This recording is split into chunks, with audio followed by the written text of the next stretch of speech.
Switch now and experience the best mobile network in the U.S. Visit your local store to start saving. T-Mobile, it's better over here. Based on analysis by Ookla of speed test intelligence data Q4 2024 to Q1 2025. Ookla trademarks used under license. Unlimited on our network. Customers on voice plan may notice speeds lower than other customers and further reduction if using more than 50 gigs a month due to data prioritization. Video streams and SD on this plan. Home internet pricing after $20 and monthly bill credit plus $5 per line without autopay. Debit or bank account required. See 5G device coverage and access details at T-Mobile.com.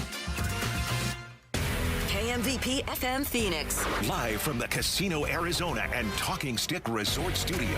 Arizona Sports, the local sports leader.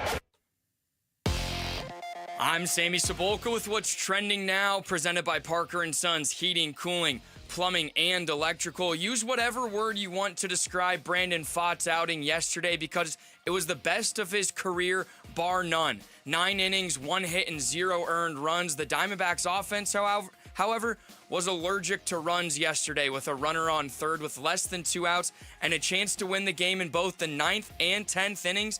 They fell short and lost in extras 5-1 and squandered a serious chance to make up ground on a Mets team who also lost yesterday. And here was manager Torey Lovullo postgame. And the name of the game is executing at the most critical times. And unfortunately, we couldn't do that. Not for lack of effort, not for lack of trying. These guys know how to do it. We just couldn't deliver. An off day for the Snakes today as they'll welcome the Philadelphia Phillies for 3 starting tomorrow. On the Cardinals injury front, both LJ Collier and Garrett Williams will be heading to the IR. Max Melton did practice yesterday but was limited, and rookie cornerback Will Johnson, dealing with a groin injury, did not practice yesterday. This report is brought to you by the Berg Simpson Law Firm. Injured? Call the Berg Simpson Law Firm or visit bergsimpson.com. Good lawyers, changing lives.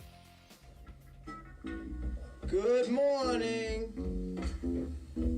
Time to get up and go to work.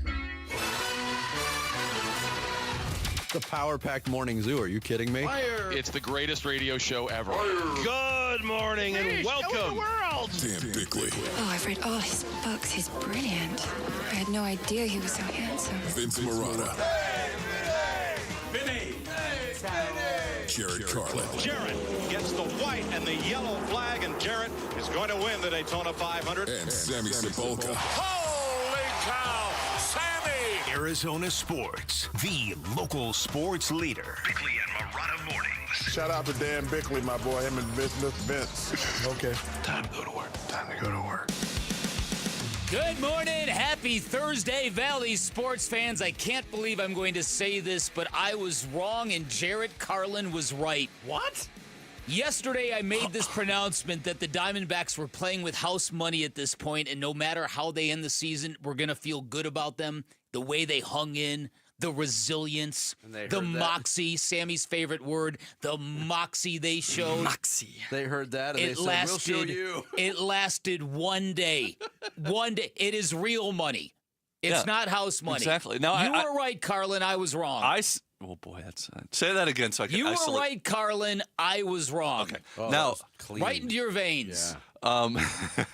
I thought that would be by the end of the season we would feel that way because it would be, a battle down the stretch and you'd be that close. And if they didn't make it, it would really hurt, even though you're playing with house money. But you're invested. Everyone, D-backs fans are invested again. So a game like yesterday, it hurts. It's frustrating. A game like yesterday might have been the most frustrating game of the season, and that is saying something. Yeah. Well, I was not here yesterday. Had some stuff I had to take care of, but I was listening. And I heard Kellen reference my tweet from last Friday night after the Minnesota game where they came back and then late in the game and then they blew it. I called that like the 20th candidate for the worst loss of the year. Yeah. I almost quoted that one and said, here's number 21. This was, just painful. Gutting. Absolutely eviscerating. Brutal. And that's the way you celebrated your birthday? Like you said, yes, I was at the stadium. I'll tell you what, though, I was talking to Bob Brenly early. Bob Brenly and Steve Berthiaume have a fan in Tucson who makes guitars. This dude made custom guitars for each of them, drove them to Chase Field, and turned right back home and went back to Tucson. Now that's a devoted fan. Got to get back to making That's guitars. a devoted fan. Speaking of which, on your birthday, you were at the game, correct? Mm-hmm. So you did not hear your birthday shout out, did you? No. While we're waiting for Cost to get back in the batter's box, a couple birthdays to celebrate today. Our buddy Dan Bickley celebrating a birthday. And also Dan Herron having a birthday today. Wow. Pretty good birthday for Vic. Do the show, come in, go to the ball game. Sure. Wow. Look at you spending your birthday at the ballpark. But I got to finish this guitar story because this is really, really good. So the guitar that was made for Bob Brenly, it looks like a classic, like 70s rock and roll guitar. The guy actually put like a World Series coin from 2001 into the body of the guitar. That's awesome. Super cool. Bert's guitar, it was a Boy George guitar. When I think of guitars, I think of Boy George. Right, but apparently that's more of Bert's kind of genre. Does he play guitar? No. Okay.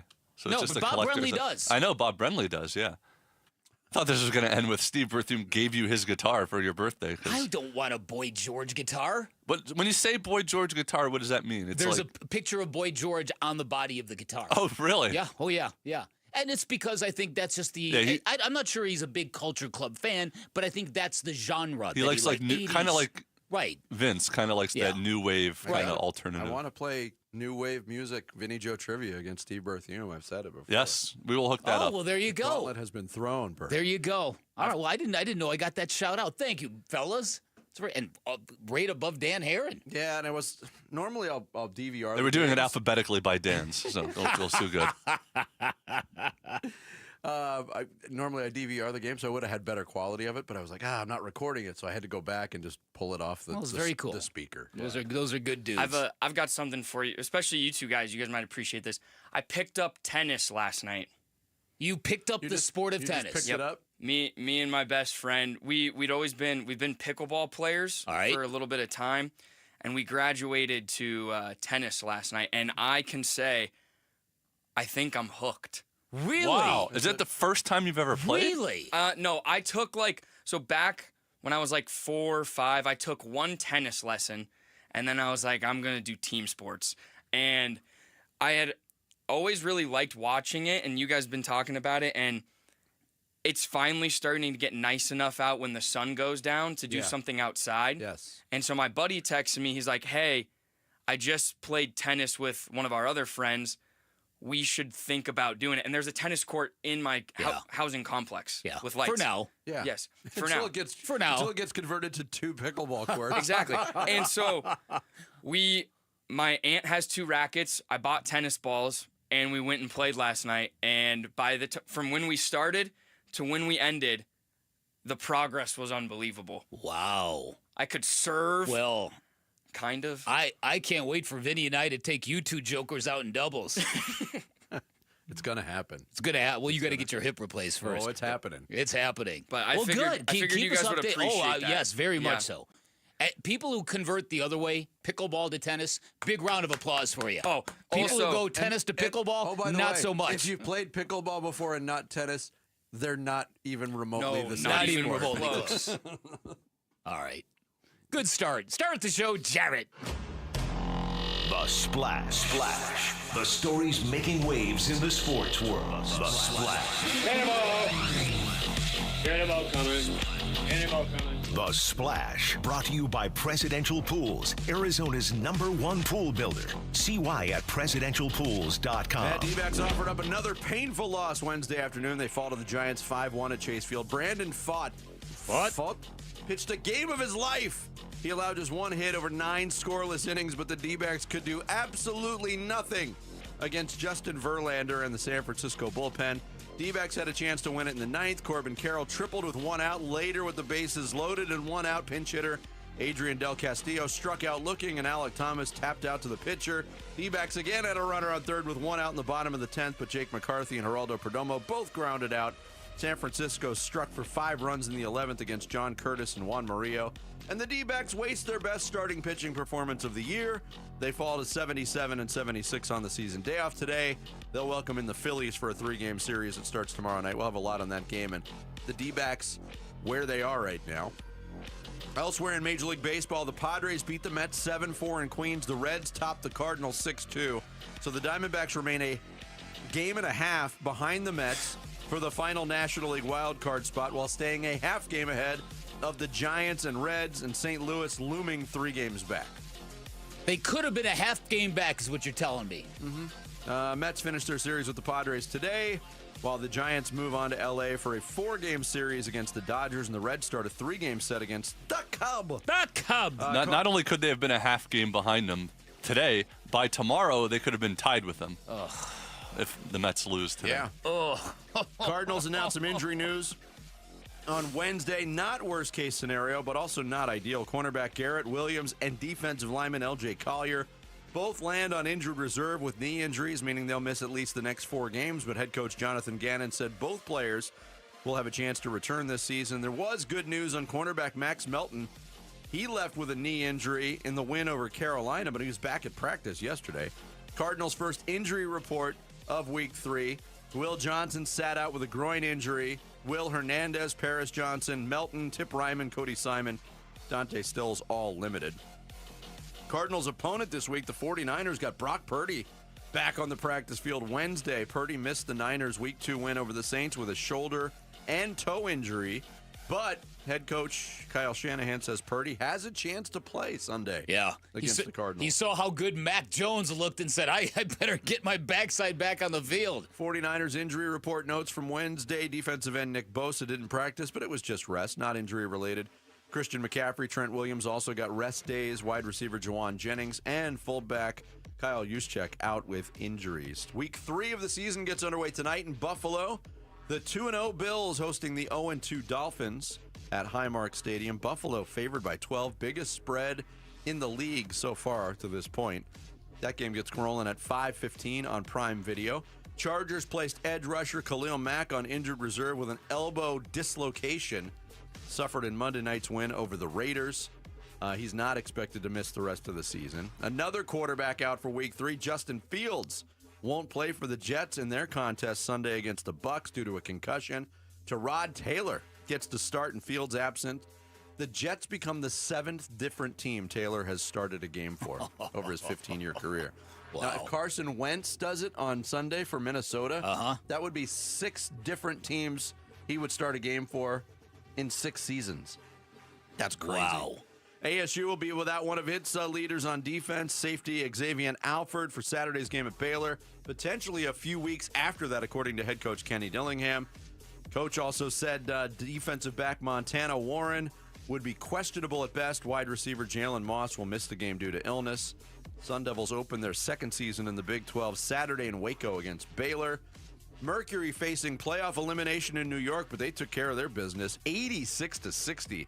They rout the Liberty at Barclays Center. Mercury used a 15-0 run in the second quarter to open the game up. They never let the Liberty back into it. Alyssa Thomas, Satu Sabali each had 15 points. Kalia Copper, Dewana Bonner, 14 apiece. Deciding Game 3 tomorrow night back here at PHX Arena. I watched most of that game. That's how you stave off elimination, folks. Yeah, that was... You take a hammer to the opponent. Never a doubt. Yeah. Nice. Finally. Something like that. Decisive. Local sports. I think it was a WNBA record for biggest margin of victory for a team facing elimination. Yeah. They keep these records, you know. Wow. There you go. There is your splash for this Thursday, September 18th. Coming up next, Kyler Murray has that dog in him.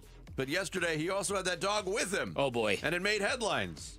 And we'll explain next. It's Bickley and Murata Mornings here on this Thursday. Arizona Sports, the local sports leader. Diamondbacks baseball. 5-1 Giants. 2 outs in the 11th. 2-2 pitch.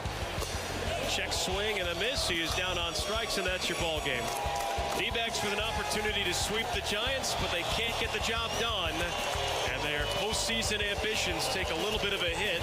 D-backs slip a little on their way to the postseason. Can they make up for it? We talk D-backs and the playoffs today on Arizona Sports 98.7 and the Arizona Sports app. Hey everybody, Dan Bickley here. Fall not that far away in Arizona, time when people love to be outdoors. So here's the question. What's your backyard like? Is it suitable for entertaining, for having friends over? If it's a bit cringy, no worries. My friends at Turf Monsters, ready to come to your rescue. Turf Monsters landscapers have been servicing satisfied customers in the greater Phoenix area since 2018. They offer a great range of services. Traditional landscaping, outdoor lighting, outdoor pergolas, which are great shading structures. They're a leading installer of artificial turf in the valley. They can give you that beautiful green lawn without the mess that comes with trying to install sod. Great at state-of-the-art putting greens. In fact, if you've seen the putting course at Dobson Ranch, Turf Monsters actually was contracted to build that.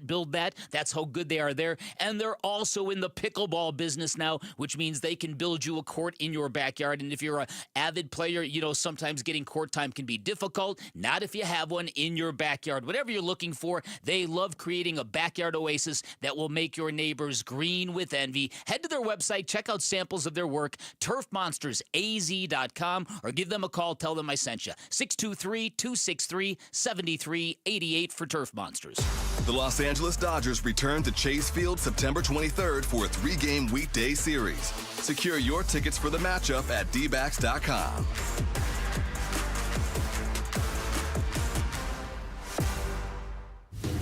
Monsoons, wild winds, roof destruction, driving rain. Is your roof prepared? Hi, I'm Lori Clark, owner of Right Way Roofing. We offer free estimates and up to 12 months, same as cash. Let's get your roof ready before the storm strikes. Remember, there's only one way, the right way. Right Way Roofing, and we do it right. We'll always keep you watertight. And we're back with wide receiver Michael Wilson. Hey, Michael, how is the service at Arrowhead Honda? I trust my friends at Arrowhead Honda's service department to keep my Honda in tip-top shape. Their expert team always gets it right. From quick oil changes to major repairs, they will literally handle it all. Thanks, Arrowhead Honda. Visit Arrowhead Honda today at the 101 and Bell Road, or shop online at arrowheadhonda.com. Tell them Michael Wilson sent you. Go Red. A new diamond era begins. Desert Diamond Casino White Tanks is now open. An atmosphere sparkling with excitement and top names like the legendary Morton's Steakhouse and signature Starbucks coffee. Best of all, this stunning new destination is right at Loop 303 and Northern Parkway. So come and live the diamond life. Desert Diamond Casino. An enterprise of the Tohono O'odham Nation. As parents, we watch our kids grow up, cheer at their games, help with homework, and worry about the choices they'll face. One bad pill laced with fentanyl, that's all it takes. That's why I've talked to my older kids about carrying naloxone. It's not about expecting the worst. It's about being prepared, because one dose can save a life. Please carry naloxone. Be ready. Be safe. Learn more at naloxoneaz.org. That's naloxoneaz.org. Low T, start for free. Yep, get prescription testosterone with no startup fee only at Red Mountain Weight Loss. Paul Calvisi here. Think better, sleep better, improve your sex life, nothing.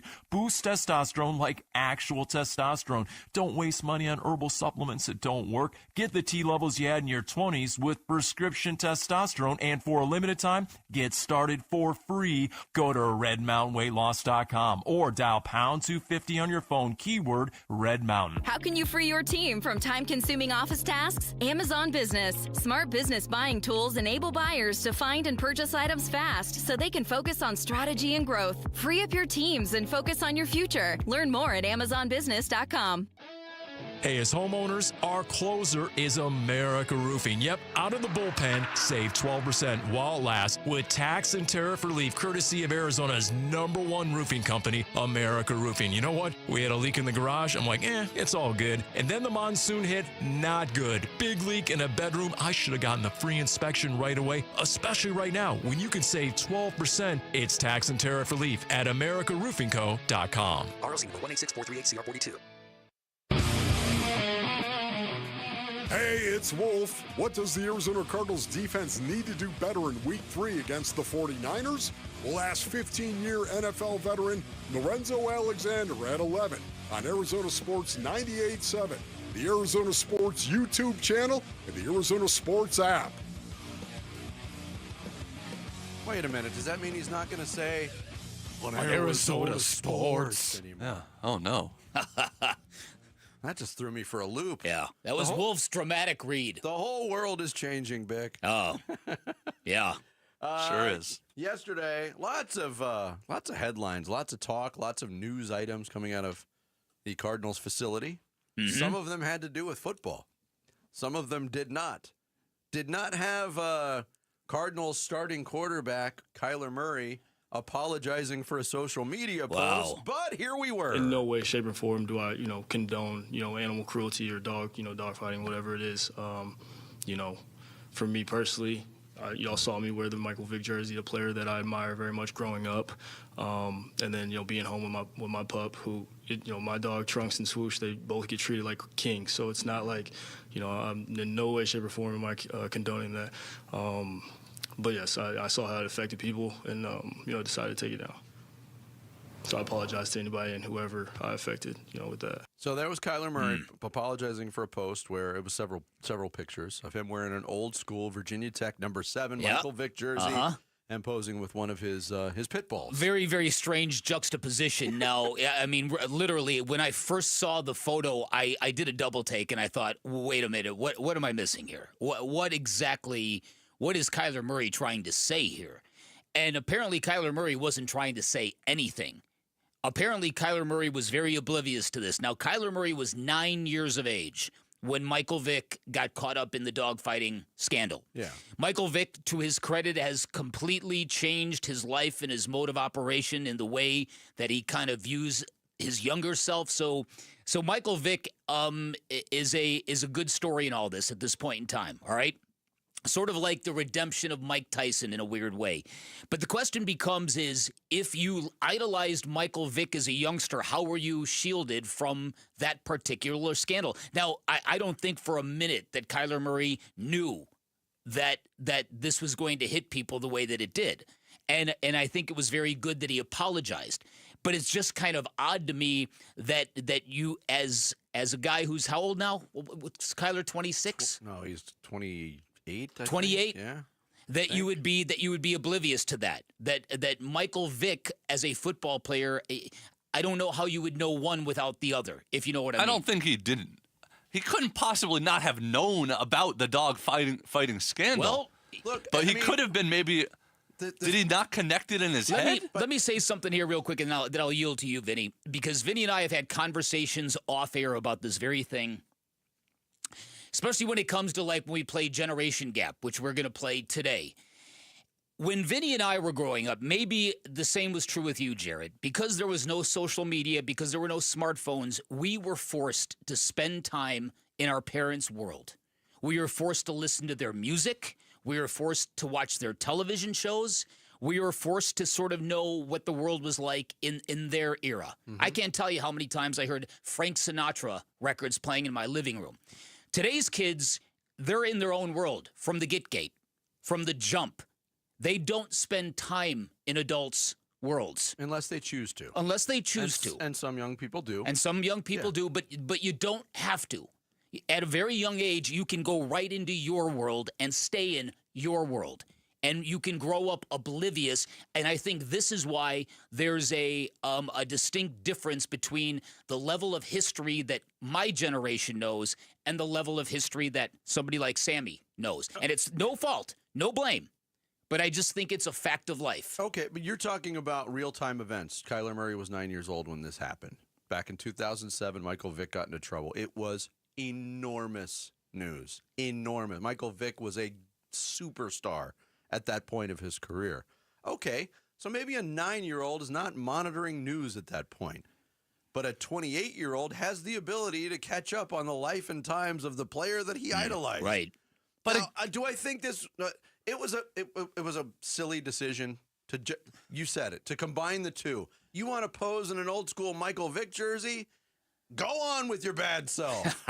You want to pose hugging your pit bull? Go on with your bad self. Who doesn't love a picture of a guy and his dog? Right. You combine the two and people react. Yeah. And that's why it couldn't have just been a coincidence, right? I don't know, Jarrett. I don't know. I part of me understands what you're asking, but part of me, listening to Kyler Murray yesterday, I think Kyler Murray did not really know. Look.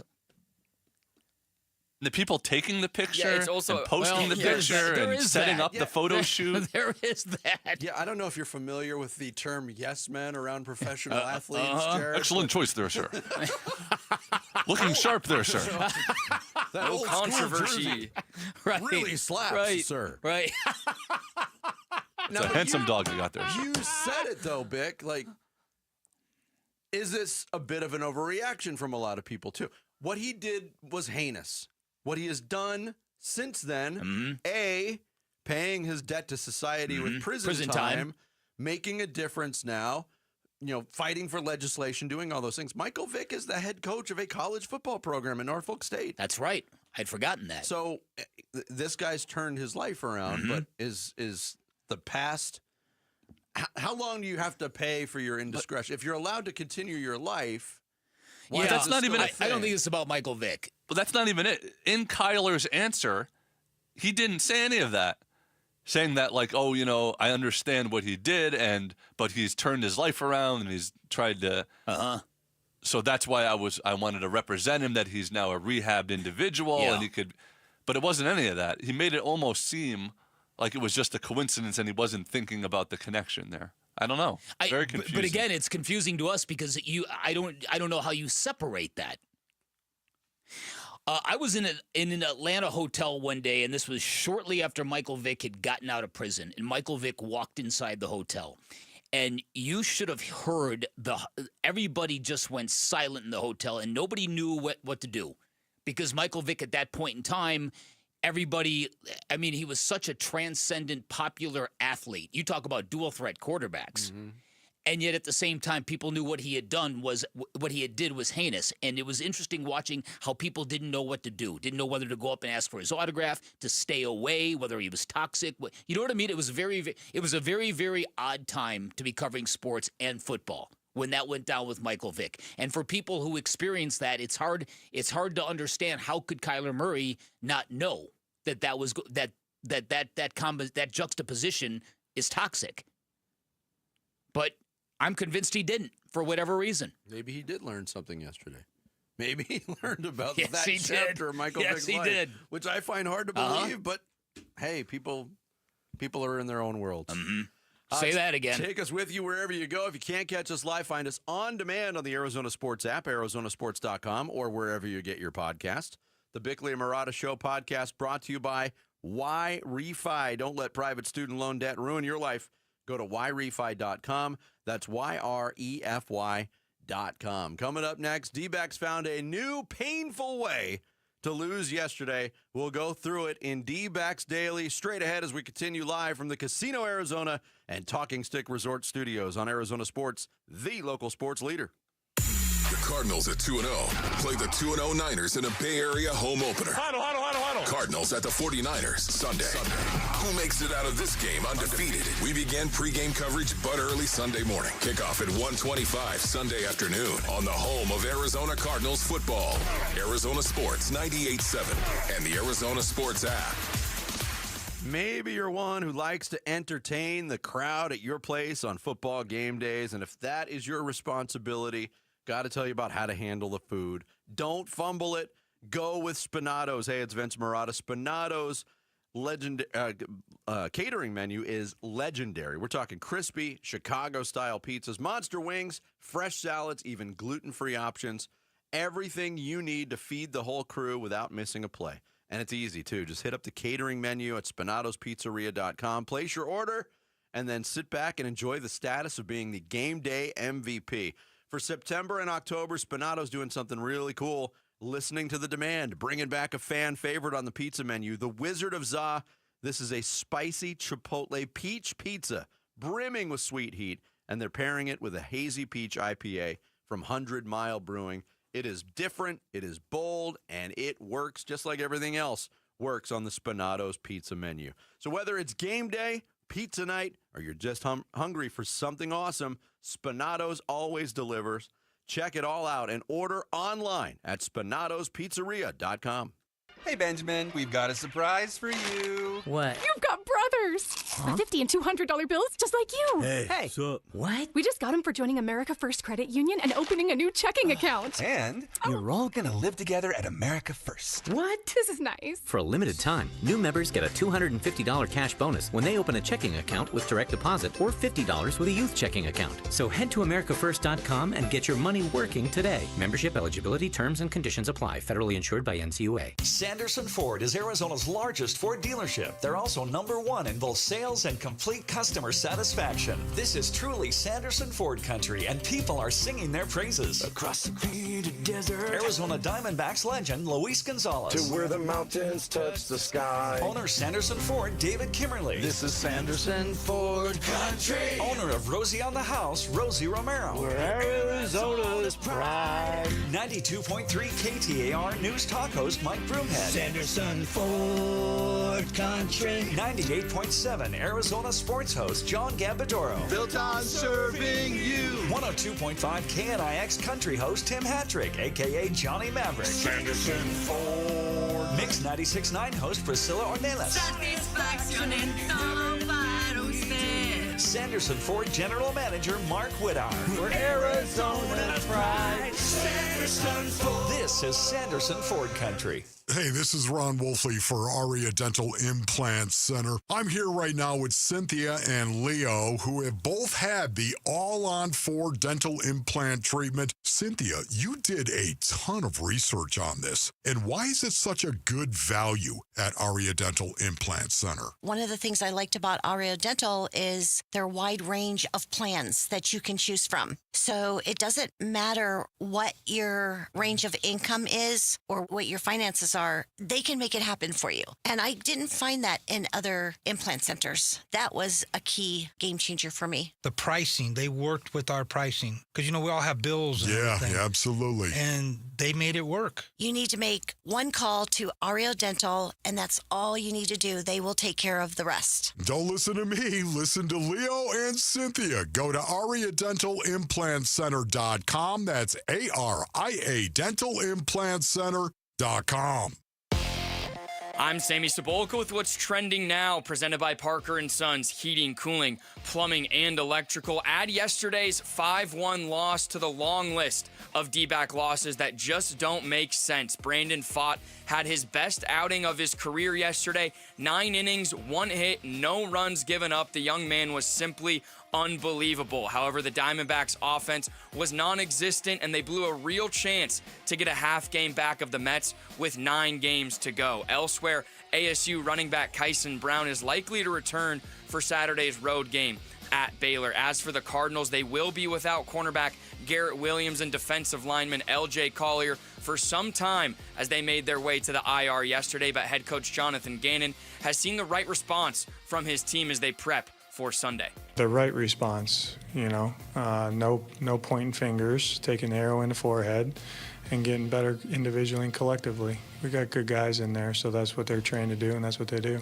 And for the Phoenix Mercury, they forced a Game 3 last night in New York. An 86-60 win means that they are coming back to Phoenix for a pivotal win-or-go-home Game 3 on Friday night. This report is brought to you by the Berg Simpson Law Firm. Injured? Call the Berg Simpson Law Firm or visit bergsimpson.com. Good lawyers, changing lives.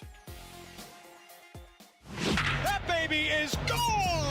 Arizona Sports, the home of Arizona Diamondbacks baseball. D-Backs Daily. Brought to you by America Roofing. Save 10% on any repair or replacement with Arizona's largest roofer. Online at AmericaRoofingCo.com. D-backs looking for a sweep against the Giants, continuing and to continue pressuring their way to a National League wildcard spot. Brandon Pfaadt on the mound against a veteran and 3-time Cy Young winner Justin Verlander. The 42-year-old Justin Verlander.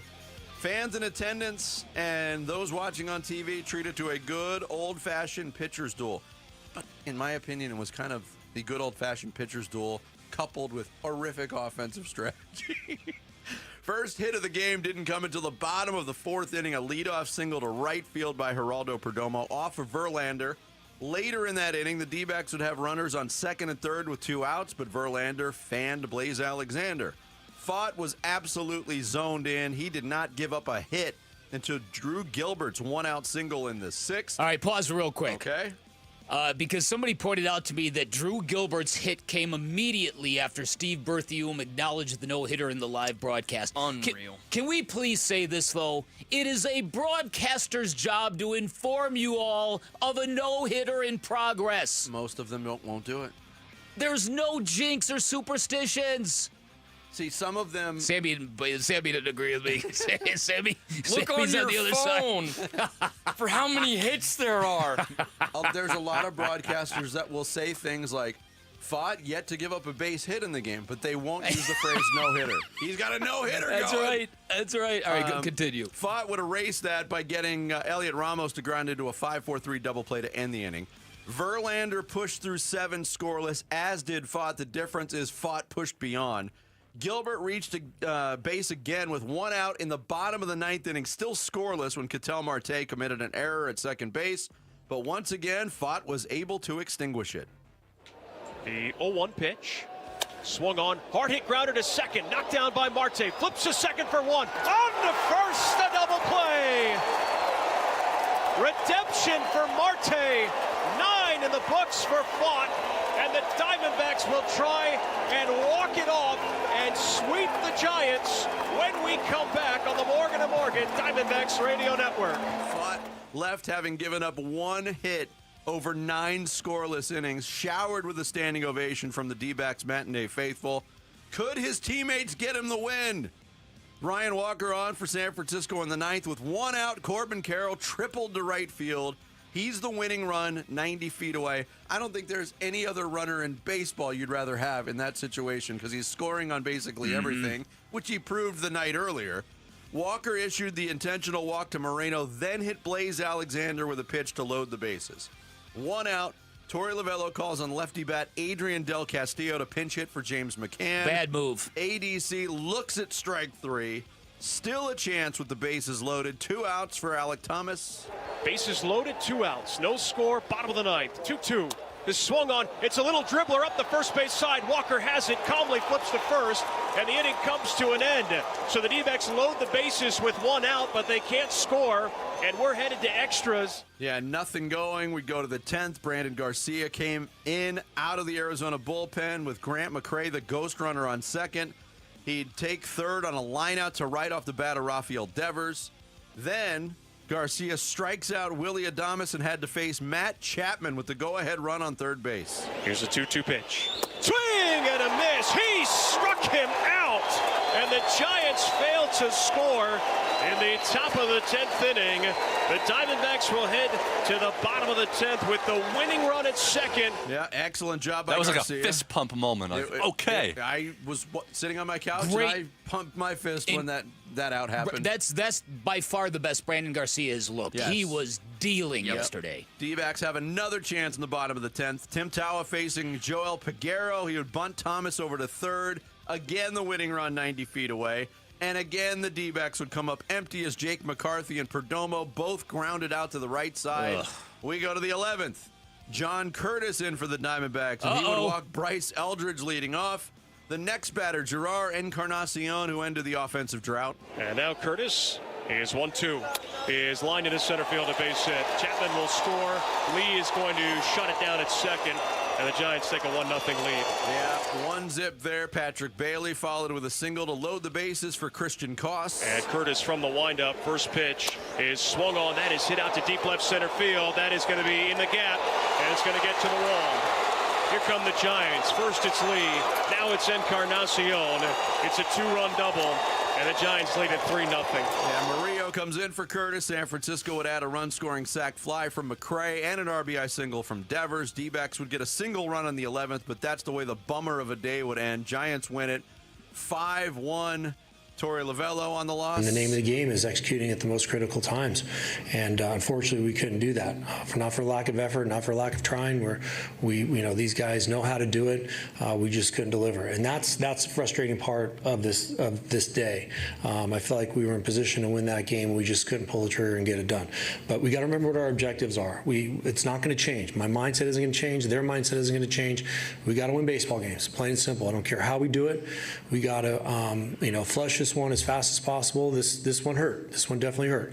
They all hurt this time of the year, but flush it as fast as possible. We got another huge series coming up against the Phillies, and we got to go out and be at our competitive best. That's all I can say about what our mindset is right now, in dealing with some of this frustration.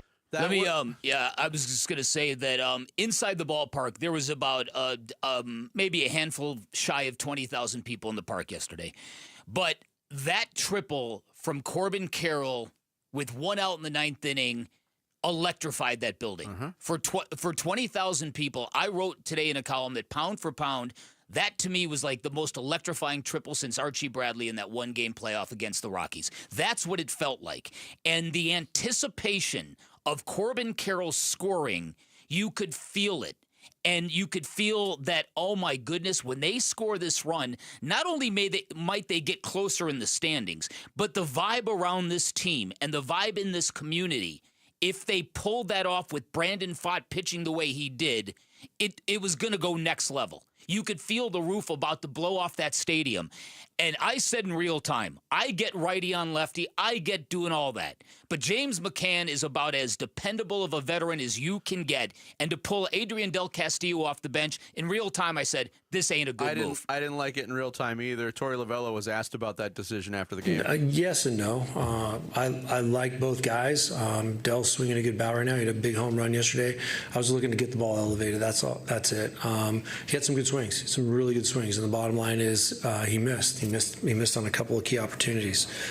So, yeah, of course, I'll think about that all night. And he was debating Vargas over Del Castillo. So McCann wasn't even in the mix. Yeah, so he missed a couple pitches. What made it even more painful is looking at strike three. You can't look at strike three there when all you need is a fly ball to win a baseball game. Not as a pinch hitter. No. You're a pinch hitter, not a pinch looker. Right, exactly. And then Alec Thomas with essentially a swinging bunt. So this is what really, really got me. This amazing moment from Corbin Carroll that was finally going to be the reward for Brandon Pfaadt and was going to electrify this crowd and this city. And that's what you get. You get a called strike, caught looking, and then a swinging bunt. That hurt bad. And then to duplicate that with Jake McCarthy and not even have a contact play on with a runner on third base because the first baseman muffed the ground ball. Now, had he not, he would have been thrown out dead to rights. But don't you have to have a contact play on there? But that's the thing. You don't know where the ball is going. I guess. And in hindsight, yes, and I felt the same thing because the first base play for the Giants in that entire series was horrific. Yep. Whether it was Devers, whether it was Wilmer Flores, who just butchered the position defensively a couple nights ago. I thought the same, especially with that runner, another aggressive, fast runner. It was just a frustrating day. And so after the bottom of the 10th, if you would have heard what that stadium sounded like, I've never heard it more quiet because everybody realized we have just blown this game. And they did. And they got a little bit of a respite with the Padres beating the Mets last night, but man, what a golden opportunity. Could you imagine what the energy level? I heard you guys yesterday talking about it, and the energy when you were talking about the D-backs was off the charts, and it would have been multiplied by 10 yes. had they won that game yesterday. Yeah, to win that game in that way on the bottom of the ninth or extra innings in a pitcher's duel where it was so tense, it felt like a playoff game. It did. And just waiting for the moment, and they couldn't And that is why I say that Jarrett Carlin, he challenged me on this idea that we're all dealing with house money, and it took about 5 hours to prove him right. Not days, not weeks, hours. Shut up, Jarrett! And look, everybody who's ever played with house money and then walks away empty-handed, it still hurts a little bit. Come on. That's it. The whole thing is a fallacy. We'll have more on this Diamondbacks game, but not only just the frustrating lack of production, but just pop-up after pop-up after pop-up. Online yesterday, I called it some ill-timed tribute to Eric Burns. That's how many pop-ups there were. Crazy. It is brutal. Coming up next, as the Cardinals get ready for the 49ers, the question is, how hurdy is Purdy? We'll tell you next. Shut up, Jared! It's Bickley and Murata Mornings here on this Thursday, Arizona Sports, the local sports leader. You've been listening to D-Backs Daily, brought to you by America Roofing. Save 10% on any repair or replacement with Arizona's largest roofer. Online at americaroofingco.com. Arizona Sports, the home of Arizona Diamondbacks baseball. Tomorrow afternoon at 2:30, Burns and Gambo talk Diamondbacks baseball with D-Backs manager Torey Lavello. Brought to you by Estrella Jalisco. Don't miss Burns and Gambo with the skipper, 2:30 tomorrow afternoon. Listen on the Arizona Sports app at 98.7. Hey everybody, Dan Bickley here, and if you're dealing with that chronic nagging joint pain, you know it can come from a lot of places. Sometimes it's arthritis, sometimes years of hard work, sometimes it's an old injury that didn't heal properly. No matter where it comes from, it's a horrible deal when it limits what you want to do in your everyday life. Good news is QC Kinetics is here in your backyard ready to flip the script because they use advanced regenerative medicine. These are cellular treatments that help your body heal itself, heal and restore that damaged joint tissue. Not cover it up, not cut it out, actually helping heal and restore. And the results are long-term lasting results. And folks, this stuff really works. Patient satisfaction reports are a staggering 92%, and that includes me. I have twice leaned on QC Kinetics. Once they helped me avoid surgery when I tore my meniscus. Currently in treatment for a terrible case of tennis elbow, making marked progress already. That's what QC Kinetics does. No surgery, no drugs, no downtime. You walk in, you get your treatment, you walk right back out the door. Go get a free consultation. Bring along your MRI and your x-rays. Go check out what these cutting-edge options can do for you. You can find them in Phoenix, Scottsdale, Peoria, and Chandler. Get on the books by calling 602-837-PAIN, 602-837-PAIN for QC Kinetics. How can you free your team from time-consuming office tasks? Amazon Business. Smart business buying tools enable buyers to find and purchase items fast so they can focus on strategy and growth. Free up your team and focus on your future. Learn more at AmazonBusiness.com. This message comes from Viking, committed to exploring the world in comfort. Journey through the heart of Europe on an elegant Viking longship with thoughtful service, destination-focused dining, and cultural enrichment on board and on shore. With small ships that bring travelers closer to the destination, there's more time to explore. And every Viking voyage is all-inclusive, with no children and no casinos. Discover more at Viking.com. Get 5 quarts of Syntec Full Synthetic and a MicroGuard Select Oil Filter for just $32.99, plus 2 times points at O'Reilly Auto Parts. Limit supply. O'Reilly Auto Parts. Burns and Gambo are back at DraftKings Sportsbook at TPC Scottsdale on Friday, September 26th for a live broadcast from 2 till 6 for college pregame coverage. Come out, enjoy some food and drinks. It's the perfect way to kick off your college football weekend. Here's a bonus. Now through the end of September, just tell your server at DraftKings Sportsbook that Arizona Sports sent you, and you'll get complimentary chips and queso on the house. Burns and Gambo, Friday, September 26th at DraftKings Sportsbook at TPC Scottsdale. Gambling problem? Call 1-800-NEXT-STEP. Orthopedic care. At Abrazo Health, we believe these 2 words are better together. When joint pain postpones a walk with friends or halts a weekend hike, recruit our orthopedic physicians, surgeons, and physical therapists to join your team. From our minimally invasive advanced technology designed to improve patient outcome to our comprehensive rehabilitation program, start your journey to a pain-free life. Find your partner in care at abrazohealth.com/orthopedics.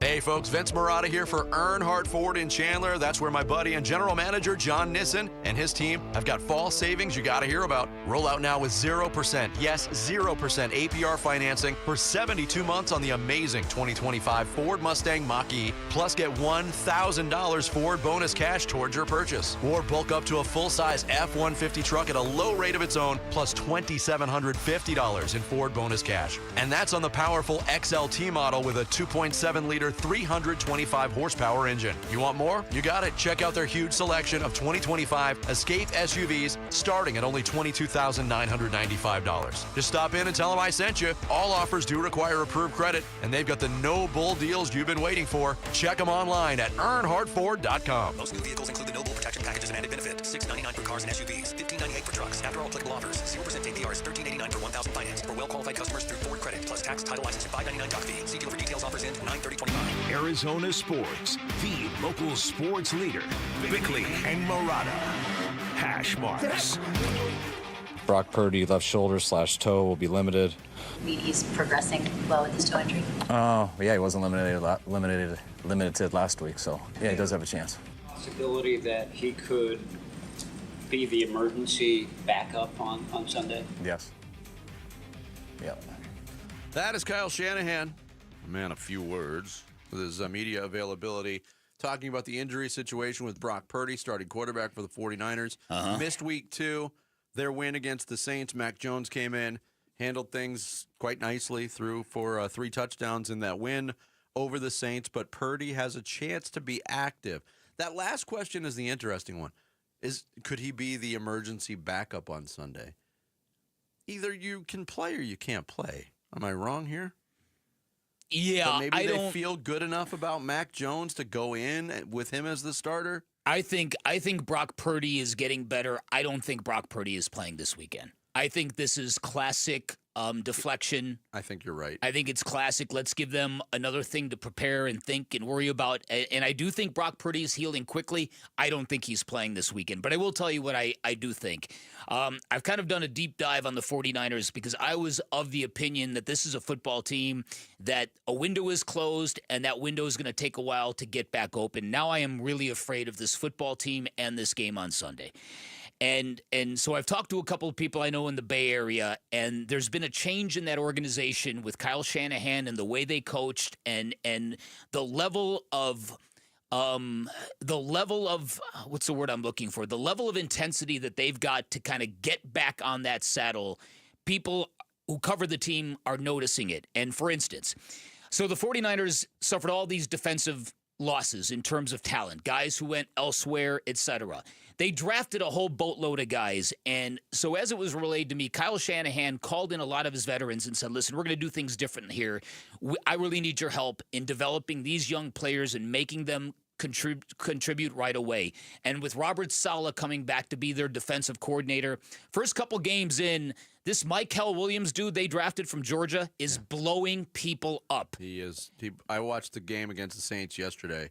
He was everywhere. Everywhere. They still have Fred Warner, who was the NFC Defensive Player of the Week. He was everywhere. This Alfred Collins kid they've drafted is blowing people up.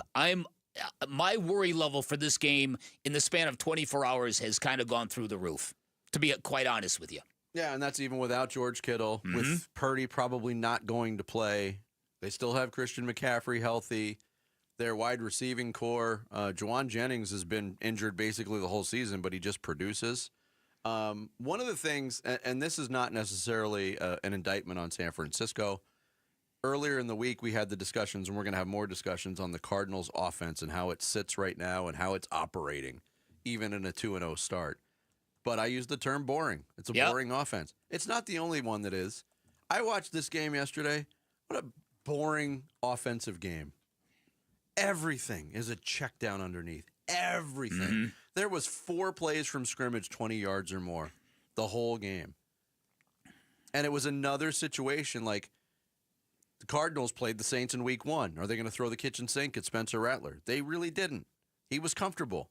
The 49ers made him he had 3 touchdown passes in that game, no picks, was never under pressure, 118 quarterback rating, but as long as you limit the big play, that's what every defense is built to do now. No, I know. It can be really hard to watch. Yes. No, listen. And that's kind of what I'm worried about here this coming Sunday. It's not so much what the 49ers might do to the Cardinals defense. I think the Cardinals defense is going to be very, very good this year. And that is if they can get up over the top of these injuries to their cornerbacks.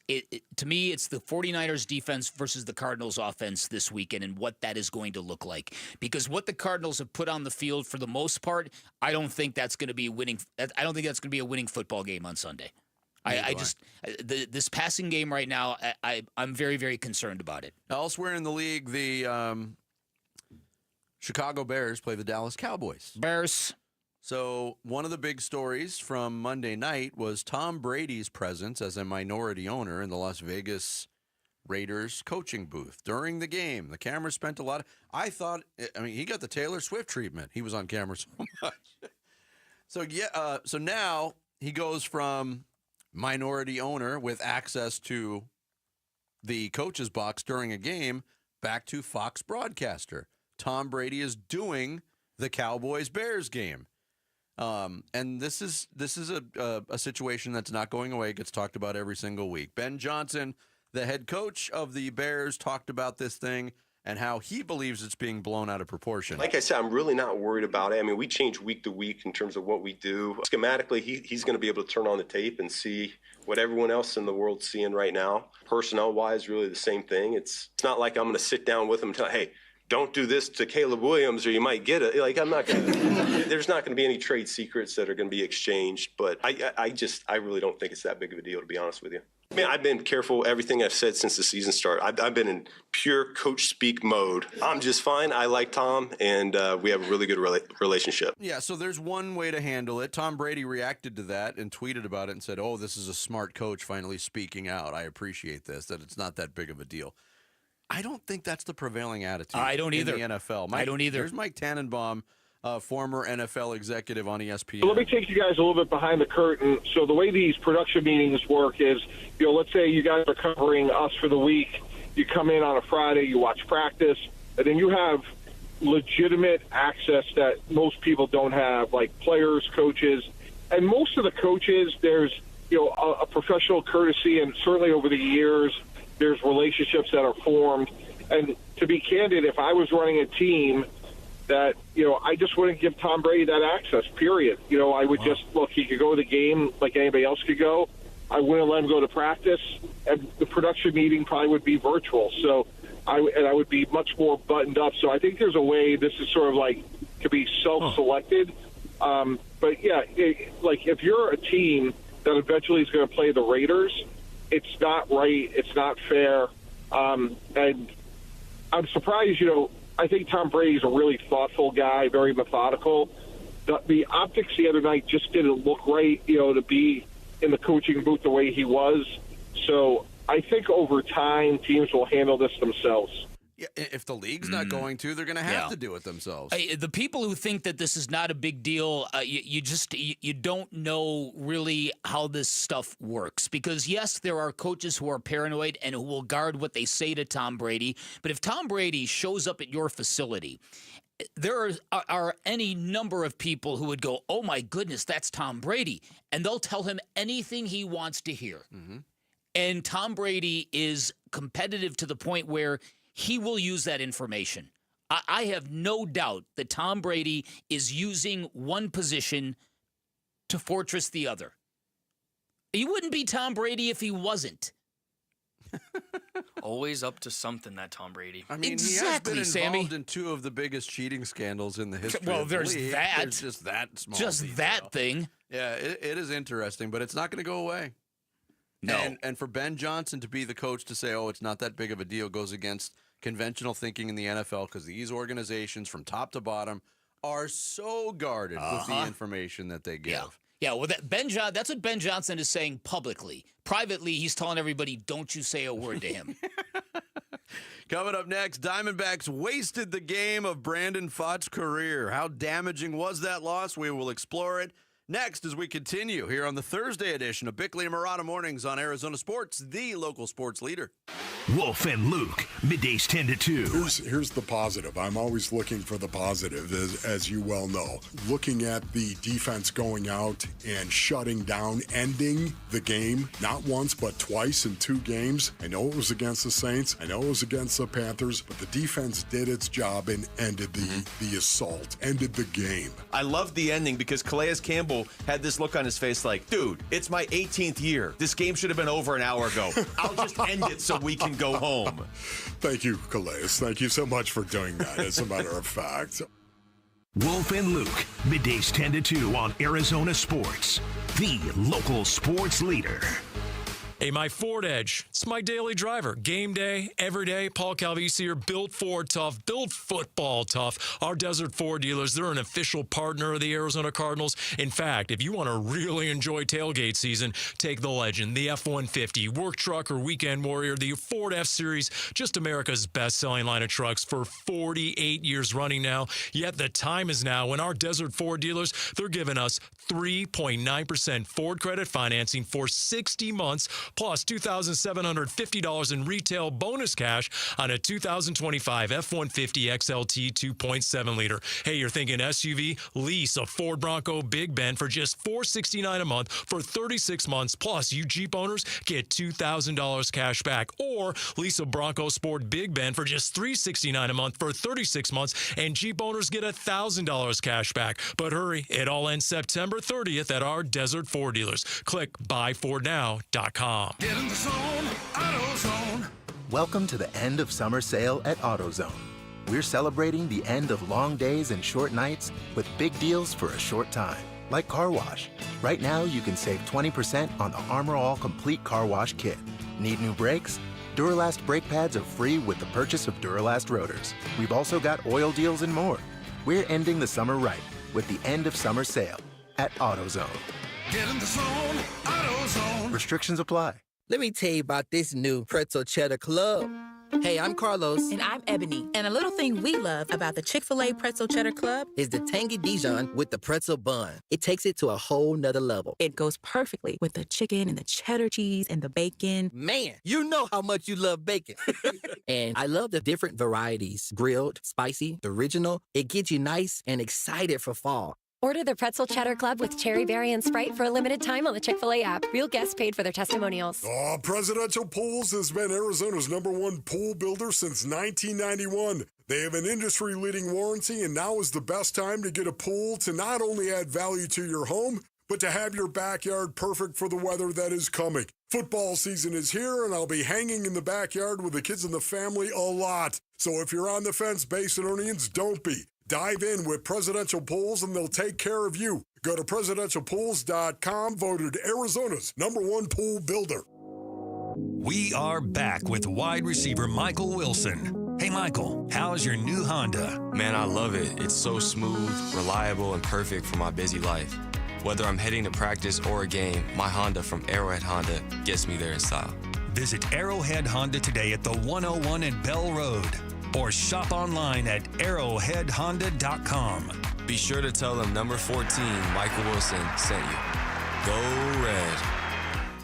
Dave Burns here with Jimmy V, founder of V's Barbershop, where you can always count on a great haircut or a hot lather shave. 25 years, and you walk into any of the V's now, nothing's changed at all, in the sense that they're all aligned the same. They all look like old-fashioned barbershops. It's the best barbers in town. The smell of the tonic, you talk about nostalgia. Every time I smell the tonic, I think about being inside a V's Barbershop. It is amazing how when you walk into one, it's almost exactly the same experience as you would have gotten back in 1999, and that's a real testament to what you've built. The barbershops were in a bad place when we started, and we changed the model completely in 99, and we're proud of that. We did our part in dusting off the barbershop model and making it better. I want it to change with the times, but I want it to be something that's so familiar that people just look at it and go, yes, that's a V's. It's true. The more things change, the more things stay the same at V's. Book your appointment today at vbarbershop.com. Your mortgage is killing you financially. In fact, most Americans are paying on mortgages well into their 70s and beyond. The Life Changer loan breaks this vicious cycle and allows you to do your banking inside your mortgage, where you can pay your home off in just a matter of years without changing your spending habit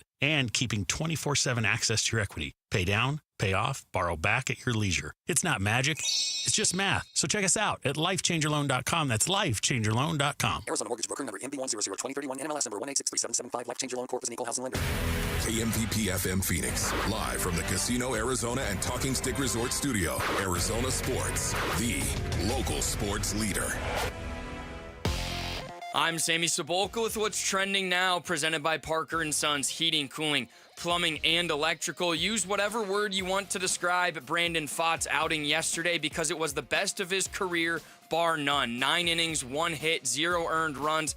The Diamondbacks offense, however, was allergic to runs yesterday with a runner on third with less than 2 outs and a chance to win the game in both the 9th and 10th inning. They fell short and lost in extras 5-1 and squandered a serious chance to make up ground on a Mets team who also lost yesterday. And here was manager Torey Lovullo postgame. And the name of the game is executing at the most critical times. And unfortunately, we couldn't do that. Not for lack of effort, not for lack of trying. These guys know how to do it. We just couldn't deliver.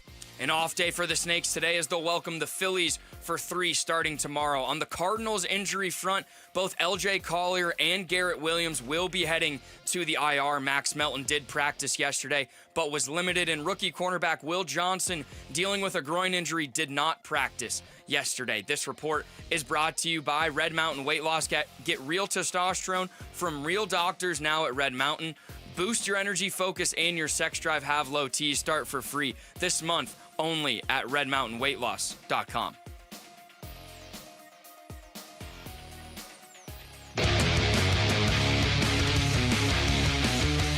Hey, it's Gambo. The D-backs are not in action today, but they can make up ground in the wild card race. We'll explain how on today's Burns and Gambo show.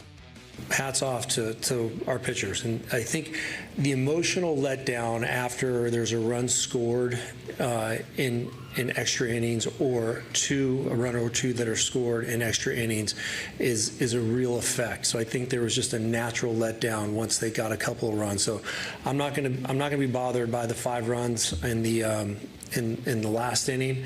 I'm bothered by the execution, the lack of execution inside of that inning that got us to that point. But we got to tighten a couple things up, and we will. Torey Lovullo after another hair-pulling, frustrating, expletives removed kind of loss. Oh, man, Vinny. For the Arizona Diamondbacks yesterday.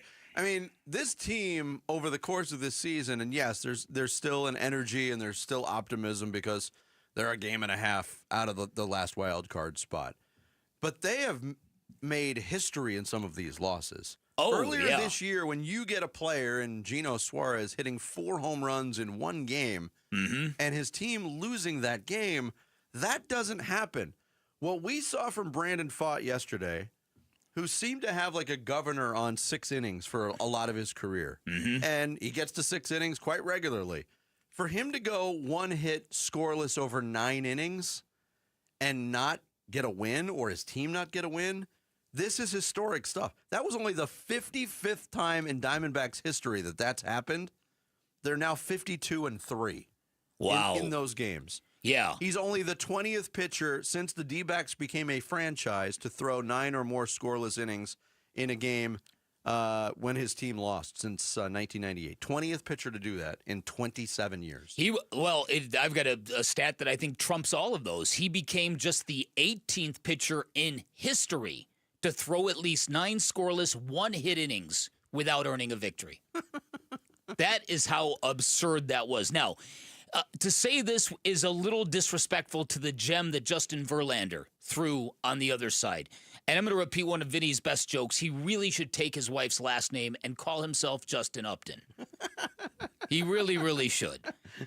But Brandon Pfaadt, for a guy that had been the center of so many discussions, is he really a potential ace kind of pitcher? Was he really worth locking up long term? Will he ever cure the long ball issues he has? For him to take the mound yesterday, it was almost as if he summoned the big game Brandon Pfaadt that we saw in 2023.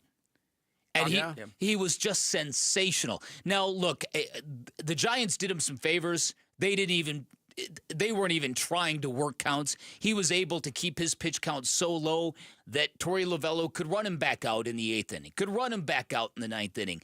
But for him to give you that kind of game and for you to lose it, it kind of pierces this idea that we might be watching something magical here. We might be watching a baseball team spitting together a postseason appearance basically out of thin air. It also continually brings you back to reality. And oftentimes I would say the bullpen you can never get too excited because you know they can't go on long winning streaks because the bullpen's going to blow a game eventually. This was just another way where they just could not get a sweep. They cannot sweep. They have 5 sweeps the entire season, 3-game sweeps. I don't know why they just cannot, and maybe that's just because when it all comes down to it, they're a 500 mediocre team, but they cannot go on long, long winning streaks. They're inching up the standings. 2 out of 3, 2 out of 3, 2 out of 3. I said that earlier this week. If they somehow get this done and get into the postseason, they will have done so without a winning streak longer than 5 games. I don't know if that's ever happened in the history of Major League Baseball. Probably not.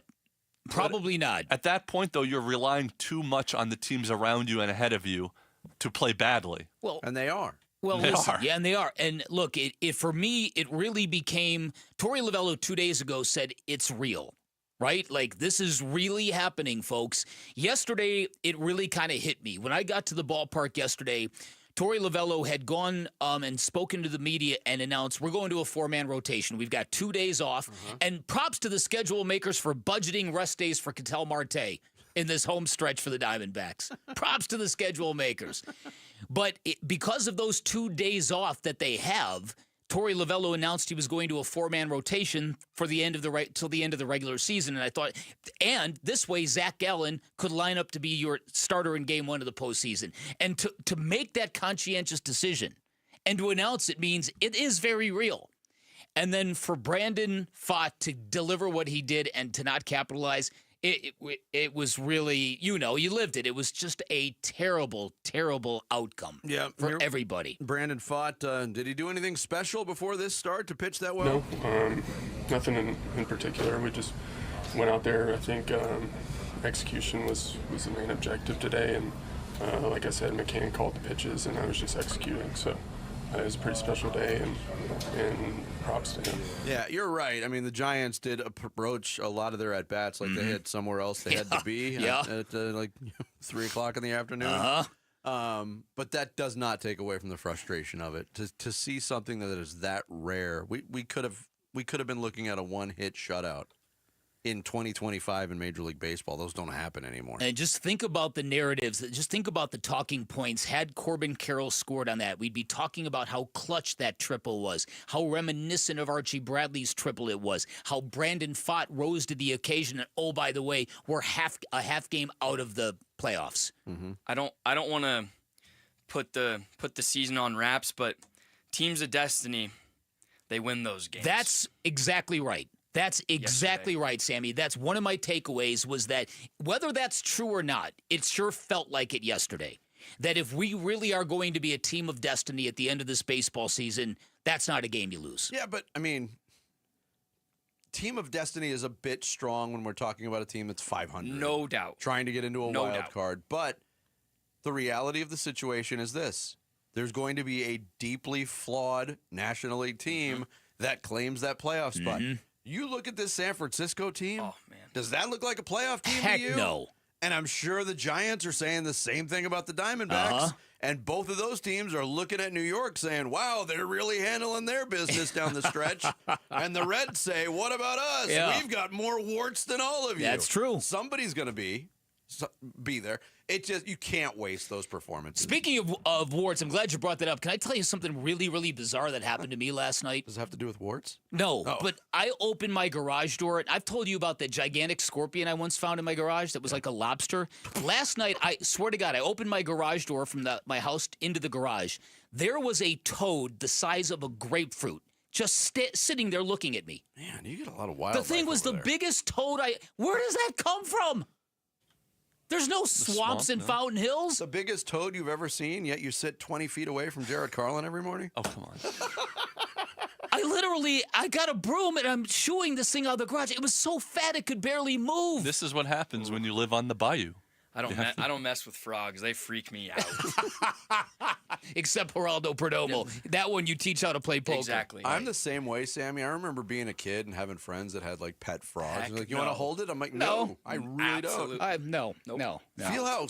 Feel how slimy he is. No, I'm good. I don't touch reptiles. I'm good.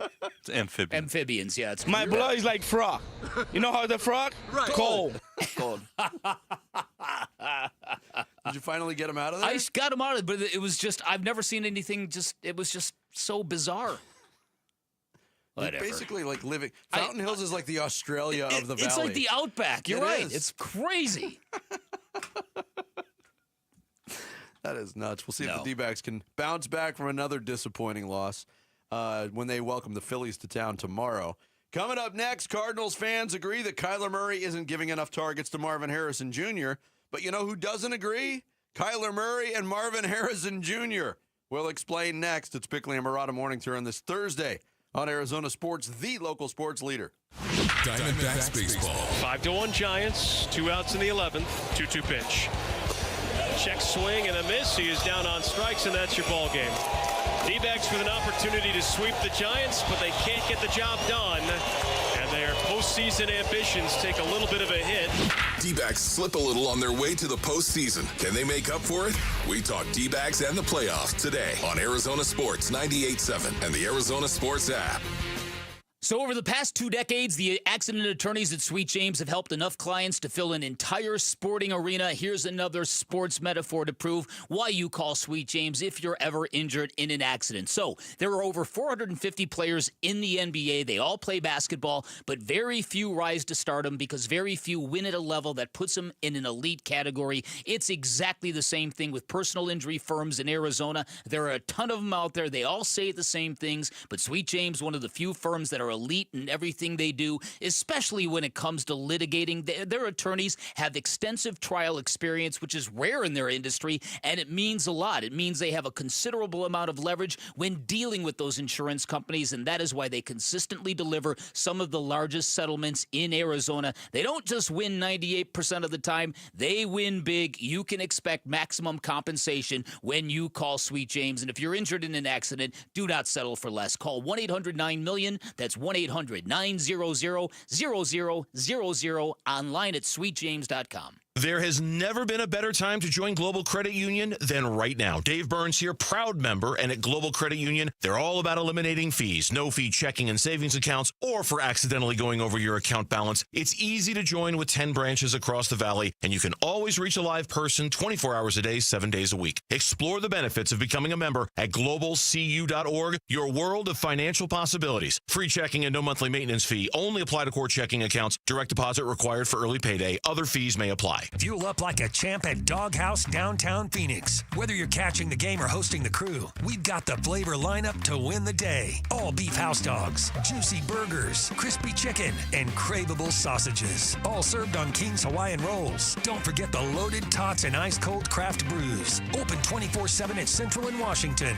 We've got your flavor fix. Order now at downtownphoenix.doghaus.com and bring the heat to your next game day. Hi, this is Stuart Willis, President of Asset Preservation Wealth and Tax. A personal relationship with your financial advisor really matters. It's super important that you have the ability to talk about anything you need to with your advisor. So if you have been pushed off to a call center and you don't have a one-on-one relationship with your financial advisor, then reach out to us at assetpreservationwealth.com. That's assetpreservationwealth.com. Investment advisory services offered through Foundations Investment Advisors, LLC, an SEC registered investment advisor. If you're 55 or older and into that whole saving money thing, T-Mobile has an exclusive phone and internet bundle just for you. Right now, get 2 unlimited phone lines plus 5G home internet for just $30 each per month with autopay, plus taxes and fees. And with 5G home internet, setup is easy with just 1 cord and no technician needed, which is great if you're also into that whole keeping it simple thing. Switch now and experience the best mobile network in the U.S. Visit your local store to start saving. T-Mobile, it's better over here. Based on analysis by Ookla of speed test intelligence data Q4 2024 to Q1 2025. Ookla trademarks used under license. Unlimited on our network. Customers on voice plan may notice speeds lower than other customers and further reduction if using more than 50 gigs a month due to data prioritization. Video streams and SD on this plan. Home internet pricing after $20 a monthly bill credit plus $5 per line without autopay. Debit or bank account required. See 5G device coverage and access details at T-Mobile.com. It's kickoff time. Score big at Freeway Chevrolet with our kickoff special. Triple your rebate on all new trucks and SUVs. Every new vehicle in stock. No exclusions.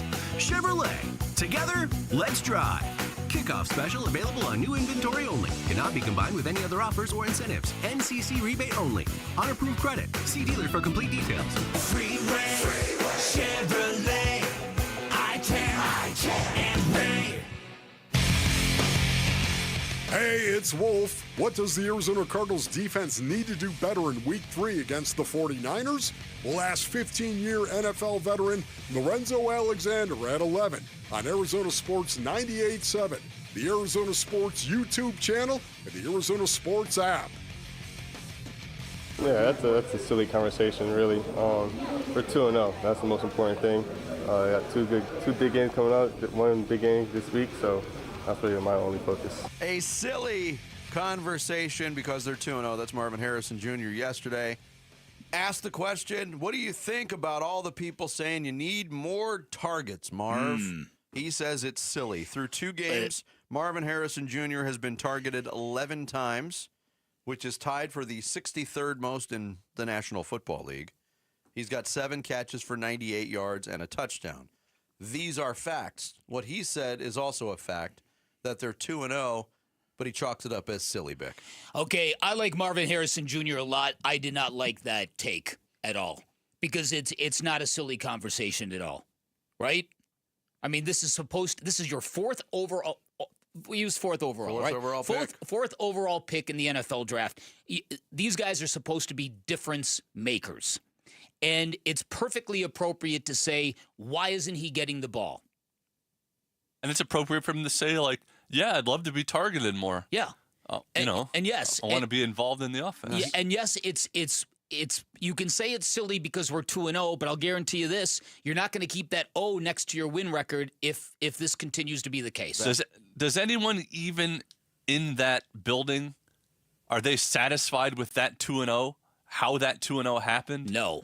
Did that 2-0 feel like a 2-0 to them? Certainly not to most Cardinal fans. And I said, this is bizarro world. I've never thought in a million years we would get to the point where the Cardinals would be 2-0 out of the gate and there'd be so much hand-wringing over aesthetics. But it's true. It's real. Yep. MHJ did say this. Everybody wants the ball.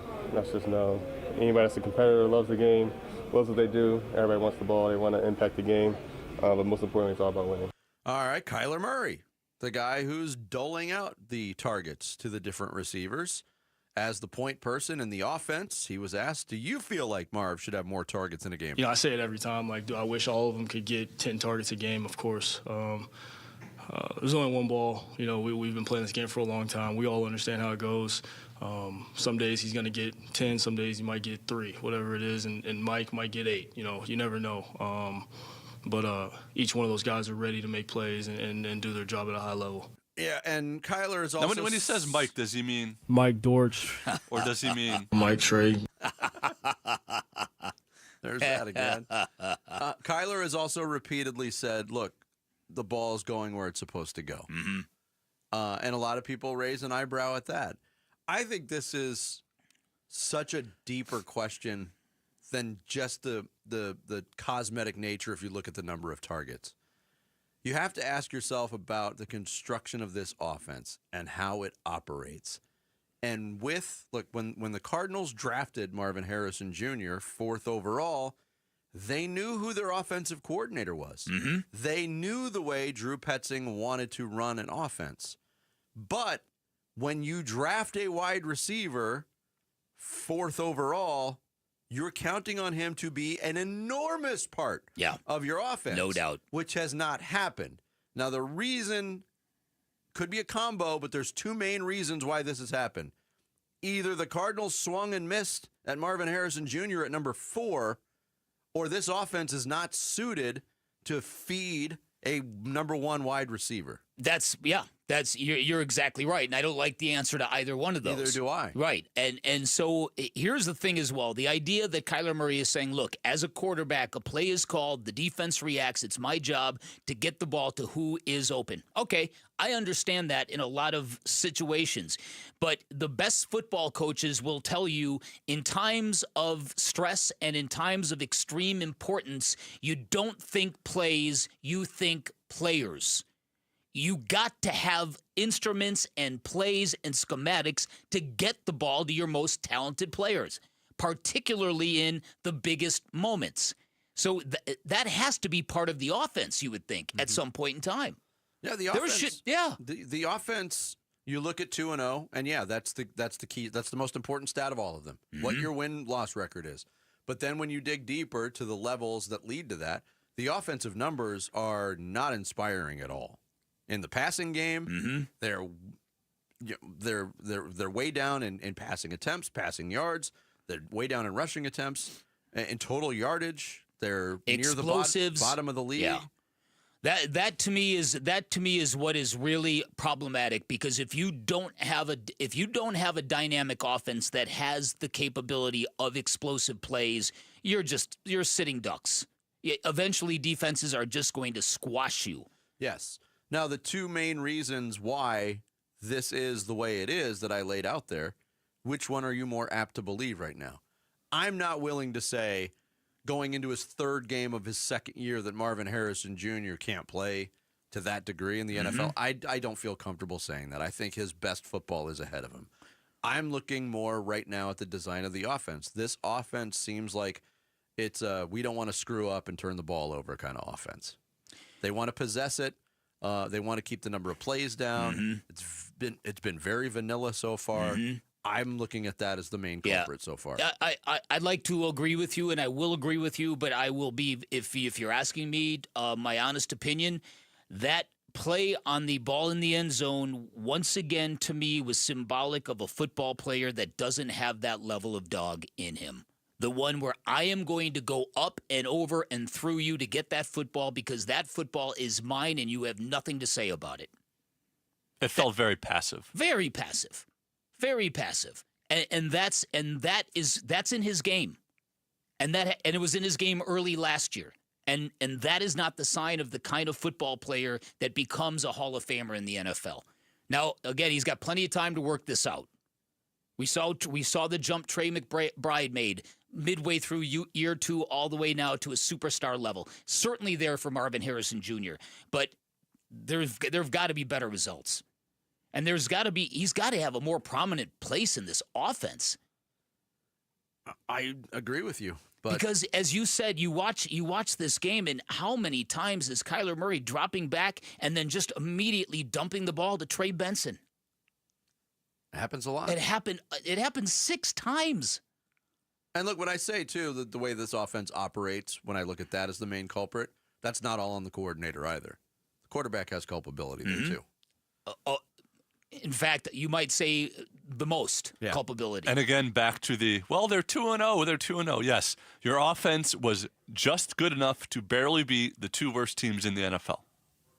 Listen, we'll see how that goes going forward. Because after last week's game, I was about as positive as anybody in the media that the Cardinals are exactly where they need to be, 2-0. But that doesn't mean they're going to get where they're going from this point forward. You had to win those 2 games regardless of what they look like, and they did. Check, mission accomplished. But does that mean you're capable now to beat a division rival? This is what we're going to find out. Yep. Cardinals and Sun Devil fans, next week is a huge one for both football teams. We're giving you the home field advantage with free tickets starting on Monday.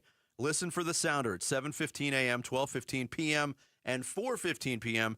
for your shot to win 2 tickets. Cardinals on Thursday Night Football and ASU on Friday night. Plus, don't miss extra chances to win on our contest page and the Arizona Sports YouTube page.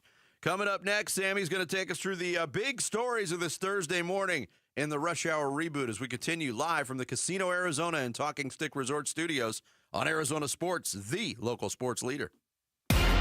Who's on top in high school sports in Arizona, and who's building up a powerhouse to unseat Arizona's best programs? Kevin McCabe talks with Arizona high school coaches and athletic staff Saturday mornings at 9 on The Kevin McCabe Show, presented by Brooklyn Betting. The Kevin McCabe Show, Saturday morning at 9 on the local sports leader, Arizona Sports 98.7 and the Arizona Sports app. So my mother is thinking of switching from Verizon to Pure Talk, but she's worried the deal sounds too good to be true. Michael, she said, how can those Pure Talk people offer me the same basic service as Verizon for so much less money? I said, Mom, go ask Google how much Verizon spends on advertising and promotion. A few seconds later, my mother said, oh my goodness, $12 billion a year? That must be a typo. I'll tell you what I told my mom. It's not a typo. Verizon spends $12 billion a year on advertising and promotion, and their customers are paying for it. Well, Pure Talk doesn't spend that kind of money on commercials. Trust me, I would know. Consequently, they can offer you and my mother unlimited talk, text, and plenty of data on a blazing fast 5G network for just $25 a month. Dial pound 250 and say the words Mike Rowe, and you'll get an additional 50% off your first month. That's pound 250 Mike Rowe. Pure Talk. Everything you need and nothing you don't. It's Wolf here for Tim Hovik Santan Ford. The $7,500 federal EV tax credit is expiring in just days. That's $7,500, brother. And Tim Hovik Santan Ford is your EV headquarters. Maybe you love the Ford F-150 Lightning or the Mustang Mach-E. Pure electricity, pure adrenaline. Great price in your pocket and a huge selection on the lot. Plug into Tim Hovik Santan Ford, located at the Santan 202 freeway at Alvista Drive in Gilbert. Restrictions apply. Not everyone qualifies. All offers expire 9/30/25. Parker & Sons Heating, Cooling, Plumbing, and Electrical is proud to team up once again with Arizona Sports for Character Counts. We're celebrating high school athletes across Arizona who show integrity, commitment, and academic excellence. With over $100,000 in scholarships already awarded, we're excited to keep the momentum going. Nominate a standout student athlete today at CharacterCountsAZ.com. We'd love to share their story, and they could win $10,000 from Parker & Sons. Hey, it's Gambo. Back to tell you about the Schwartz Laser Eye Center. Dr. Jay Schwartz did the LASIK surgery on my eyes over 15 years ago, and to this day, my vision has never been better. I see great at night, in the day, up close, far away, no glasses, no readers, and this is 15 years later. Dr. Schwartz offers the best in advanced LASIK technology, as well as other surgical laser procedures, such as the clear lens exchange and the EVO ICL.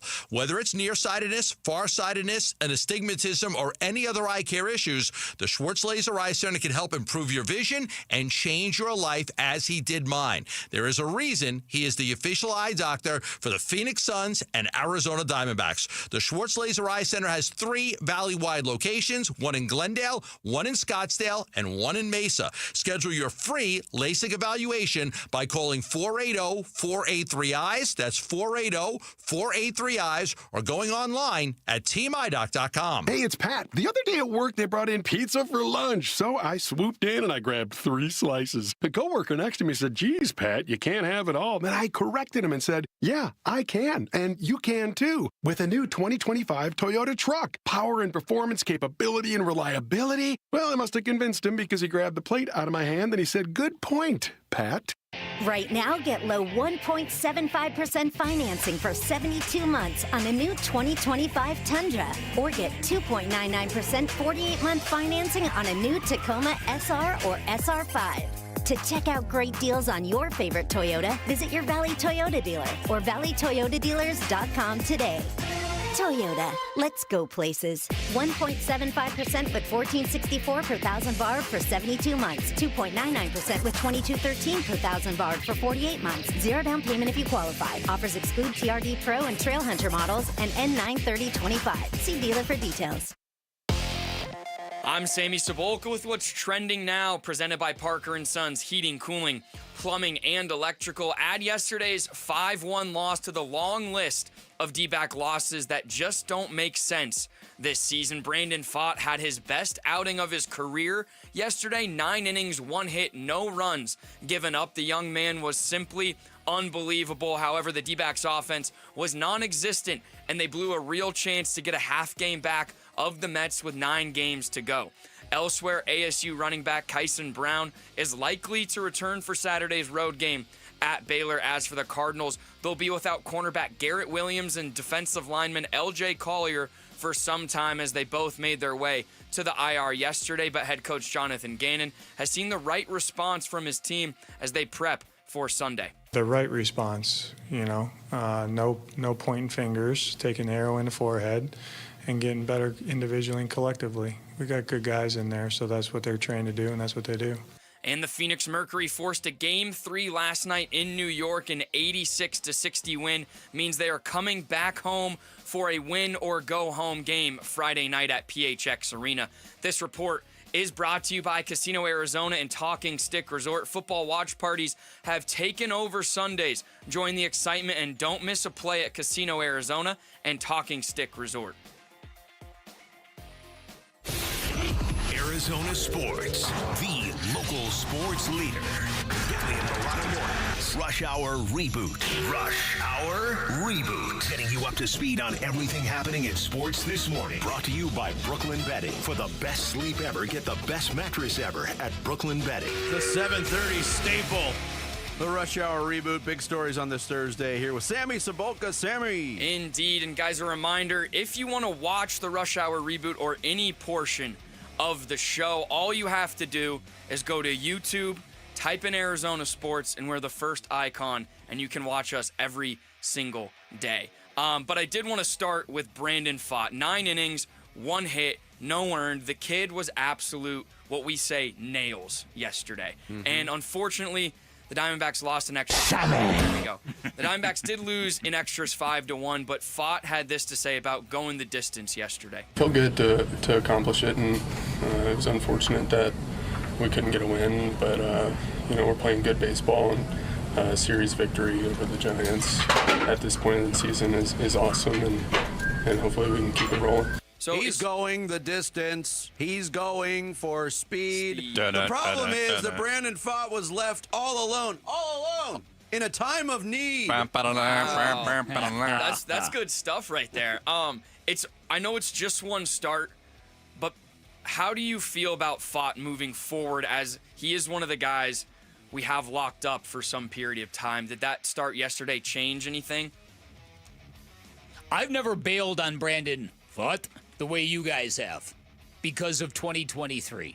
I've been much more sympathetic to him because of what we saw. So I never got that far down the road of thinking, this guy. So I've been cool with Brandon. But it doesn't Pfaadt. bother you at all that we really haven't seen anything reminiscent of 2023 since yesterday? No. Listen, yesterday? It does, but not to the point where I think this kid's a bust. No, moving forward to your question, Sammy, I feel good. Mostly because Brandon Pfaadt has proven one thing, and that is he is available. He's taking the ball every 5th day, and more often than not, he's going to give you 5 to 6 decent innings. For him to have that capability, what we saw yesterday, that was pretty encouraging. I was also reminded yesterday that Chuck, the PA guy for the Diamondbacks, Chuck Drago, the way he announces Brandon Pfaadt. Have you heard that? Brandon, what? It's very much like us. What?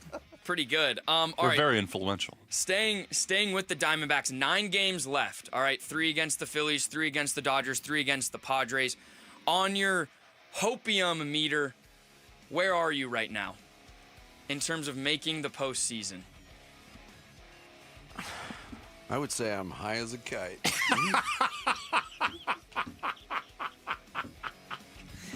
Got all the hopium.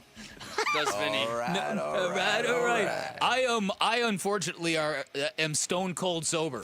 Man, you guys need to hang out more. Yeah, you need to come over to my side, Vic. Goodness. No, dude. Listen, I'm sorry. I'm wearing this game from yesterday. Today. I'm really, really affected by it. One thing they do prove, though, when they have these games where you're like, how did they lose that game?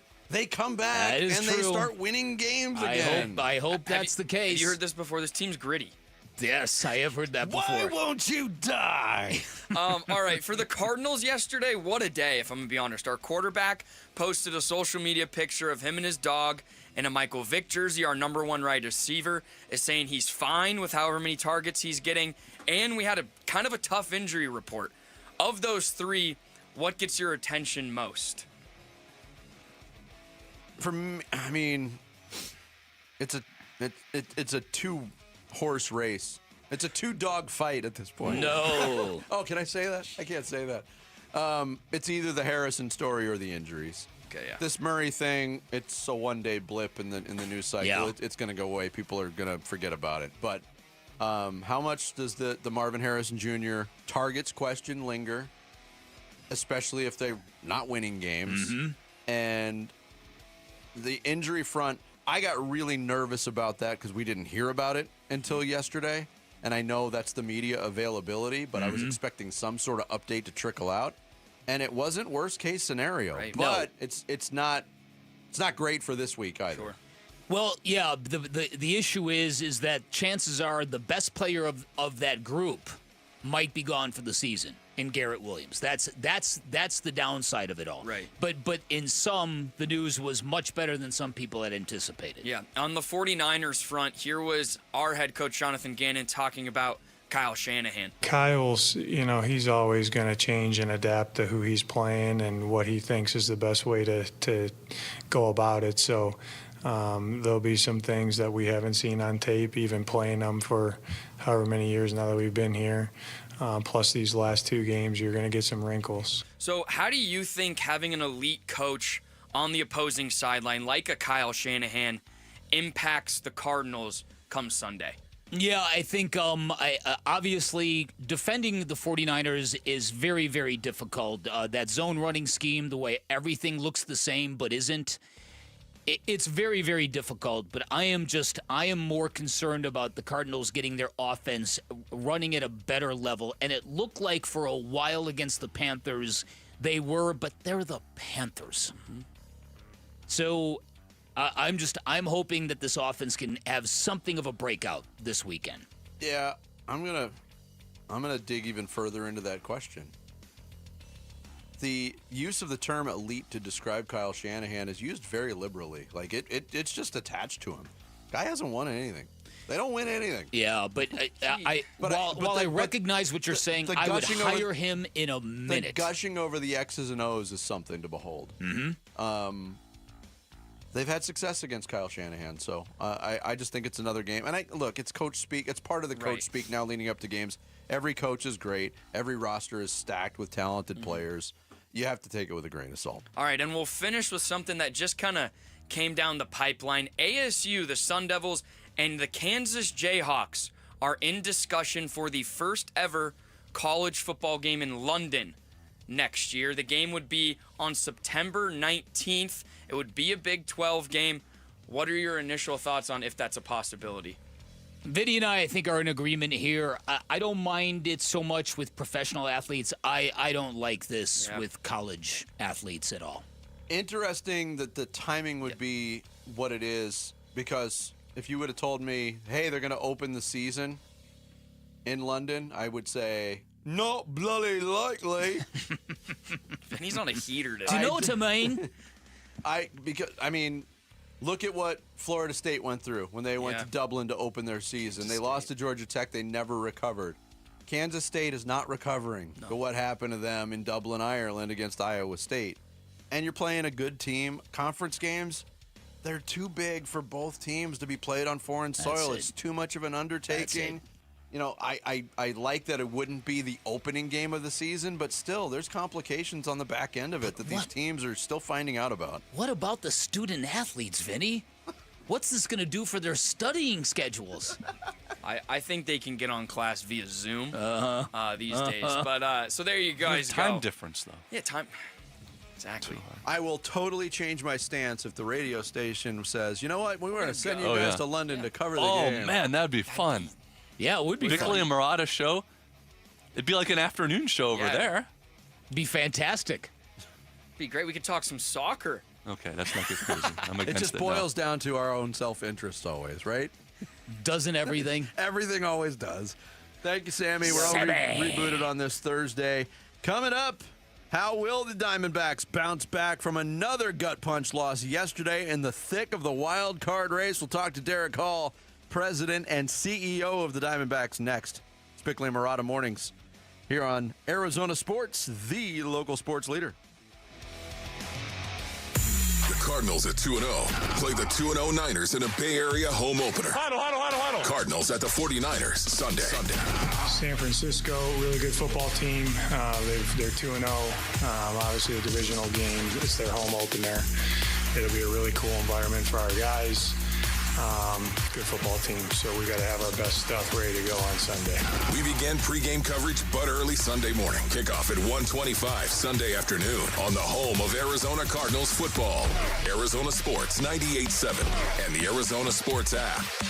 Hey, everybody. Dan Bickley here for my great friends at Waltz, and sports fans know you have to go big, as in big screen televisions, because they are built for live action sports, and these sporting events that we love so much cannot be viewed on laptops and phones and tablets. They need to be larger than life, and Waltz has exactly what you need to take your fandom to the next level. Talking about big screen televisions all the way up to 115 inches. If you want to see what that looks like, Waltz has one set up in their theater room. It is pretty spectacular. Great selection of outdoor televisions, and you should see the quality of picture with outdoor TVs these days. With fall coming, that is a great option. Incredible array of audio components, from sound bars to top-of-the-line speakers, and when you put together the right audio component with the right television, you will have magic, and I know because Waltz did it for me. They gave me a great price. They'll do exactly the same for you, and while you're at Waltz, make sure you drop my name. You're getting 10% off installation or a 3-year warranty for free. That is your choice. You can find Waltz off the I-10 in Warner, right behind the IKEA. You can find them online at waltz.com. Shop local, shop Waltz. How can you free your team from time-consuming office tasks? Amazon Business. Smart business buying tools enable buyers to find and purchase items fast so they can focus on strategy and growth. Free up your team and focus on your future. Learn more at amazonbusiness.com. Football season is here. Hey, it's Vince Marotta, and if you're like me, when you're watching the game, you're snacking chips, wings, veggies. Why not change the game and level up your snacking?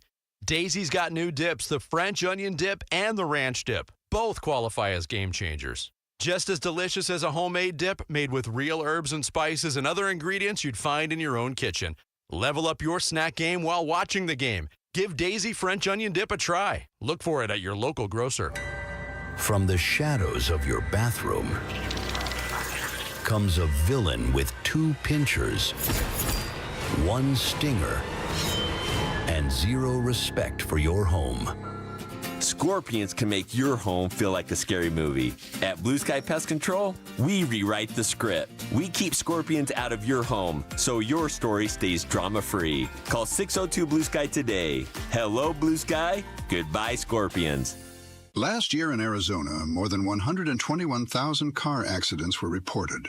Over 1,200 were fatal. Imagine you're one of those drivers. The light turns green. In a split second, everything changes. A crash leaves you fighting for your life, unable to speak, make decisions, or protect your family's future. Without having the right legal documents, the courts, not you, decide who speaks for you. That process is costly, time-consuming, and could tear families apart when they should be pulling together. With a comprehensive plan from RJP Estate Planning, including a living trust, powers of attorney, and healthcare directives, you stay in control, and your family stays protected. Call 480-576-5457 by September 19th for your KMVP listener discount. That's 480-576-5457. 480-576-5457. Trusted for over 35 years, RJP Estate Planning helps Arizonans plan for life's whens and what ifs.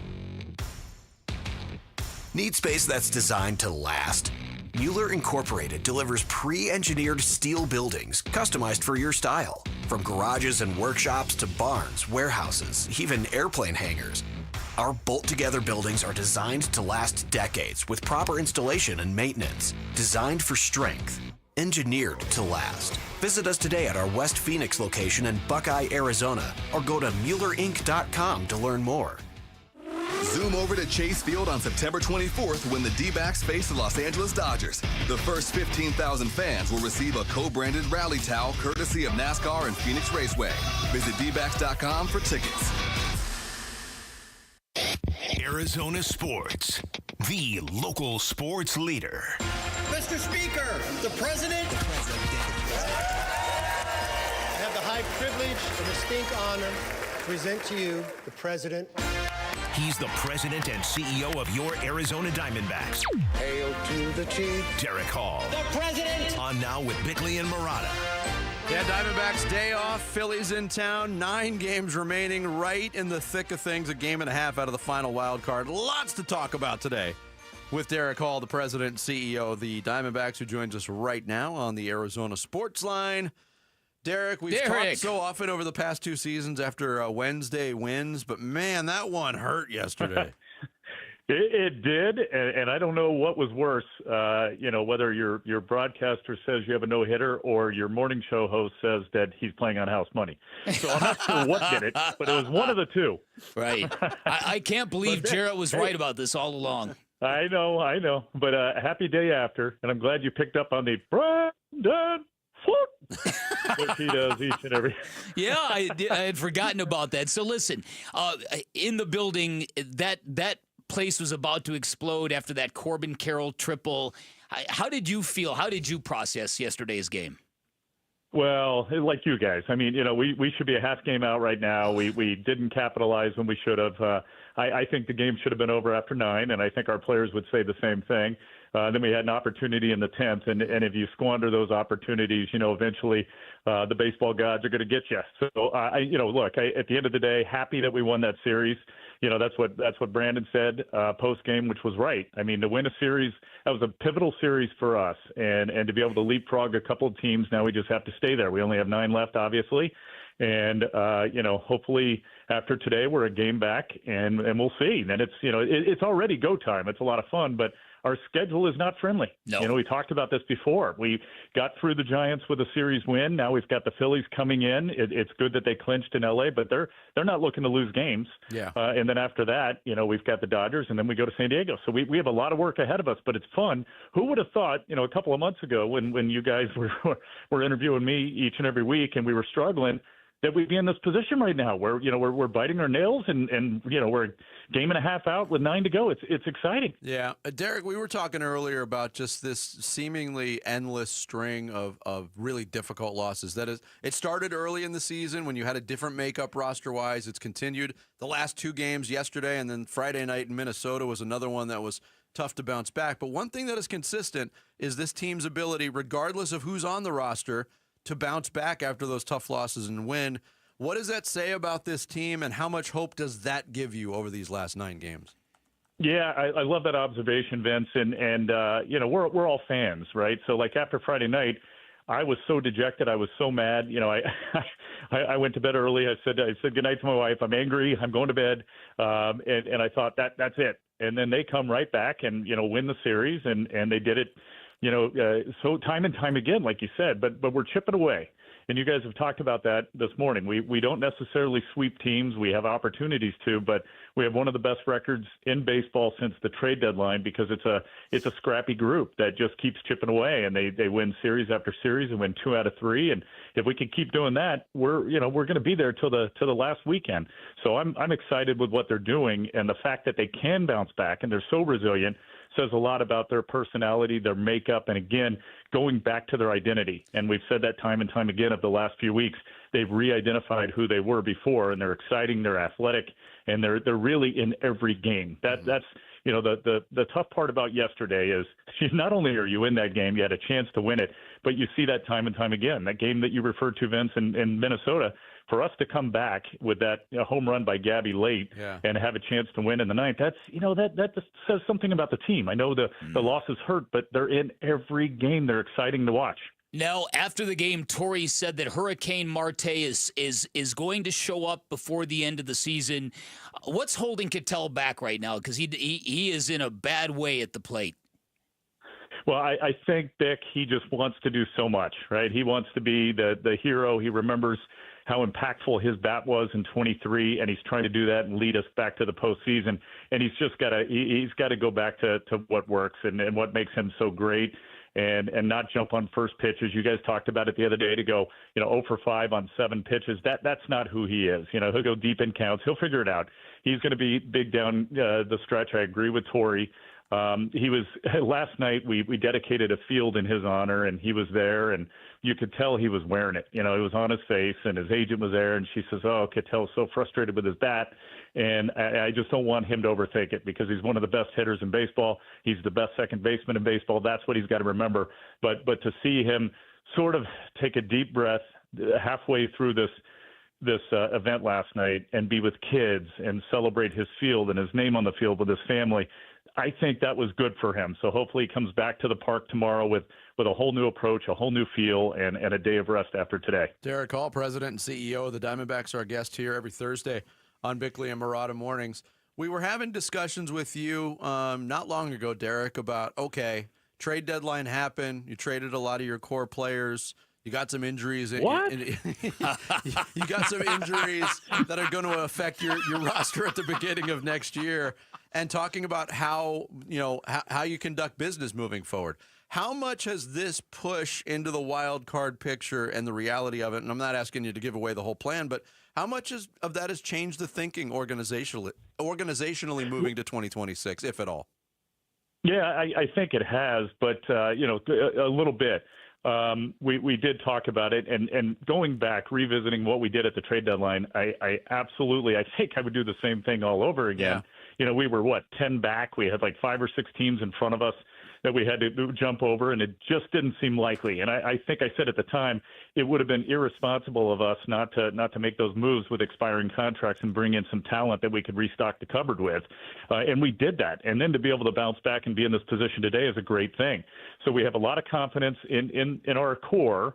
And I think we've also seen, our eyes have opened to some of the youth that now have proven they belong on our roster next year, whether it's Blaze or Tawa. We've got so many young guys. We have a bullpen that has learned how to pitch, and they look much more comfortable and experienced regardless of role. So I think all that plays into it, Vinny. So, yeah, I think we're always going to invest. And I had said before, are we going to invest at the level that we did this year? This year was our largest payroll number ever. Mm-hmm. And I had said it's unlikely that we're going to hit that again. And we've got a lot of dead money, obviously, with injuries, and they're not going to be playing next year. So we have to be careful how we spend. But we're going to invest. We're going to spend. But I do think that this momentum gets us even more excited about the offseason and the moves we have to make, yes. The crowd yesterday, a little bit shy of 20,000, but they were engaged. You heard them. So I think the $15 ticket promotion worked. What do you need from Diamondback fans in these last 2 home series against the Phillies and the Dodgers? Thanks, Dan. Yeah, we definitely need them out. And Phillies fans travel. They're tough. They're loud. Dodgers fans, we know, travel and fill up that ballpark, and they could be looking to clinch, as can San Diego when we play them. But we just need fans to come out and watch this team and cheer them on. It makes a difference. That first game against San Francisco, we had nearly 22,000, but it felt like 35,000. They were loud. They were behind that team, and I do think they pushed the team over in the 6th inning with that momentum and energy and excitement. We felt the same thing the next day. It's electric when that ballpark gets a little full and when we hear them. So, I would say fans, and Dick, thanks for asking. We need fans to come out and support this team this weekend. Get out there. We've got to take another series against the Phillies here this weekend and stay in the position that we are and put pressure on the team above us. Well, Derek, thanks for the time and the insight as always. And when we talk to you next week, we'll be going into the final 3 games of the year. Hopefully not a little the final nervous 3. about that. Thank you. Yeah. And hopefully we have another good start from Brandon Foot. So let's hope. Thanks, D. Thanks, Derek. All right, guys. Yeah, if Chuck's ever not able to make a game, they could just use Derek as the PA. Do we have a recording of Chuck doing that somewhere? Because it really is funny. It's almost the vocal styling was taken from us. Next time I'm at a game that fought pitches, right. I'm gonna I'll get that recording. Brandon, what? Coming up next, Bick kicks off the second half of the Thursday show with the blast. It's Bickley and Murata Mornings on Arizona Sports, the local sports leader. Diamondbacks President and CEO Derek Hall. Your home for everything Diamondbacks. Arizona Sports, the local sports leader. After a nice home win last week, the ASU Sun Devils travel to Waco for some Big 12 football at Baylor. They're one of the best teams in our league, so this is a really, really good football team. We're turning their quarterback, so it's a good challenge. Pre-game at 1:30 Saturday afternoon. Kickoff at 4:30 on ESPN 620 and the Arizona Sports app. In the game of life, a lot of people are in the red zone close to retirement, and they haven't thought about what happens after they're gone. It's not easy. Paul Calvisi here. That's why I went to Matt Dagas and his Bright Wealth Management team. Matt. And that's a tough conversation, Paul, because the retirement red zone is one of the most important times of life. And estate planning isn't just about money. It's about making life easier for the people you love. So what happens if someone doesn't have a proper plan? Well, their family could be left with court battles, confusion, and a lot of stress during an already difficult time. And that's where we help people create a full strategy for that next phase of life. Because it doesn't have to be that way, right? Not at all. And a simple estate planning session can give you peace of mind. And we'll walk you through the next steps to make sure that your legacy ends with a win and not a turnover. Call Bright Wealth Management at 844-726-9116 or click brightwm.com. Investment advisory services offered through Foundations Investment Advisors, LLC, an SEC-registered investment advisor. The content provided is for educational purposes only. Progressive knows we all crave validation. Girl, you are not 37. I would have guessed 27. You guys are too sweet. Sure, dewy skin. Terrific. Is something wrong, Ned? Why would you ask? Just because today marks my 10th anniversary without a car accident or even a speeding ticket? But somehow, tonight's all about your skincare. Wow. With Snapshot from Progressive, you can get a personalized rate based on how you drive. And that's all the validation you need.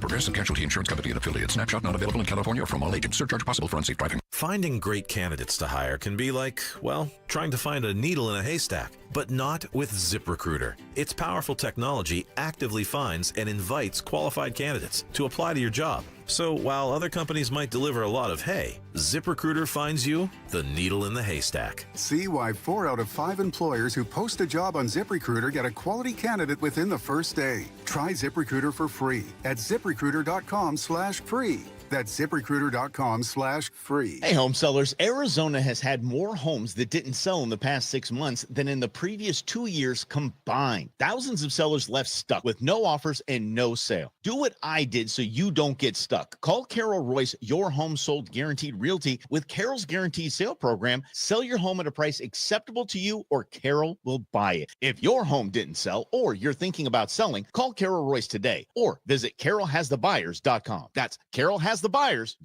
Carolyn Seller must agree on price and possession. I'm John Morgan of Morgan & Morgan. If you've been injured in a car accident, call America's largest injury law firm.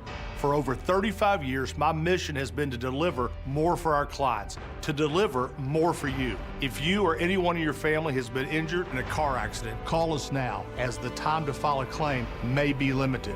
Last year, more clients hired Morgan & Morgan than ever before, protecting America, fighting for you. Morgan & Morgan. Visit forthepeople.com for an office near you. Sanderson Ford is Arizona's largest Ford dealership. They're also #1 in both sales and complete customer satisfaction. This is truly Sanderson Ford country, and people are singing their praises. Across the green desert, Arizona Diamondbacks legend Luis Gonzalez. to where the mountains touch the sky. Owner Sanderson Ford David Kimmerly. This is Sanderson Ford country. Owner of Rosie on the House Rosie Romero. Where Arizona's pride. 92.3 KTAR News Talk host Mike Broomhead. Sanderson Ford country. 98.7 Arizona sports host John Gambadoro. Built on serving you. 102.5 KNIX country host Tim Hattrick, a.k.a. Johnny Maverick. Sanderson Ford. Mix 96.9 host Priscilla Ornelas. Satisfaction en todo para usted. Sanderson Ford General Manager Mark Whittar.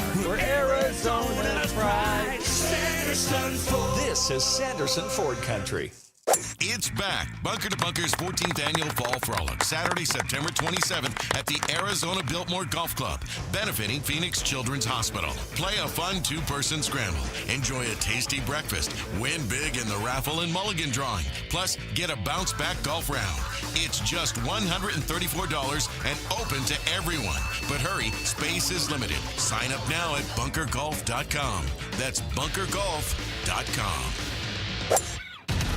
KMVP FM Phoenix. Live from the Casino Arizona and Talking Stick Resort Studio. Arizona Sports, the local sports leader.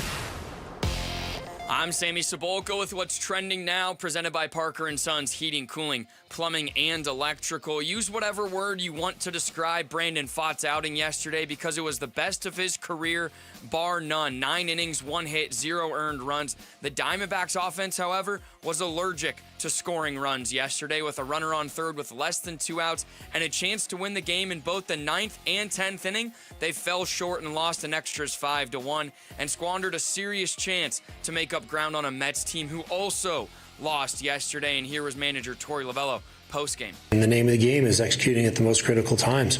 And unfortunately, we couldn't do that. Not for lack of effort, not for lack of trying. These guys know how to do it. We just couldn't deliver. On an off day today, but the Snakes will welcome the Phillies for 3 starting tomorrow.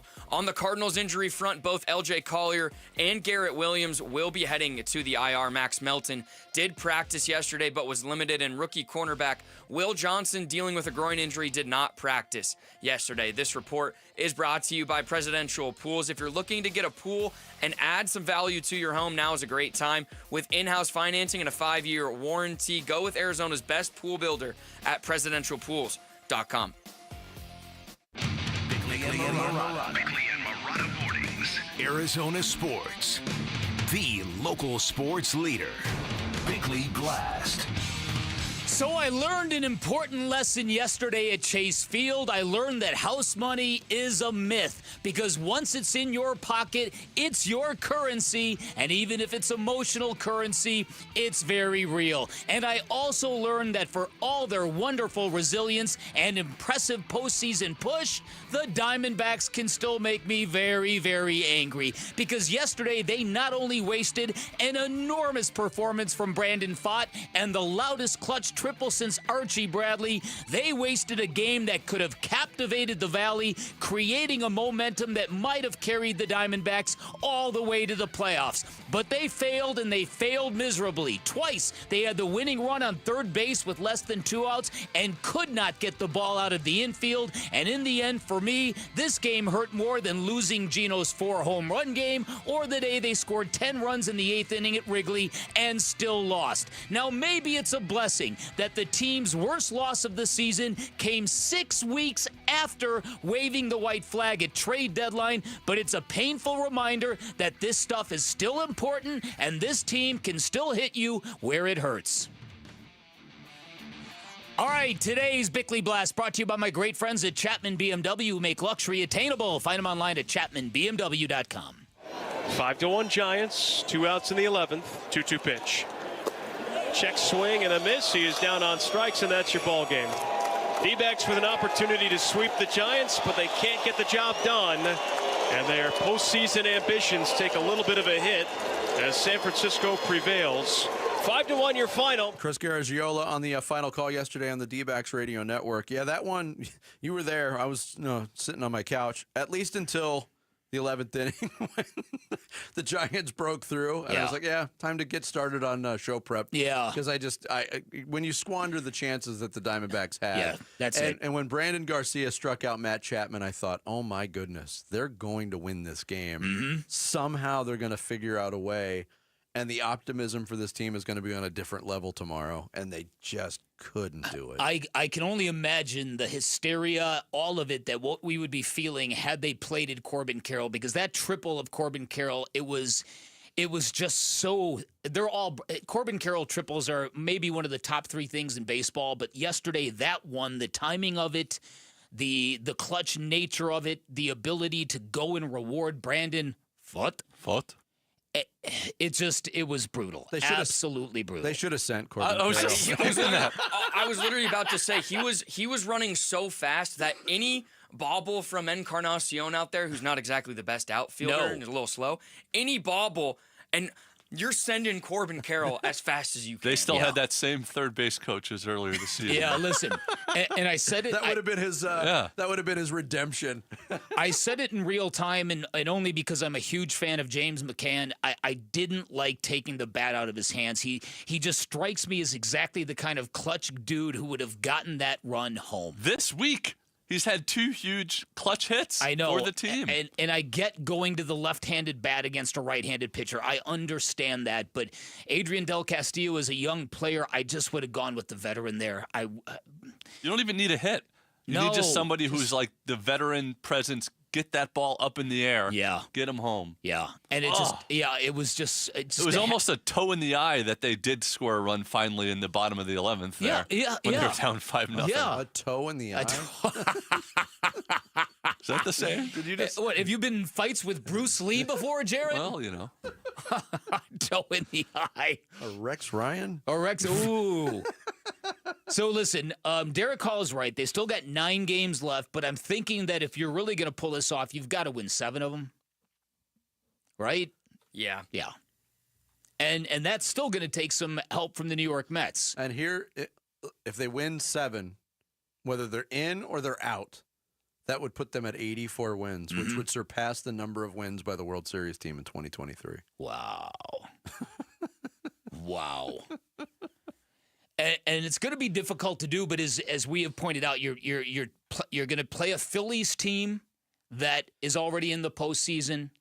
Probably the same with the Dodgers, but again, these are teams that are going to bring a ton of fans to Chase Field, and the Diamondbacks are going to have to rise to the occasion. And putting yesterday's loss behind them, I think it's going to be difficult because it was just right there. And with these 3 teams coming in, the Phillies, the Dodgers will be in the postseason, and the Padres will most likely as well. Yep. The last thing they want to do is lose any momentum going into the postseason. Yeah, it's true. Mike Hazen, the general manager of the Diamondbacks, he was on with Wolf and Luke for his weekly visit, or semi-weekly visit, here on Arizona Sports yesterday, and he talked about how impressed he's been with the team's performance since all the trades he made at the deadline. I'm extremely impressed with the way this group has played baseball since the trade deadline. I'm a genius, aren't I? I just feel like the way we're playing baseball now is a much cleaner, faster version of what we were. We obviously were very talented. I do still believe that. I probably still believe in the end that would be on paper in a better spot in some cases for sure if I hadn't sold at the deadline. I do think this newer version of the team, there's even seeing guys like Lawler and others up here on the bases, what Blaze is doing defensively at third base, what we're doing in the outfield with Barossa even going in late in games. I feel like that version of this team is playing a better brand of baseball, maybe one that's more suited to our skill set and what we try to do. That last point is pretty interesting. Playing a different brand of baseball that's maybe more suited to what we do. Go back to 2023. What was the saying? Embrace chaos. Yep. It was all about taking the extra base, creating opportunities with speed on the base pass, playing good, solid defense. Yeah. Then they shifted to more of a team that was reliant on the slug and relying on the home run. And we haven't seen at least the postseason. Last year didn't end in a postseason berth.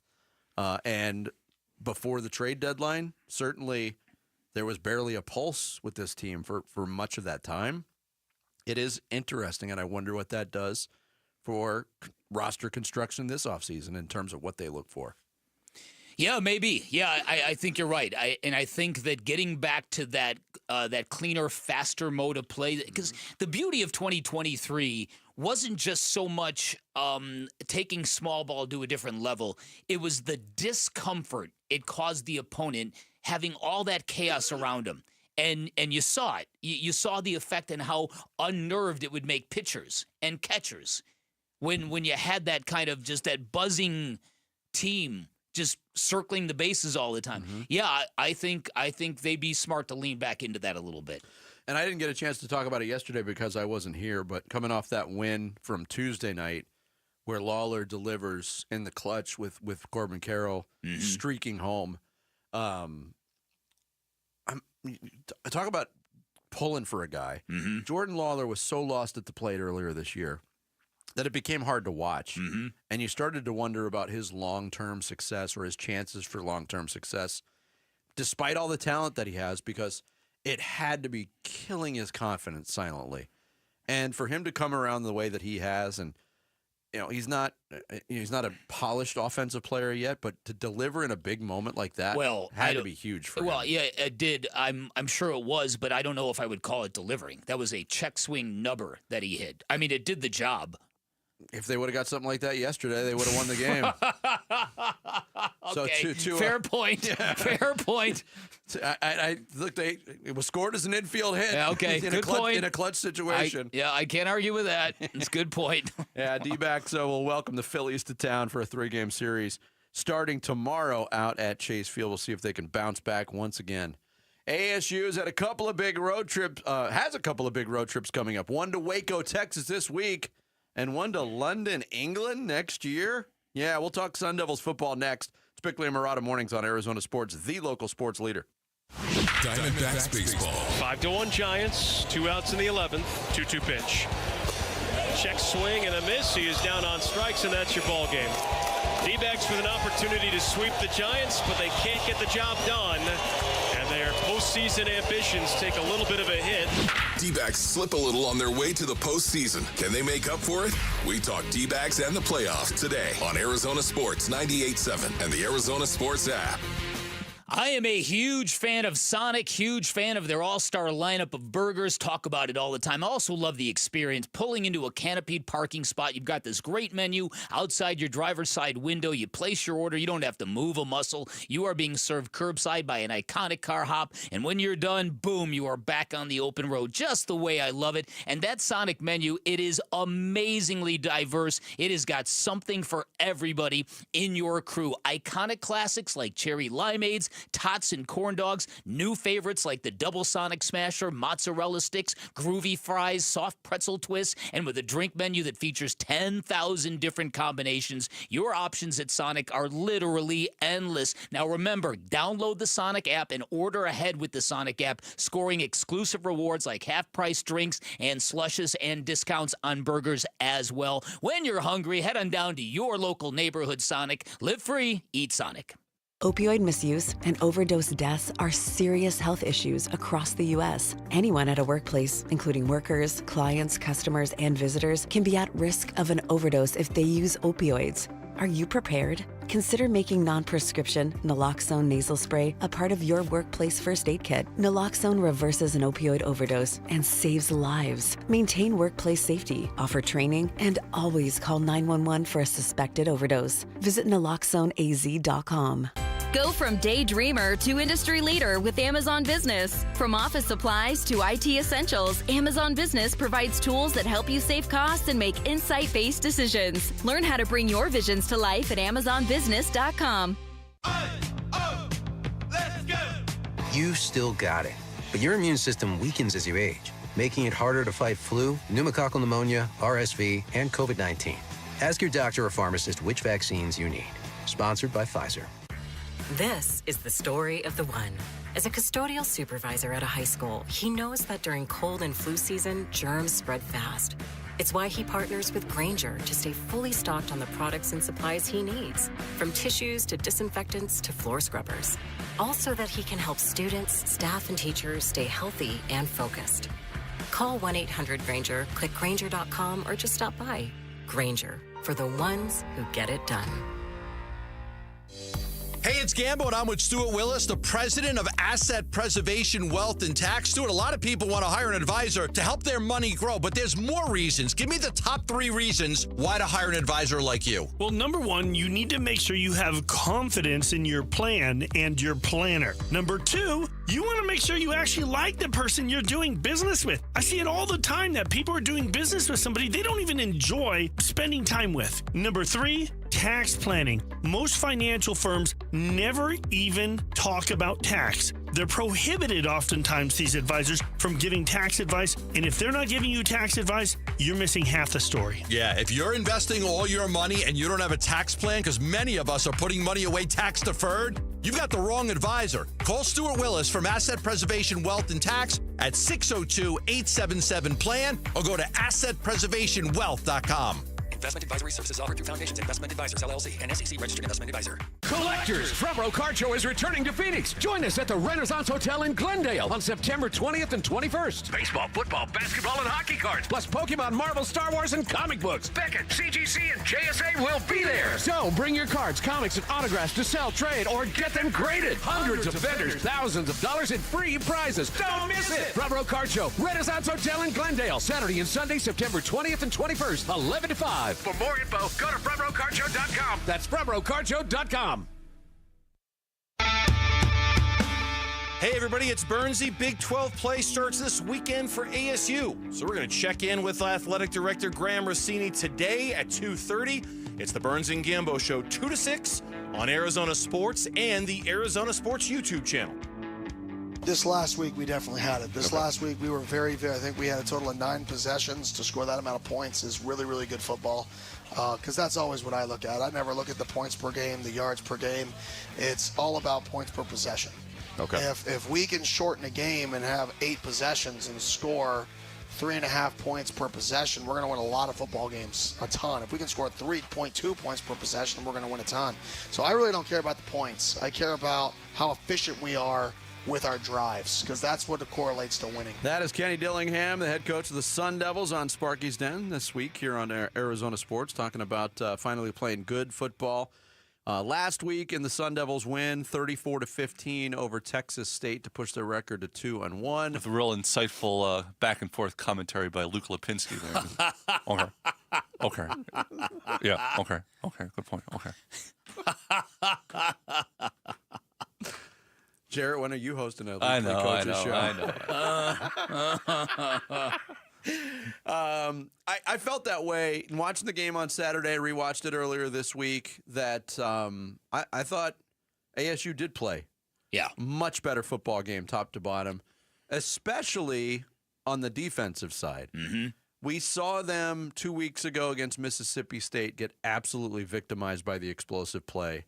And the timing of the last explosive play couldn't have been worse because it won the game for Mississippi State. Really, really tough loss. And you wondered how susceptible they were going to be. And I know Texas State had played some lesser opponents. They played Eastern Michigan. They played UTSA. But they put up astronomical numbers and a ton of explosive plays. And defensively, with less than a full deck of cards to play with, ASU kept them in check. They kept everything in front of them. Mm-hmm. I think that was big. Offensively, I think it was Sam Levitt's best game. I think that's a low bar. Yeah. Jordan Tyson is just a nightmare to deal with. Mm-hmm. And I think it was good for them to put that type of performance together just from a confidence boost standpoint. Yeah. Heading to a tough place to play in Waco. They haven't played Baylor since 1990, so This is all new territory for this group. Well, I think when you sort of focus in on this game, obviously a very big game on the road, the Sun Devils need to kind of establish that they can be that team on the road. They need to they were rattled in that game against Mississippi State, and we know why that happened. But I think this is a great opportunity for them to kind of get their mojo going on the road a bit. There's a couple of interesting things that I think about when I think about this ASU offense, because I'm a big Sam Levitt fan. He is the complete package. He burns hot. He's a tremendous competitor, but he's exactly the kind of guy who probably falls victim to trying and wanting to do too much.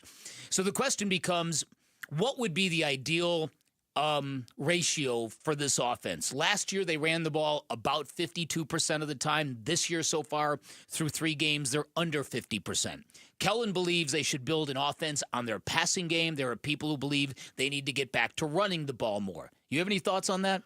I am on the side of the run. Okay. I didn't understand, we talked about this too, in the NAU game, coming out and throwing the ball 39 times against an opponent, an FCS opponent, even a good one like NAU, and running it 22 times.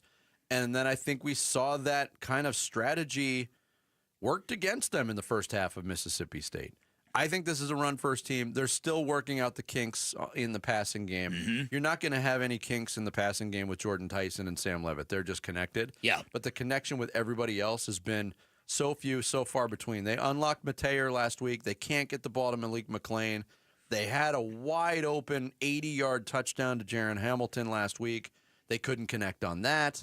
And I'll pin that more on the receiver than I will the quarterback. But there's a lot of kinks. And if you have explosive ability in the run game with Raleek Brown and different types of running backs to throw at a defense, I think you got to build it around the running game until the passing game gets up to snuff. Do you think that the first 6 quarters, the strategy was because they sort of bought into their own hype about Sam Levitt? And conversely, bought into the own hype, well, we don't have Cam Scadaboo this year, so we have to change the way we play? Or do you think it was just they were playing a lesser opponent and they were trying to get the passing game going? I mean, Maybe. I hope it wasn't the first part of what you said. It's just been a weird big shift since those first 6 quarters that they're realizing sort of in real time how this team's supposed to work. The last 2 of those 6 quarters that you're referring to, the first half against Mississippi State, was so discombobulated offensively. They really had no choice. And thankfully, when you're down 17 in college football, you can still forge a comeback with your run game, fueling it. You can't really do that in the NFL. Yeah. They don't come close. They don't take the lead in that game if they're throwing the ball primarily. Yeah, if they don't shift to the run game. I know they can be a run. That's their strength, run first. We kind of touched on this a little bit yesterday with Kellen, but can ASU get where they want to go if Sam Leavitt's not, if not the best, one of the best quarterbacks in the Big 12, though? No. Consistently? No, and that's so. that in the micro, that to me is the story of the game. That going into the game, if you were going to say which quarterback is a Heisman candidate right now, it's the other guy. It's Sawyer Robertson. And so that's the kind of thing that I think would really kind of get Sam Leavitt juiced up. He's got to get back to being the best quarterback in the Big 12. But or close to it. Or close to it. Because we saw that elevation last year. Sam Leavitt was decent at the beginning of the year. As the season went on, and after he came back from that injury, when he missed that Cincinnati game, he was a different quarterback, and the passing game clicked, even to the point where, they scored 40-plus points against Iowa State in the Big 12 championship game and went toe-to-toe with Texas in a shootout, a lot of it in the passing game, without Jordan Tyson. Well, that's how good Sam Leavitt became in getting everybody involved. And you can start to see the trajectory, but they need to get back close to that level. And it's also what a focus Cam Scadaboo was for opposing defenses. Yeah, he was a unicorn. There's no other way to say it. And they've got really good running backs this year, too. They don't have a Cam Scadaboo. And what he was able to do for the importance of that offense is unlike anything we've ever seen with this program. Well, and that's a big point. Last year, especially late in the year, you felt that they were equipped to win a shootout. Early this year, and especially against Baylor and TCU coming up in the next 2 weeks, those teams want to put as many points on the board as they possibly can. And I don't know right now if I feel super comfortable that ASU is equipped to win a 34-31 game against Baylor and TCU. That's why I think, especially against Baylor, being able to run the ball, control clock, control the time of possession is going to be as big as a story as Sam Leavitt will be. Yeah, and in Baylor's first 2 wins, this has the makings of a shootout. You mentioned Sawyer Robertson, their quarterback. In the win against Auburn and the big comeback win against SMU, he threw for over 400 yards in both games. Last week, they played Samford. He still had over 200 in half the game. So they're on pace. They're on pace to get about 400 yards on anybody they're playing right now, and they spread the ball out everywhere. To different receivers. Yeah. This is a very, very big challenge. Yeah, no, I agree. They might catch a break. That good tight end that Baylor has might not be available for them, and he's pretty. I forget his name, but I do know that he's really good. Real quick, the news that came out today. I don't think it's been finalized, but in discussions, ASU and Kansas in discussions to play a Big 12 conference game at Wembley Stadium in London next year. It would turn out to be week 4 of the season. So it wouldn't be the first game. It's being reported as it would be Kansas as the designated home team. So they would be the ones forfeiting the game. Okay. The game in Manhattan. It wouldn't affect the home slate for ASU. Okay. And the only thing that I could think of, we talked about this earlier in the reboot, if ASU or the schedule makers are able to give a bye after such a trip, okay. Then it gets a little bit more palatable. But if you're just playing a game in London and coming back, Kansas State and Iowa State, and both those teams have reacted differently. They played in Ireland to start the season. Neither one of them got a bye. They grinded right through. Iowa State won that game in Ireland. They're on one path. Kansas State lost that, and there's been a lot of dysfunction and a lot of injury, and they haven't been able to recover. That's a good point. That's a because real they didn't good get point. a bye week afterwards. No, that's a really, really good point. That really illustrates the dangers of losing that game. Yep, but they got to worry about Baylor this week and worry about Kansas in the offseason. Coming up next, injuries, adjustments, and controversies. Oh, my. The Cardinals had a busy day yesterday, and we'll go over all of it next. It's Bickley and Murata Mornings on this Thursday, live from the Casino Arizona and Talking Stick Resort Studios of Arizona Sports, the local sports leader. Wolf and Luke, middays 10 to 2. Tyson, he was a great player last year for ASU. But this year, doesn't he just look different? Oh, man. He looks like one of the top NFL prospects. He looks like a borderline NFL player already playing college football in these games. Yeah. And Tyson, even from last year, he was so productive. But this year, he is bigger. He looks bigger. He's playing bigger. He's making plays that you don't see college wide receivers make. All plays are not created equal. And that touchdown was not something that you can just dismiss. Wolf and Luke, middays 10 to 2 on Arizona Sports, the local sports leader.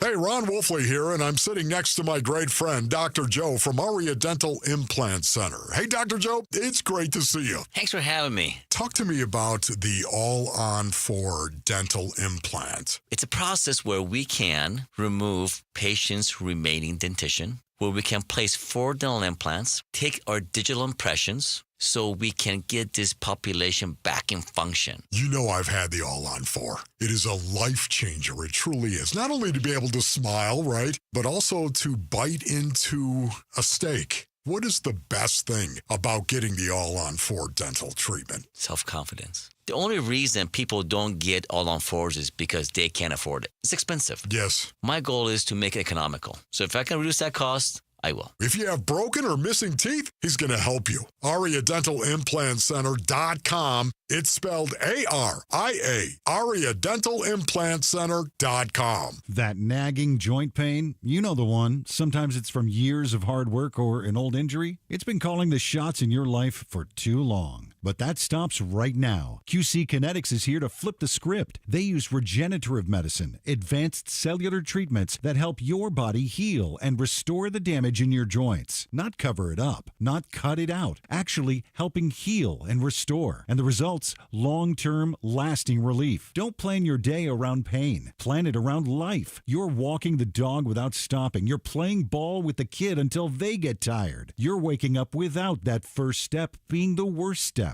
QC Kinetics. No surgery, no drugs, no long recovery. Bring your MRI, your x-rays. They'll make sure you're a good candidate. Your first consultation is free, so don't wait. Call QC Kinetics now with clinics in Phoenix, Scottsdale, Peoria, and Chandler. 602-837-PAIN. That's 602-837-PAIN. Hey, my Ford Edge. It's my daily driver. Game day, every day. Paul Calvisi here. Built Ford tough. Built football tough. Our Desert Ford dealers, they're an official partner of the Arizona Cardinals.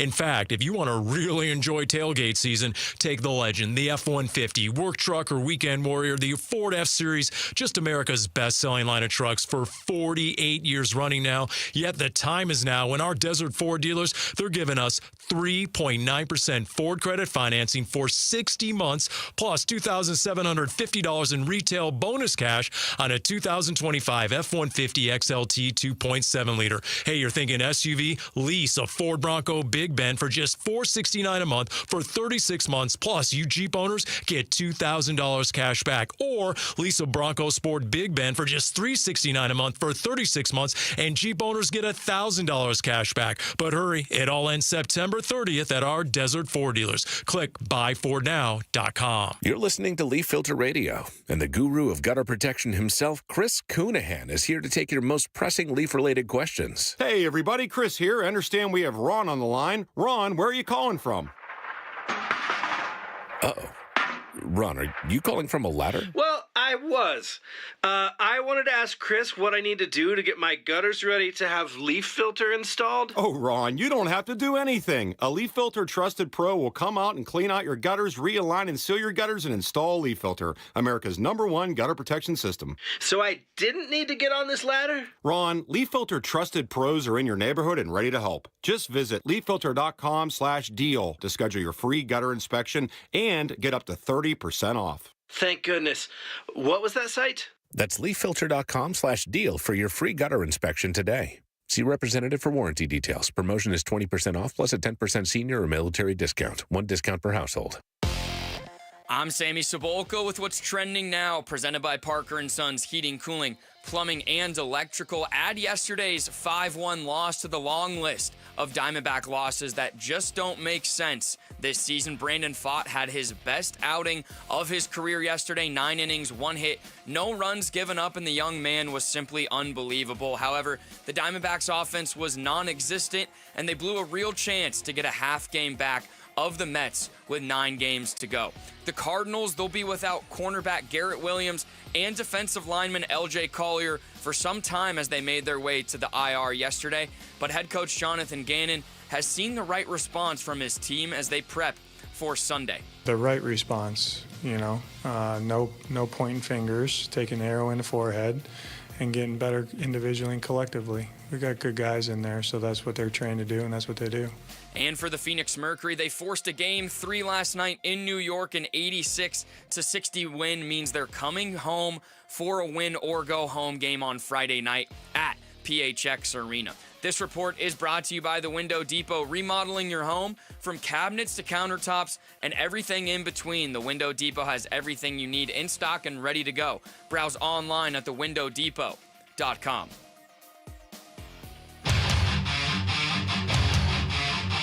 Hey, it's Wolf. What does the Arizona Cardinals defense need to do better in Week 3 against the 49ers? We'll ask 15-year NFL veteran Lorenzo Alexander at 11 on Arizona Sports 98.7, the Arizona Sports YouTube channel, and the Arizona Sports app. Couple updates that I'm sure you guys are itching at. Garrett Williams and LJ Collier will both go to IR. Potential for both of them to come back this year. Max Melton will be out there today. Will Johnson will not be out there today. And we'll kind of see how the week goes for those two. And that's the way Jonathan Gannon's press availability began on Wednesday. First look at the injury report. As predicted, as expected, it gets longer every week in the NFL. Mm-hmm. But we were wondering about the condition of Max Melton, Will Johnson, and Garrett Williams. We got answers on all of them to varying degrees. Will Johnson, day-to-day. Max Melton, basically day-to-day, but he was back on the practice field yesterday in a limited circumstance. Garrett Williams is going to injured reserve, the most serious injury of the bunch at the cornerback position. And, I mean, again, it's not worst-case scenario. There was a door opened up, as you heard Jonathan Gannon say, that Williams might be able to come back. But the reality of it is, Bick, you're at least 4 weeks without your best cornerback. Mm-hmm. Would we agree that Garrett Williams is the best, most polished right now? I think so. Yeah. That's a loss. It's a loss. Yeah. It's definitely a loss. But again, this is what football is, man. Mm-hmm. It's everybody loses players, and they're just either going to have to find a way to make do with what they have, or they're going to have to find somebody on the street who can maybe get the job done. It's going to put more pressure on the Cardinals to continue to create pressure up front to alleviate the stress on that secondary.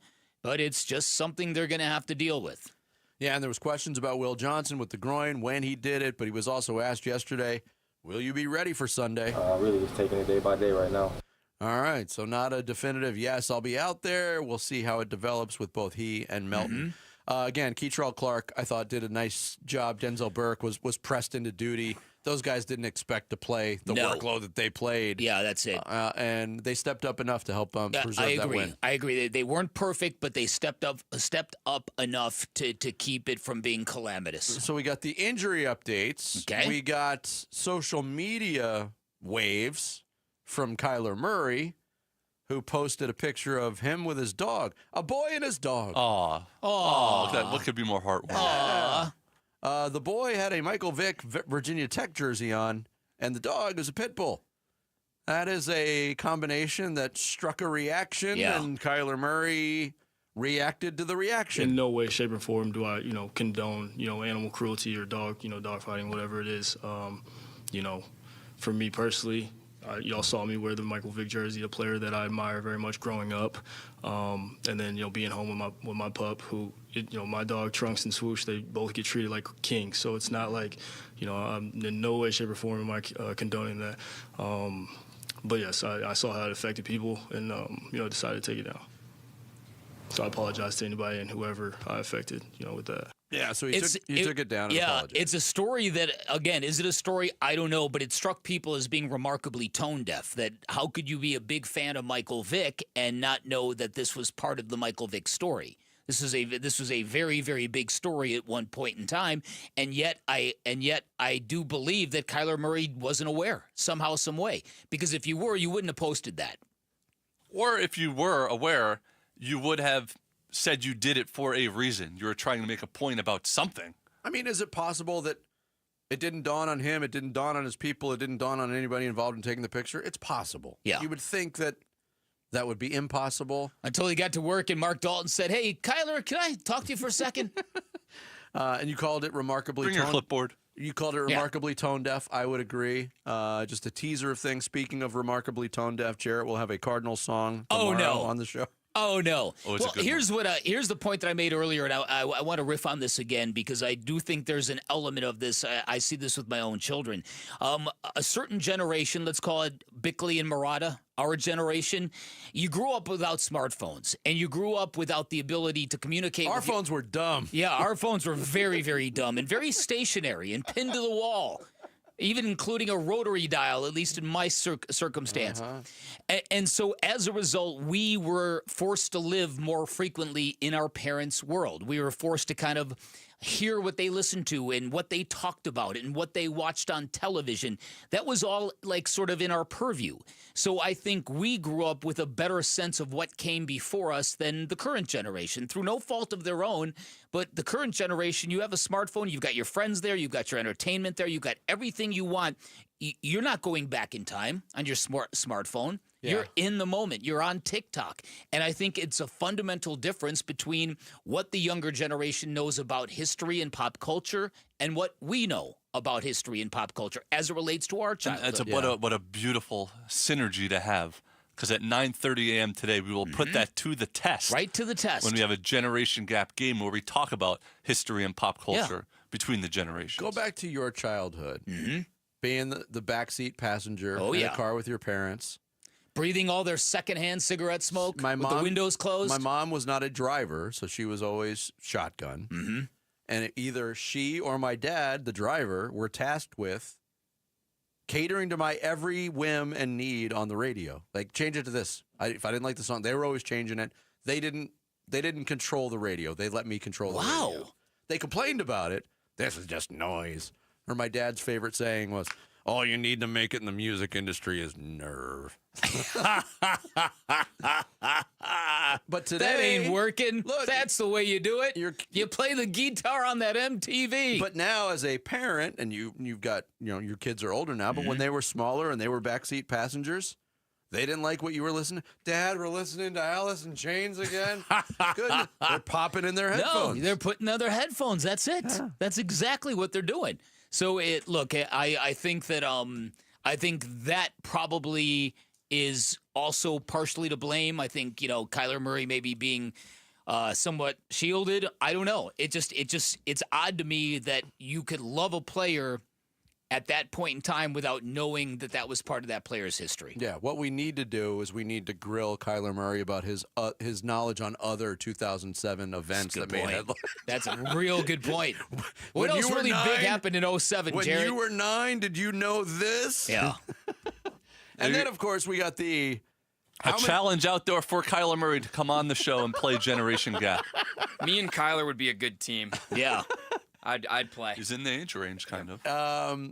Marvin Harrison Jr., only 11 targets through 2 games as the number 1 wide receiver, not necessarily the number 1 option in the passing game, but only 11. They're 2-0. Does he need more targets? He doesn't want to hear it. Yeah, that's a silly conversation, really. We're 2-0. That's the most important thing.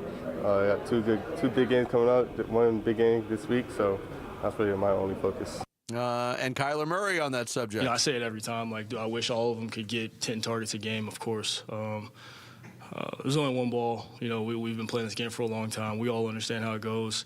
Some days he's going to get 10. Some days he might get 3, whatever it is. And Mike might get 8. You never know.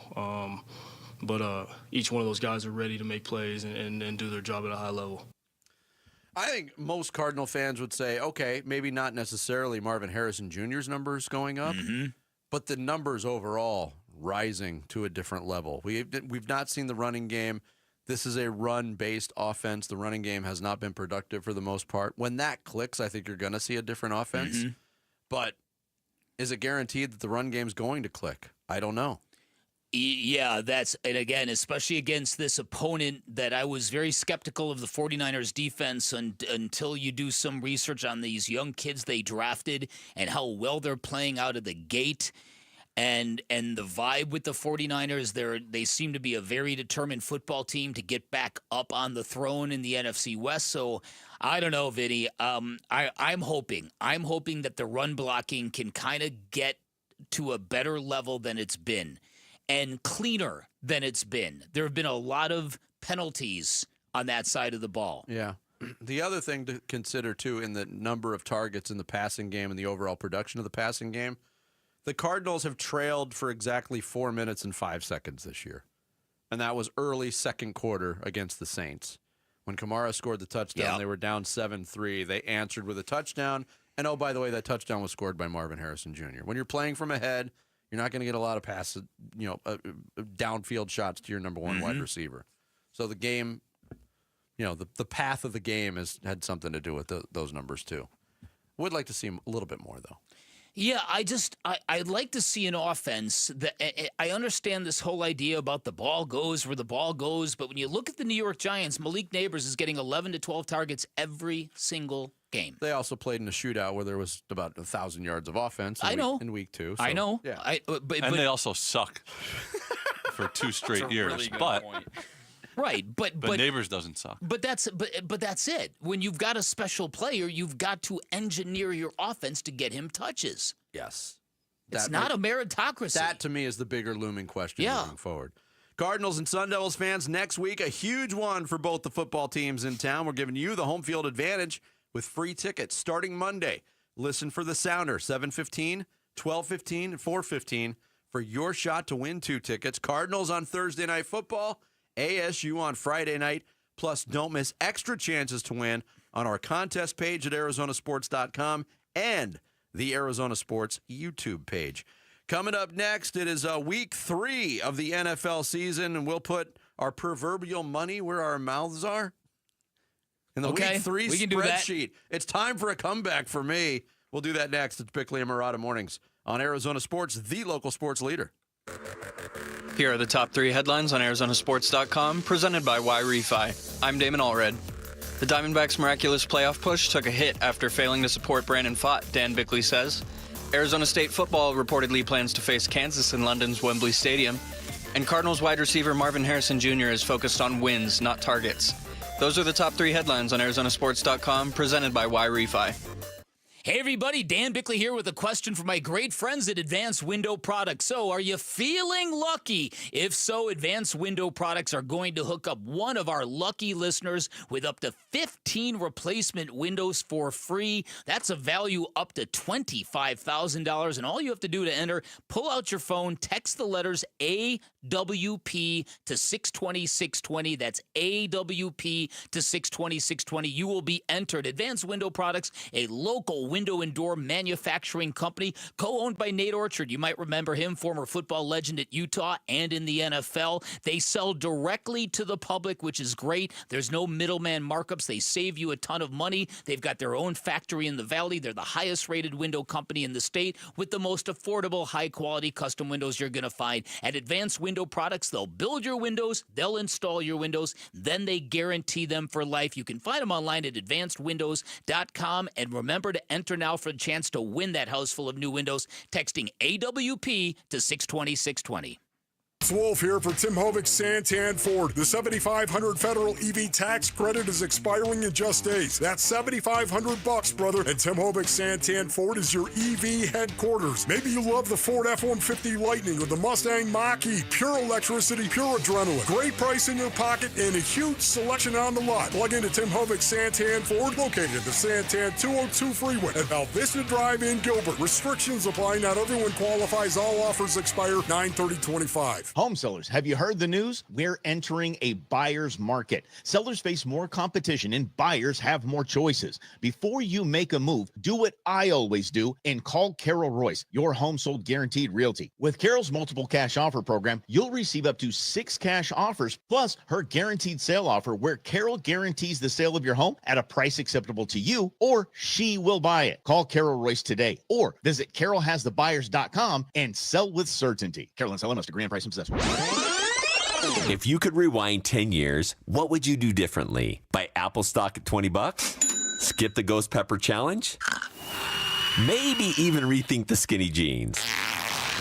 Nate here, owner of Blue Sky Pest Control. Some regrets are harmless, termite damage isn't. You can't go back in time, but you can keep termites from eating your future. Call 602 Blue Sky today for your free termite inspection. Hello, Blue Sky. Goodbye, pests. Low T, start for free. Yep, get prescription testosterone with no startup fee only at Red Mountain Weight Loss. Paul Calvisi here. Think better, sleep better, improve your sex life. Nothing. Boost testosterone like actual testosterone. Don't waste money on herbal supplements that don't work. Get the T levels you had in your 20s with prescription testosterone. And for a limited time, get started for free. Go to redmountainweightloss.com or dial pound 250 on your phone. Keyword Red Mountain. Hey, it's Vince Marotta here for Earnhardt Buick GMC in Mesa. That's where General Manager Brad Gunlickson and his team are kicking off a fall savings push with deals you've got to hear about. Get a low 0%, yes, 0% APR financing rate now on select 2025 GMC Sierra 1500 trucks and Hummer all-electric SUV and pickup models with approved credit. And don't forget, there's still time to take advantage of the $7,500 EV federal tax credit. But hurry, when September ends, so does this offer.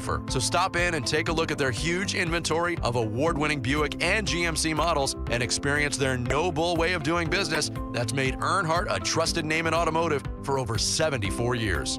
All this and more at Earnhardt Buick GMC in Mesa or online at earnhardtbuickgmc.com. We are professional grade, and that ain't no bull. Most new vehicles include a $998 no bull protection package as an added benefit. After all applicable incentives on select models, APR terms limited through GM Financial. Not all will qualify. Plus tax, title, license, and $599 doc fee. See dealer for details. Offer ends 9/30/25.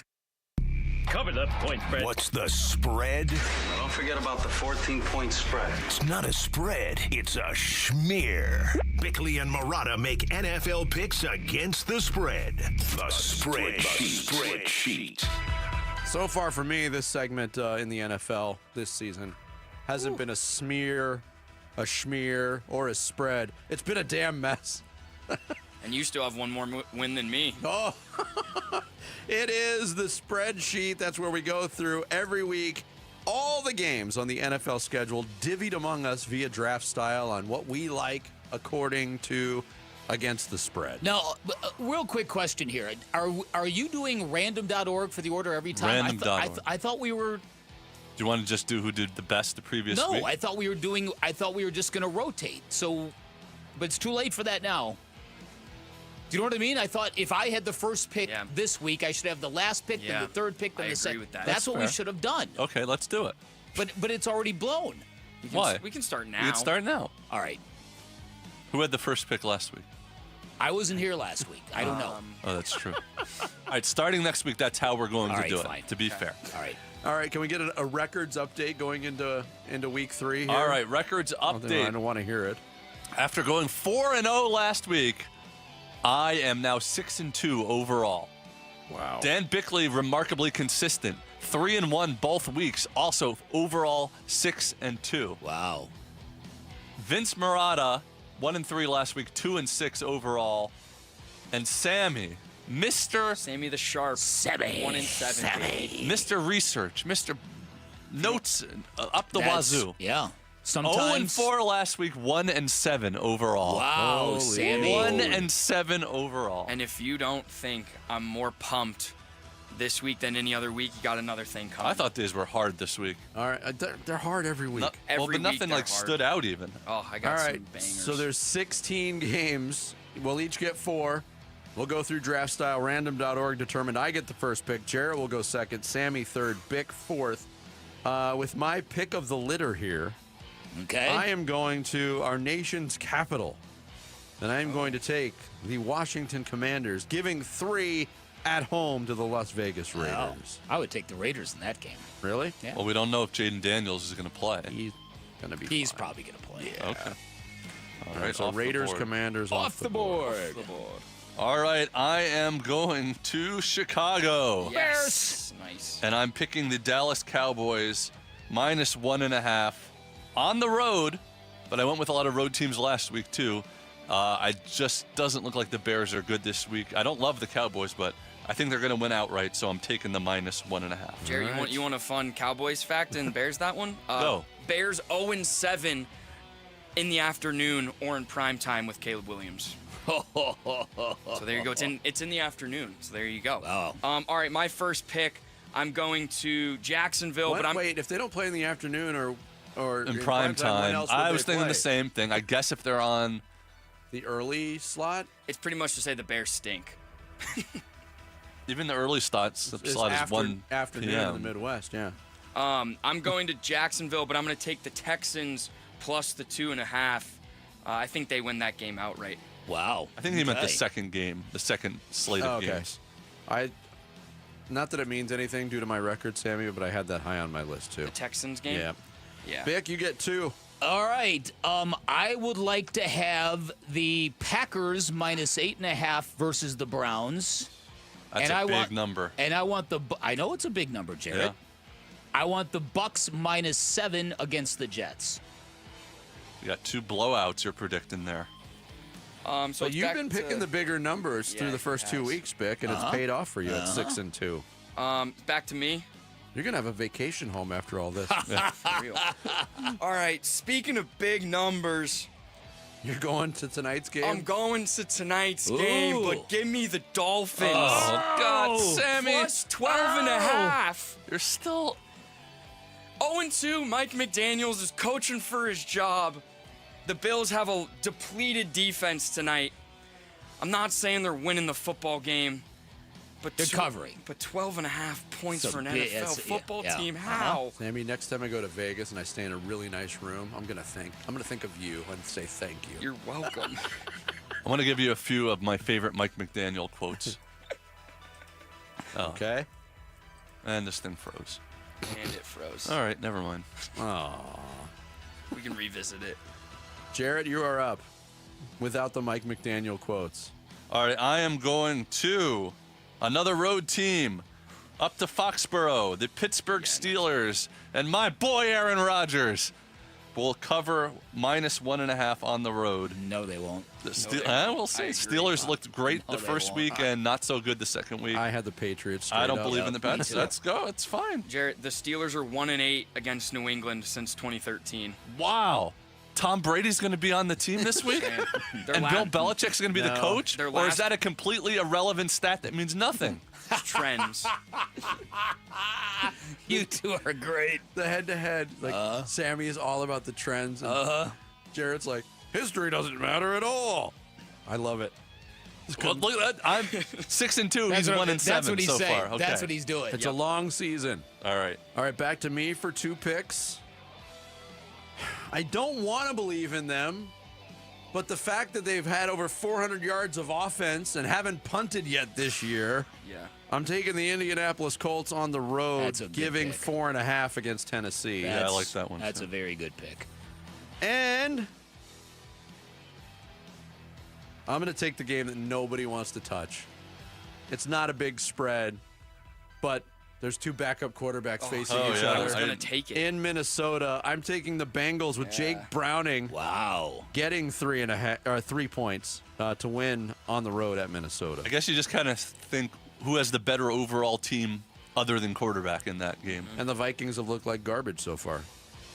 Maybe they'll get a jump with Carson Wentz. And if they do, J.J. McCarthy's in big trouble. All right, I'm taking another road team, the Arizona Cardinals, because I think they're going to beat the 49ers and Mac Jones on the road in Santa Clara. And even if they don't win, they're getting 2.5 points, which is not much of anything. But I think the Cardinals are going to win that outright, so I'm picking the Cardinals. All right, real quick survey of the other 3 members of the show. Would any of you made that pick? Nope. I had Niners I had the Niners. I had the Niners as well. Okay. It's fair, but I respect that pick. I'm going to a road team as well. The Broncos plus the 2.5 at the Chargers. Chargers' third straight divisional game. It's going to wear on them, and the Broncos figure something Didn't out. you hear Colin Cowherd called Jim Harbaugh the greatest coach of all time? His love affair for that guy is so absurd. He's a great coach, but come on. That's a little hyperbolic, yeah.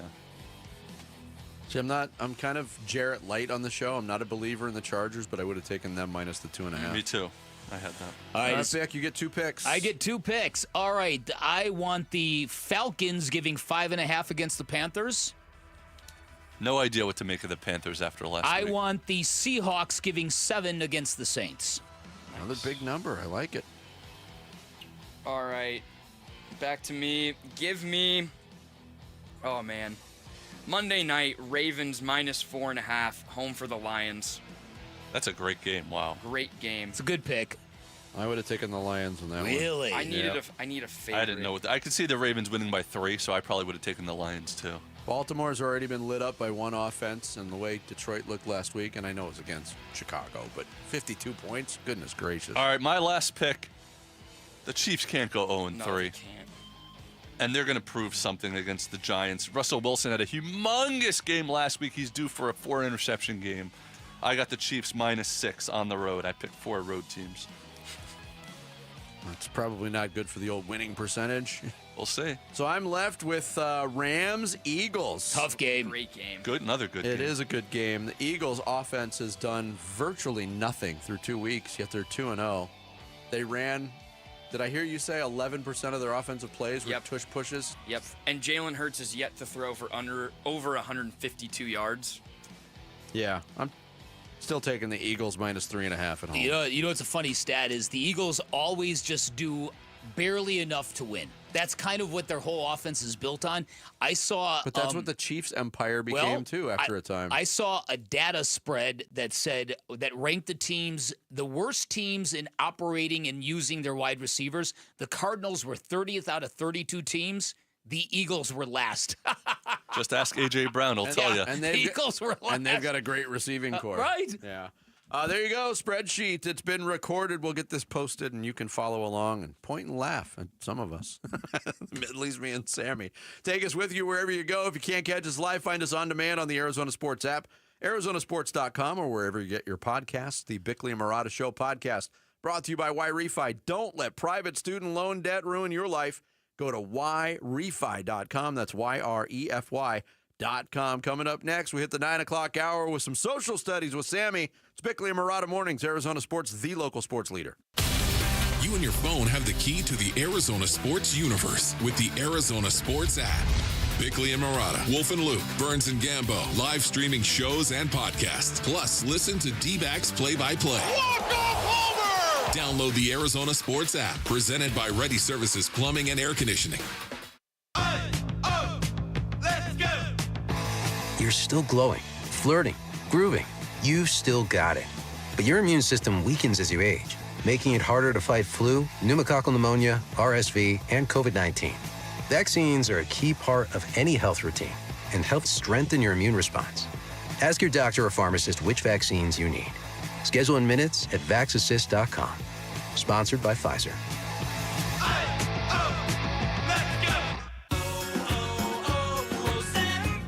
Hi, I'm Michael from the Warren Treaty. You know the jingle. Now discover the facts about Ozempic, a GLP-1. Only Novo Nordisk makes FDA-approved Ozempic. Learn about the real thing. Talk to your healthcare professional today. Call 1-833-OZEMPIC or visit Ozempic.com to view the medication guide and to learn more about Ozempic. Semaglutide injection 0.5 milligram, 1 milligram, and 2 milligrams.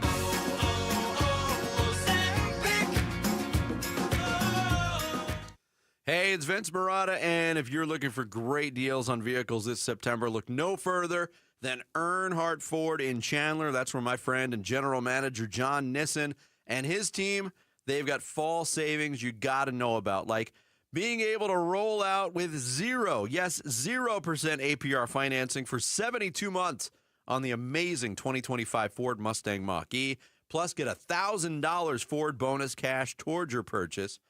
Or you can bulk up to a full-size F-150 truck at a low rate of its own, plus $2,750 in Ford bonus cash. And that's on the powerful XLT model, which comes with a 2.7-liter, 325-horsepower engine. If you want more, looking for SUVs, great selection of 2025 Escape SUVs, and they start at the low price of just $22,995. All of these offers do require approved credit. See dealer for full details. These offers do end September 30th, 2025. Stop in to Earnhardt Ford in Chandler. Tell them I sent you. They're right off the I-10 and Ray Road, and they've got the no bull deals you've been waiting for. Check them out online and shop at your convenience at EarnhardtFord.com. 1-877 Cars for Kids. KARS Cars for Kids. Ready to get rid of that old car? Donate it to Cars for Kids. Call 1-877-CARS-FOR-KIDS to reach a friendly live agent. Donation's super easy, and your car can be picked up as soon as tomorrow. Call us now, 1-877-CARS-FOR-KIDS. 1-877-CARS-FOR-KIDS. Donate your car today. Did you know you can donate real estate too? Last year in Arizona, more than 121,000 car accidents were reported. Over 1,200 were fatal. Imagine you're one of those drivers. The light turns green. In a split second, everything changes. A crash leaves you fighting for your life, unable to speak, make decisions, or protect your family's future. Without having the right legal documents, the courts, not you, decide who speaks for you. That process is costly, time-consuming, and could tear families apart when they should be pulling together. With a comprehensive plan from RJP Estate Planning, including a living trust, powers of attorney, and healthcare directives, you stay in control, and your family stays protected. Call 480-576-5457 by September 19th for your KMVP listener discount. That's 480-576-5457. 480-576-5457. Trusted for over 35 years, RJP Estate Planning helps Arizonans plan for life's whens and what-ifs. Do Crohn's disease or ulcerative colitis symptoms keep coming back? Tremfya, guselkumab, may help, with rapid remission achieved at 12 weeks and lasting clinical remission at 1 year. Some even saw visible improvement of their intestinal lining at 12 weeks and 1 year. Tremfya is a prescription medicine used to treat adults with moderately to severely active Crohn's disease and adults with moderately to severely active ulcerative colitis. Serious allergic reactions and increased risk of infections and liver problems may occur. Before treatment, your doctor should check you for infections and tuberculosis. Tell your doctor if you have an infection, flu-like symptoms, or if you need a vaccine. Healing is possible with Tremfya. Approximately 3 out of 10 patients were in endoscopic remission at 1 year, based on areas visualized on colonoscopy, which may not represent the deeper bowel layer or entire GI tract. Individual results may vary. Ask your doctor about Tremfya today. Call 1-800-526-7736 to learn more or visit tremfyaradio.com. KMVP FM Phoenix, live from the Casino Arizona and Talking Stick Resort Studio. Arizona Sports, the local sports leader. I'm Sammy Sabolka with what's trending now, presented by Parker & Sons Heating, Cooling, Plumbing, and Electrical. Use whatever word you want to describe Brandon Pfaadt's outing yesterday because it was his best of his career, bar none. 9 innings, just 1 hit and 0 earned runs. The Diamondbacks offense, however, was allergic to scoring those runs yesterday. With a runner on third with less than 2 outs and a chance to win the game in both the 9th and 10th inning, they fell short and lost in extras 5-1, and they squandered a serious chance to make up ground on a Mets team who also lost yesterday. For the Snakes, they're off today, but they'll welcome the Phillies for 3 games starting tomorrow. On the Cardinals injury front, both LJ Collier and Garrett Williams will be heading to the IR. Max Melton did practice yesterday, but was limited, and rookie cornerback Will Johnson, dealing with a groin injury, did not practice yesterday. This report is brought to you by Casino Arizona and Talking Stick Resort. Sundays belong to football watch parties with wall-to-wall action, special guests, food and drink specials, football promotions, and more.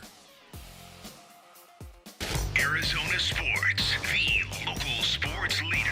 Bickley and Murata Mornings. Social Studies. Brought to you by HigherPrice.com. Carol Royce, your home sold guaranteed realty. All right, the spreadsheet's spread out past it's segment time, so we got to get to it. Social Studies with Sammy. What do you got, Sammy? Yes, indeed. You know where to find us. We're at Bickley_Murata.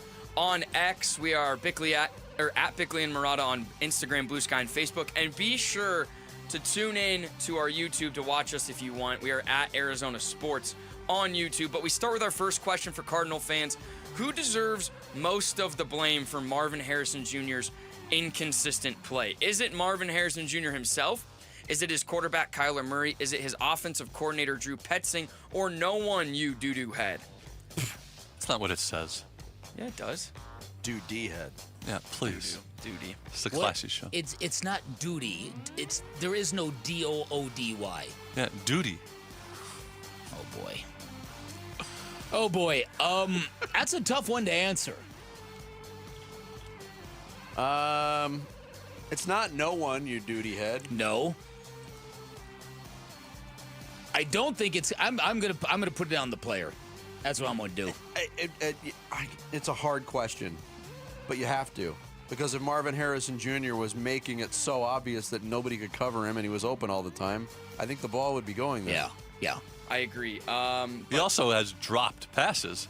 He has. That is true. The votes were 44% to the offensive coordinator, Drew Petzing, 25% to Marv himself, 21% to Kyler, and 9% no one. And I want to read one of them. Chalk Riley said, after last Sunday, I would have to say Marvin Harrison Jr.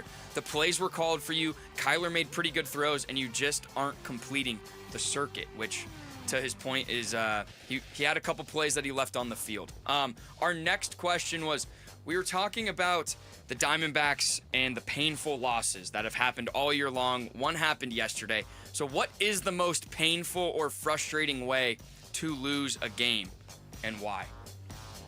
See, this is where I'm going to get semantical up in here. Painful and frustrating are two different things for me. Mm-hmm. Painful comes down to what we saw yesterday. That was painful. While it was frustrating, getting absolutely blown out to me is more frustrating than painful. Would you agree with that? I think so.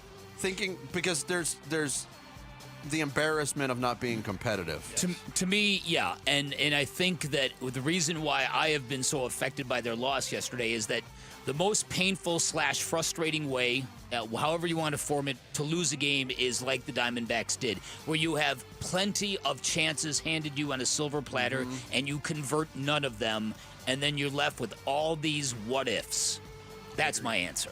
I think the height of expectation also goes into it. Like, for example, yesterday, Corbin Carroll's on third base, a win, and you didn't know it at the time, but you're a half game out. And all of a sudden, we're talking about the playoffs and to lose in which they did. Not fun. Let's see. Arizona Doug said, I'd have to say a defensive penalty in football to have an untimed down, then that play scores. That is absolutely brutal. And then Ross Vegas said, losing the Super Bowl with 35 seconds left with a toe that was clearly out of bounds. I'd say that's pretty painful and frustrating. Not out of bounds, just not down on the paint. I also could say, football or basketball, losing on a Hail Mary or a buzzer beater in a game where you were ahead the whole time, that would absolutely make you pull your hair out. One of the ones, too, and briefly we'll go to the last one, it was mentioned, losing a game where you leave the game knowing you're a better team. That's good. I get, like, the team that wins is you're the better, you won the game, but leaving the game and leaving the field knowing that you were better than them for 59 and 60 seconds or whatever, like, that's very brutal. I guess focusing on the frustrating, too, people also brought up losing on a terrible, controversial officiating call. Yeah, it's pretty bad, that'll stick with you, too. Yeah, it will. All right.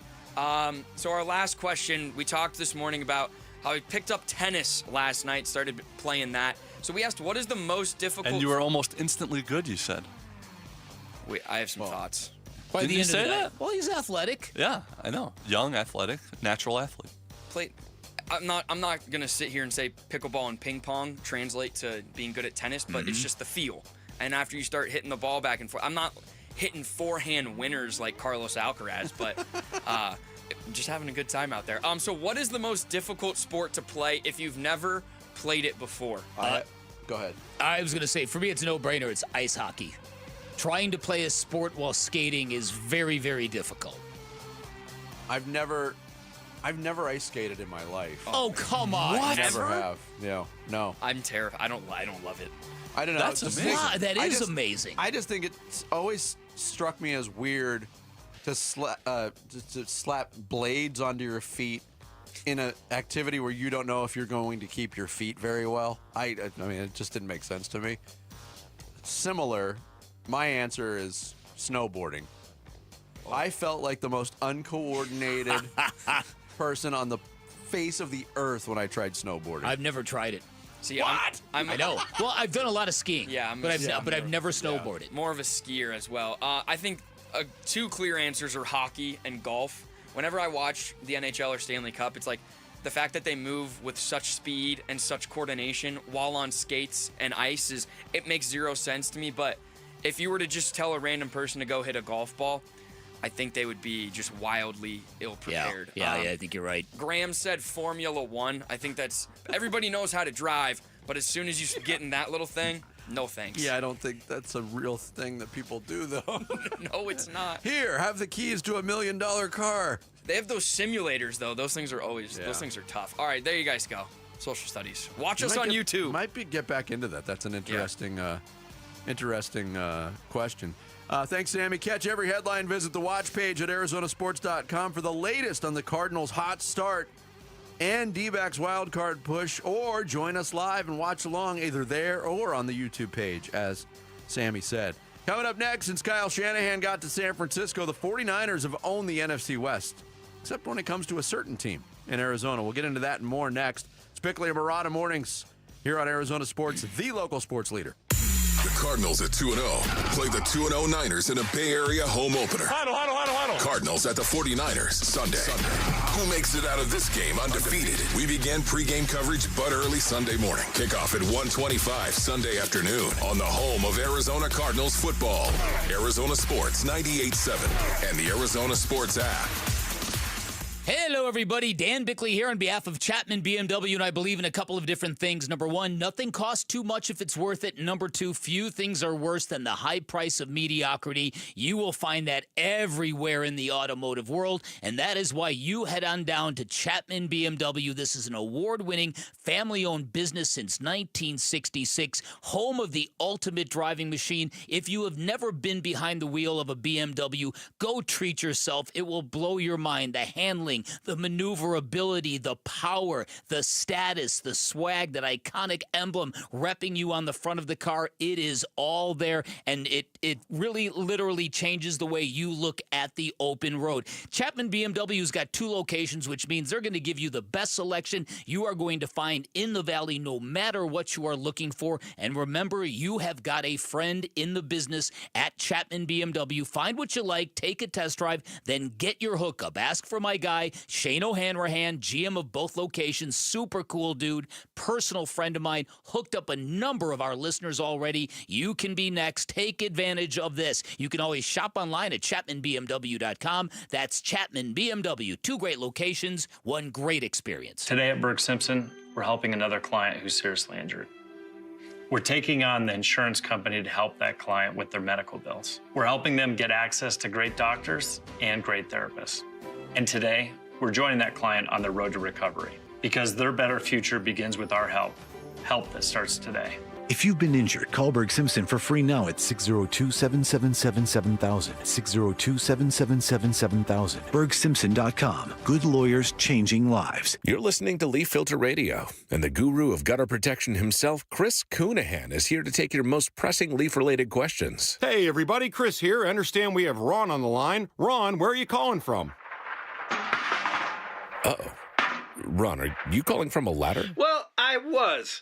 I wanted to ask Chris what I need to do to get my gutters ready to have leaf filter installed. Oh, Ron, you don't have to do anything. A Leaf Filter Trusted Pro will come out and clean out your gutters, realign and seal your gutters, and install a Leaf Filter, America's #1 gutter protection system. So I didn't need to get on this ladder? Ron, Leaf Filter Trusted Pros are in your neighborhood and ready to help. Just visit leaffilter.com/deal to schedule your free gutter inspection and get up to 30% off. Thank goodness. What was that site? That's leaffilter.com/deal for your free gutter inspection today.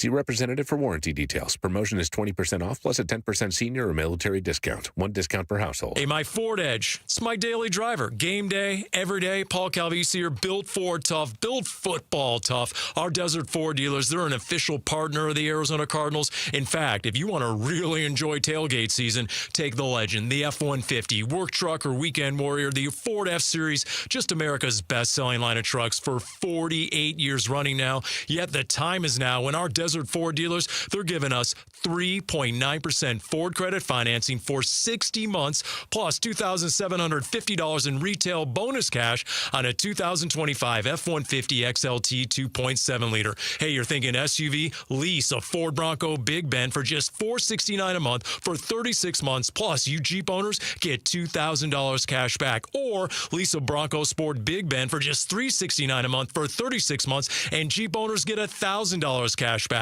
But hurry, it all ends September 30th at our Desert Ford dealers. Click buyfordnow.com. Cardinals fans, football is back, and Kilt Lifter from Four Peaks has your game days covered. Whether you're posted up at home or cheering with your crew at Four Peaks 8th Street Pub in Tempe, Kilt Lifter is the ultimate game day companion. Arizona's favorite award-winning amber ale, bold, smooth, and brewed for Sundays. This season, lift your game with Kilt Lifter. Hey, it's Luke. How can ASU football leave Waco with a big conference road win over Baylor? We'll talk about all of it at 10 on Arizona Sports 98.7, the Arizona Sports YouTube channel, and the Arizona Sports app. I mean, when you change coaches, it's always different with scheme and stuff, but they always present a problem schematically. I mean, just since Gannon's been there these last few years, they present a lot of problems. And I think anytime you got a quarterback like Kyler, regardless of how the game's going, you can, or how good you're doing schematically, you never know when he can unlock something and get an off schedule. But they've been a tough team. Most of our division opponents are. I mean, we battle with all those guys, so nothing in particular, but I think they've had good coaches and good players. That is Kyle Shanahan, the head coach of the San Francisco 49ers. Of course, the Cardinals' Week 3 opponent. That game taking place Sunday in Santa Clara, talking about why Kyle Shanahan has had so much trouble with the Arizona Cardinals over the years. Interesting to note, Kyle Shanahan became the head coach of the 49ers in 2017. So he has coached against 4 different head coaches for the Cardinals in that span. In 2017, he lost both games to Bruce Arians. In 2018, believe it or not, Steve Wilkes went 2-0 against the 49ers. Mm-hmm. Against Cliff Kingsbury, that's where the bulk of Shanahan's success came. 49ers swept the season series in 2019. They split in 2020. Cardinals swept in 2021. And then the 49ers swept again in 2022. In 2023, the 49ers won both. And then last year, the Cardinals won both. Wow. So 7-9 is Kyle Shanahan's coaching record against the Cardinals. Okay, that I think is something that you can rally around. I also think that this is going to be a big day for Kyler Murray because the metrics so far, and there's more than one platform that says this, that he's just not been good under pressure so far this year. His numbers are really bad when teams are up in his face and around him. And so far, I certainly did not expect this out of the 49ers defense, but some of their metrics are insanely good. Their get-off factor, their defensive linemen, the moment the ball is snapped to getting off, they're second in the league. Second best average pass rush get-off time at 0.76 seconds. The time to pressure, the time it takes them to get into a quarterback's face, second best in the league. And the same thing at forcing quarterbacks to get rid of the ball early, pressuring him early. They're at the top of the charts in all these metrics. Now, just 2 games doesn't necessarily mean this is the team they're going to be every week, but this defense, from my standpoint, performing far better than I thought the 49ers were going to. Yeah, and look, Robert Saleh being back, I think is huge. When you have a defense and you have a Nick Bosa up front and you have Fred Warner, who's still one of the best defensive players in the NFC, if not in the whole league, it's not the same cast of characters. You look at, for years it was those familiar names. A lot of those guys are gone, but Warner and Bosa are there. Diamador Lenore is still there. Other than that, it's a lot of new names. Yeah. But I watched their game against New Orleans, and look, they didn't terrorize Spencer Rattler, but they played a good, solid game. But you hit on something. They drafted a lot of young defensive players this year, and they're getting contributions from a lot of them. What they're getting from Michael Williams, this stud from Georgia, who, by the way, in college, 30% of his tackles at Georgia happened in the backfield. That's how, and that's in the SEC. So this kid has come in and has been really, really good. Alfred Collins has really been good. C.J. West, a young kid. Upton Stout. Upton Stout. What happens when Kate... Oh, no, when Kate drinks dark beer? That's good. The first 5 guys they drafted. Happens when Justin gets stocky. Yeah, that's it. First 5 guys they drafted all on the defensive side of the ball. You mentioned a bunch of them. So. And Michael Williams is doing for the 49ers what the Cardinals were going to hope that Walter Nolan was going to do for them. And that is just step in as a rookie and just dominate. The other thing I've seen in terms of Cardinals concerns, we talked about a lot of them and focused on the Marvin Harrison Jr. question because of the reaction to that question. Mm-hmm. It's bubbling up. There's nothing official yet. It's still early. He has not played a ton of football. But, man, there's a lot of people waiting for Darius Robinson to do something noticeable on a football field. How about it? As a first-round pick. How about it? Especially now because you're starting to see the depth be tested. Collier's on the shelf. Walter Nolan's not back yet. They don't have Jones. They don't have Nichols. He hasn't really been noticeable through 2 weeks in his second season. Yeah, and so listen, and if Darius Robinson doesn't elevate and Marvin Harrison Jr. doesn't, Monty Ossenfort's going to have some problems defending the last couple of draft classes. So D-Rob is, because you remember in training camp this year how everything was, okay, look, you know what? He had a most unfortunate rookie season. This is going to be his time. Mm-hmm. Well, we're waiting. We're waiting. The other storyline with the 49ers, and we'll have more on this tomorrow and maybe more news and developments on it. Who's going to play quarterback?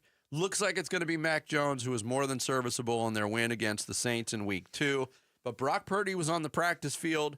Here was Kyle Shanahan focusing on the discussions he's had with Purdy this week. Mainly just how he's feeling and how he thinks he can go, what he thinks he can do today, what does he think he could do tomorrow, Friday, and Sunday. Really doesn't have anything to do with how Mac played, whether it was good or bad. Doesn't really affect that. I just talk about where Brock's at right now. Yeah, 3 touchdown passes for Mac Jones. He got a lot of guys involved in that offense. They didn't have George Kittle. They still went to their tight ends. They got a touchdown out of their tight end position. So I think they're more than comfortable going into the game with Mac Jones this week. And but the way it was presented, the Purdy news, the way it was presented last week, maybe it was worst case scenario, but it could be up to 5 weeks that he misses. Yeah. He will have missed 1 game if he's suiting up on Sunday. Yeah, and I joked that maybe everything was expedited when he saw how well Mac Jones performed in the system, right? I think a lot of that is gamesmanship. I would really be surprised if Brock Purdy is QB1 on Sunday. I think they're talking the talk now. It would be funny if Mac Jones played really well again and the 49ers were like, damn it, why did we pay Brock Purdy? This guy? We waited so long to do it, and then we caved in. Or if somebody this offseason cash whips Mac Jones based on what he did in Week 2 and Week 3. Well, listen. Yeah, how about that? So far the Cardinals have been blessed to have faced Spencer Rattler and Bryce Young. Now they're going to get Mac Jones.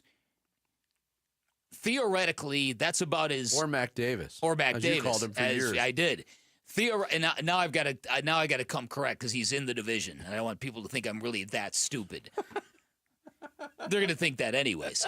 But the point is these are 3 pretty benign quarterbacks to start a season against. Kyler Murray's got to be the best quarterback on the field on Sunday. Yep, take us with you wherever you go. If you can't catch us live, find us on demand on the Arizona Sports app, arizonasports.com, or wherever you get your podcast. The Bickley and Murata Show podcast is brought to you by YRefi. Don't let private student loan debt ruin your life. Go to YRefi.com. That's YREFY.com. Coming up next, it's the game that's sweeping multiple generations across the country. Oh, boy. The generation gap is next. It's Bickley and Murata mornings here on Arizona Sports, the local sports leader. The Cardinals at 2-0 play the 2-0 Niners in a Bay Area home opener. Huddle. Cardinals at the 49ers, Sunday. San Francisco, really good football team. They're 2-0. Obviously, a divisional game. It's their home opener. It'll be a really cool environment for our guys. Good football team, so we got to have our best stuff ready to go on Sunday. We begin pregame coverage but early Sunday morning. Kickoff at 1:25 Sunday afternoon on the home of Arizona Cardinals football. Arizona Sports 98.7 and the Arizona Sports app. All right, so I've got 3 great reasons why you call Parker & Sons for all your heating, cooling, plumbing, and electrical needs. Reason number 1, they are reputable and highly decorated. Talking about an A-plus rating with the Better Business Bureau, the most awarded firm in Arizona. Number 2, they are fast and reliable. When you need them, they'll be there in minutes, not days. They will not charge you extra for nights, weekends, or holidays. Told you about my plumbing emergency. 4:30 in the morning, I called Parker & Sons. Got a live person to answer the phone, which always happens at Parker & Sons. By 8 a.m. the same day, they were at my house. That, to me, was tremendously impressive. Finally, they are trustworthy and credible. All their techs are licensed, bonded, insured. All of them have been trust certified, which means they've passed background checks and drug tests. Look, you don't let anybody into your house. That's your sacred space. You have to be comfortable with the technicians you let in your front door at Parker & Sons. That is never an issue. You call 602-2-REPAIR. That's 602, the number 2, then REPAIR for Parker & Sons. It's Wolf here for Tim Hovik Santan Ford. The $7,500 federal EV tax credit is expiring in just days. That's $7,500, brother. And Tim Hovik Santan Ford is your EV headquarters. Maybe you love the Ford F-150 Lightning or the Mustang Mach-E. Pure electricity, pure adrenaline. Great price in your pocket and a huge selection on the lot. Plug into Tim Hovik Santan Ford, located at the Santan 202 freeway at Val Vista Drive in Gilbert. Restrictions apply. Not everyone qualifies. All offers expire 9/30/25. From the shadows of your bathroom comes a villain with 2 pinchers, 1 stinger, and 0 respect for your home. Scorpions can make your home feel like a scary movie. At Blue Sky Pest Control, we rewrite the script. We keep scorpions out of your home so your story stays drama-free. Call 602 Blue Sky today. Hello, Blue Sky. Goodbye, scorpions. At Fisher Investments, we may seem like other money managers, but we're different. Are you really that different than the rest of us? We are. As a fiduciary, we always focus on what's best for our clients. What services do you offer besides investing? We have a team of specialists in financial planning, estate planning, and more. Your clients rely on you for all that? Yes, we ensure clients receive unparalleled service at every step of the relationship. Okay, but you still sell commission-based products, right? No, because we believe that's a conflict of interest. We prioritize service over sales goals. So, then how do your fees work? We have a simple and transparent fee that's a percentage of our clients' portfolios. So we do better when our clients do better. Wow, we're more different than I thought. At Fisher Investments, we're clearly different. Learn more at fisherinvestments.com. Investing in securities involves the risk of loss. Hi folks, Jody Jackson here. If you have private student loan debt and are behind or even in default, you gotta call my friends at YRefi. YRefi refinances private student loans that others won't touch, and they provide you with a custom loan payment based on your ability to pay. They work with each borrower individually, tailoring each loan to each borrower's specific situation. You will not be calling a faceless call center. They can reduce your monthly payment and your total cost. And YRefi does not care what your credit score is. I've been to their offices and met with them. They're great people. And YRefi is not a debt settlement company. You'll receive a low fixed interest rate that you couldn't get anywhere else. And you'll finally have a pathway to making all that stress and worry come to an end. Just give them a call at 888-YRefi-34. That's 888-YRefi-34. Or go to YRefi.com. That's YREFY.com. And make sure you tell them Jody Jackson sent you. Not available in all states.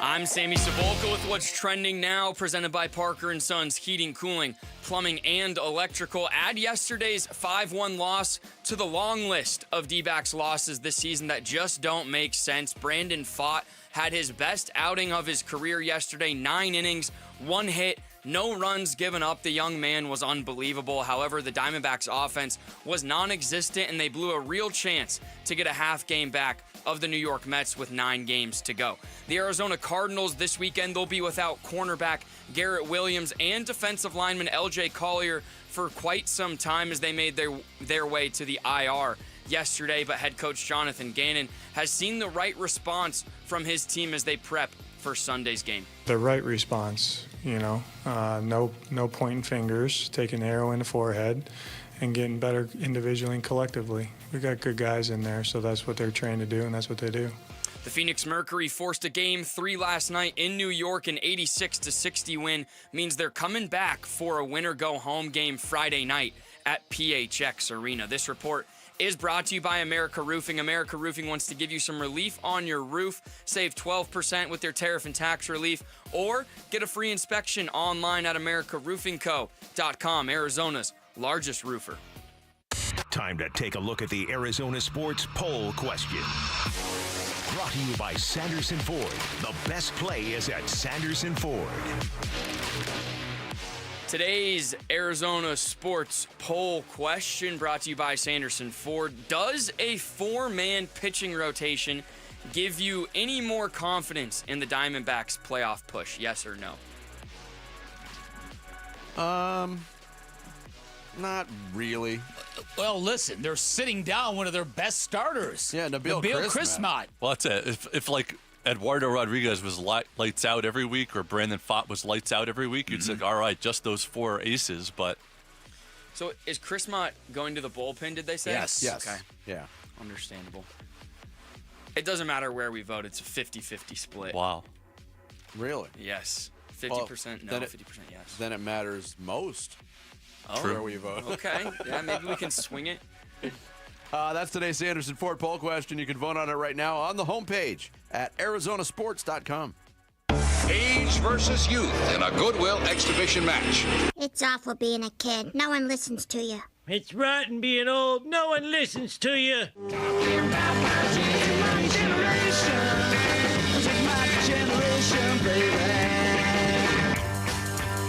oh, yes, it is that time of week.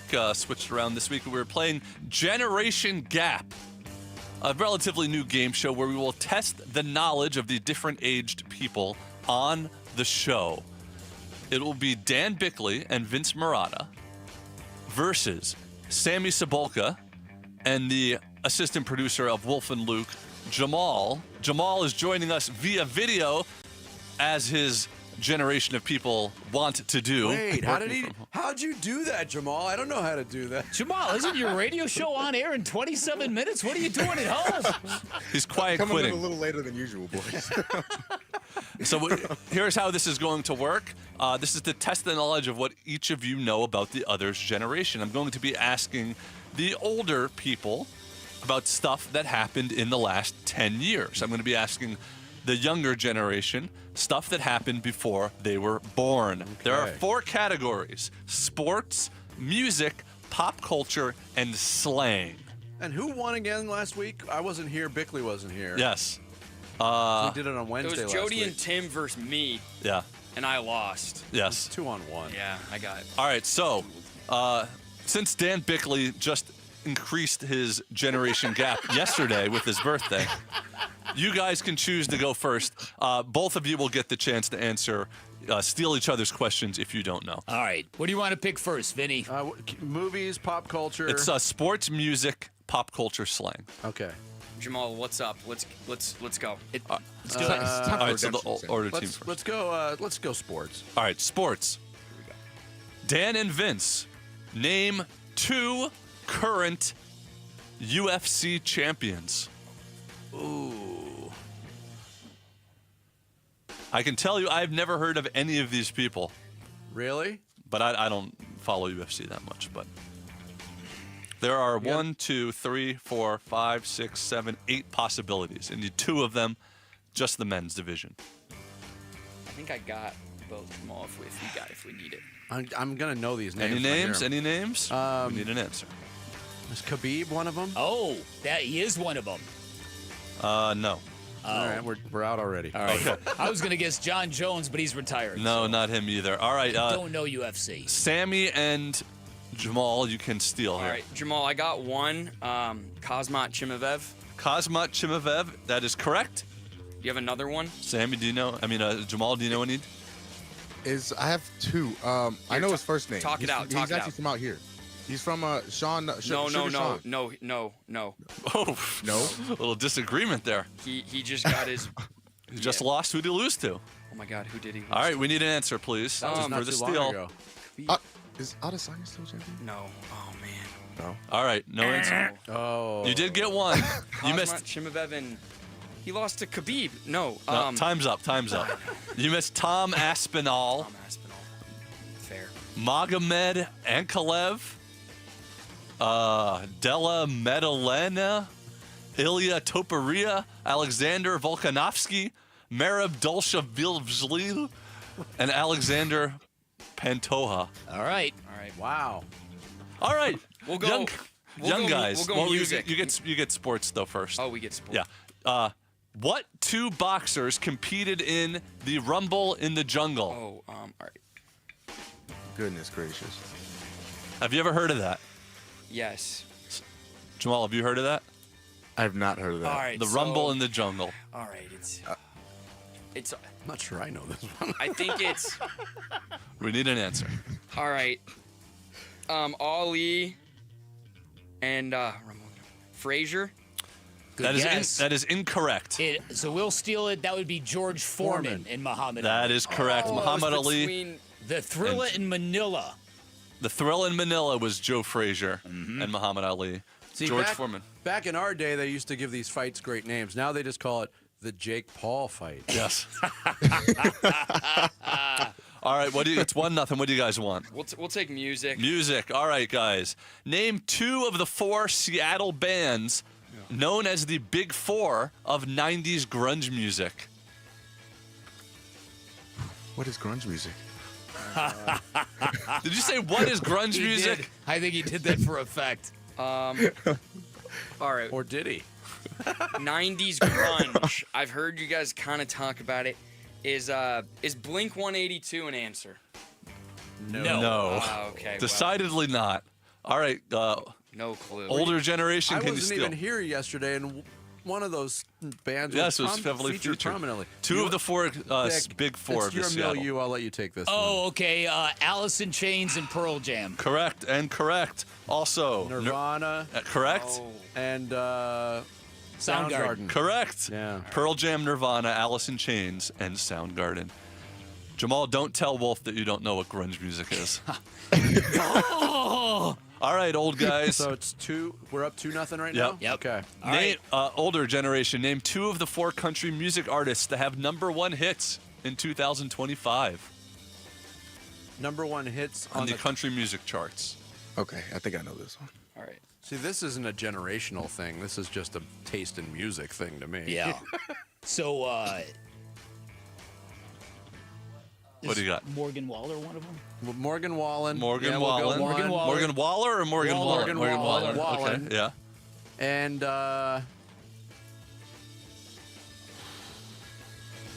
This is so out of my league. yeah. No answer? Got anything, Vinny? Come on, pull it. Kane Brown. Oh, no, I'm sorry.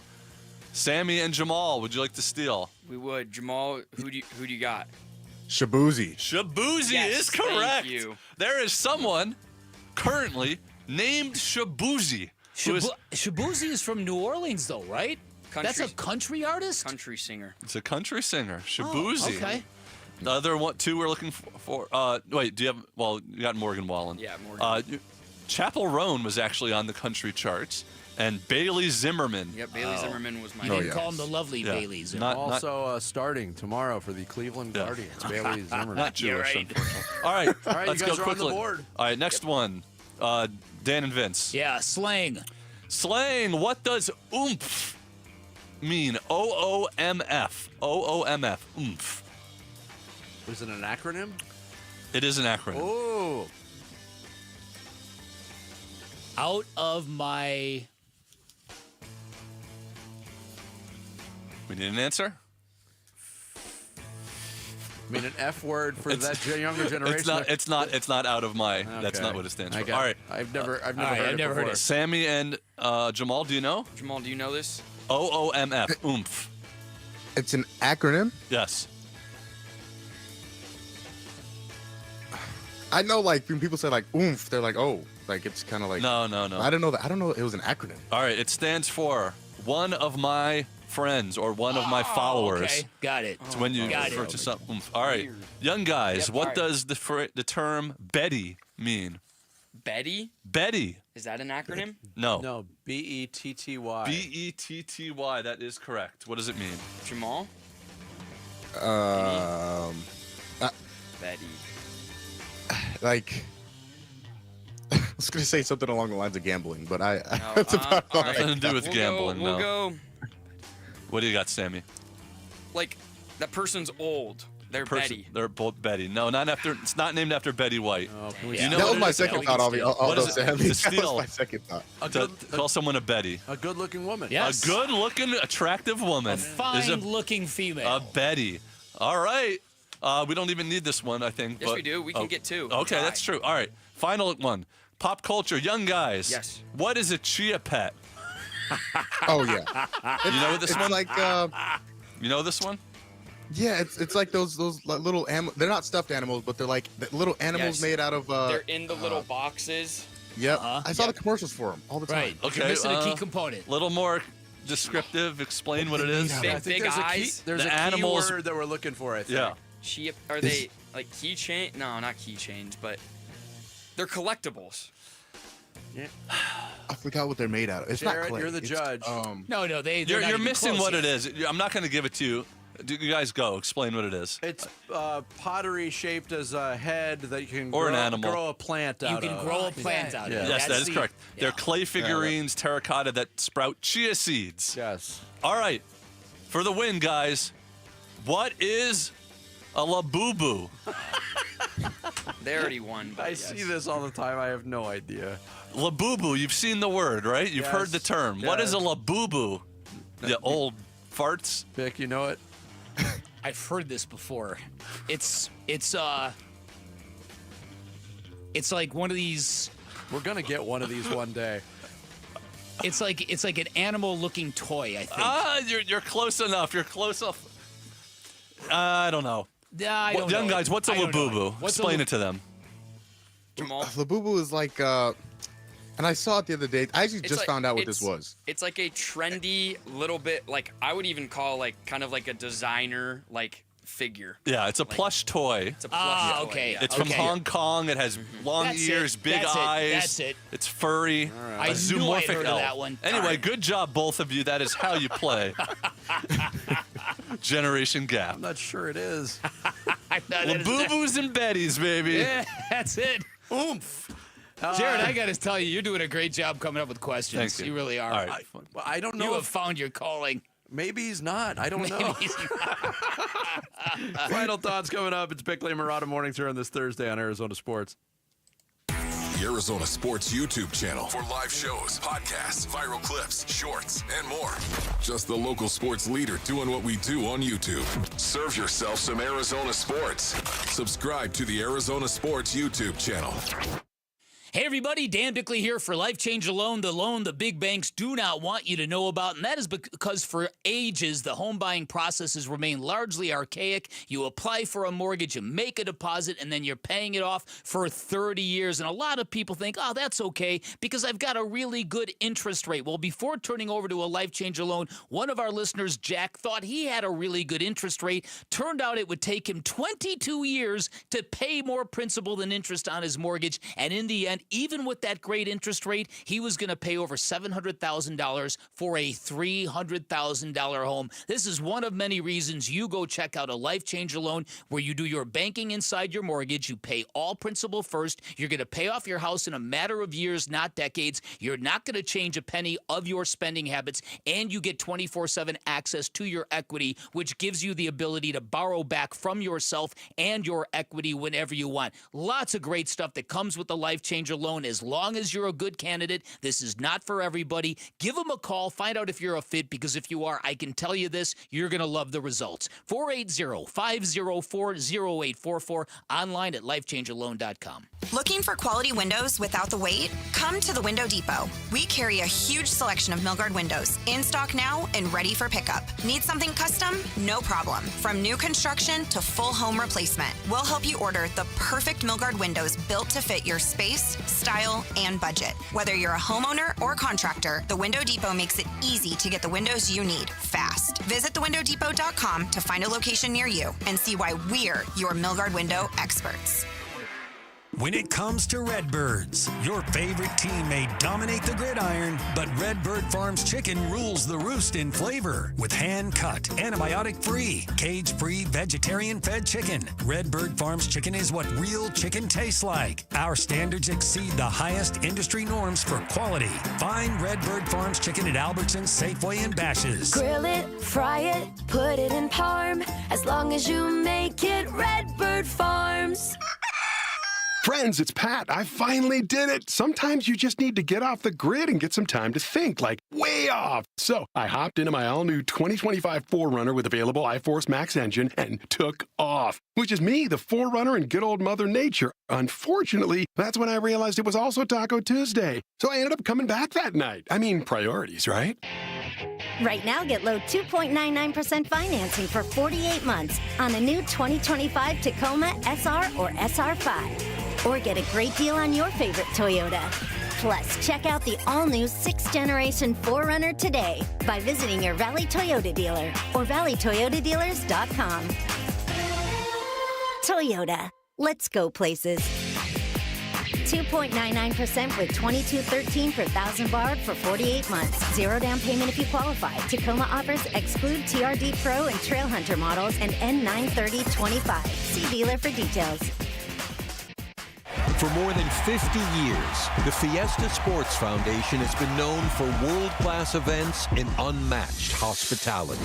But our biggest legacy is off the field, where we're improving local communities through education, youth sports, and programs that serve millions of Arizonans. And we're just getting started.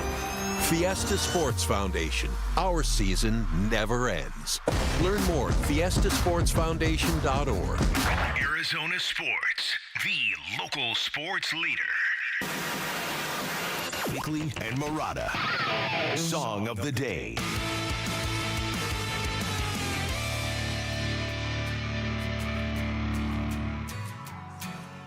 This is a banger. So I've heard this song a million times. I didn't know Shabuzi. Wow. Isn't this based on an older hip-hop song? Or no? I have no idea.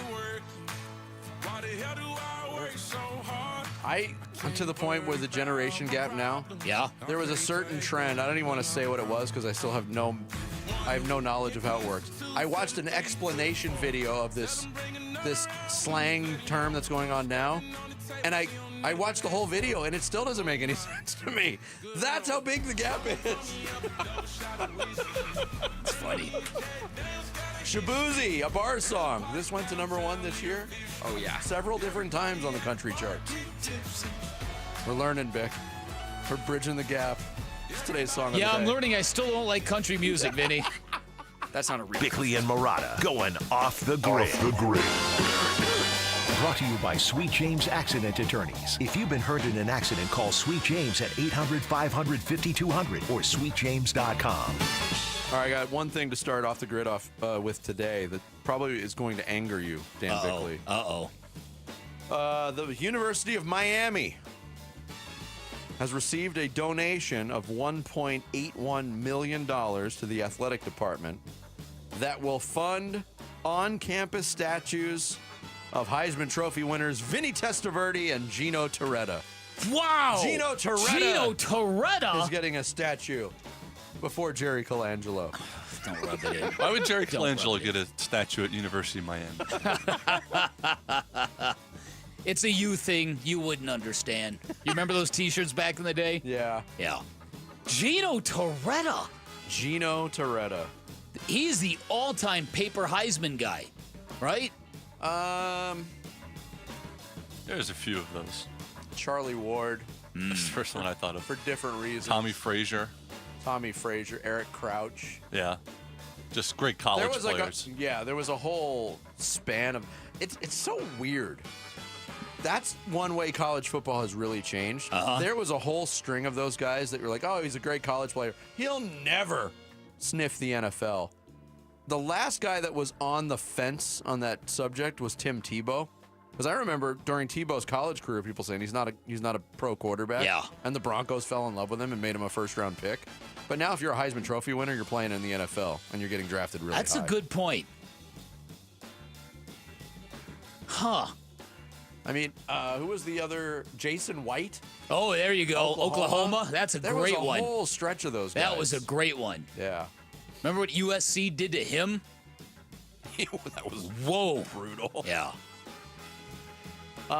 The other thing we just touched on is we were running late on social studies today, going back to the most difficult sport to play if you've never played it before. It's a fascinating topic because I was one of those kids, I tried every sport. We were playing water polo in our backyard pools, not to the degree it needed to be played because you didn't have that deep of a pool. Yeah. So if you were playing water polo in the shallow end, it was a pretty easy game. Yeah, that's true. Where you didn't have to swim, where you could kind of just run on the bottom of the pool. But this was born from Sammy, who's played pickleball but played tennis last night, so he's seeing the transition. Tennis, much more difficult, obviously. Yeah. And kind of the reverse order of how people usually are acclimated to those sports. Right. I'm trying to think of what, if I can only imagine as an adult trying to pick up baseball, like fast pitch baseball, would be almost impossible. Well, we see that when athletes and celebrities try to throw first pitches, having not played baseball in their life. But that's interesting unto itself because I was focusing on the hitting aspect of it, but catching and throwing, either you can do it or you can't. Yep. And I am shocked at the number of athletes Who that can't throw a ball. baseball. Yeah. Yeah, no, you're right. It's obviously from never doing it, you don't quite know where the motion comes from, right? And the pronating elbow or whatever. There was an event that Joe Burrow was trying to throw pitches, and he could not throw anything remotely straight. Everything was severely off to the left. Wow. And Joe Burrow throws a ball for a living. Better almost than anybody. At least just not for the next 3 months. Yeah, the other news of the morning, it's being reported widely that ASU in talks with the University of Kansas to move their game, and it was pointed out by a listener, so I'm going to take this time to call myself out. I did something that I hate when it's done to the Arizona colleges.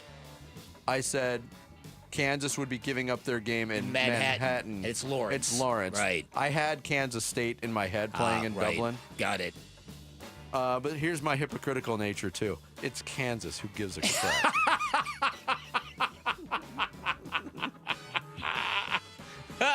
I have a buddy who's probably listening from Kansas. So that was for him.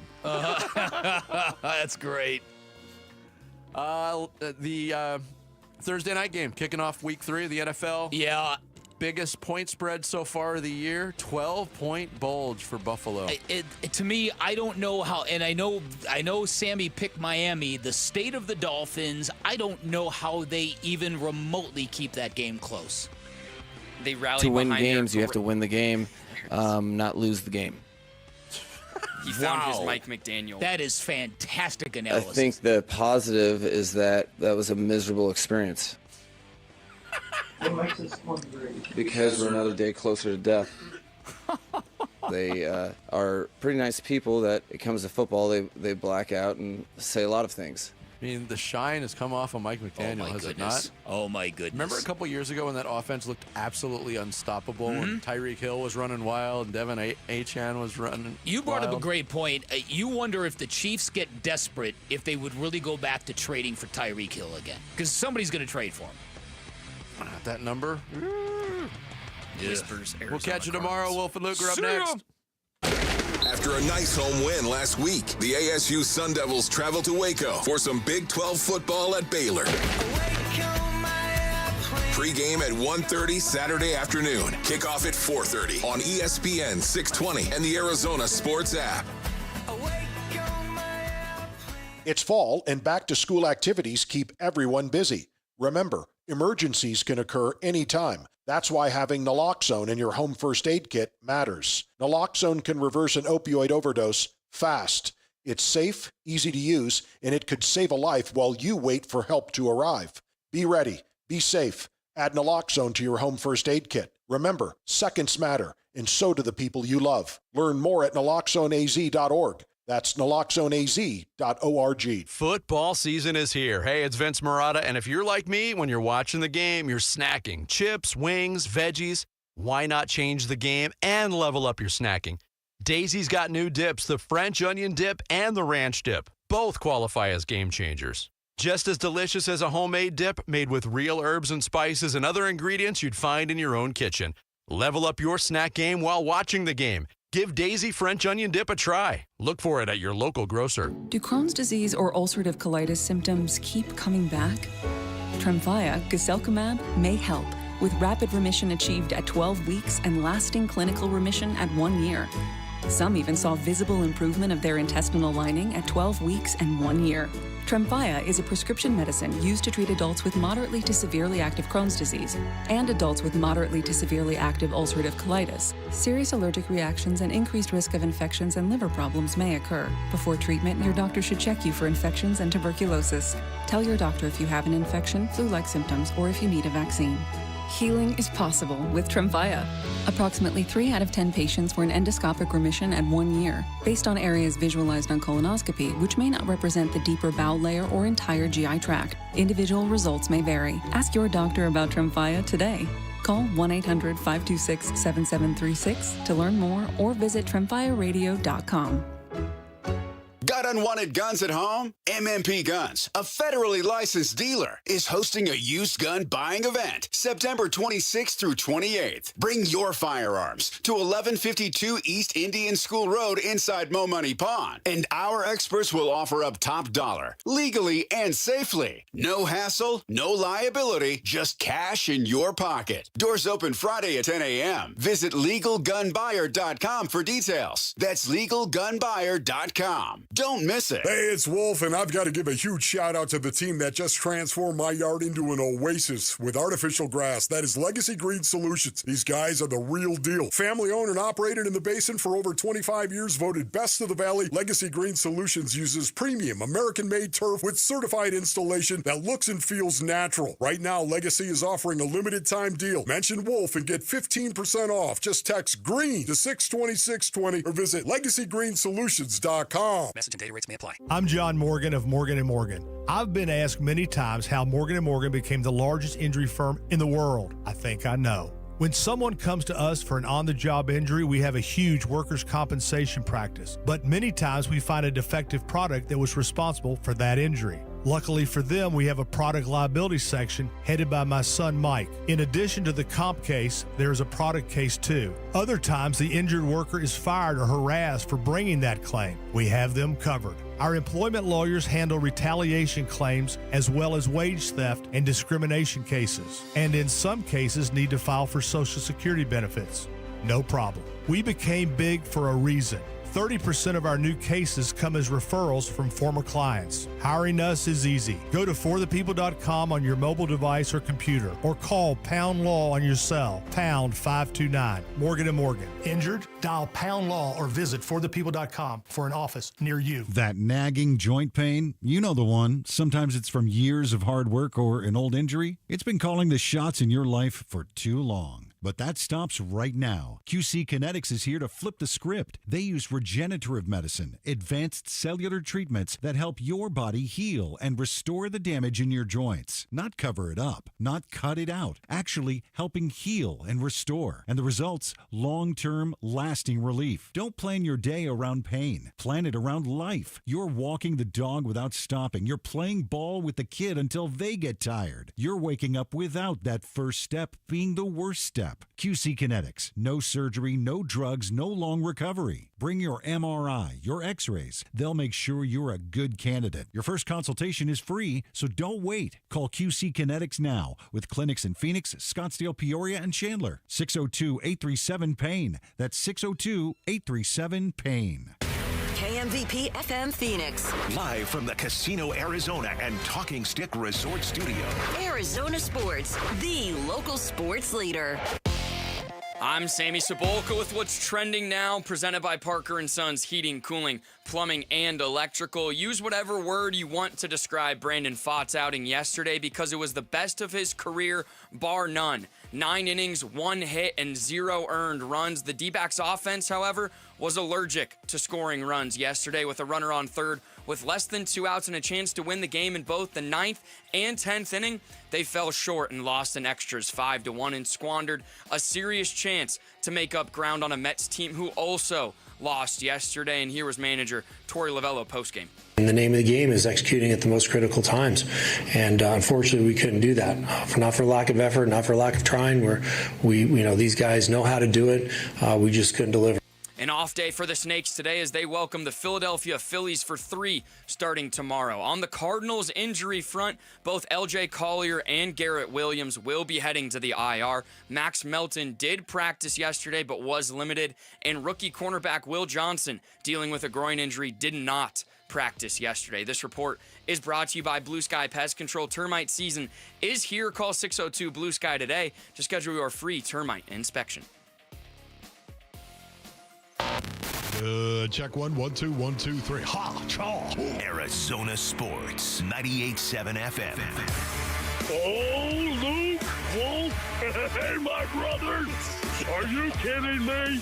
This does not suck buttermilk, right? Ron Wolfley. Hey, I was a wedge buster. How are you? Luke Lipinski. Hey, guys, welcome back to the show. It's Wolf and Luke. Live from the Casino Arizona and Talking Stick Resort Studios, it is the Wolf and Luke Show on a Thursday morning. We got football tonight.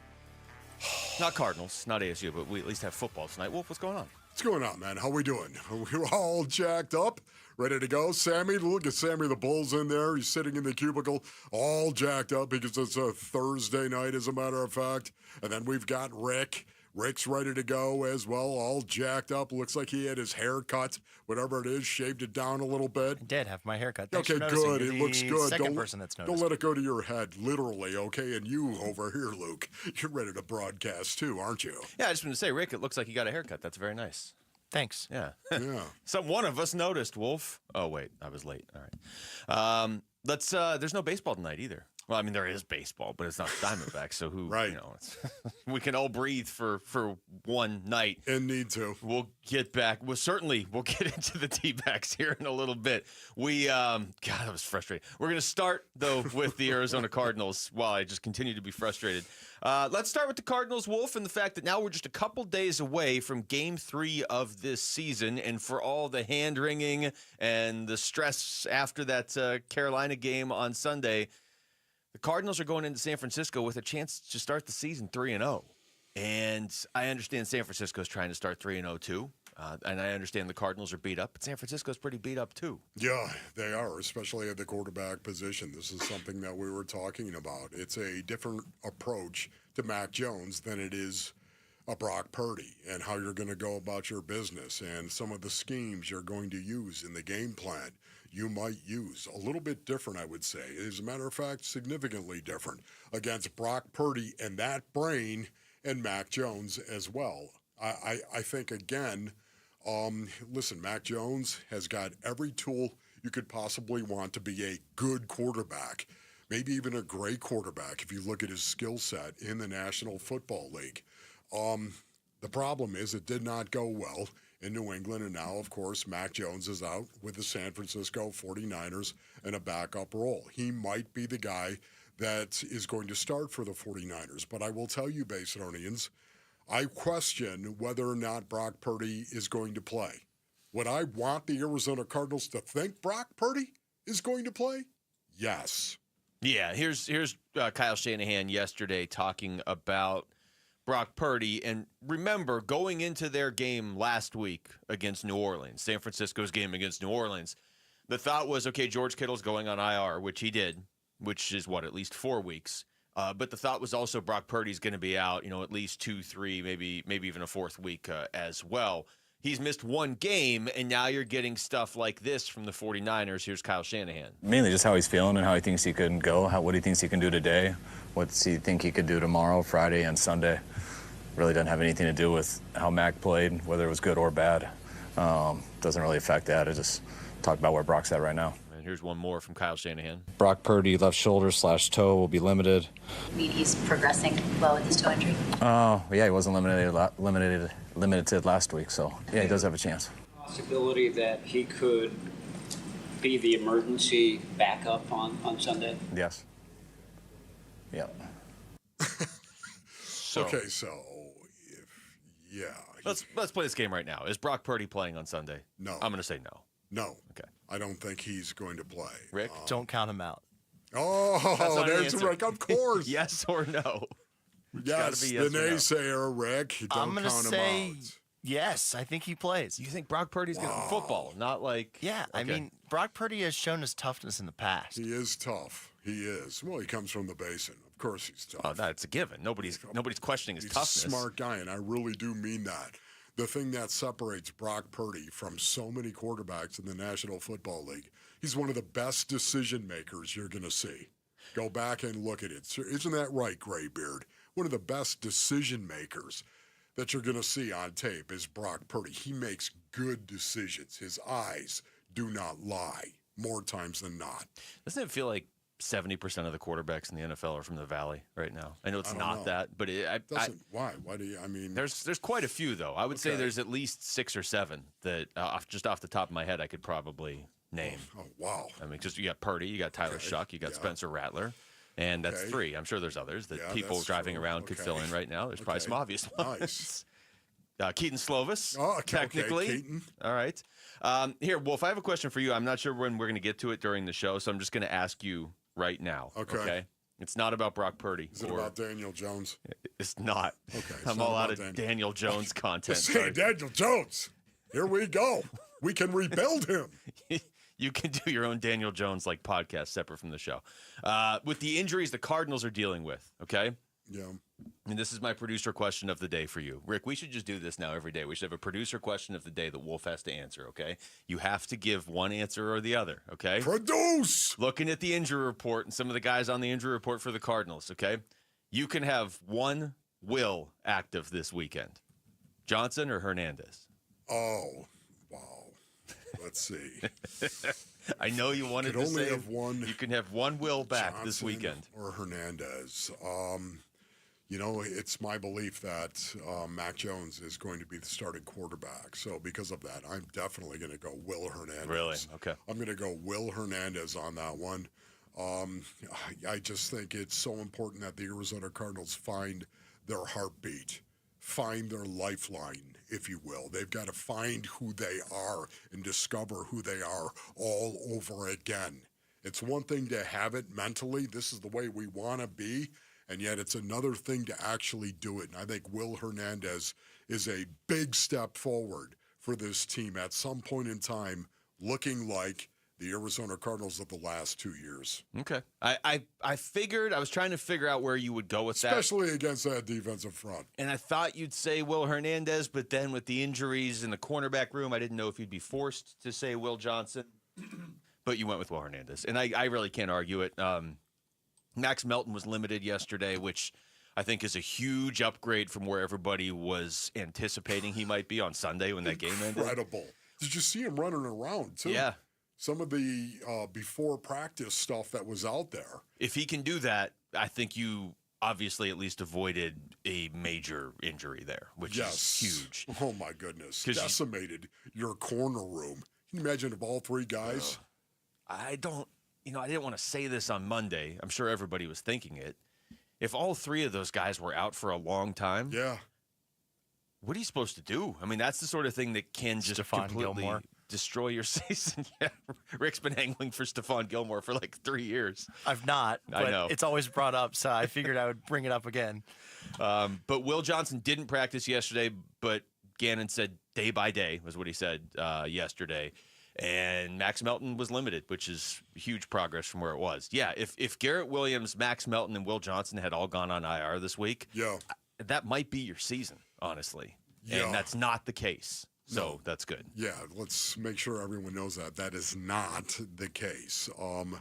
There were some really interesting names on the limited, were there not, for both teams. There were a lot of names that were limited for various reasons, of course, like Nick Bosa was limited for rest. He's so fatigued right now, Nick Bosa. It's been a long 2 weeks. Apparently, he's just so gassed already. I don't know. I guess what you're saying is Nick Bosa doesn't need a lot of reps to get the job done. He was limited. I want to do this a little bit later. We have no time to do it right now, base earnings, but I want a power poll.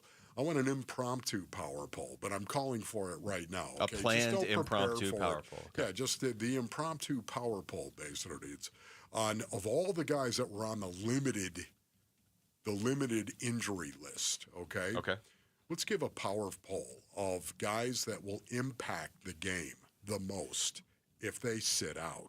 You're not just Cardinals. You're talking Niners too. I did Niners, of course. The impromptu power poll. And we can use guys that just didn't practice because of rest, like McCaffrey and Trent Exactly. Williams. If they're limited, they were limited for one reason or the other. For all we know, Nick Bosa's got something. He's just gassed. No, I'm so tired. I think he'll be He's all like right. Mancini.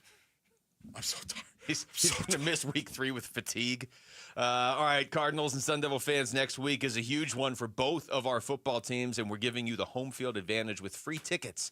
Starting Monday, listen for the sounder at 7:15 a.m., 12:15 p.m., and 4:15 p.m. for your chance to win 2 tickets. The Cardinals play Thursday night football at home against Seattle, and then ASU on Friday night against TCU. Plus, don't miss extra chances to win on our contest page, and make sure you check out the Arizona Sports YouTube page because you can win there as well.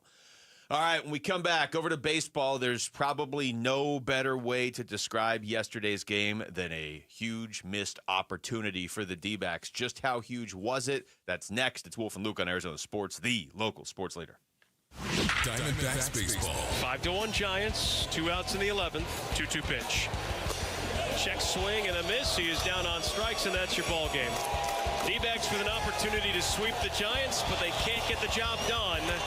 And their postseason ambitions take a little bit of a hit. D-backs slip a little on their way to the postseason. Can they make up for it? We talk D-backs and the playoffs today on Arizona Sports 98.7 and the Arizona Sports app. All right, Basinonians. Ron Wolfley here from my brothers over at All Pro Shade Concepts. Go to allproshade.com for more information.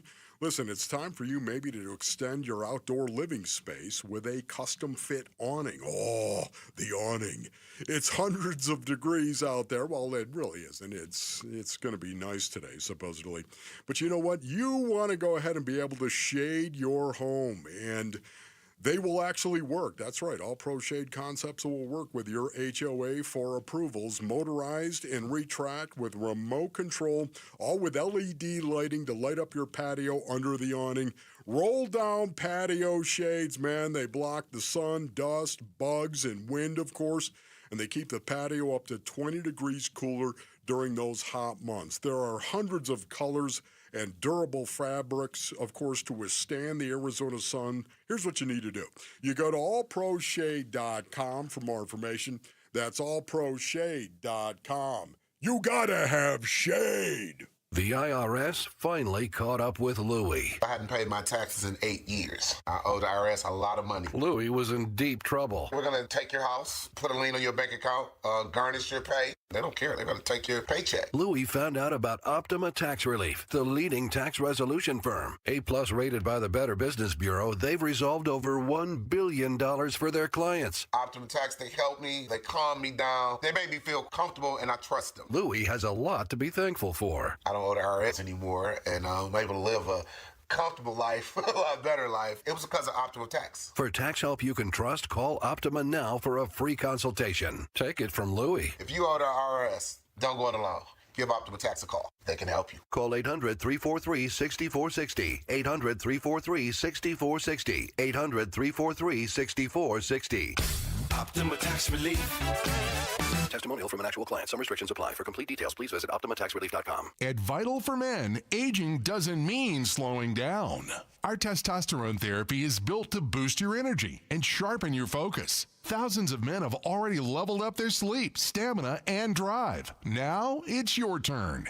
We're adding semaglutide to support your full health journey. Plus, we accept most insurance. Start with a free test today. Visit vital4men.com. That's vital, the number 4, men.com. Vital for Men. Get back to you. Hey, home sellers. Arizona has had more homes that didn't sell in the past 6 months than in the previous 2 years combined. Thousands of sellers left stuck with no offers and no sale. Do what I did so you don't get stuck. Call Carol Royce, your home sold guaranteed realty.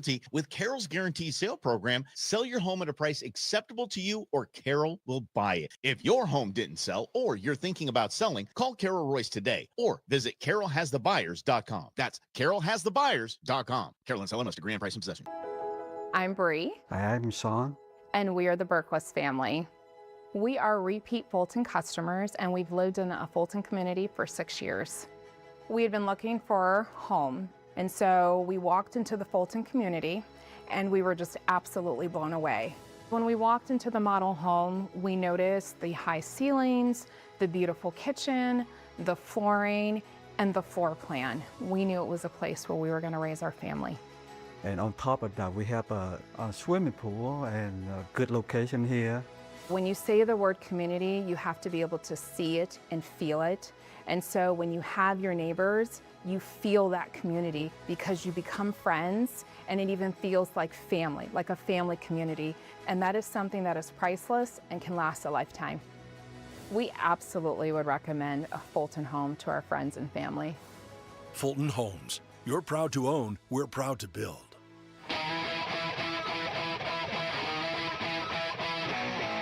Here are the top 3 headlines on ArizonaSports.com, presented by Y-Refi. I'm Damon Allred. The Diamondbacks' miraculous playoff push took a hit after failing to support Brandon Pfaadt, Dan Bickley says. Arizona State football reportedly plans to face Kansas in London's Wembley Stadium. And Cardinals wide receiver Marvin Harrison Jr. is focused on wins, not targets. Those are the top 3 headlines on ArizonaSports.com, presented by Y-Refi. Well, this is what makes a playoff race authentic. There's ups and downs. Oh, yeah. Wolf. We can go a little good news, bad news here yesterday. If you were at work, maybe stuff's going on and you probably saw the D-backs score, but you didn't get to watch it because it was during the day, or maybe you don't know, what else happened in the wild card race.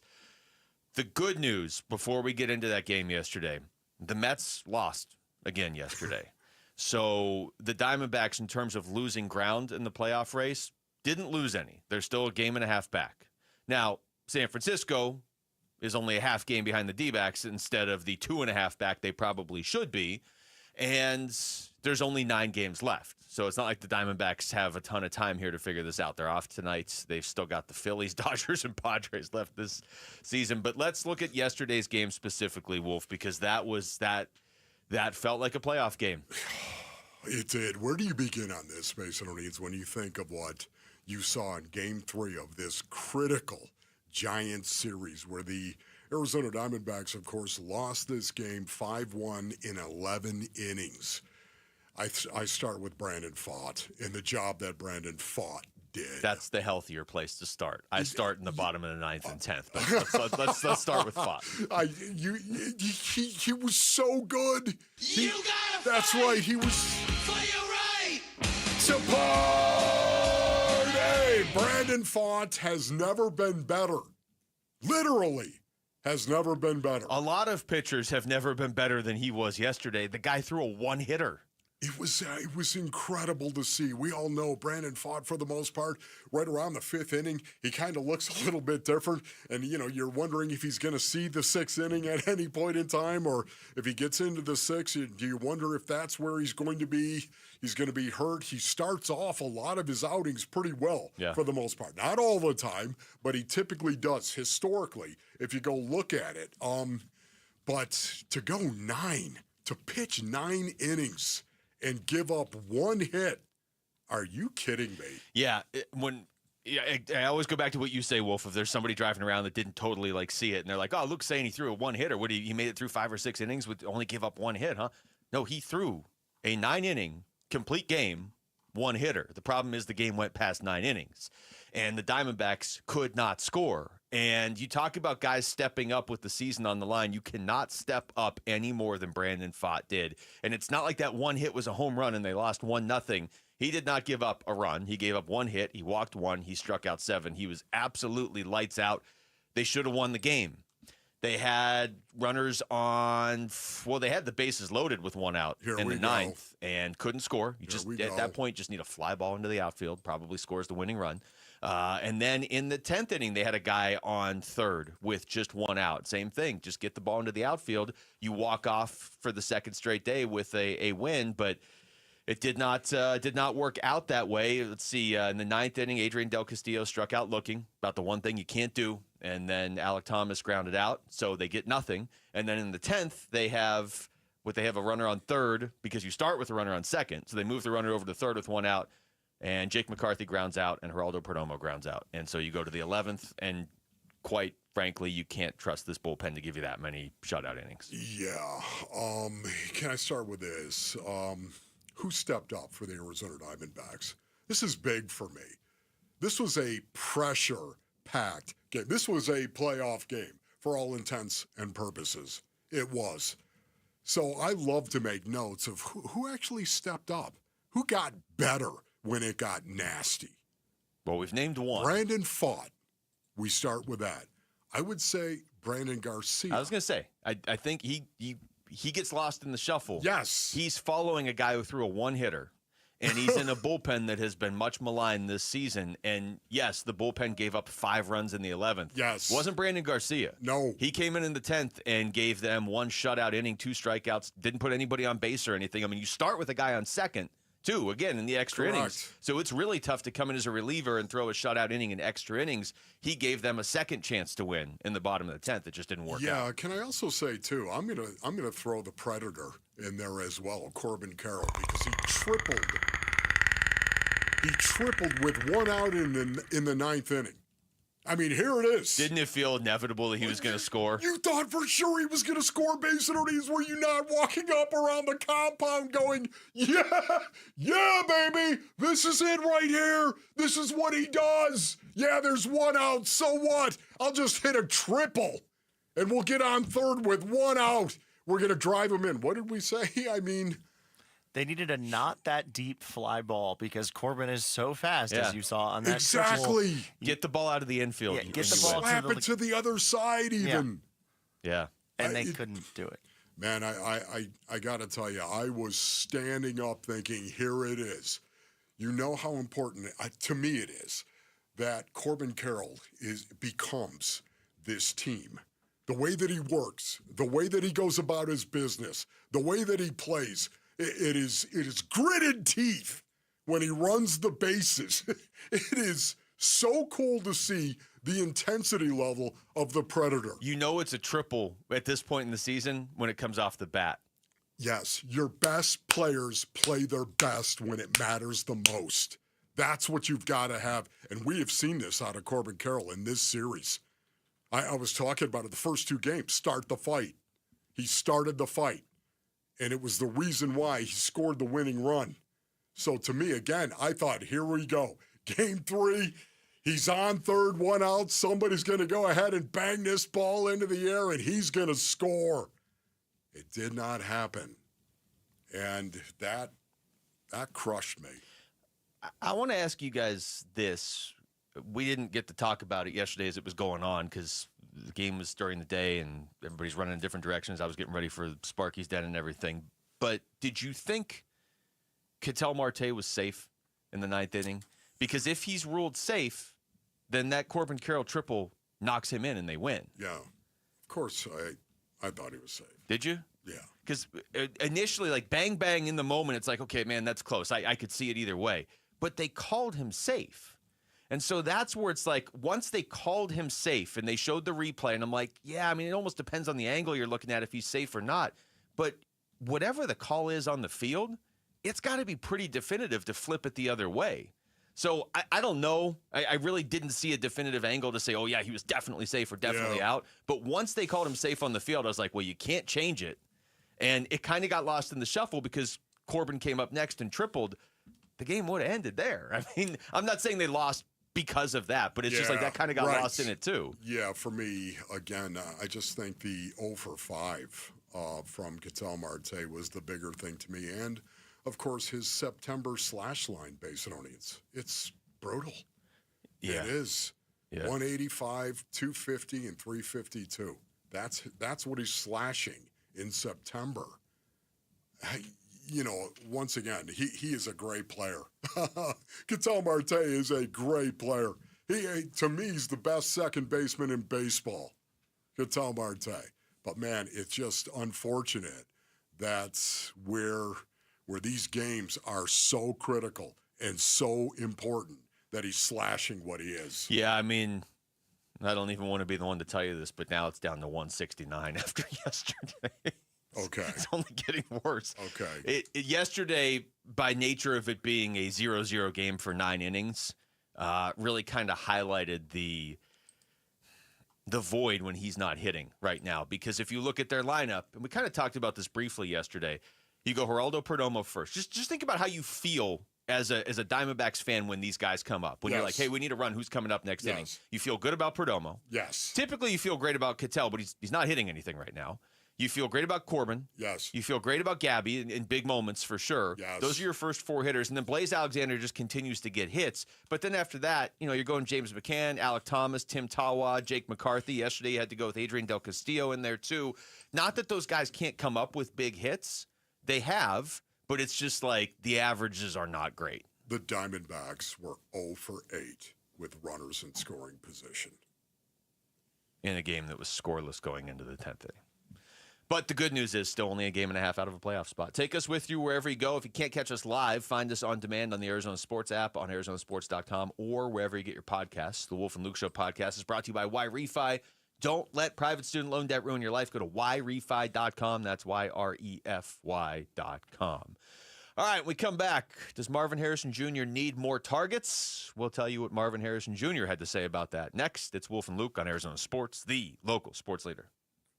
The Cardinals at 2-0 play the 2-0 Niners in a Bay Area home opener. Huddle. Cardinals at the 49ers Sunday. Who makes it out of this game undefeated? We begin pregame coverage but early Sunday morning. Kickoff at 1:25 Sunday afternoon on the home of Arizona Cardinals football. Arizona Sports 98.7 and the Arizona Sports app. All right, Basinonians. Ron Wolfley here from my brothers over at Tim Hovik Santan Ford. Oh, man, it's in the news, so here it comes. The $7,500 federal EV tax credit is expiring in just a matter of days. That's right. It's expiring in just a matter of days. $7,500 federal EV tax credit is expiring. That's $7,500, man. Listen, Tim Hovik Santan Ford is your EV headquarters. Yeah, we're talking all electric, all tough, all performance, and all cool. Like the beastly Ford F-150 Lightning or the Mustang Mach-E. Pure electricity, man, pure adrenaline as well. Great price, of course. And it's in your best interest to get out there and actually check out the selection they have. It's time to plug in to Tim Hovik Santan Ford, located at the Santan 202 Freeway in Val Vista Drive in Gilbert, or go to santanford.com. Restrictions apply. Not everyone qualifies. All offers expire 9/30/2025. I'm John Morgan of Morgan & Morgan. Why should you hire America's largest injury law firm for your case? There's lots of reasons. Just like there's a reason millions of people called us last year in their time of need.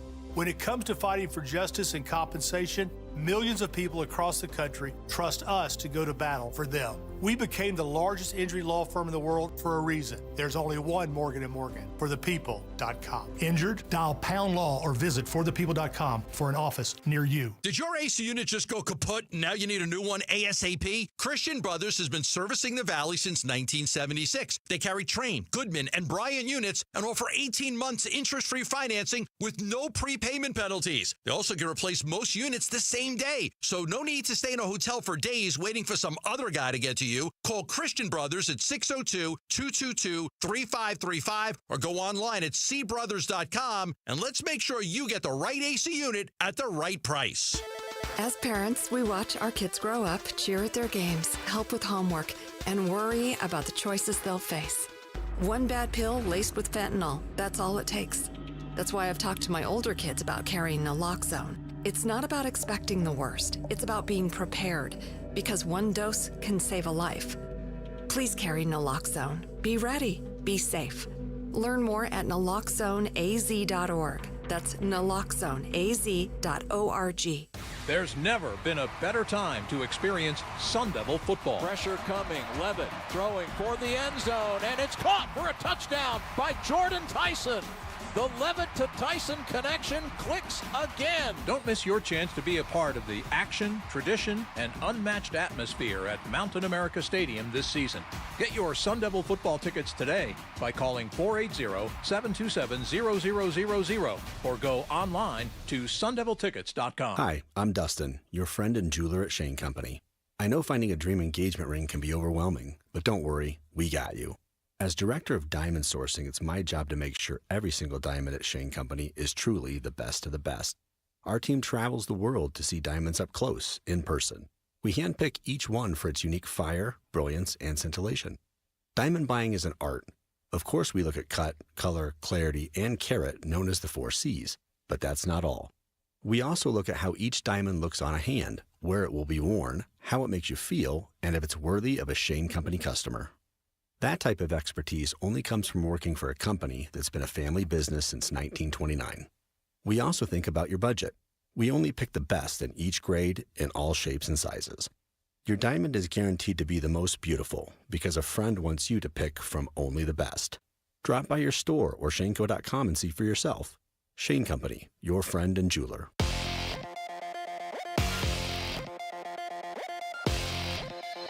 I'm Jesse Morrison with Trending Now, presented by Parker & Sons, heating, cooling, plumbing, and electrical. According to the Post and Courier's Scott Hamilton, Arizona State and Kansas are close to an agreement to play a football game next season at London's Wembley Stadium. Per On3's Brett McMurphy, the game would be played September 19th, 2026. There has never been an FBS football game played in London. The Arizona Diamondbacks got 9 shutout innings from Brandon Pfaadt yesterday, but were unable to come away with the victory. They fell 5-1 to the San Francisco Giants in 11 innings. The D-backs' postseason chase continues tomorrow at home against the Philadelphia Phillies. And the Phoenix Mercury won 86-60 yesterday to even their first-round series with the New York Liberty. The Mercury will host the Liberty tomorrow for a decisive Game 3 at PHX Arena. This report is brought to you by Blue Sky Pest Control. Termite season is here. Call 602-BLUE-SKY today to schedule your free termite inspection.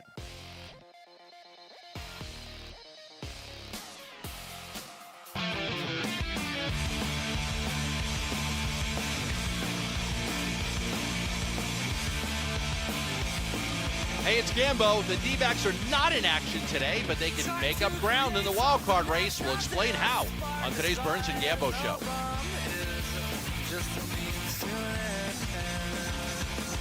All right, welcome back. It is Wolf and Luke on a Thursday morning. Wolf, you have to forgive me. I was trying to find Marvin Harrison Jr. on the list. This is just honest. Of targeted wide receivers this season, and I had to scroll down to 51 before we started the segment. He has been targeted 11 times this season. That is 51st among NFL wide receivers. For context, a guy like, Malik Nabers is number 1 with 25 targets through the first 2 games. Okay. Read into that what you will, and I know people will because it's Marvin Harrison Jr. Here's what Marv said about that yesterday. Yeah, that's a silly conversation, really. We're 2-0. That's the most important thing. Got two big games coming up. One big game this week, so That's really my only focus. You know, I honestly, when I listen to Marvin Harrison Jr., I totally believe he believes it. He's been consistent. He has been very, very consistent with that indeed. I really do believe he is a huge team player. We've seen a lot of wide receivers come into the National Football League who are not team players. Right? Yeah. We have seen that. There's a lot in the league right now. Legendarily so. Yeah. Over the course of the National Football League, we have seen an awful lot of receivers come into the league that were all about themselves. This is not what Marvin Harrison Jr. is. He is truly a team player. And I don't know how many first-round picks at wide receiver I can say that about. Yeah, but I do feel like it's been consistent even when we talked to him at training camp. And we were like, okay, what does success look like for you in year 2? And he didn't even have to hesitate. He was like, winning. Our team winning. It is not about stats with Marvin Harrison Jr. It just isn't. I fully believe that. Now, you can have the conversation, is that a good thing or is that a bad thing? I think it's a good thing. I never think it's a bad situation to have one of your better players be a team player. Right. But if you want to have the debate of if he should be targeted more, that might be a different topic. I don't want the Cardinals forcing him the ball. Yes. No, I don't want that either. Unless all of a sudden you look outside and he's one-on-one and you can throw the fade route and he can high point the ball for a touchdown. I do that all the time. I tell you, we have this conversation all the time in this city about, when Kurt Warner realized Larry Fitzgerald's covered, he's still open. And it's not the same level. I get that. But even watching ASU on Saturday, and I rewatched it yesterday, it's like, yeah, even when Jordan Tyson's covered, he's still open. He's still going to catch the ball.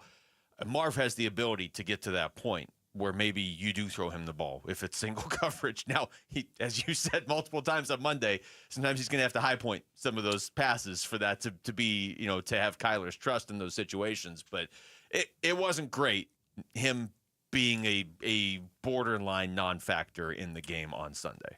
Yeah, I would, I would agree with you. Being a team player is awesome based on earnings. It really is. But you can never forget that this is about you. You are supporting your family. You are taking care of your family. And I know that, again, it's not like he has kids running all over the place right now, but someday he might. And J.J. McCarthy does, because that's apparently why Minnesota lost, because he had a kid. Yeah, it is a mercenary league. And I would like to see a little bit more. This is just me. I would like to see a little bit more competitive fire from Marv. I love everything about Marv and how he goes about his business and the fact that he truly means he is a team player. But sometimes, like when that ball's in the air, you got to go get that thing. That's yours. I would almost like to see more of an urgency with Marv. And I talked about this all last year. The urgency, that's my ball. It's in the air. I'm going to go get that ball. I would almost like to see him with the competitive fire to go get that ball when it's in the air and be more aggressive that way. I'd love to see that. Now I can't. Where was the play? I bring this up again as the reference point because I said he was borderline, a non-factor. He did draw that long pass interference. So, it wasn't like he didn't exist in the game. It wasn't like the bad games last year, but it was closer to that than I think any of us expected. And, to your point, if he just goes up and rips that ball away and comes down with a touchdown, it doesn't change the outcome of the game. The Cardinals did win the game. Yes. But I think it changes a lot of people's views going forward because they are they're built to be dependent on him and Trey McBride in the passing game. This is not the Green Bay Packers who have they don't really have a clear-cut number one, but they've got 4 strong number 2 receivers. You know what I mean? Green Bay. It's kind of like our passing game is Marv and Trey McBride. And sometimes Michael Wilson makes plays too. But this going into each week, it's built around those 2 guys. So when one of them doesn't produce, everybody freaks out. Yeah. Honestly, I was hoping to get some type of comment from Marv in regard to that fade. I honestly, specifically, I haven't heard it in the media yet. I haven't read it in all the quotes that are out there right now. I don't know. Maybe today something will come down on that. But I would love to hear Marvin address. Yeah, I think I definitely tracked it a little later than I kind of wanted to, and it's easy to say now. I wish I could have went back up for it, and I think that's easy to say from if you're watching TV or just watching from just watching the game on the all 22, whatever it is, however you're watching. I feel like it's easy to say, oh, you should have did this, but when you're out there, things move fast, and I wish I just had tracked it a little earlier, turned my head around. I think it would have given myself a better chance, but it was a great ball by Kyler for sure. Oh, okay, there it is. That's exactly, there it is. Ask and you shall receive. Anything else you want? That is what I wanted to hear. Okay, so he picked it up late. But he did say in the beginning that he wished that he would have played again in the beginning. Yeah, I think I definitely tracked it a little later than I kind of wanted to, and it's easy to say now. I wish I could have went back up for it. And there it is. I wish I would have gone back up for it, right? Yeah. So he is acknowledging the fact he should have high-pointed that, which is good because you have to see. You have to say what you have to say. Yeah, you have to tell the truth. I don't know. Disagree with this if you disagree, but I feel like that's one of those plays where we watch it, we see it in the moment. It's like, okay, if he goes up and rips that ball away, the defensive back can't even make the play he made on the ball. The defensive back recovered and made a nice play, but he shouldn't have even had that option. But if he had like an amazing rookie year, I feel like we almost write that off on Sunday. Like, hey, you know what? You could look around the NFL and see all great receivers maybe have a play they wish they had back. There's no doubt. The problem is, and this highlights it, how scrutinized he is. They still won the game. And people are like, yeah, but he didn't go up for it. That's because it was an issue last year. It's not one play. It's going to last year. Last year, it was. And this is where he had to improve, I thought, the most going forward, is when that ball is in the air, getting greedy, getting competitive. That ball is in there. They're targeting me. It's mine. Go get it. And I think this will continue to happen. I honestly believe that this might be the best thing that happened to Marv early in the season, that a play like that happened. And it didn't cost the Cardinals the game, but it was a great reminder of everything that he did his rookie year and what he had to improve on in the offseason going into year two. I think it's a great reminder. Go get the ball. Be more aggressive when the ball is in the air. Don't assume anything. If you're going to assume something, assume that the DB assume the worst is going to be there to make a play on the ball. Assume that. All right, we come back. ASU's got a road game against the toughest team they have played so far this season. Are they maybe exactly where they want to be, though? That's next. It's Wolf and Luke on Arizona Sports, the local sports leader.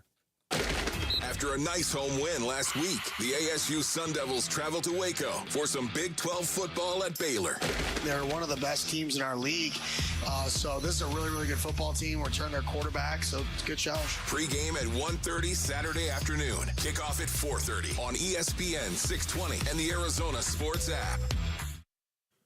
All right, Basinonians. Ron Wolfley here from my brothers over at Aria Dental Implant Center. Go to ariadentalimplantcenter.com for more information. Maybe you're tired of not being able to smile the way that you want. You get together with the family. You got everybody there and sitting around the table. Okay, everybody, smile real not well. Listen, you need Aria Dental Implant Center, of course. You need the all-on-4 dental implant treatment if that's you, because I can tell you, I've had the all-on-4. It will give you the closest option to your natural teeth. It is truly a game changer, I would say. Professionally, maybe you want to put on a nice front, okay, for people. Maybe you want to be able to socialize, whatever it may be. Aria Dental Implant Center will help you do that with the all-on-4, and it will save you thousands and thousands of dollars compared to the corporate dental implant centers. Here's what you do. Go to ariadentalimplantcenter.com. That's ARIA, dentalimplantcenter.com.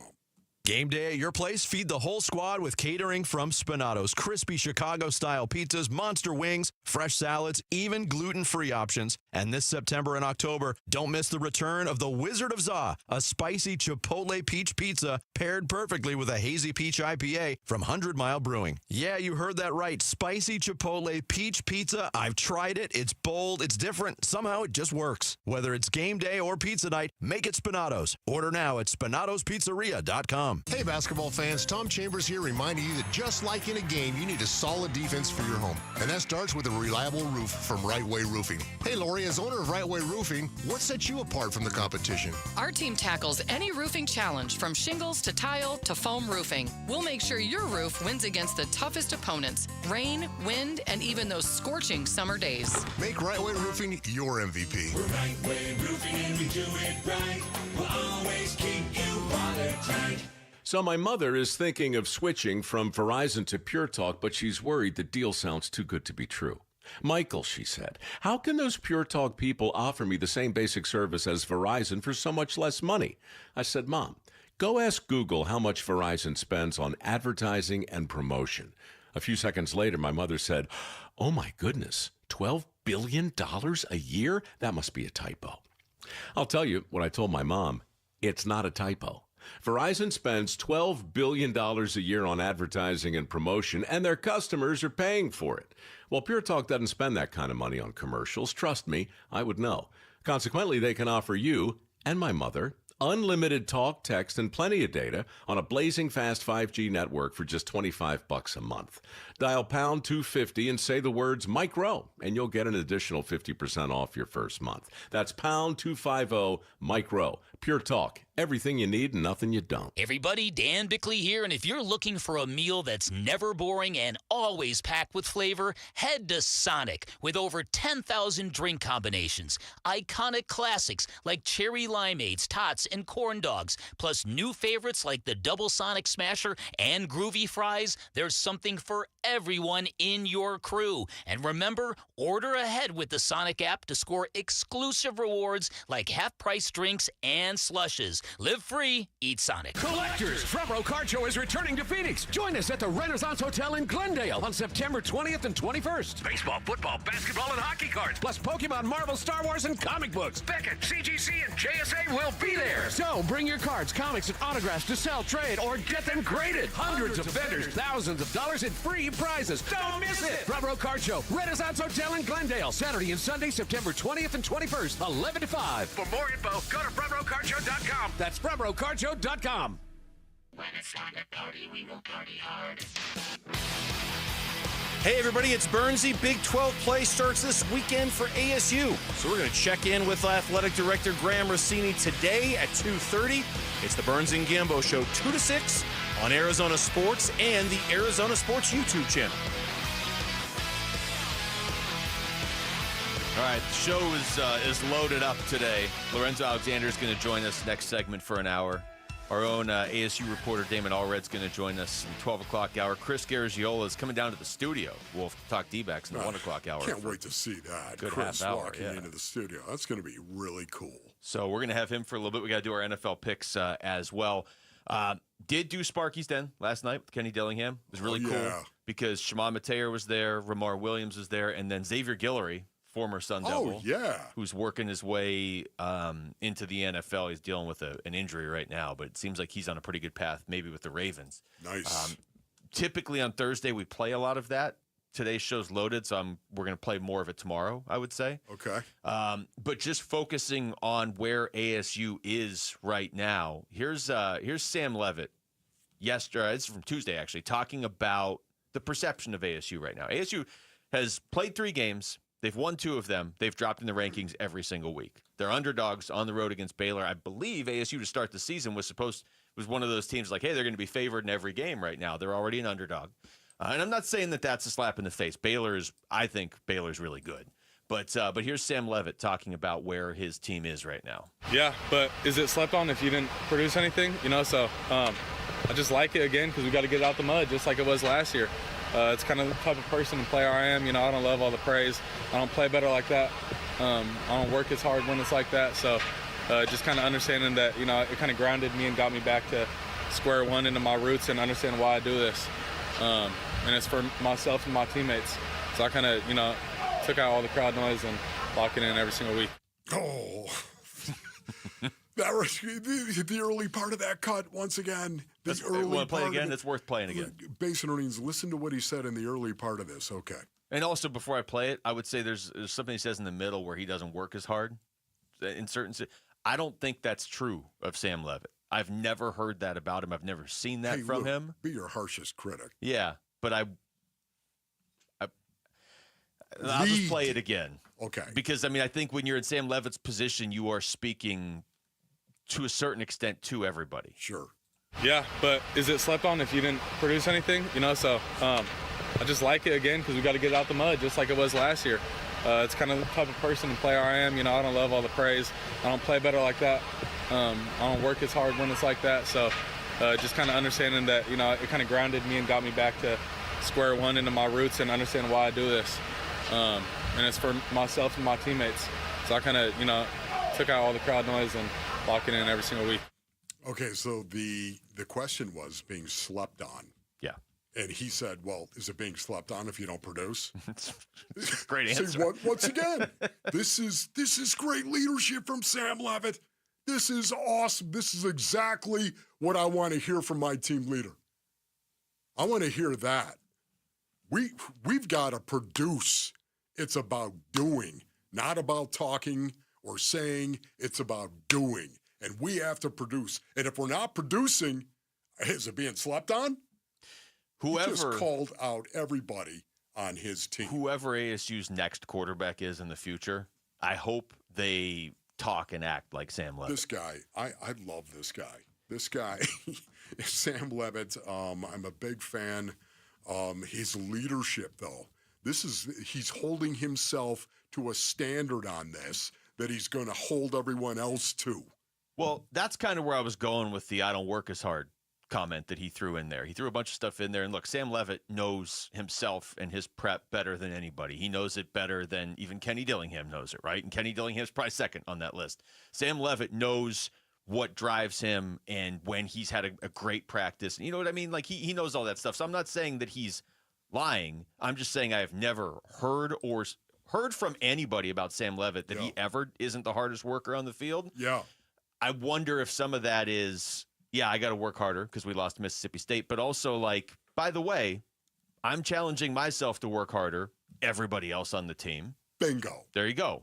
You don't think you can take a practice off because we're preseason ranked 11th or whatever, because right now they're preseason ranked. Well, now they're in the season ranked nothing. This guy is leading. That's exactly what he's doing. When he says we've got to get out of the mud, just like it was last year. Just full stop on that. We got to get out of the mud. You know what? Nobody respects us. Nobody expects anything about it. We're dirtbags. That's what we are. We're underdogs. And, we've got to prove that we're not. Just like last year, we got to climb out of the mud and prove that we're not what everyone expects us to be. I love that. It's kind of the type of person and player I am. I don't love all the praise. I don't play better like that. I don't work as hard when it's like that. Okay, so this is Sam Levitt holding himself to a standard that maybe he's going to expect from everybody else in that locker room. This is leadership. I don't work as hard when I get this kind of praise. What about you? Do you? Guys walking around in this locker room, do you? This is awesome leadership again from Sam Levitt. And I say again because we heard this last year too. For me, coming into the season, the games I had circled on ASU's schedule, and this is almost half the schedule, but we're in this order of just kind of like, hey, radar's up on these, antennas up on these. Mississippi State was the first one because of the environment. Then Baylor, then Texas Tech, then Utah, then TCU. That was the order for me of like, I'm just, these 5 games are going to be, I think, really tough. Not the other ones will be or won't be. And now looking at this, maybe Utah is going to be the toughest of all of them. So maybe I had that a little too low. But the point is, those 5 games, all occur in their first 7 games of the season. So Baylor, TCU, Utah, and Texas Tech are the next 4 games. And in a weird way, I kind of feel better about ASU's chances now going into these because of what you just said, and what he just said, and what kind of the vibe is. We've seen what this team does when they feel like they're just forgotten about. And they are forgot. They're still not ranked, right? Absolutely. There's a team that hasn't won a game yet that's ranked in the top 25. They're in the mud, Luke. I don't think it's the worst thing in the world for them. I really don't. I think it might actually be the best thing considering when it's happening. Listen to this. I don't know if you have this cut, but listen, he also said, I'm going in with my team and trying to play the best game that we've got. Nameless, faceless opponent every single week. So I'm just going in with my guys. Once again, what is he trying to say right there? Nameless, faceless opponent every single week. He's saying, boys, it's about us. Not about our competitor, not about our opponent. It's about us taking care of how we play. It's about us controlling the process. If we go out and we play up to our standard, we're going to win. I don't really view it like that. I'm going in with my team and try to play the best game that we got. Nameless, faceless opponent every single week. So I'm just going in with my guys. There it is.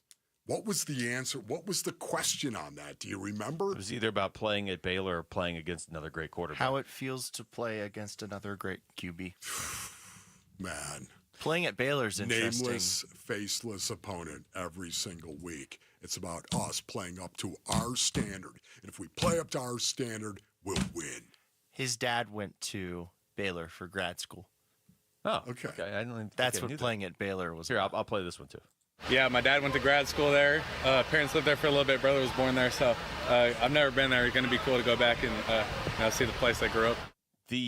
That mentality, though, that comes from Kenny, but I think a lot of that is just Sam Levitt's personality too. I agree. Like even doing that show, and last night, typically when we do that show with Kenny Dillingham, a lot of the focus is just on ASU. But this is the first conference game, and Baylor's a good team. And Kenny's familiar with a lot of these guys. Like he knows their coach. He said he had recruited Sawyer Robertson at one point to play quarterback, not at ASU, but to play somewhere else along the way. So he knows a lot of these. But you can tell even like respectfully, he wants to talk about ASU. He doesn't want to go talk about Sawyer Robertson, which I get.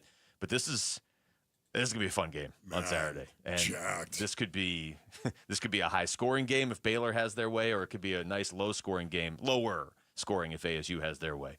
All right, when we come back, what were Lorenzo Alexander's thoughts on the Cardinals' defense in their Week 2 win against Carolina? The 15-year NFL vet joins us next. It's Wolf and Luke on Arizona Sports, the local sports leader.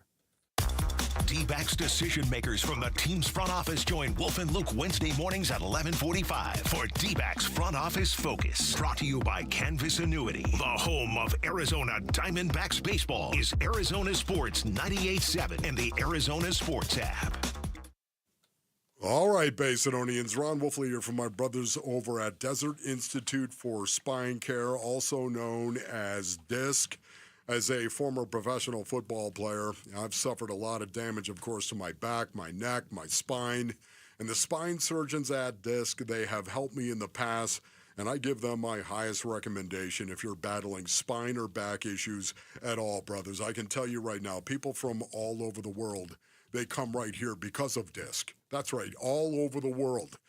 Professional athletes, sports teams, of course, because Desert Institute for Spine Care, they have done so many good things when it comes to treating those professionals that need their help. Disc surgeons have developed a personalized pain mapping system that pinpoints the spine pain generator to diagnose back and neck problems and customize a treatment plan that caters to the patient's goals and active lifestyles. Maybe it's time for you to get back to living. Go to sciatica.com or call 602-944-2900 for DISC. Do Crohn's disease or ulcerative colitis symptoms keep coming back? Tremfya, guselkumab, may help, with rapid remission achieved at 12 weeks and lasting clinical remission at 1 year. Some even saw visible improvement of their intestinal lining at 12 weeks and 1 year. Tremfya is a prescription medicine used to treat adults with moderately to severely active Crohn's disease and adults with moderately to severely active ulcerative colitis. Serious allergic reactions and increased risk of infections and liver problems may occur. Before treatment, your doctor should check you for infections and tuberculosis. Tell your doctor if you have an infection, flu-like symptoms, or if you need a vaccine. Healing is possible with Tremfya. Approximately 3 out of 10 patients were in endoscopic remission at 1 year, based on areas visualized on colonoscopy, which may not represent the deeper bowel layer or entire GI tract. Individual results may vary. Ask your doctor about Tremfya today. Call 1-800-526-7736 to learn more or visit tremfyaradio.com.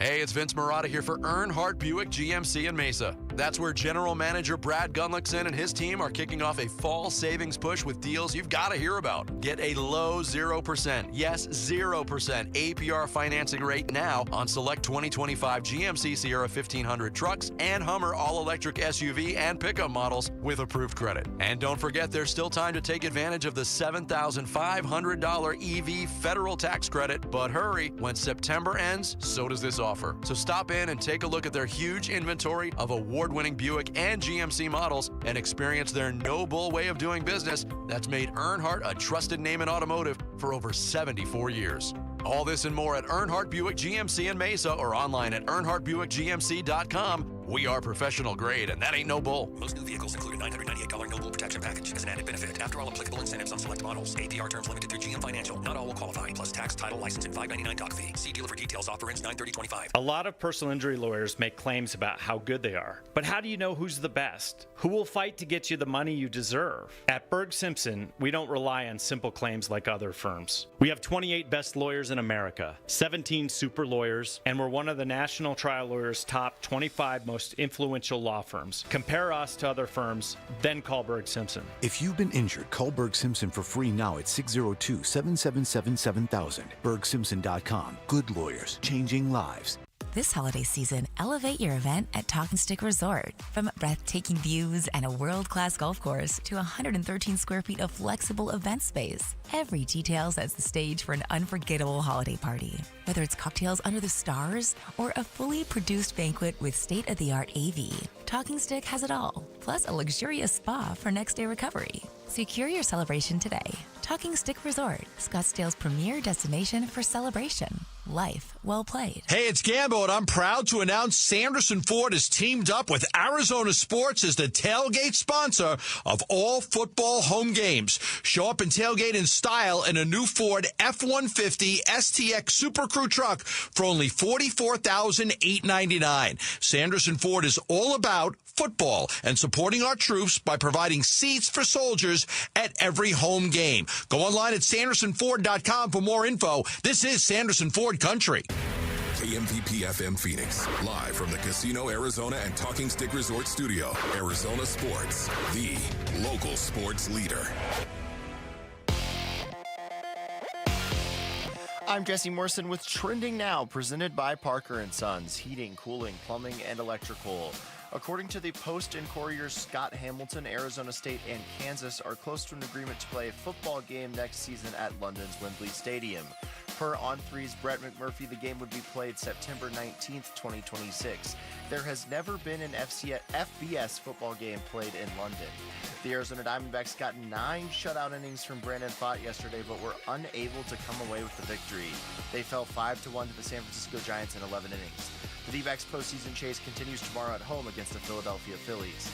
And the Phoenix Mercury won 86-60 yesterday to even their first-round series with the New York Liberty. The Mercury will host the Liberty tomorrow for a decisive Game 3 at PHX Arena. This report is brought to you by Blue Sky Pest Control. Termite season is here. Call 602-BLUE-SKY today to schedule your free termite inspection.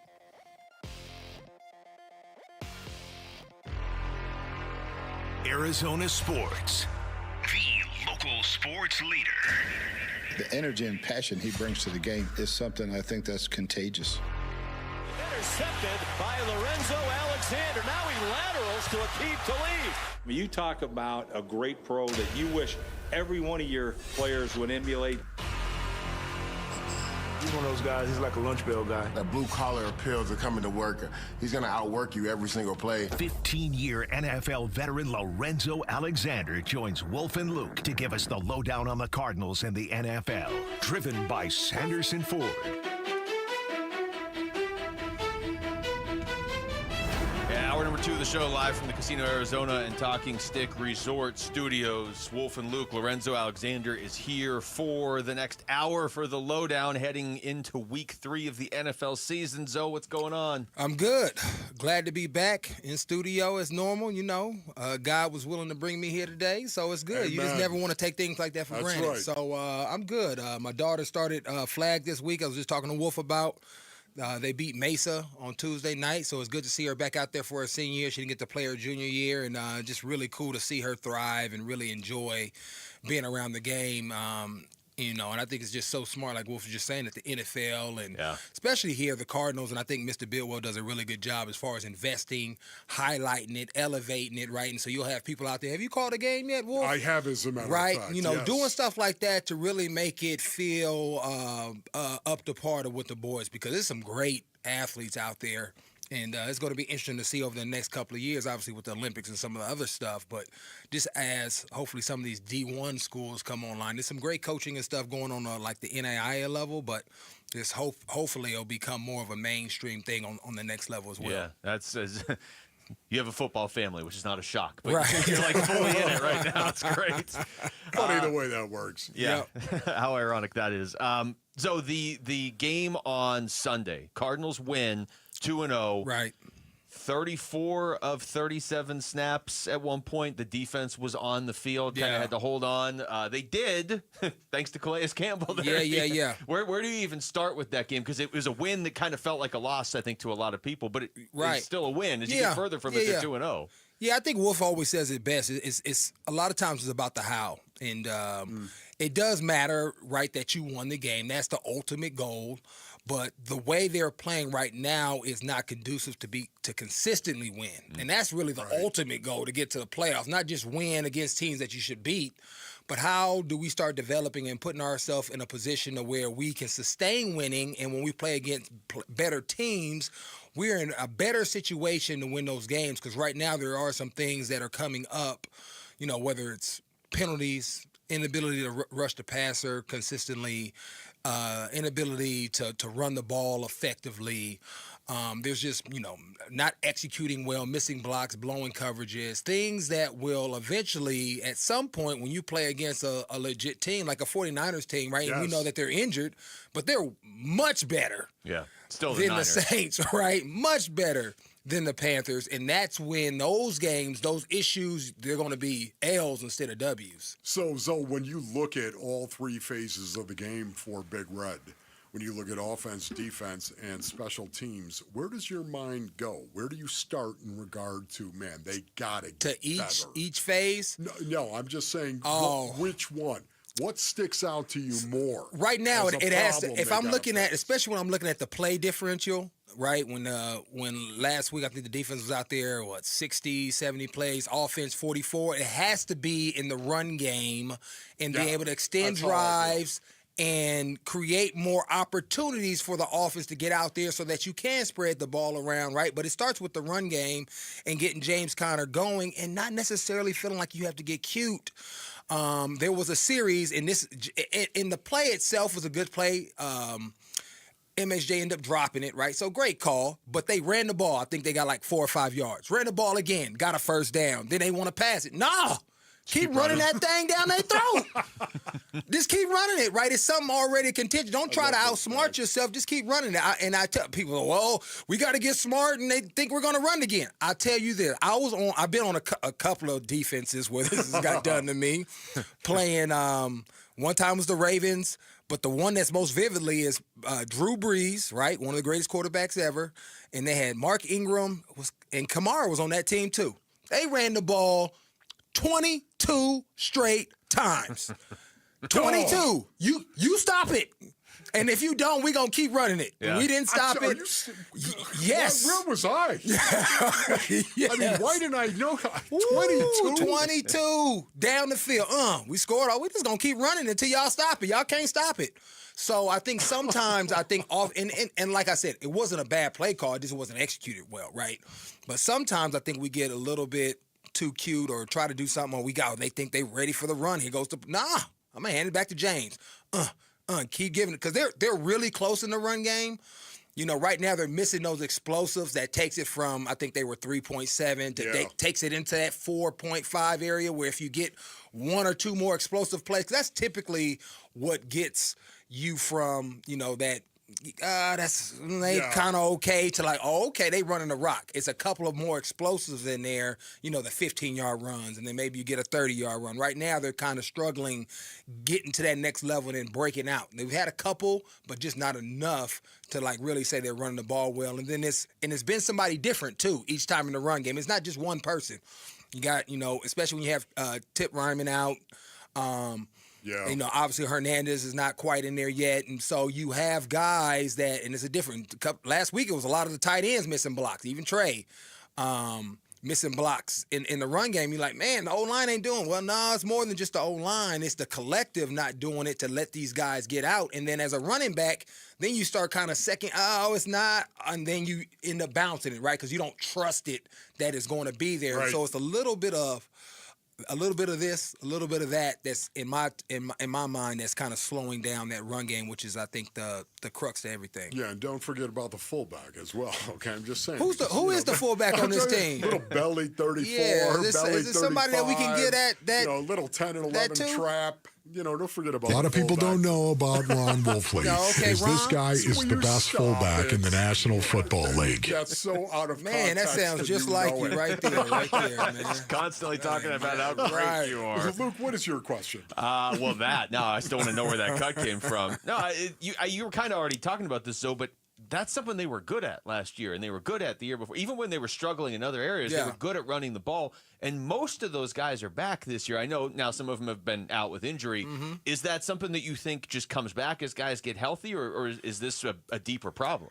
I don't think it's deeper. I think you got to have the opportunities, and it can't be one person misses here, one person missing there. It can't be that. And that's what it's been. And so it's a lack of execution as the whole body that is hurting it. Because if we all make a penalty, you know, I only had one. Oh, you had one? You had one? Spread out. That's 11. That's 11 penalties. Oh my goodness. Oh, you missed a block? You missed a block? Oh my goodness, right? Then that just, and then especially if you have a guy like a DeMario Davis out there, right, that's running around, you best to believe you better be blocking Fred Warner this week and not missing him, right? So they got to block the guys up front, and you cannot afford to miss a block, because this 49ers front is pretty good too, you know, as we kind of continue to get into them as well. Yeah, I keep trying to block out the fact that that's the defense they're facing this week, but that doesn't change the fact that is the defense they're facing this week. Hey, Cardinals and Sun Devil fans, next week is a huge one for both of our football teams, and we're giving you the home field advantage with free tickets starting Monday. Listen for the sounder at 7:15 a.m., 12:15, and 4:15 for your shot to win 2 tickets. Cardinals are playing Thursday night football and then ASU on Friday night. Plus, don't miss extra chances to win on our contest page and the Arizona Sports YouTube page. When we come back, how can the Cardinals specifically slow down Christian McCaffrey in Week 3? We're going to ask 15-year NFL vet Lorenzo Alexander. He's sticking around next. It's Wolf and Luke on Arizona Sports, the local sports leader. Diamondbacks baseball. 5-1 Giants. 2 outs in the 11th. 2-2 pitch. Check swing and a miss. He is down on strikes, and that's your ball game. D-backs with an opportunity to sweep the Giants, but they can't get the job done. And their postseason ambitions take a little bit of a hit. D-backs slip a little on their way to the postseason. Can they make up for it? We talk D-backs and the playoffs today on Arizona Sports 98.7 and the Arizona Sports app. All right, Basinonians, Ron Wolfley here from my brothers over at Moving Team 6. Go to movingteam6.com for more information. You know what I love about Moving Team 6? It's the Lee family. That's right. Tim Lee is the owner-operator of Moving Team 6. He started the company all the way back in 2012, man. Think about that. He started it with his sons, Garrett and JT. Just saw him the other day, as a matter of fact. It was great to sit down and talk to them about Moving Team 6 and the success of Moving Team 6. This is a company that is built on a foundation of faith, ethics, honesty, trust, and service. I know it's built on that because it is built on the backs of the Lee family. And the Lee family is about faith, ethics, honesty, trust, and service. They proudly support and hire veterans. Go to movingteam6.com for more information. That's movingteam6.com. Your move is their mission. In baseball, numbers matter. Every stat is tracked, every play analyzed, but numbers alone, they don't win games. And they don't build a secure financial future either. Hi, I'm Jeff Jr. with Trajan Wealth, and we're proud to be the financial team behind a personalized plan for our hometown baseball manager, Tori Lavello. Tori here. You're spot on, Jeff. Good numbers help, but it's teamwork that wins. It's about building trust, understanding goals, and creating a legacy. At Trajan, we go beyond the numbers. We build real relationships and customize investment strategies so you can enjoy life today and feel secure about tomorrow. It's a relationship, and that's why I chose Trajan Wealth. Call today to build your personalized plan.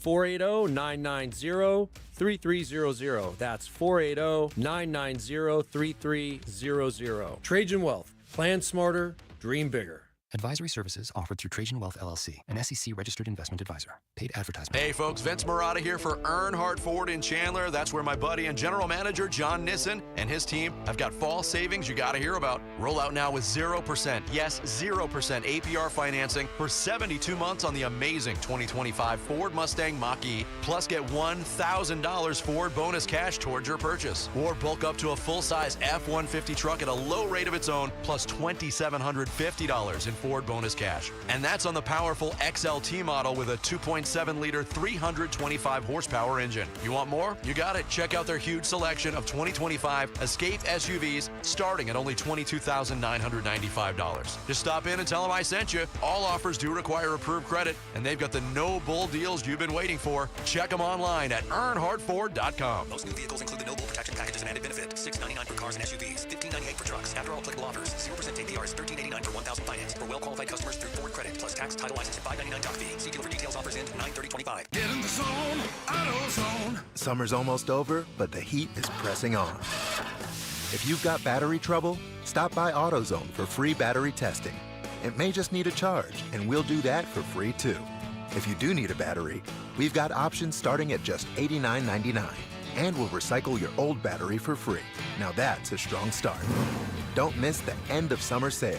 Now at AutoZone until September 22nd. Get in the zone, AutoZone. Restrictions apply. Wesley Financial Group is not a law firm, and Chuck McDowell definitely not an attorney. This is Chuck. If someone talked you into buying something really silly and you want to get out of that silly little thing, my advice, get the facts. Call me and I'll send you our timeshare exit kit absolutely free. Inside, you'll learn how timeshare works and all your options for cancellation. Call Wesley now for your free exit info kit. 800-486-9600. That's 800-486-9600. Arizona sports. Here we go, fellas! 15-year NFL veteran Lorenzo Alexander joins Wolf and Luke. A guy who epitomizes class, integrity, and is a true gentleman. The Lowdown, driven by Sanderson Ford. Okay, a couple things to throw out there. Just real quick score update because the Mets are playing right now. Yeah. They're up on San Diego 5-1 right now in the bottom of the third. Was it Brandon Nimmo, you said, Rick, that had the 3-run home run? 3-run home run.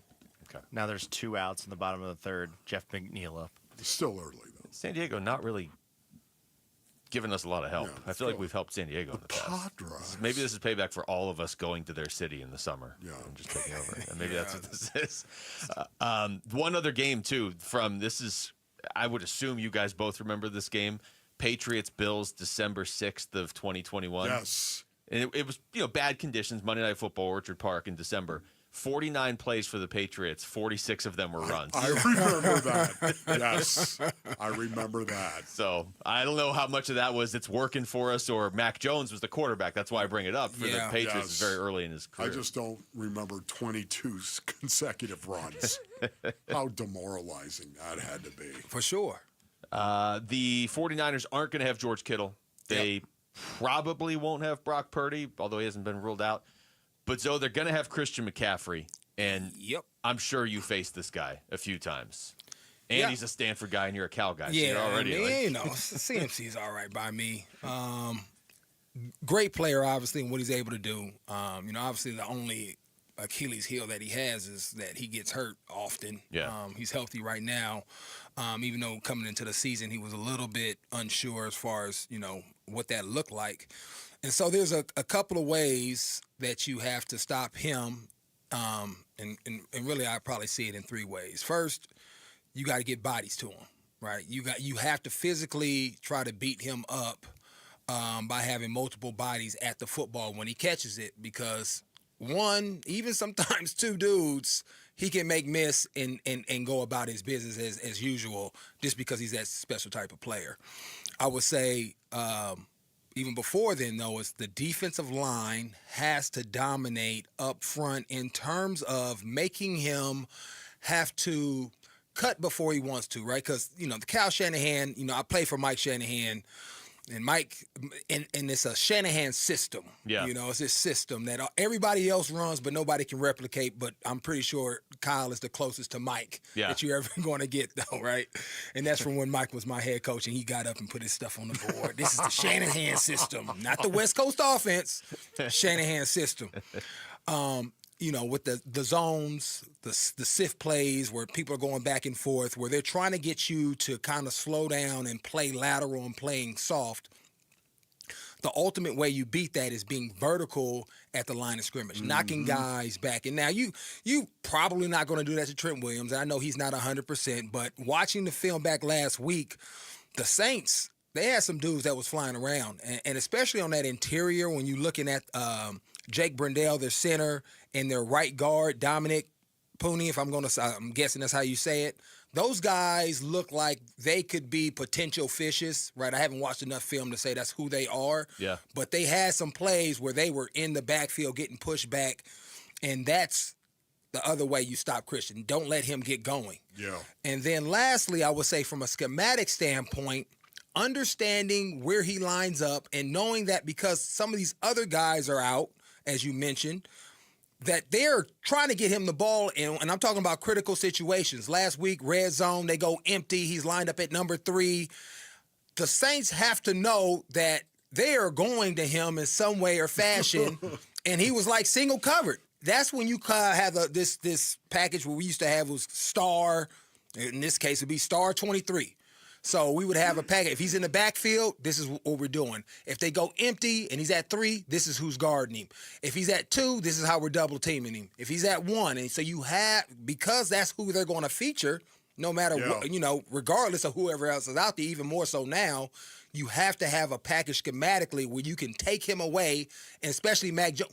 He's going to try to make him go to somebody else. Make somebody else beat you because he's holding the ball already. So if he's looking at Chris, that's that extra split second we may need in the pass rush game to get a sack as well, because obviously Christian is pass and run threat just based on who he is, much like Alvin Kamara and what he's able to do to the game. So that's probably the 3 ways I see this. If we want to stop CMC, you have to hit him, multiple bodies at the ball, be disruptive at the defensive line, pushing guys back, making make decisions, and then schematically having a plan based on where he's lined up and what Kyle has shown how to use him in those situations. What is 50 amazing touches through the first 2 games. Yeah, what is absolutely amazing as well is how many angle routes he runs. Oh my goodness! Right? Yeah. He's so good at it too.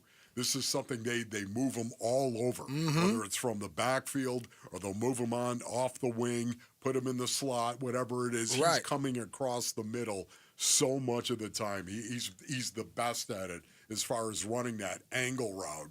It's incredible. For me, if I was a defensive coordinator, that's all I'd be preaching. He's coming in. Just know that he's coming inside. He's so good at what he does, both running the ball and being a receiver. What's interesting about that is the San Francisco 49ers, from George Kittle. I was talking about this the other day. George Kittle is super good at the point of attack. Yep. A great blocking tight end. And yet he's also an excellent receiver as well. It's one of the reasons why they can go 11 personnel with CMC, of course, and have him up there, George Kittle. And now you've got two guys that it doesn't matter if you're running it or throwing it are really, really good. Deebo Samuel, when he was there. Right. Deebo Samuel, when he was there. Here's a guy that is so good. You could put him in the backfield, or you could throw him the ball as well. The 49ers offense is built on balance. Right. Yeah, for sure. And I would say this one other thing as far as stopping CMC as you talk about being balanced. And guys doing different things really well. They preach almost ad nauseum that their receivers better be blocking. Yes. And if you're not a blocking receiver, if you think you just gonna catch balls, you're not gonna be on the field. So our defensive backfield, I don't know who's gonna be up, right? I know we got a couple of guys that are questionable. Great point. But they have to come ready to get off of blocks so that we can also get those guys to the party as well, because they're gonna get blocked. And so are you going to be ready to use your hands, get off blocks violently, and come make a play? Now, I know Will Johnson has it in him, but, some of them other guys, hey, are you going to come to the party? Because they're going to put you out there and expose you. Is it going to be good exposure for yourself, or is it going to be bad exposure? It's going to be the question. Yeah, it's funny, as you were saying that before you even said Will Johnson's name, I think that's who we were all thinking, like, oh, yeah, he'll be fine with that, but he may not play. Right. Both these teams are beat up, and so you kind of alluded to it with Mac Jones. Easier said than done to just go in and say, well, we'll just make Mac Jones beat us. I mean, we don't want Christian McCaffrey to beat us because he can. He's done it to the Cardinals how many times? What, in your mind, is the key to really trying to put more of the onus on Mac Jones? He was fine last week, but in his career, he's been really all over the place. I mean, last week, I don't know what his final numbers were if you go back and kind of look at that. But they were fine. They weren't anything special. Yeah, but watching him, he didn't look comfortable. He didn't look fine. He didn't look comfortable. He was holding on to the ball. Indecisive. Now he had some good players around that made some plays, but himself, I would say we have to figure out how to get to him, especially in the middle of that defense, the center guard, the center and the right guard, as I mentioned earlier, taking advantage of some stunts in games. The Saints really were disruptive with those guys all day, and if they can get up in his face and get some hits early and make him throw some balls to us, I think he'll go into the tank. Now he has another week under his belt, and he's been in the league, but you don't typically take a big jump that quickly from week 1, week 2 when you haven't been getting a ton of reps. So they still are catching him pretty early in the season. Just make sure that he continues to play helter-skelter or not quite sure what's going on early. So they got to make plays, much like they did last week. Light him up. Yeah. And then keep your foot there. Don't take it off, regardless of the score. Just stay on him. Stay on him.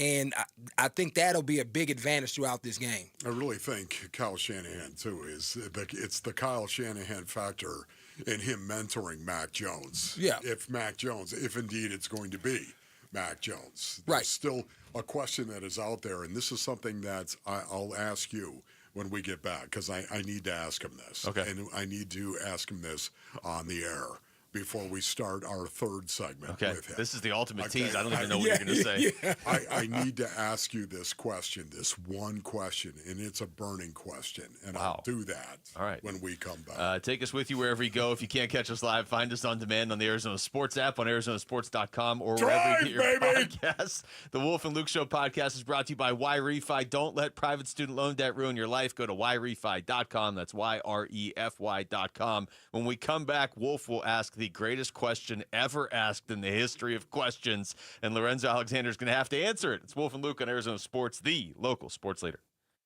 Diamondbacks baseball. 5-1 Giants, 2 outs in the 11th, 2-2 pitch. Check swing and a miss. He is down on strikes, and that's your ball game. D-backs with an opportunity to sweep the Giants, but they can't get the job done. And their postseason ambitions take a little bit of a hit. D-backs slip a little on their way to the postseason. Can they make up for it? We talk D-backs and the playoffs today on Arizona Sports 98.7 and the Arizona Sports app. All right, Basinonians. Ron Wolfley here from my brothers over at Legacy Green Solutions. Go to LegacyGreenSolutions.com for more information. Matt, I can tell you right now, you also need to text green to 620-620. That's right, the color green. Just go ahead and text green to 620-620. Why? Because you can get 15% off right now. If you mention my name, Wolf, you text green to 620-620, or you visit LegacyGreenSolutions.com.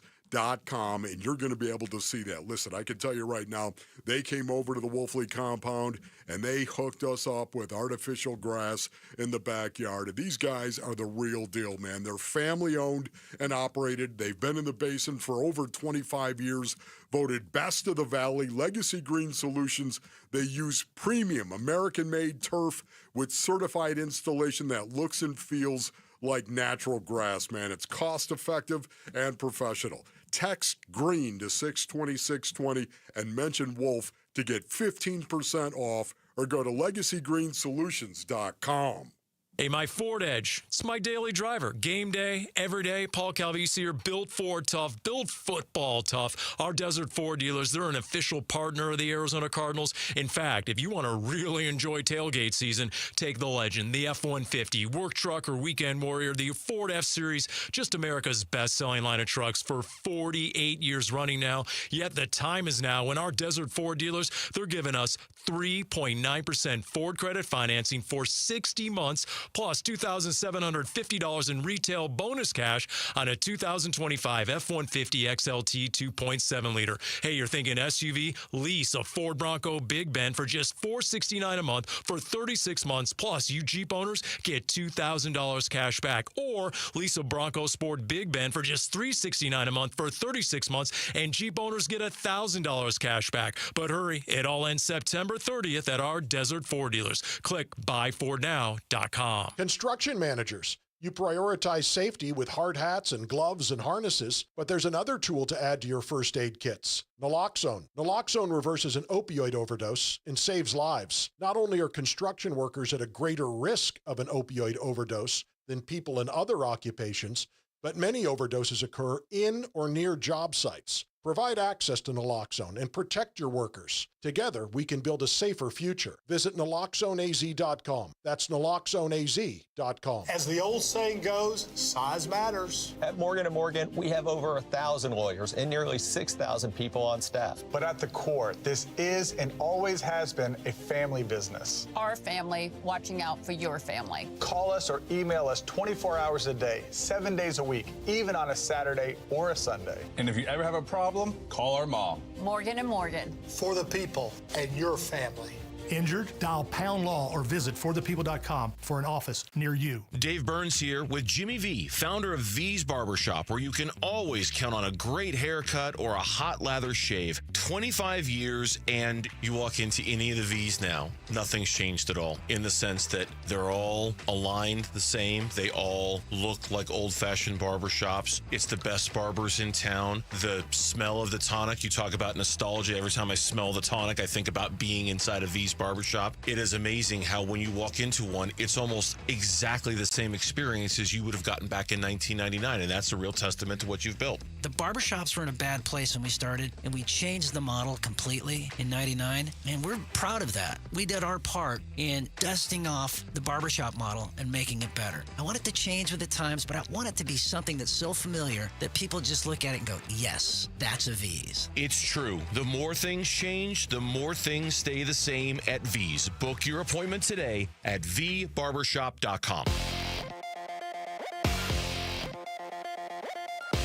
I'm Jesse Morrison with Trending Now, presented by Parker & Sons, heating, cooling, plumbing, and electrical.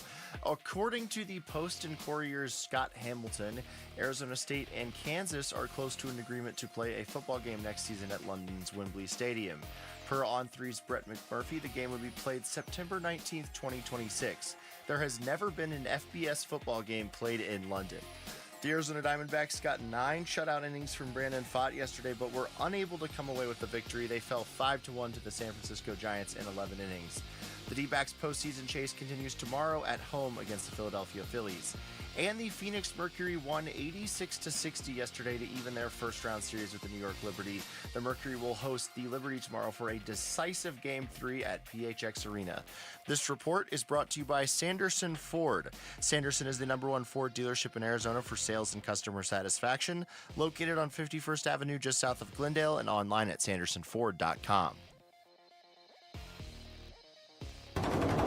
Arizona sports. Woo! It's crazy. I Never seen nothing like this. Lorenzo Alexander, 15-year NFL veteran. And he is going to get sacked. Lorenzo Alexander, the former Cardinal. The Lowdown with Wolf and Luke. Driven by Sanderson Ford. All right, this is good background music. Right. Bed music for the question. And I don't know what this question is, Wolf, but you really set this up going into break. So Yeah. I hope it's like, hey, what do you want for lunch today or something? That'd be a great question. Yeah, what is it? You got anything? You treating? Yeah, well, you know what? Typically if you, you come do on a when I Friday- come in here. Last time I was in here, you was pulling out your wallet. Yeah, you got to come in here on Friday. Okay, you know what? Next time you're in here, that's what I'm going to do. It's going to be a barbecue Thursday. Barbecue okay? Thursday. How about all right. that? Okay. Okay. No, gamesmanship is part of the National Football League. It just is. For sure. You don't want the other guy to know what it is you're doing. You don't want to provide any aid, comfort, or shelter for anybody. Who's going to be healthy? Who's not going to be healthy? Who we're going to sit and who we're not going to sit? What's the likelihood this guy's going to play or that guy's not going to play? I'm not going to tell you until we absolutely have to tell you. So to me, when I hear that Brock Purdy could play, he was limited. He was listed as limited. What are your thoughts on that? Because you know where I'm going with this. Right. I think there's no way in the world he's going to play this week. I think it's going to be Mac Jones. But do you think there's a little gamesmanship in here? Yeah, always. Being around Kyle and you know, that whole coaching staff back in Washington, I mean, that's something that we always did. And you got to understand the thresholds of what limited means, right? Limited means that you didn't do all your reps. So I could technically go out there, take a snap, hand the ball off, don't even have to throw it, right? And I'm limited. You know what?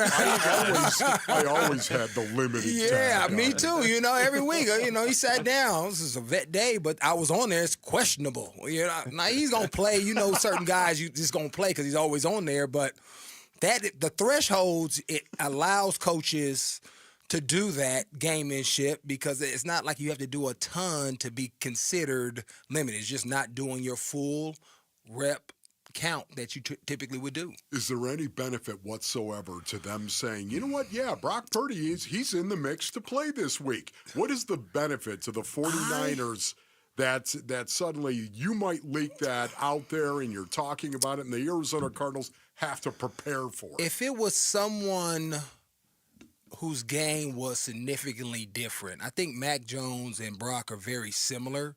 Brock is a lot better decision maker in what he's able to do with the football. Agreed. But if it was like a quarterback like Lamar Jackson and then a Brock Purdy, as far as like, hey, I may run the ball a lot more with Lamar versus Brock is going to be in the pocket, it's going to look different. So it's more the Shanahan system that you're preparing for. It's going to look the same. They're going to have the same general plays. Brock may like something that Mac doesn't, but you wouldn't be able to tell that because their skill set is so tightly or comparable. Yeah, you know what I mean? They are, except the brain. Right. See, this is where I think it's different with Brock Purdy. But I can't. His brain I is can't special. study that. So if you're running a play, yes, you can move me, but I can't prep for how you're going to move me in But practice. if you have complex pressure and blitz packages coming on Mac Jones as opposed to Brock Purdy, I think Brock Purdy's going to handle that better. He will handle it, but I'm still going to light him up, though.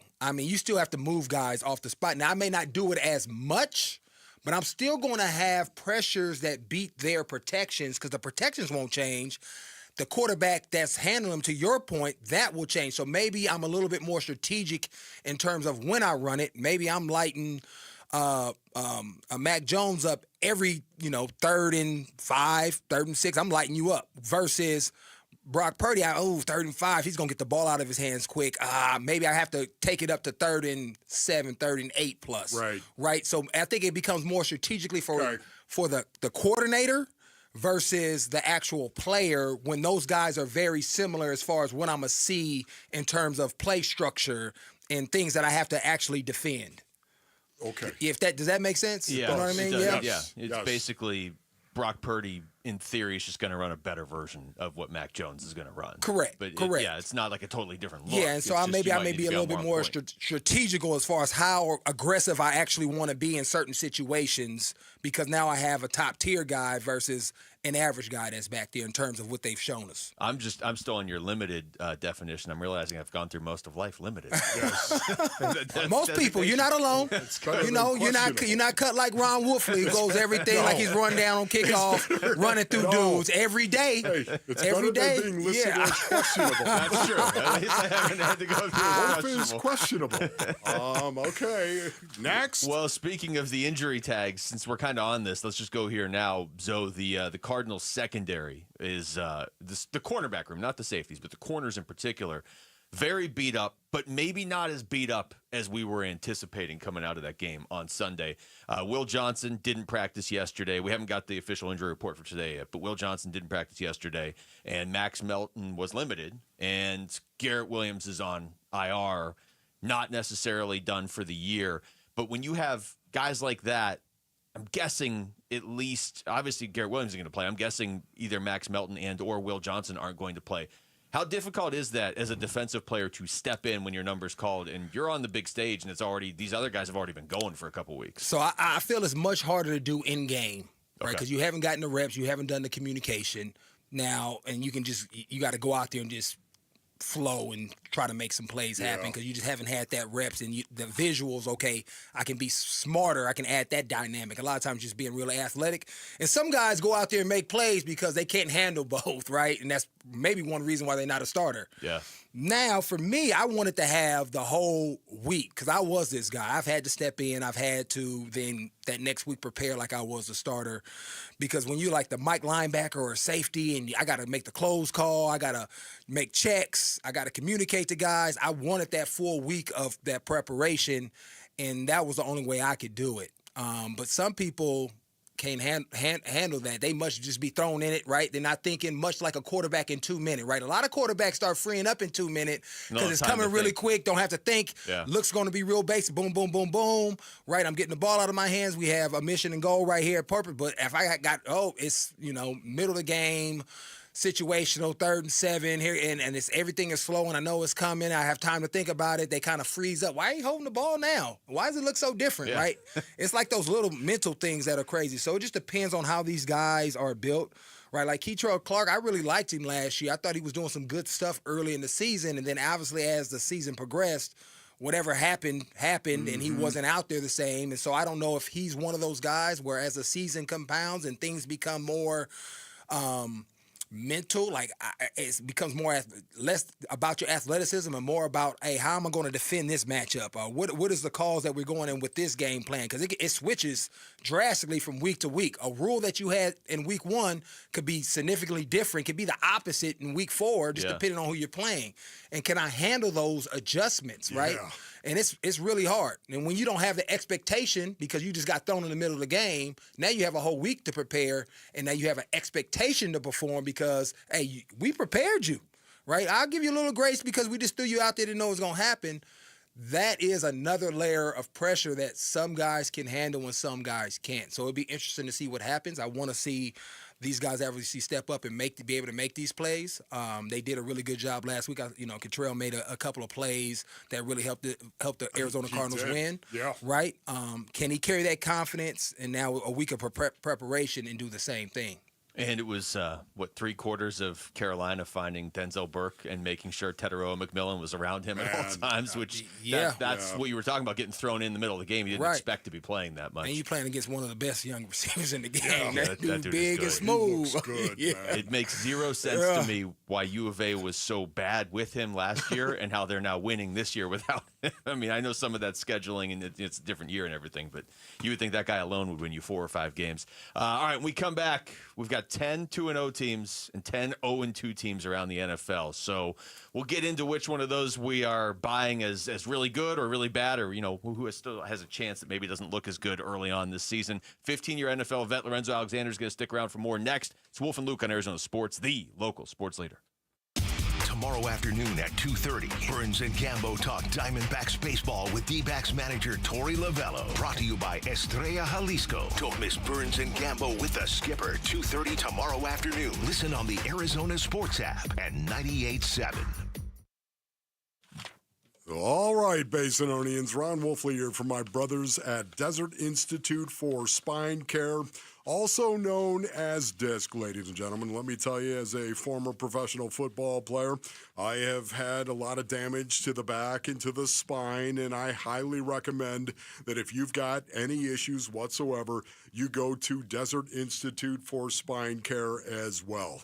Listen, the DISC surgeons have developed a personalized pain mapping system that pinpoints the spine pain generator to diagnose back and neck problems and customize a treatment plan that caters to your goals and active lifestyles. That's right, DISC offers spinal fusion alternatives for patients suffering from back and neck pain. What you need to do, Basinonians, is get back to living. Go to sciatica.com. That's sciatica.com, or call 602-944-2900. 602-944-2900 for DISC.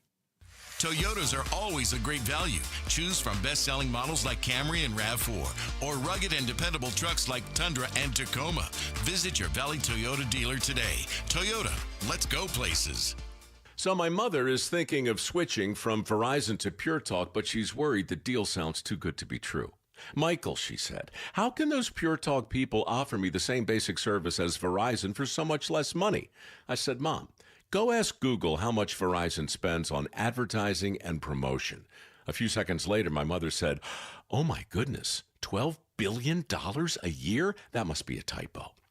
I'll tell you what I told my mom. It's not a typo. Verizon spends $12 billion a year on advertising and promotion, and their customers are paying for it. Well, Pure Talk doesn't spend that kind of money on commercials. Trust me, I would know. Consequently, they can offer you and my mother unlimited talk, text, and plenty of data on a blazing fast 5G network for just $25 a month. Dial pound 250 and say the words Mike Rowe, and you'll get an additional 50% off your first month. That's pound 250 Mike Rowe. Pure Talk. Everything you need and nothing you don't. Homeowners, did you know Arizona had more homes that didn't sell in the last 6 months than in the last 2 years combined? Thousands of sellers were disappointed with no sale. Don't let this happen to you. I'm Carol Royce, your home sold guaranteed realty, and with my guaranteed sale program, sell your home at a price acceptable to you, or I will buy it. If your home didn't sell or you're thinking about selling, call me, Carol Royce, or visit carolhasthebuyers.com. That's carolhasthebuyers.com. Carol and seller must agree on price and possession. A new diamond era begins. Desert Diamond Casino White Tanks is now open. An atmosphere sparkling with excitement and top names like the legendary Morton's Steakhouse and signature Starbucks coffee. Best of all, this stunning new destination is right at Loop 303 and Northern Parkway. So come and live the diamond life. Desert Diamond Casino. An enterprise of the Donna Ogden Nation. Dragging through your day, low energy, poor sleep, no drive? At Vital for Men, we're experts in helping men take back control with testosterone replacement therapy, and now offering semaglutide. Plus, we accept most insurance. Book your free testosterone test today with 3 Valley locations, all experts in TRT. Go to vital4men.com. That's vital, the number 4, men.com. Vital for Men. Stop feeling exhausted. Start feeling unstoppable. The D-backs take on the Philadelphia Phillies for a 3-game weekend series starting September 19th. Secure your tickets now at dbacks.com.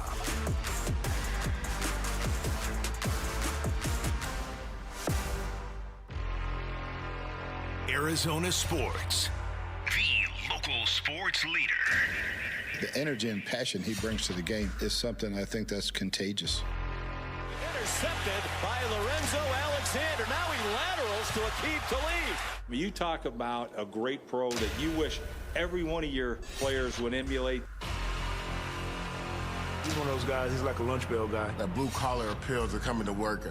He's going to outwork you every single play. 15-year NFL veteran Lorenzo Alexander joins Wolf and Luke to give us the lowdown on the Cardinals and the NFL. Driven by Sanderson Ford.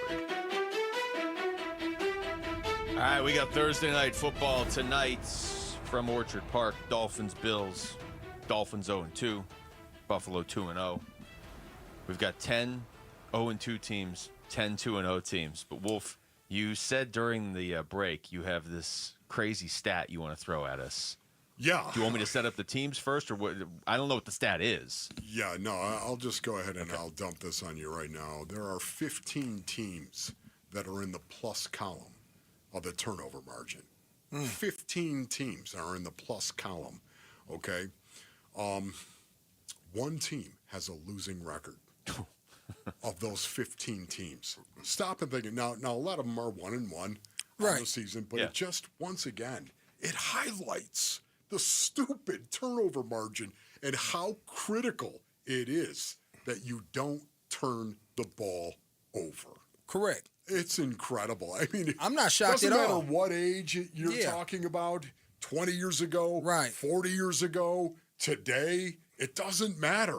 It's still, we've only played 2 weeks, and there are 15 teams in the plus column, and only one of them has a losing record. Right, because, I mean, the age-old question is, what's the most important thing in football? It's protect the ball. That's never going to change. Right, it's the ball. Who has the ball, right? I just think, with all the different things that have happened in the NFL, all the different schemes and philosophies, it doesn't ever change turnover margin and how critical it is.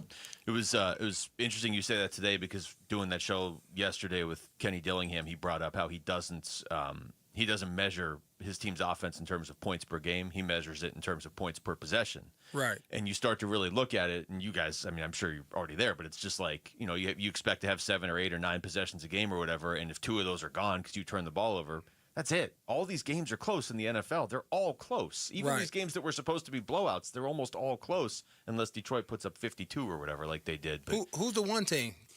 It is the Tennessee Titans. They're 0-2, and they're plus 2. Huh. Okay. Think about that. I mean, rookie quarterback, too. Yeah. So that could It'd be why. interesting. Yeah. Did they have turnovers? So when you say plus, I mean. Yeah, no, I'm just saying, they were plus 2. So. Are they plus 2? Yeah. Okay. I mean, because if you turn the ball over, you get the ball 6 times, or you turn it over 6 times, but then you also turn it over 6 times. Yeah. Right. I mean, or 4 times. You're plus 2, but you still have turned the ball. It'd be interesting to go in on what that looks like. Saying. Was it you know like what I mean? You forced 4 turnovers, but you turned it over twice, right? And critical, right? Yeah. Okay. Well, I think it's what you said too. The fact that they're 0-2, the Tennessee Titans, yet they're in the plus in terms of plus 2 in the turnover column. And yet they have a rookie quarterback, which changes everything. It's the ultimate wild card. Yep. And they've played the Broncos and the Rams, who are supposed to be 2 pretty good teams this season, too. All right, so I'll rattle off these. You want me to start with the 0-2s or the 2-0s? Whatever you want. I think we're basically just looking for, like, of these teams. Let's start with the 2-0s. Who do you really believe in, or who maybe isn't, might still get exposed? Okay, so here's the 2-0 teams. You got the Bills, Packers, Colts, Niners, Bengals, Eagles, Chargers, Buccaneers, Cardinals, and Rams. It's 10 teams right there. So Bengals out, obviously, with Burrow being down and not knowing when he's coming back. Yeah. It's still out on the Colts. I know they're 2-0, right? And they've played some. Who did they play? I know they just beat the Broncos. Beat Miami in week 1. Miami, which we know what that looks like, right? The Broncos is a good win, but the Broncos essentially beat themselves at the end of the game right there with the leveraging penalty.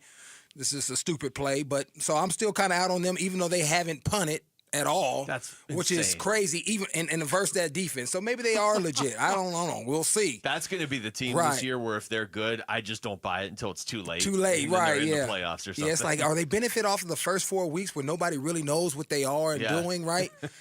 Those type of teams, like, okay, what are you doing week 5, 6, 7? Because I remember going 6-2 and then going 2-6 on a team. So, but right now, who else? We got Chargers, legit. Eagles, legit. Packers, legit. I would say Tampa, and then you get down to where we're at, Niners. 3 teams from this division. I know, which is crazy. Yeah. And the only reason why the Seahawks aren't because they played, the Niners week 1? Yeah. right? Yeah, and everybody so in this division would be totally undefeated in theory if Seattle had just played somebody else. It's crazy how the NFC West always seems to find themselves, one of the more competitive, at the top of divisions. I mean, I know it's still early, but I think all 4 of these teams are going to be vying for a playoff spot at some point. And I think I'm just too close to it. I would just say for me, the Cardinals, just because I know what they've typically done. They start fast, and then until they show me something different that second half of the season, I'm just always going to be wary of that. Just because of that. But the Niners, right? The Rams, because of who they are, their head coaches, and what they've done over the last 8 years or so. Yeah, you always think that they have a shot at doing it. In the Seahawks are 1-1, so they're not in the discussion. I got a question for both of you here, okay? Yeah. Looking at the 0-2 teams, and to me, there are Chiefs. Let's say, well, yeah, that's where this is going. Let's say 3 stand out just because there were expectations in Chicago. They're 0-2, but Houston 0-2, and yeah, you said it, and this is where my question is for both of you. I think everybody looks at the Chiefs right now at 0-2, and it's like, whatever, it's the Chiefs, they'll be back. At what point, though, do you get too deep, even if you are the Chiefs? I mean, let's say they get to 0-3 or 0-4. And correct me if I'm wrong. Didn't the Giants go like 0-3 or 0-4 back in 2008 or 7, and then find a way to be 9-7, and then won the championship? This sounds like a question for Stat Guy. Yeah, Stat Guy, something like that. They had a horrible start, and the only reason why I remember this is because I was in the division with them. They started horrible. Okay. Got in at 9-7. Yeah. And then won it. Trying to remember what I had for dinner last night. Right. So there's been some teams, and the Chiefs obviously with their pedigree and with Pat Mahomes and Andy Reid and this defense being solid, because they've been in both of these games. They could have won both of these games, just a play or two away from actually it occurring. Whether you want to see the ball that Kelsey drops at the goal line, that's probably a touchdown that goes the other way, right? How often is that going to happen? Yeah. And then another one of their superstars ends up doing his own thing, and then the quarterback scrambles out, and they had a shot to seal the game or win the game there, right? Yes. Chris Jones in the first game versus the Chargers. Should have beat. Right? So you got 2 of their superstars that have kind of put them in a spot where they're not used to being. And knowing those guys over the course of the season, they're going to make way more plays in their favor of the Chiefs than put them in this spot. So, and Pat Mahomes is Pat Mahomes and what he's working with at receiver. So that for sure, they're going to find their way out of this. In my opinion, now their division is crazy good too, but they have the ability to beat all those teams. And they play the Giants. Yeah. What is your take quickly on the Chicago Bears at 0-2? I'm not a really big Bears guy right now. I mean, I don't really like where they're at. Just destroyed by the Lions. Yeah, I mean, so they're not there. They haven't taken that next step. And to be honest, I haven't watched a ton of them, but every time I watch them, they find a way not to show up. Even when they should win, they find a way not to win. So they're kind of in that way. So was most of that hype, and I know it's only 2 games, but was most of that hype before the season because of the Ben Johnson hire, or just because it's Chicago and so it's like there's a fan base that's hungry for a winner? It's Ben Johnson and what he did, right, and what he did for Detroit, and now can it, in golf, and now can he do that for Caleb Williams? Now it's early, right? It's his first year, so he has time to develop into that because the Lions were good their first year, but they had to still grow into who we think the Lions are as of right now, right? Yeah. So it's going to take some time. Well, we should have saved the whole segment for Lions-Ravens coming up on Monday Night Football. We'll talk about a good football game on Monday night. Bring it. Zoe, this is great as always, man. Thank you. Appreciate you. Appreciate it. Yep. That's Lorenzo Alexander joining us right there as he does every Thursday for The Lowdown. Coming up next, we're going to take you through the latest in sports with Wolf and Down Your Lunch. It's Wolf and Luke on Arizona Sports, the local sports leader. Star Bears. Quickly at Marana Mornings. Diamondbacks reporter Todd Walsh. Frame up for us the absurdity, the improbability of what we are watching with this baseball team. they're like the B-side. The A-side, the single, had the hook a mile long, 3 chords and the truth, but it just didn't work. So what do? You flip it over and hey, man, this is pretty cool. This is great. It's a complete just flush of what we saw for so many months, we're so tortured by. And now you've got this B-side where you're like, I like this. I like the way this plays. I like the way this sounds in my head. They're the B-side. Bickley and Murata, mornings on Arizona Sports, the local sports leader. All right, Basinonians. Ron Wolfley here from my brothers over at Santan Ford. Go to santanford.com for more information. Listen, Tim Hovick, Santan Ford, it is the place for you. If you are in the market for a new or pre-owned Ford, you need to go to Santan Ford. You know what? $7,500 federal EV tax credit. Have you heard about that? $7,500 federal EV tax credit is expiring in just a matter of days. That's $7,500, man. And Tim Hovick, Santan Ford, is your EV headquarters. We're talking all electric, all tough, all performance, and all really super cool, like the beautiful, beautiful Ford F-150 Lightning or the Mustang Mach-E. That's what Paul Calvisi loves, ladies and gentlemen.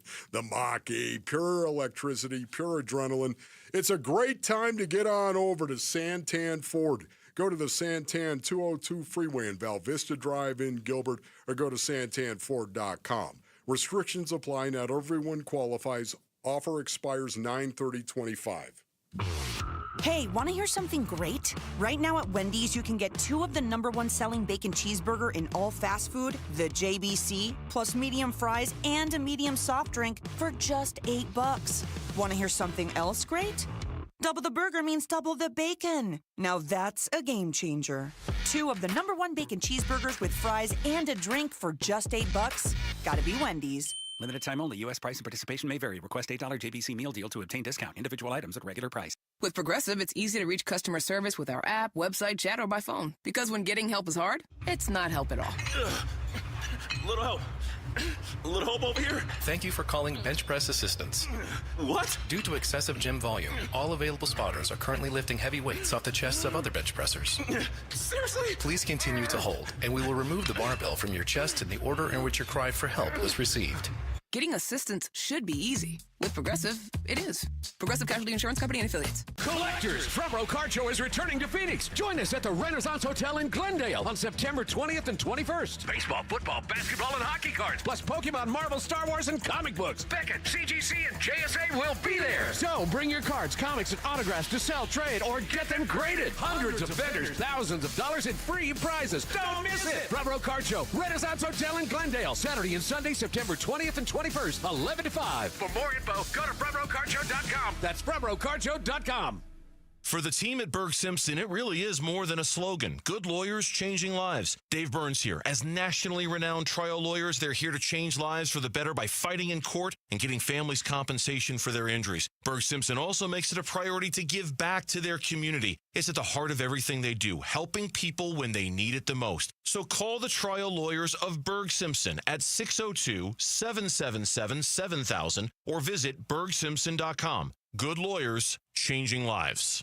Parker & Sons Heating, Cooling, Plumbing, and Electrical is proud to team up once again with Arizona Sports for Character Counts. We're celebrating high school athletes across Arizona who show integrity, commitment, and academic excellence. With over $100,000 in scholarships already awarded, we're excited to keep the momentum going. Nominate a standout student athlete today at CharacterCountsAZ.com. We'd love to share their story, and they could win $10,000 from Parker & Sons. When it comes to Redbirds, your favorite team may dominate the gridiron, but Redbird Farms chicken rules the roost in flavor. With hand-cut, antibiotic-free, cage-free, vegetarian-fed chicken, Redbird Farms chicken is what real chicken tastes like. Our standards exceed the highest industry norms for quality. Find Redbird Farms chicken at Albertsons, Safeway, and Bash's. Grill it, fry it, put it in parm. As long as you make it Redbird Farms. Hi, I'm Lacey, your friend and jeweler at Shane Company. And yes, I'm actually a jeweler. I bring dream engagement rings to life every day in our jeweler's workshop. When I hand set your diamond into your ring, I think about creating a piece you'll wear for a lifetime. I pay attention to the smallest details and treat every ring with the same care and craftsmanship, no matter the size or price. Come check us out at your nearby store. Our engagement rings are made with love from our hands to yours, because a friend knows your love deserves the highest quality. Shane Company, your friend and jeweler. KMVP FM Phoenix. Live from the Casino Arizona and Talking Stick Resort Studio. Arizona Sports, the local sports leader.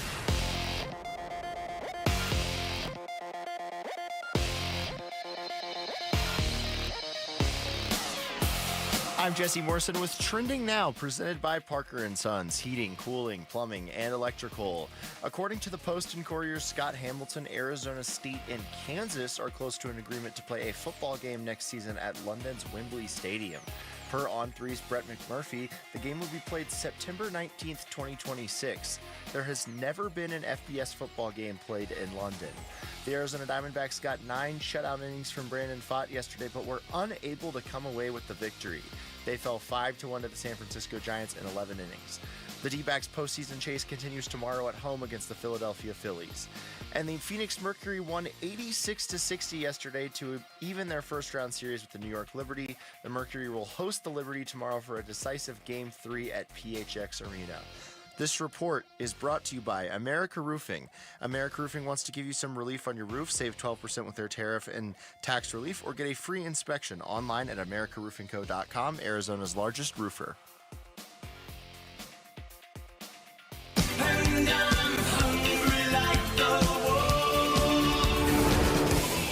Arizona Sports, the local sports leader.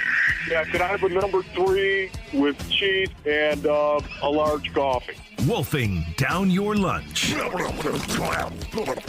Serving up today's top sports stories with Wolf and Luke. Man, does this smell good. Brought to you by Aria Dental Implant Center. Locally owned and affordable dental implants. It's noon. It's Thursday. We're live from the Casino Arizona and Talking Stick Resort Studios. It is time for Wolfing Down Your Lunch. Rick is here. Rick, what's up? The Arizona Cardinals take on the San Francisco 49ers Sunday in Santa Clara. Niners quarterback Brock Purdy was supposed to be out for this game, but he practiced in a limited capacity yesterday. Here is San Francisco head coach Kyle Shanahan.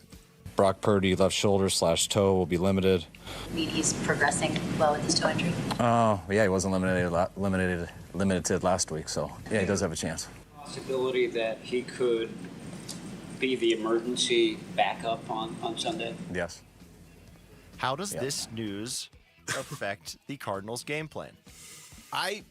Every time we play that cut, I'm less convinced that he's even really an option to play. That felt like the reporters were trying to lead him down this path of like, yeah, okay, he was limited at practice. Well, does that mean he's an option? Does that mean he's an option to be the emergency backup? That's what they asked, right? Yeah. They didn't say, is he an option to start on Sunday?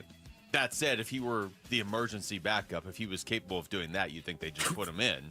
Like, we're going to keep you as a backup, That's bro. right. I don't think he's playing on Sunday. San Francisco doesn't need to rush him back. They're 2-0 and they have a full season. See, I know, and that's what I keep coming back to as well. I think, once again, why would you provide any aid, comfort, and shelter to your opponent by letting the Arizona Cardinals know that Brock Purdy was indeed going to start this game or play in this game? Why would you ever do that? I think you want doubt is what you want to create. Doubt with the defensive coordinator, doubt with JG, doubt with the Cardinals players that you're going to see Brock Purdy. And I do believe this. His brain is so different than Mac Jones's brain. And because of that, you're going to attack him differently than you would a Mac Jones, in my opinion. So it does change the game plan. You know, just real quick on that, because I liked what Zoe said when he was in here before. Everything you just said, I think, is very true, but it's not like the Niners are running a completely different offense if Brock Purdy's back. Correct. How are the Niners practicing this week? You know what I mean? They just keep practicing as if Mac Jones is going to start, I would assume. Of course, absolutely. They're just going to go about their business. They're going to run their offense. It's just more about 3rd and manageable or 3rd and 8 plus, which is 3rd and obvious. How are you going to approach Mac Jones as opposed to Brock Purdy? Two different brains. Brandon Pfaadt tossed 9 shutout innings yesterday, but the Arizona Diamondbacks ended up losing 5-1 to the San Francisco Giants. Here's D-backs manager Torey Lovullo after the game. And the name of the game is executing at the most critical times. And unfortunately, we couldn't do that. Not for lack of effort, not for lack of trying. These guys know how to do it. We just couldn't deliver. And that's the frustrating part of this day. I feel like we were in position to win that game. We just couldn't pull the trigger and get it done. But we got to remember what our objectives are. It's not going to change. My mindset isn't going to change. Their mindset isn't going to change. We got to win baseball games, plain and simple. I don't care how we do it. We got to flush this one as fast as possible. This one hurt. This one definitely hurt. They all hurt this time of the year, but flush it as fast as possible. We got another huge series coming up against the Phillies, and we got to go out and be at our competitive best. That's all I can say about what our mindset is right now, in dealing with some of this frustration. Given that the New York Mets are currently leading 5-1 over the San Diego Padres in the bottom of the 6th, how big of a missed opportunity was yesterday's D-backs loss?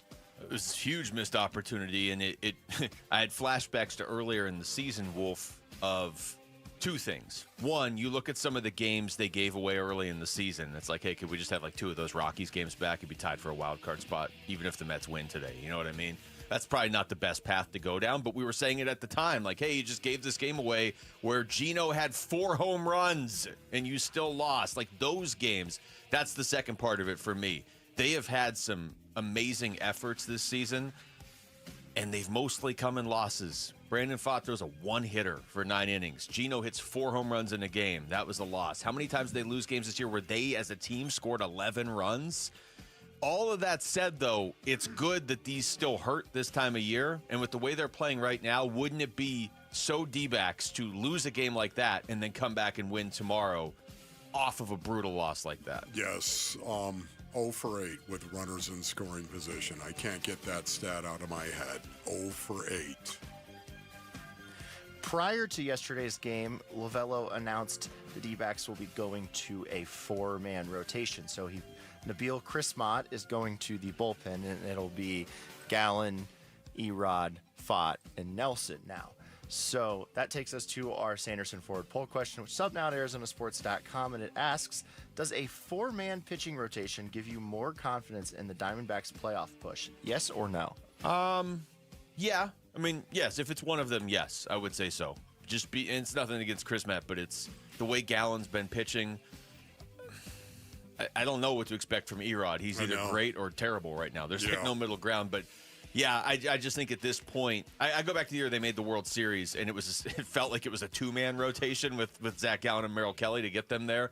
You can do it right now. You're not asking these guys to pitch on short rest because there's these days off right now today, and Monday I believe they have one too. So you can do it without messing up their routine. I think it's the right thing to do now.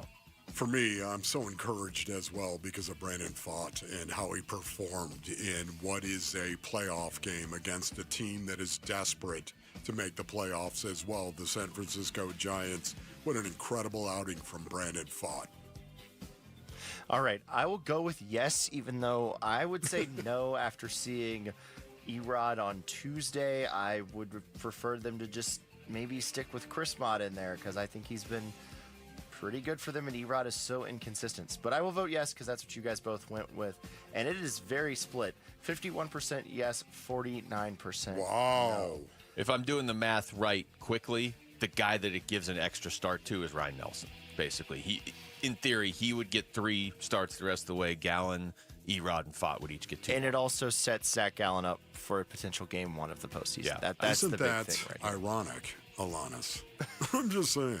You see, I would play that, but I really want to get to this last topic, so we're going to move on. I didn't want you to play that. According to the Post and Courier's Scott Hamilton, Arizona State and Kansas are close to an agreement to play a football game next season at London's Wembley Stadium. Per On3's Brett McMurphy, the game would be played on September 19th, 2026. It would be the first conference game for ASU next year. There has never been an FBS football game played in London. What do you guys make of this?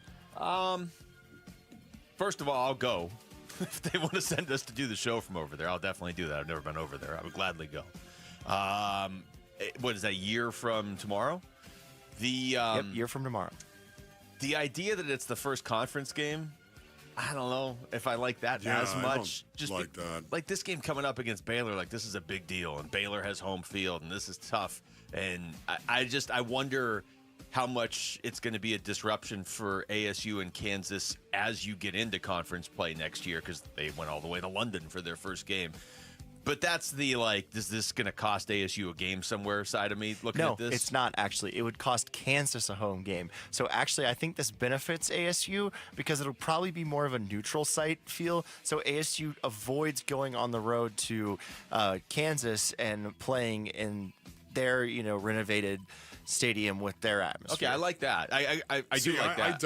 I don't like that because, once again, this is the Big 12. What? Everyone's already laughing at the Big 12, and now all of a sudden you're going to take one of your conference games and you're going to move it over to London.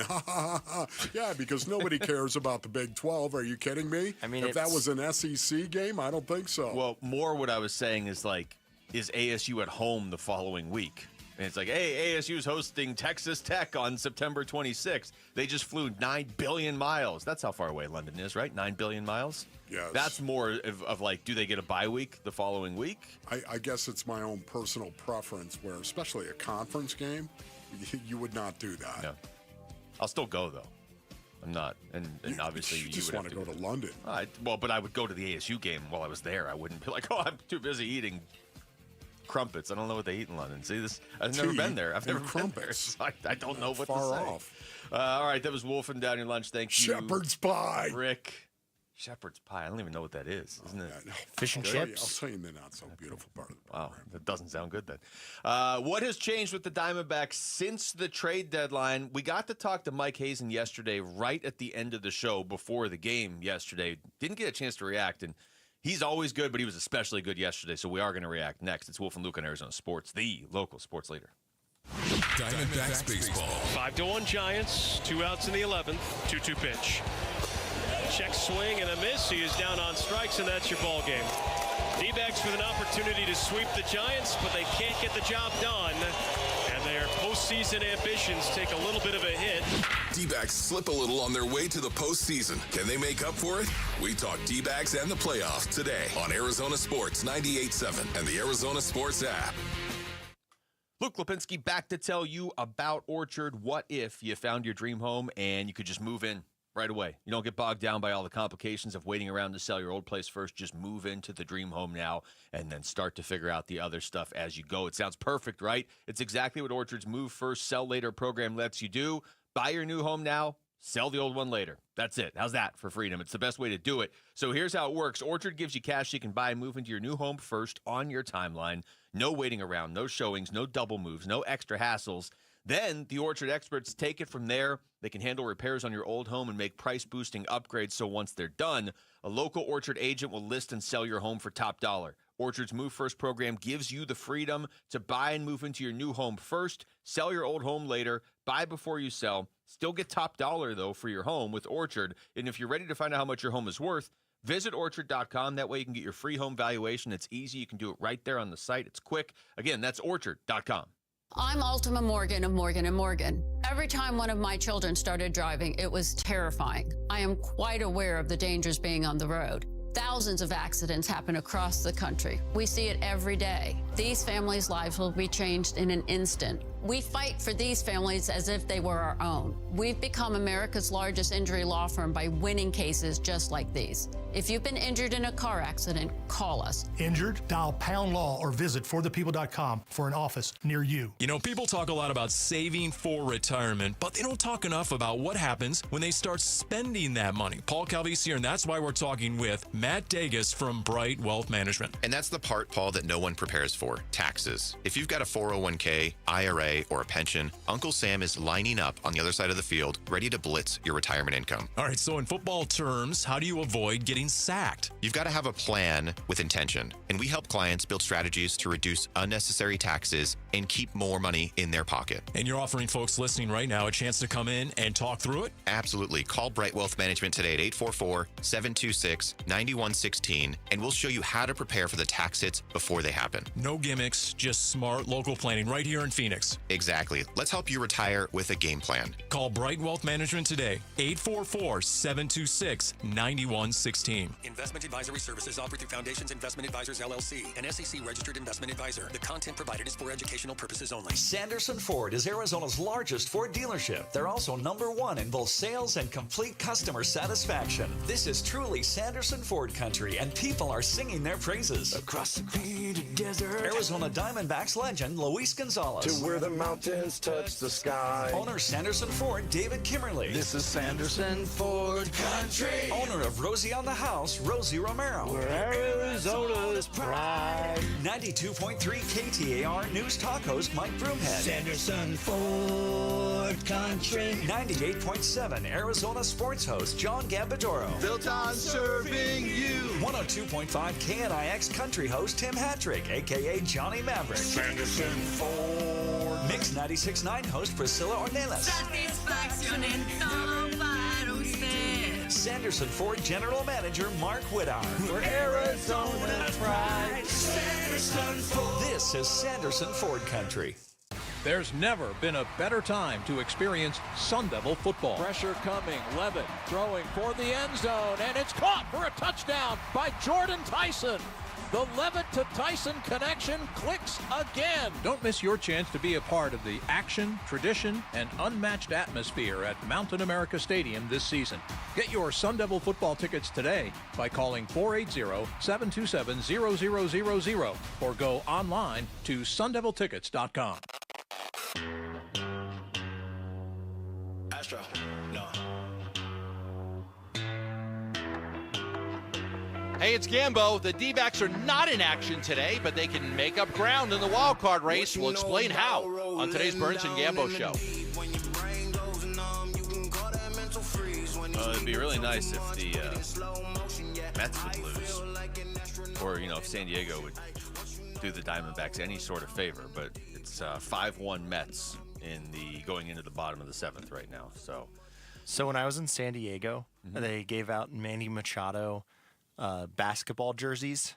I almost wore it today. Yeah. Because, go Padres because of the D-backs. Yeah. And I didn't wear it. I feel like I cursed the Padres today. Well, they what are the Padres are 14 games above 500 and they can't do anything for the Diamondbacks? Yeah. Thanks. All right. Thanks. That'd be nice. Yeah. The Padres. We'll remember this at the end of the season. That's right. Diamondbacks and Padres play each other. Never forget. Never. Just hold on to this memory for a full week until the end of the season. Mike Hazen joined the show yesterday, Wolf, and we joked about it going into the interview. It seems like every time we have Hazen on, the D-backs just lost the night before, and it's like it seems to be the most brutal losses too. Wasn't the case going into this interview yesterday. Nope. Nice win the night before, and he's always good. His answers are always thought-provoking in a lot of different ways. I would say he was at another level yesterday, but we didn't get to react because the show ended and went to the D-backs game, obviously. So let's start with this. Just how impressed he is with his team since the trade deadline. We talked to him the day after the trade deadline. We were out at Cardinals camp. We talked to him, and it was very obvious he didn't want to have to make the moves that he made, and yet here they are now right in the middle of a playoff race. I'm extremely impressed with the way this group has played baseball since the trade deadline. I'm a genius, aren't I? I just feel like the way we're playing baseball now is a much cleaner, faster version of what we were. We obviously were very talented. I do still believe that. I probably still believe in the end that would be on paper in a better spot in some cases for sure if I hadn't sold at the deadline. I do think this newer version of the team. There's even seeing guys like Lawler and others up here on the bases. What Blaze is doing defensively at third base. What we're doing in the outfield with Barossa even going in late in games. I feel like that version of this team is playing a better brand of baseball, maybe one that's more suited to our skill set and what we try to do. Your thoughts on that, Lou? Well, I thought there's a lot there. I thought the part in the middle where he said maybe we would be in a better spot in some ways if I hadn't sold at the deadline. That's something I've heard a lot of people say. I don't totally agree, but I was going to ask him about it yesterday, but he had already, he brought it up right there. They're 26-18, even with the loss yesterday since the trade deadline. So I don't know how much better their record would actually be. But there are moments, and yesterday in particular, where you're watching, and it's like, it doesn't even have to be Geno or Josh Naylor or even Randall Grichuk, guys that could have been maybe coming up in those moments. It's just they are relying right now, because they weren't necessarily expecting to be here a month and a half ago. They are relying on a lot of guys that don't have a ton of experience getting hits at the major league level right now. That's where they are. Yeah. I would agree with everything you just said right there, but I want to hear more from the freaky Mike Hazen. All right. How about if they didn't trade Gallen at the deadline because of the potential for something like this happening? No, if I'm being totally honest with you. Okay. It looks like that now, and great, and what a decision. I'll tell you what the decision was, and I think I said it to you guys at the time, because you asked me that question on the day after the deadline, and I think I'm going to answer it the exact same way, which is this. Playing in the second half was extremely important to me. Having a good group of players that we still were going to have and playing good baseball was very important, because I do not believe that, and I've said this, I think, fairly consistently, what happened in 2021 is not something that I take for granted and bouncing back from. Once the culture of losing sets in, it is a very hard thing to get out of young players' heads, in my opinion, that it's okay, you're in the big leagues, you're making a lot of money, the travel's great, your stats are going to get you paid, all good things, fine. But what about the winning part of it? Man. It was one of my favorite things he's ever said on this show. What? Why? The culture of losing thing, I know I brought this up to you briefly yesterday, but you see it in other sports where teams decide, okay, we're going to rebuild. Well, that's great. Sometimes you have to rebuild. But you don't rebuild by trying to lose and tanking for a lottery ball at trying to get a higher pick. And you do it year after year, and all of a sudden, A, you don't win the lottery every year. Most times you don't win it at all. But B, at a certain point, you just have nothing but young players that don't really have any veteran leadership. And the worst thing is they've learned how to lose. Yeah. And it's such a fine line at the professional level where it's like, oh, you think these guys want to lose? No, they don't want to lose, but they get 3 years into their career, and that's what they're used to, and their life is still great. Like he just said, you're still making a ton of money. You're still a pro athlete. You don't maybe have the edge of another team that's hungry, that's been real close to winning, and they're knocking on the door. That's a great point. It really is a great thought as well, because going into the trade deadline, we were talking to the freaky Mike Hazen, Basinonians, whose brain is massive. Freaky Mike Hazen, wheeling and dealing. We were talking to him, and he was saying that very thing. It mattered to him how they finished. Yeah. It mattered. This was before, seller, buyer, whatever it might be. We all were speculating as to what they might do. This was before that. He said it mattered to him how they finished. And I was thinking to myself, well, Mike, if you're going to be a seller at the time, really? It matters that they're still a competitive team and they go out and play. How do you expect them to be that when you're trading away your best players? Yeah. But that's exactly what he said. It mattered how they finished. And even though they were sellers, sure enough. And isn't it funny that Zach Gallen is at the center of this resurgence in the second half of the season? Zach Gallen, to me, looked like Zach Gallen. The Zach Gallen we expected all season long. I don't know why that happened, Basinonians. I'll guarantee you, to me, if I had to guess, it was something mental. It was something mental with Zach and what was going on in regard to him not feeling as comfortable or relaxed because he knew or thought he was going to be dealt. Whatever it might be. He is a different pitcher in the second half, and you can draw a direct line to the trade deadline. Absolutely changed on August 1st. It is not that he had zero good starts in the first part of the season, but they were spread out. They were few and far between. There was no consistency. He has been consistent since the trade deadline. And just going back to what you were saying in that cut we played from Mike Hazen, you're right. I remember on the day talking to him after the trade deadline, he had made the moves. He also said, I still want this team to be competitive. That's really important to me. That's right. And, in the moment, it's like, well, yeah, there's still, 50, 60 games left. You don't want to sit there and watch your team be bad for 60 games. I get that. But the second the season ends, who cares, right? Because you're not going to make the playoffs. I like the context he gave it there because it does still matter. Yeah. The fact that they are doing this right now Is it going to be frustrating if they miss the playoffs by a game or two? Yeah, it is, but I do think the younger players on this team will be better for it in the future, even if it's tough in the moment. Whereas if they had just they were 7 games below 500 at the deadline, if they had finished 15 games below, it's like it's not only a waste of a year, it's actually kind of bad for you going into next year, you know? So, I don't know. The culture of losing, man, I love that. There's still more. Maybe we can react to more of this in a little bit because you did at one point ask him if something changed inside the clubhouse. Yeah. And we got to play that at some point in the show. Let me pull a wolf. More on this as the show unfolds. Indeed. All right, we come back. What are the keys for an ASU win in Waco over Baylor on Saturday? We're going to ask Arizona Sports ASU reporter Damon Allred. Next, it's Wolf and Luke on Arizona Sports, the local sports leader. More on this as the show unfolds. After a nice home win last week, the ASU Sun Devils travel to Waco for some Big 12 football at Baylor. Pre-game at 1:30 Saturday afternoon. Kickoff at 4:30 on ESPN 620 and the Arizona Sports app. All right, Basinonians. Ron Wolfley here from our brothers over at Trajan Wealth. Go to TrajanWealth.com for more information. Listen, the fiduciary advisors, that's right, they're all fiduciaries at Trajan Wealth. The fiduciary advisors at Trajan Wealth, they help me understand no two retirement plans are the same. They offered guidance on a variety of financial objectives, including ways to earn higher potential returns and tax concerns that were out there. Call the team that I work with at Trajan Wealth to help you develop a plan that will meet your financial goals. Give them a call today, 480-990-3300. When I met with Trajan Wealth, I got straight talk, something I truly appreciate, and I'm sure you feel the same way. I left that meeting feeling empowered because they're fiduciaries, so their advice is built around what's best for me. I'm a client because I saw the difference. Call Trajan Wealth, 480-990-3300. Advisory services offered through Trajan Wealth, LLC, an SEC registered investment advisor, paid advertisement. Get in the zone, AutoZone. Summer's almost over, but the heat is pressing on. If you've got battery trouble, stop by AutoZone for free battery testing. It may just need a charge, and we'll do that for free too.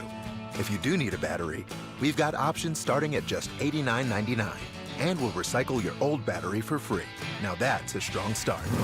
Don't miss the end of summer sale, now at AutoZone until September 22nd. Get in the zone, AutoZone. Restrictions apply. Ready to order? Yes. We're earning unlimited 3% cash back on dining and entertainment with a Capital One Saver card, so let's just get one of everything. Everything? Fire everything. The Capital One Saver card is at table 27, and they're earning unlimited 3% cash back. Yes, Chef! This is so nice. Had a feeling you'd want 3% cash back on dessert. Ooh, tiramisu. Earn unlimited 3% cash back on dining and entertainment with the Capital One Saver card. Capital One, what's in your wallet? Terms apply. See CapitalOne.com for details. If you're 55 or older and into that whole saving money thing, T-Mobile has an exclusive phone and internet bundle just for you. Right now, get 2 unlimited phone lines plus 5G home internet for just $30 each per month with autopay, plus taxes and fees. And with 5G home internet, setup is easy with just 1 cord and no technician needed, which is great if you're also into that whole keeping it simple thing. Switch now and experience the best mobile network in the U.S.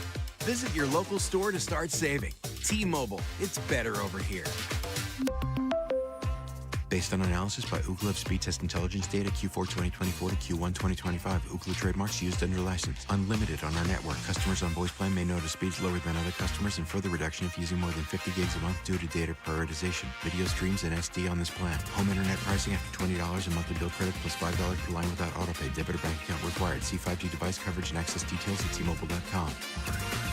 Hey everybody, Dan Bickley here from my friends at Advanced Window Products, a great company that is offering a great promotion for our listeners. Advanced Window Products going to hook up one lucky household with up to 15 replacement windows for free. That's a value of up to $25,000, and all you have to do is pull out your phone and text AWP to 620-620. Advanced Window Products, a local window and door manufacturing company that sells directly to the public with no middleman markups. They've got their own factory in the Valley. They're the highest rated window company in the state with the most affordable, high-quality custom windows you are going to find. They'll build your windows, they'll install your windows, then they'll guarantee them for life. You can find them online at advancedwindows.com. And remember, enter now for a chance to win a house full of free windows by texting AWP to 620-620. That's AWP to 620-620. Message and data rates may apply. I'm Jesse Morrison with Trending Now, presented by Parker & Sons, heating, cooling, plumbing, and electrical. According to the Post and Courier, Scott Hamilton, Arizona State, and Kansas are close to an agreement to play a football game next season at London's Wembley Stadium. Per On3's Brett McMurphy, the game would be played September 19th, 2026. There has never been an FBS football game played in London. The Arizona Diamondbacks got 9 shutout innings from Brandon Pfaadt yesterday, but were unable to come away with the victory. They fell 5-1 to the San Francisco Giants in 11 innings. The D-backs' postseason chase continues tomorrow at home against the Philadelphia Phillies. And the Phoenix Mercury won 86-60 yesterday to even their first-round series with the New York Liberty. The Merc will host the Liberty tomorrow for a decisive Game 3 at PHX Arena. This report is brought to you by Blue Sky Pest Control. Termite season is here. Call 602-BLUE-SKY today to schedule your free termite inspection.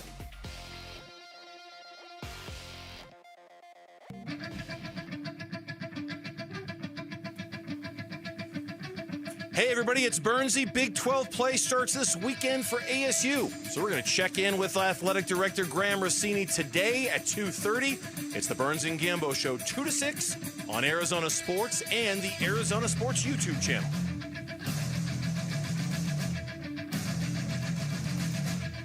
All right, time to talk a little ASU. Oh, darn. Damon Allred is here. He's our Arizona Sports ASU reporter. I mean, we're expecting so much to happen. I still think we have not seen anywhere close to ASU's best performance at all. I don't think we're anywhere close to it.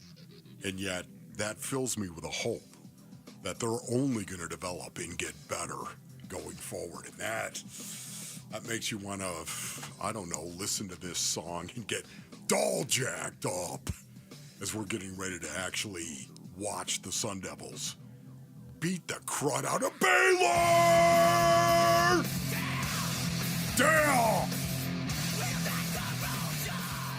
Sorry about that. That was very dramatic. That was like a movie trailer for this game on Saturday. Just can't listen to that song that open without just going nuts. Damon, did you know what you were walking into here? No, I had no idea. Okay, and to be good. honest, it made me so happy. Like that was a once in a lifetime experience right there.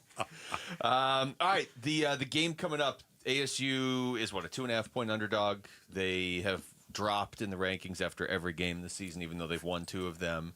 But I would argue, and did earlier in the show, that maybe this isn't the worst thing for them going into these 4 games in particular. I know they're only focused on Baylor, but I'm focused on the next 4 games. And I think the fact that they are, stuck in the mud, as Sam said, that's how he felt. I don't think that's a bad thing for this team. What do you think? No, I mean, the way he reacted from that loss, I think, was more telling than anything else. Even immediately afterwards saying, I think that this can be good for us just because of, the wake-up call that comes from it. And, you felt it at practice throughout last week and throughout this week as well. It was a little bit more focused and all the sorts of things that you want to see. Obviously, Kenny mentioned it was a little bit low energy yesterday. Just a lot of guys that are injured, that are dealing with some things. I think it was 16 guys that are probable for this game, which nice to see an injury report. We love transparency here. So it was just lovely to see that as well. But, tons of guys injured right now. And Xavier Alford, most key among them. Talk a little bit about what you expect to see from the Sun Devils against Baylor. Well, I think it really comes down to 2 things most importantly, and I'm writing about this right now. It'll be up shortly on ArizonaSports.com. We'll have that preview up for everybody to read. It, to me, comes down to ASU's rushing attack against Baylor's rush defense, which, polar opposites as far as ASU's rushing attack has been one of the best in the country through 3 games. And, you've seen them get back to that identity, and Kyson Brown likely coming back this week as well. I think that it should be able to fire on all cylinders. I just saw that Sam Levitt is leading the country in scramble yards by quarterbacks as well. So I think just everything firing on all cylinders on the rushing attack. and then you put that against Baylor's defense, which is among the bottom Yes. 3 in rush defense, according to PFF. Yes. And so, it's just something that you have to be able to capitalize on, see the strength, see the weakness on the other side, and be able to put guys at it. And, I mean, you listen to the way Dave Aranda was talking about the running game this week. I mean, he totally gave ASU tons of credit for how that offensive line moves guys in the running game. Yes. And I think that they can bring that physicality to a group that, I mean, the Baylor defense just hasn't been able to deal with that sort of strength. Absolutely. And one of the reasons being is fundamentally, Baylor has a hard time tackling. You watch them. Their tackling is not disciplined in any way, shape, or form. I'd love to see that exploited. Which is crazy considering Dave Aranda's background as a defensive coordinator. And that was another thing that has come up this week is that he's just going to go for it on 4th down. So you have to treat their 3rd down like it's almost their 2nd down because they're going to go for it. And ASU does that a lot too. Damon, I want to ask you, we're talking to Damon Allred about Shimon Mateer, who 6 catches, 60 yards, and a touchdown last week. Didn't have a lot of numbers prior to last week. Did last year. I think he was 2nd on the team in receiving touchdowns. He is a receiving threat, but he's been highlighted a lot by Kenny Dillingham this season because of what he's done as a blocker when they haven't asked him to receive. How big of a X factor, swing player, whatever, in your eyes, is Shimon Mateer this weekend? Yeah, I almost feel like this initiative to kind of highlight his blocking has almost come in response to kind of the reputation Mateer had coming into this year, where he was that real receiving threat for them in the passing game last year. And, that's almost what people thought of when they thought of Shimon Mateer last year. And I think for his NFL prospects, for people to be realizing that he's a very, very good blocker and keying all these downfield runs, a lot of the time it's because of the blocks that he's setting. Yeah. I think that for him to be able to wrap up the whole package as a tight end, I think is just really good for him personally. And then also just for ASU to have another receiving threat. I mean, you look at Jordan Tyson, he's going to get his every week, it seems like. We're still waiting on a defense to double or triple him adequately to see if it can bring about some other production from other ASU receivers. But until that happens, I mean, he's been as productive as anybody. Shimon Mateer's been, productive now that he's getting back into the flow of things. You look at ASU's frequency in the screen game last week, it was way up compared to the first 2 games, which is way more like what they were last year as well. When you look at the running back room, do you think Raleek Brown is RB1? I think it's Kyson still, just because of everything Kyson does around the running game. I think if you're judging strictly on how does this guy run the ball, it might be Raleek. But because Kyson is such a good pass catcher, such a good protector, and knows the offense as well as he does, I think that he's still the number 1 guy for me. Even in practice this week, he was still looking like the number 1 guy for me. And so just him coming back, and Aranda mentioned it, they're getting healthier, and that is a tough group to deal with, those 3, plus you're worrying about Sam scrambling. I mean, I don't know what defenses do to stop that, especially when you consider the Jordan Tyson of it. And then if you can somehow, I mean, Jaron Hamilton has been so close to getting involved and implemented in this offense, and they just haven't been able to do it yet. I think that with the amount of 12 personnel that we've seen, maybe there are some looks on Saturday where it's Jordan and Hamilton as the other 2 receivers. I think that could, if they somehow can get that to work finally, I mean, it would just open up so much for the offense. Indeed. I'm going to ask you an impossible question. This is fun as we wrap up the interview, because I don't have a definitive answer on this, and it's going to be tough to come up with one for you. Who's the best player on this defense in your mind? Because it's pretty spread out. It is pretty spread out. really It's spread almost out. like every position has its guy. Yeah. Like in corners, you got Keith Abney, who's one of the best cover corners in the whole Big 12 right now by PFF. Safety, obviously, Xavier Alfred would be the guy there. Jordan Crook has already won Defensive Player of the Week at linebacker. Yeah. And then I think my guy that I would go with is CJ Fight. Just the way that he anchors the defense. A lot of everything that they do ties back into him. And just the way that you've talked about ASU being such a good rush defense. It's because of guys like CJ Fight and Jacob Rich-Kongaika that are in the middle. Some other guys involved as well. But I think that it all starts with CJ. It's a great football name, too. Yeah, CJ Fight. Yeah, I know. Come on, it doesn't Bring get the much fight to better the than field, that. yeah. So if they're going to have to do one thing for a win coming up against Baylor, what is that? I think if Sam Levitt has enough time to throw a little bit and get some more guys other than Jordan Tyson involved, that could be the step to where, okay, there's your difference. Because right now it seems to me pretty even on both sides. Yeah, for me, I think Baylor's going to have to load up. They're going to have to load up in the box, especially in rundown situations, to stop the run. And because of that, you've got some one-on-one possibilities on the outside that I think they're going to try to exploit. Damon, great stuff, man. Thank you. Thank you. Always appreciate walking in 20 steps from the desk. You had a long journey to get here just to hear Wolf sing along. Loved it. The opening song. Wouldn't trade it for the world. Catch every headline. Visit the watch page on ArizonaSports.com for the latest on the Cardinals' hot start and the D-backs wildcard push, or join us live and watch along when we come back. Back to the Cardinals. What does the hit chart tell us about Cardinals-Niners this weekend? That's next. It's Wolf and Luke on Arizona Sports, the local sports leader. The Cardinals at 2-0 play the 2-0 Niners in a Bay Area home opener. Huddle. Cardinals at the 49ers Sunday. San Francisco, really good football team. They're 2-0. Obviously a divisional game. It's their home opener. It'll be a really cool environment for our guys.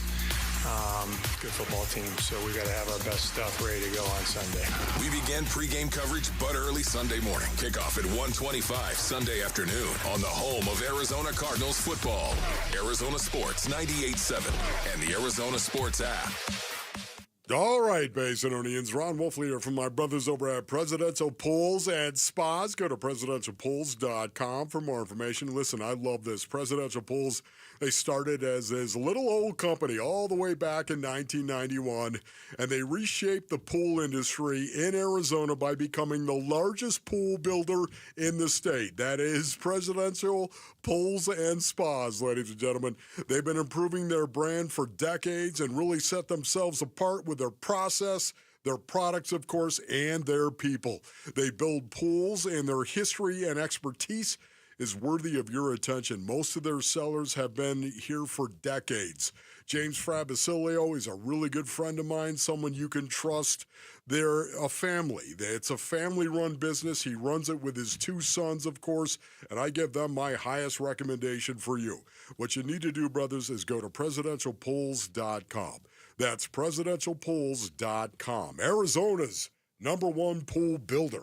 Are you looking to hire? ZipRecruiter finds the best candidate for your job fast. Try ZipRecruiter for free at ZipRecruiter.com/free. That's ZipRecruiter.com/free. ZipRecruiter.com/free. If you have unfiled taxes or are in debt to the IRS, this is important news. Did you know the IRS has programs specifically designed to help people struggling with tax debt? Powerful tax assistance programs that can save you thousands if you qualify. No one knows these programs better than the experts at Optima Tax Relief, America's most trusted tax resolution firm. A+ rated by the Better Business Bureau, their award-winning tax attorneys and licensed professionals have resolved over $1 billion of tax debt for their clients. One call to Optima can start the process, helping to put an end to your worries about wage garnishment, asset seizure, and other aggressive IRS actions. Find the best options to solve your tax problems. Call the experts at Optima Tax Relief today for a free consultation. Call 800-343-6460. 800-343-6460. 800-343-6460. Optima Tax Relief. Some restrictions apply. For complete details, please visit OptimaTaxRelief.com. Exciting news from the Window Depot. Their brand new location is now open in Chandler. Discover the largest selection of vinyl windows, doors, cabinets, skylights, countertops, and more. Planning a remodel? Their experts are here to make your vision a reality with exclusive special order options and a wide selection of in-stock inventory available to go home today. For the best price and the biggest inventory, visit one of their 4 Valley locations or shop online at thewindowdepot.com. The Window Depot, more than a window store. Got unwanted guns at home? MMP Guns, a federally licensed dealer, is hosting a used gun buying event September 26th through 28th. Bring your firearms to 1152 East Indian School Road inside Mo Money Pond, and our experts will offer up top dollar, legally and safely. No hassle, no liability, just cash in your pocket. Doors open Friday at 10 a.m. Visit LegalGunBuyer.com for details. That's LegalGunBuyer.com. Don't miss it. Dan Bickley here for Chapman BMW, an award-winning family-owned business since 1966.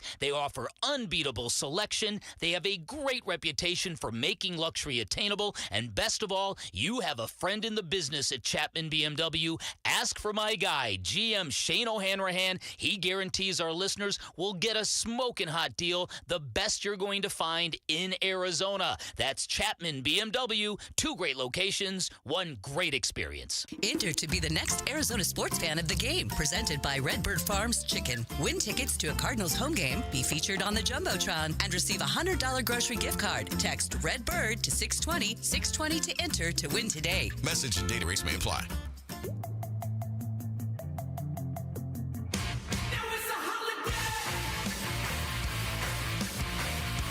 Hey, it's Vince Marotta. Join us on Friday morning. We'll have our weekly visit with the head coach of the Sun Devils, Kenny Dillingham. The fun starts at 6 on Arizona Sports 98.7, the Arizona Sports app, and the Arizona Sports YouTube channel. All right, this will be good, especially if you're watching on YouTube. You can see the empty seat to my right. This is like his favorite segment of the week. It really is. Wolf put together the hit chart. It's his own creation. Here it goes. And now I'm going to explain it since he's not here, which is not going to go well because it's Wolf's creation. He's the one that put the hit chart together. What's up, Wolf? How are we doing? I was just explaining to the listening audience your concept of the hit chart. My goodness. That is unbelievable. He had a short break, huh, based on audience? Yeah, I think Rick pulled a bunch of spots out just to see you scramble. Right, exactly. Well, welcome back to your favorite segment, Wolf. Once again. Oh, yes. You're blaming Lauren? That's good. She was out there talking, yapping, based on audience. I was just like, Pex, really? You're like, we're trying to I've do got a radio show. I've got it. Yeah, well, no, that really didn't happen. No, it didn't. In fact, I was the one talking to her, so I know she didn't delay you from coming. As a matter of fact, I'm wondering if she's going to come storming down here any second, based on audience. Okay. Talking about the hit chart, did we set it up? Did you set it up at all? I mostly pointed out to people on YouTube that your chair was empty. That was mainly what I did. Based on audience, the hit chart, of course, is something that I would do for myself to prepare for every Cardinals opponent.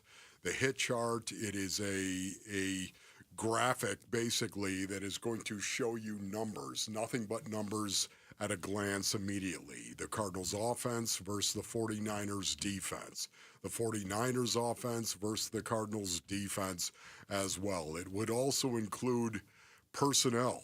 What kind of personnel do they like to run offensively? The 49ers, by way of example, they have 5 different personnel groups that they use in rundown situation. Does that sound like Kyle Shanahan? It does. 5 different personnel groups that they like to use. The Arizona Cardinals basically have 3, 11, 12, and 13 personnel, although they have used 22 personnel, but that is at a very, very low rate.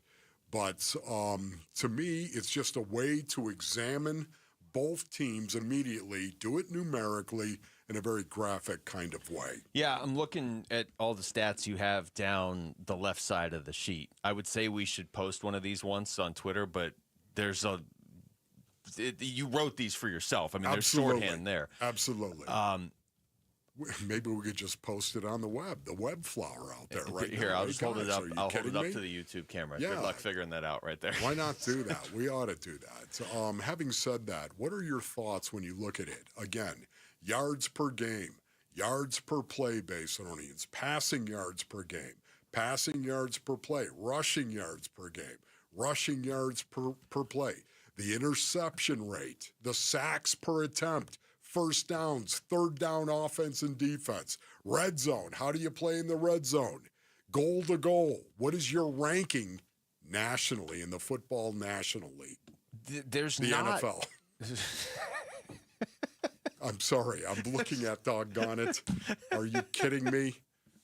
The Padres. I was about to make this brilliant point, and then you started speaking a different language, and I didn't know what to give me a break. There's not a lot of extremes with these two teams through the first 2 weeks. Is that fair? Cardinals defense, 31st in first downs. Am I reading that right? Yes. Okay, but that's about the only real extreme as far as rankings, great or bad. But you kind of brought it up, but the 21 personnel for the Niners, And when you combine it with 22 personnel, 40% of the time they have two backs. Yeah. And it's not like when they do that, they're running all the time. In fact, 21 personnel, they're passing more often than they run. Yes. That's really interesting. That's the first thing that jumps out to me. It makes sense with the Niners, but it's not, I would say, typical in the NFL right now. Yeah, for me, it's the Arizona Cardinals that jumped out first. I want to see more 12 personnel, except I want to see it more balanced from the Arizona Cardinals. I think they're running 12 personnel right now enough.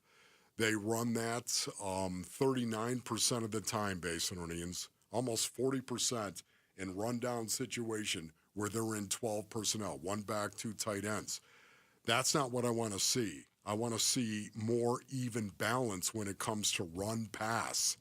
It's 64 to 38, 64% run to 38% pass when they get into 12 personnel in rundown situation. For me, I'd like to see that more 50-50, 52-48, somewhere in that vicinity, because I think they can do it. Hey, we get in 12 personnel and rundown situation, you have no idea if it's going to be a run or if it's going to be a pass. You have none.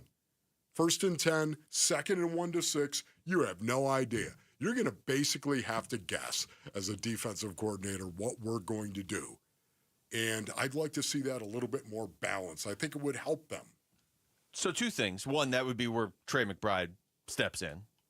Two, do you think they want to get it closer to 50-50? Because it is still early in the season. It's 64% run, 36% pass right now to 12 personnel for the Cardinals. Do you think the ultimate goal is to be right around 50-50? I really don't, because you go back and look at last season. You look at what it was last season. It was I don't have that. You got to go back and look at the week 17 hit chart. I don't think so. I would like to see that number come down to where you really don't know what they're going to do. That's my number one takeaway from the hit chart. Week 3 hit chart. I'm looking for the Week 17 hit chart right now because I'm guessing I still have it somewhere in here. So I'm going to find that the next time you start talking. What stands out to you as far as the Niners defense? Would you have them at 6th on something on here at the top of the page? Right. 6th in defense. That's about the only other real extreme. I mean, that defense. Well, that's number 6, Luke, in yards per game. Yards per game, okay. And yards per play. Now, just so people don't think I've lost my mind. Yeah. And I know you can't see it. I'll hold it up for YouTube. The number is there, but it does not say yards per game or yards per play next to it, because this is something you did for your own It's prep. something I did for myself. It was always total yards first, then it was rushing yards, and then it was passing yards. Okay. So it's always, that's the way that it always is, total, rushing, passing. The other stuff is actually marked. So because of that, let me get to number 2 here. The 49ers defensive quarterback rating is really high through 2 games. They're actually number 25 in the National Football League in their defensive quarterback rating. You know I'm big on this. It's 105.7 is what they're giving up right now. Their defense has not been stellar in terms of being able to shut down the pass. And we all know that they're very, very good at getting after a quarterback. That's what they do well, yet they're right in the middle of the pack in sacks per attempt right now, and yet they're a very good, tied for number 7 in third down defense as well. But to me, the defensive quarterback rating, teams have had success throwing the ball against the San Francisco 49ers. And guess what? Kyler Murray, would it shock you, Basinonians, to know that he's number 8 in quarterback rating with a 101.1 in terms of quarterbacks in the National Football League. He's number 8. That is kind of crazy because it feels like he hasn't been a huge difference maker through the first 2 games. They haven't really needed him to be, which is ultimately what I wanted this team to develop into. The one thing he's done is protected the ball. He's protected the except ball. That one pick, yeah. Yeah, but once again, everyone says that one pick. It's true, but he got hit when he was trying to throw the ball. Well, I think partially why everybody says that one pick is they really haven't run an offense of play since then. Like there was that drive is the one where he was about to be sacked and then took off for 30 yards, and then the interception came up and they never had the ball again. See, to me again, Basinorians, I go back to how critical is it to not throw picks when you think of Kyler Murray. And you think of Kyler Murray in the first half of last season, and you think of him in the last 7 games of last season. What a difference it is. And that's why here they are 2-0. You forget about who they've played. Just 2-0. And Kyler has done, in my estimation, a good job protecting the ball. He's got to continue to do that. It's not about just throwing for 350 yards every game. It's about winning games, period. The best way to do that is to protect the ball. I want to ask you this real quick. I know we have to go to break, but and I'm going to risk sounding like an idiot on the air here. But do you have the Cardinals defense 21st in the NFL in yards per game allowed, but 5th in the NFL in yards per play allowed? Am I reading that right? Yes. Is that not a direct indicator that they've been on the field way too much? Yes. Okay. Exactly. All right. They've done well in terms of against plays. They've just been out there. They've just been out there a too long much. time. Because you also have them 26th in the NFL in terms of passing yards per game allowed, but 4th in terms of passing yards per play allowed. Yes. In other words, the Cardinals defense is doing their job. Get them off the field. It's a great observation. Yes. And this is one of the reasons why I do it. It's big picture stuff that you can look at. Yeah, you're going to have to keep doing this now because now I'm kind of like into it. Like I'm starting to pull things You're out. putting stuff together, yes. All right, when we come back, what do the Diamondbacks have to do over the next 9 games? That's all they have left, 9 games to make it into the postseason. We're going to ask the voice of the D-backs. Chris Garagiola joins us in here next. It's Wolf and Luke on Arizona Sports, the local sports leader. Burns and Gambo, afternoons. I don't want to minimize the Marvin Harrison Jr. thing. It's important to get him involved. He's a supposedly a generational talent. We haven't seen it yet, but the talent certainly is there. The physical ability is there. But you got to start with this. This is your base. This is your bread and butter. This is your bread and butter.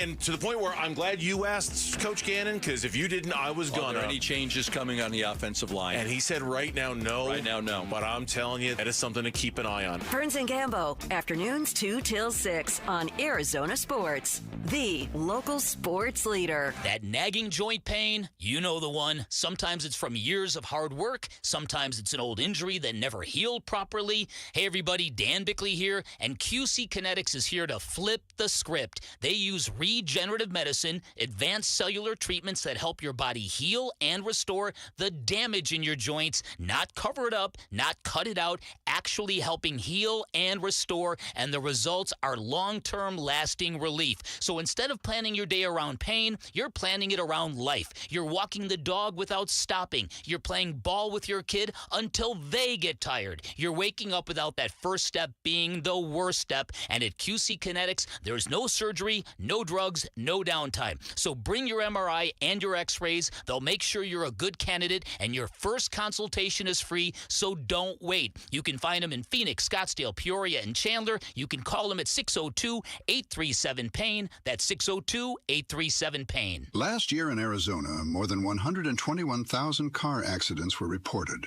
Over 1,200 were fatal. Imagine you're one of those drivers. The light turns green. In a split second, everything changes. A crash leaves you fighting for your life, unable to speak, make decisions, or protect your family's future. Without having the right legal documents, the courts, not you, decide who speaks for you. That process is costly, time-consuming, and could tear families apart when they should be pulling together. With a comprehensive plan from RJP Estate Planning, including a living trust, powers of attorney, and healthcare directives, you stay in control, and your family stays protected. Call 480-576-5457 by September 19th for your KMVP listener discount. That's 480-576-5457. 480-576-5457. Trusted for over 35 years, RJP Estate Planning helps Arizonans plan for life's whens and what-ifs. When you get hurt, you don't want to end up on the injured list.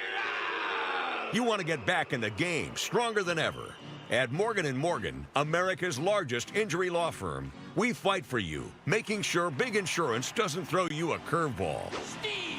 With over $25 billion recovered, we're the home run hitters you need. This is way out there and gone. Morgan & Morgan, for the people. Proud sponsor of the Arizona Diamondbacks. Injured? Visit forthepeople.com for an office near you. You know, Gatos, as homeowners, there are times where you don't just want the best, you need the best. And your roof is definitely one of those times. And when we're talking about the best, and when you need somebody to take care of your roof, we're talking America Roofing. I've used America Roofing. We've got people at the station, and they've used America Roofing. Friends and family members, even our kid's Nana, used America Roofing. I heard it from my neighbors, got the free inspection. First we had a repair, and then it was time. We got a brand new roof, one of the best decisions I've ever made as a homeowner. Paulie, I trust them to protect my house and my family because I know that they are absolutely the greatest roofing company in the state of Arizona, the largest roofer in the state of Arizona. And when it comes to money, I mean, they saved you some cash, right? I got multiple quotes. They were super affordable, made the process so easy. Remember, they've been in business for more than a quarter century. AmericaRoofingCo.com, 602-960-ROOF. America Roofing. They've got you covered. ROC 186-438-CR42. If you're 55 or older and into that whole saving money thing, T-Mobile has an exclusive phone and internet bundle just for you. Right now, get 2 unlimited phone lines plus 5G home internet for just $30 each per month with autopay, plus taxes and fees. And with 5G home internet, setup is easy with just 1 cord and no technician needed, which is great if you're also into that whole keeping it simple thing. Switch now and experience the best mobile network in the U.S. Visit your local store to start saving. T-Mobile, it's better over here. Based on analysis by Ookla of speed test intelligence data Q4 2024 to Q1 2025. Ookla trademarks used under license. Unlimited on our network. Customers on voice plan may notice speeds lower than other customers and further reduction if using more than 50 gigs a month due to data prioritization. Video streams and SD on this plan. Home internet pricing after $20 and monthly bill credit plus $5 per line without autopay. Debit or bank account required. See 5G device coverage and access details at T-Mobile.com.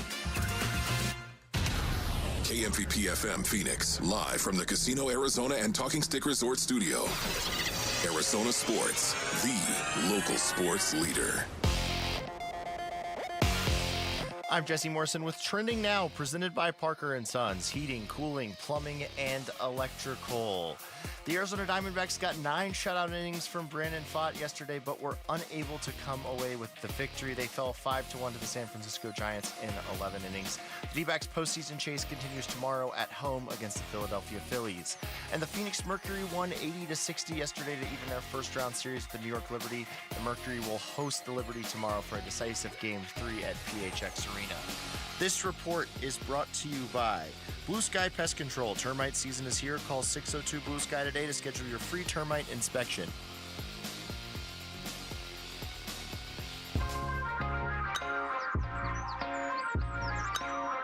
Hey, it's Gambo. The D-backs are not in action today, but they can make up ground in the wild card race. We'll explain how on today's Burns and Gambo show. All right, welcome back. It's Wolf and Luke on a Thursday afternoon, live from the Casino Arizona and Talking Stick Resort Studios. And Wolf, I think we're doing this for YouTube, okay? Because we've had 3 guests today. They've all come into the studio. What up, YouTube?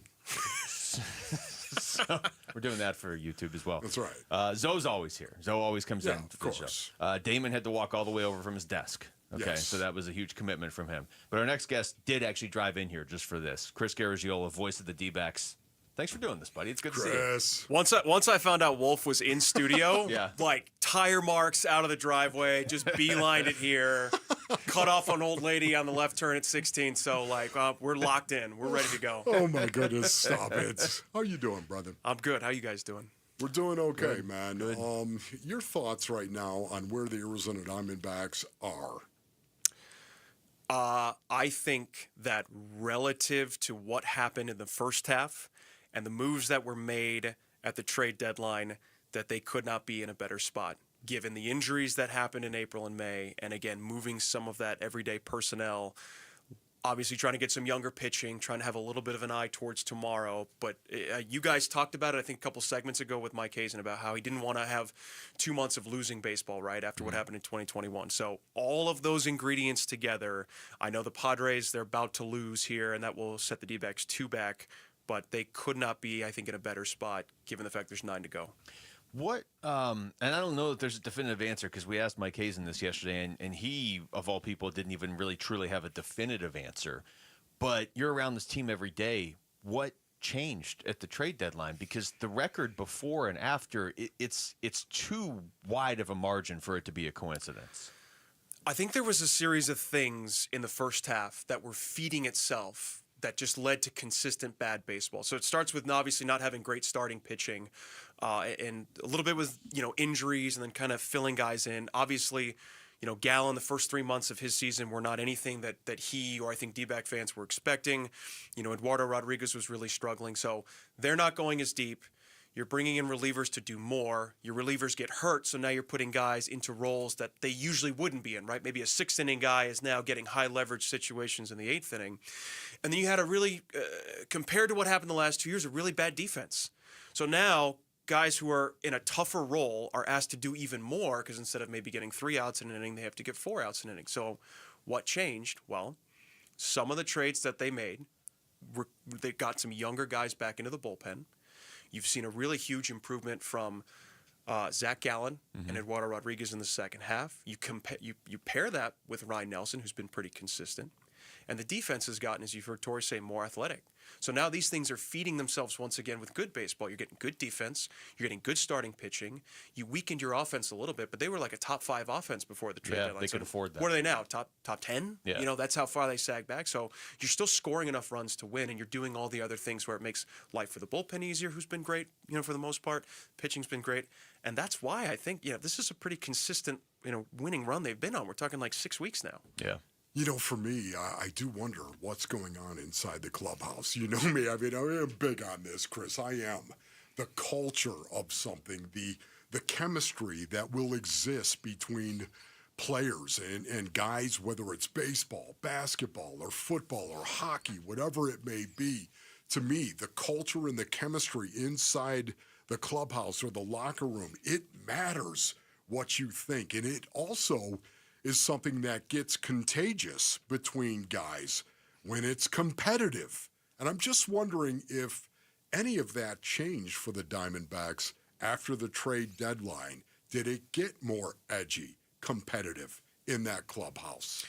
I don't know about sort of the edginess that you're talking about. I think going into the year, they won 89 games last year, and it felt like they improved the roster in areas. So you felt that you were a really good team. And so for the first half, you felt like you weren't living up to expectations. And then, the trade deadline was sort of the stamp on a failed season, right? We got rid of these guys who were expirings because we weren't proving they were playing winning baseball. We, the players, obviously. But look, this is where I kind of lean on you. You were a professional athlete. Like, you need sometimes proof that what you're doing is good enough to win. And once you start having that proof, once you start winning, this is where I wish I had Morpheus's voice, right? Like, they're beginning to believe. We can edit all this. It'll be good. You can appreciate that. You can say all you want when you're 7 games under 500 that we're a good baseball team. But once you start winning and once you start seeing that gap shrink in the wild card standings, granted, they did get help from the Mets. Like there were some forces that were not in their control. But guess what? Those forces happened, and they're playing good baseball now.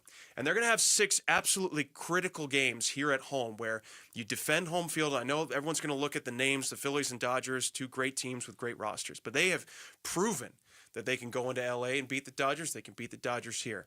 Same thing with the Phillies. And it was so important that I came to visit you guys because I want to beg people, especially on Friday and on Saturday, like, when the margins are this thin, when you're 2 back with 9 to go, like, maybe the difference is a few thousand Valley residents coming to Chase Field and packing it up and making a little bit more noise and putting some pressure on, some of these Philly pitchers. They're going to miss the top 2 guys in that Philadelphia rotation. And you're going to start Friday, Saturday, Nelson Gallen, right? Nelson, who I think one day is going to be an opening day starter for this group, and Gallen, who is like just peak Gallen form right now. Like, it's real. This isn't some prayer we're throwing up. They're playing good ball, and they can win. And that's why I think it's important that, hey, if you haven't gone to a game this year, now's the time. If you've had some doubts, come see the proof, right? And if they let you down this weekend, then all right, it's over. You don't have to come to any more games. But I think you should give this group one last chance because agree. they're doing something pretty special right now. Yeah, and the other part of that I would say, too, I mean, you talk about the margin for error. We're going to get into yesterday's game more when we come back from the break, but it's like Ketel Marte was out by a half a millimeter at first. If he's not called out there, and I'm not even sure he was out, to be honest, but if he's not called out there, they win on Corbin Carroll's triple. The opposition is tough. The Phillies, Dodgers, Padres to close out the season. I don't know about you, Chris. It feels like it doesn't matter who they play right now. They may lose to a bad team, but they'll beat the best team. So I'm going to have you hold that thought because we're going to go to break. But I think we start there when we come back because it doesn't seem to matter who the Diamondbacks play at this point in the year.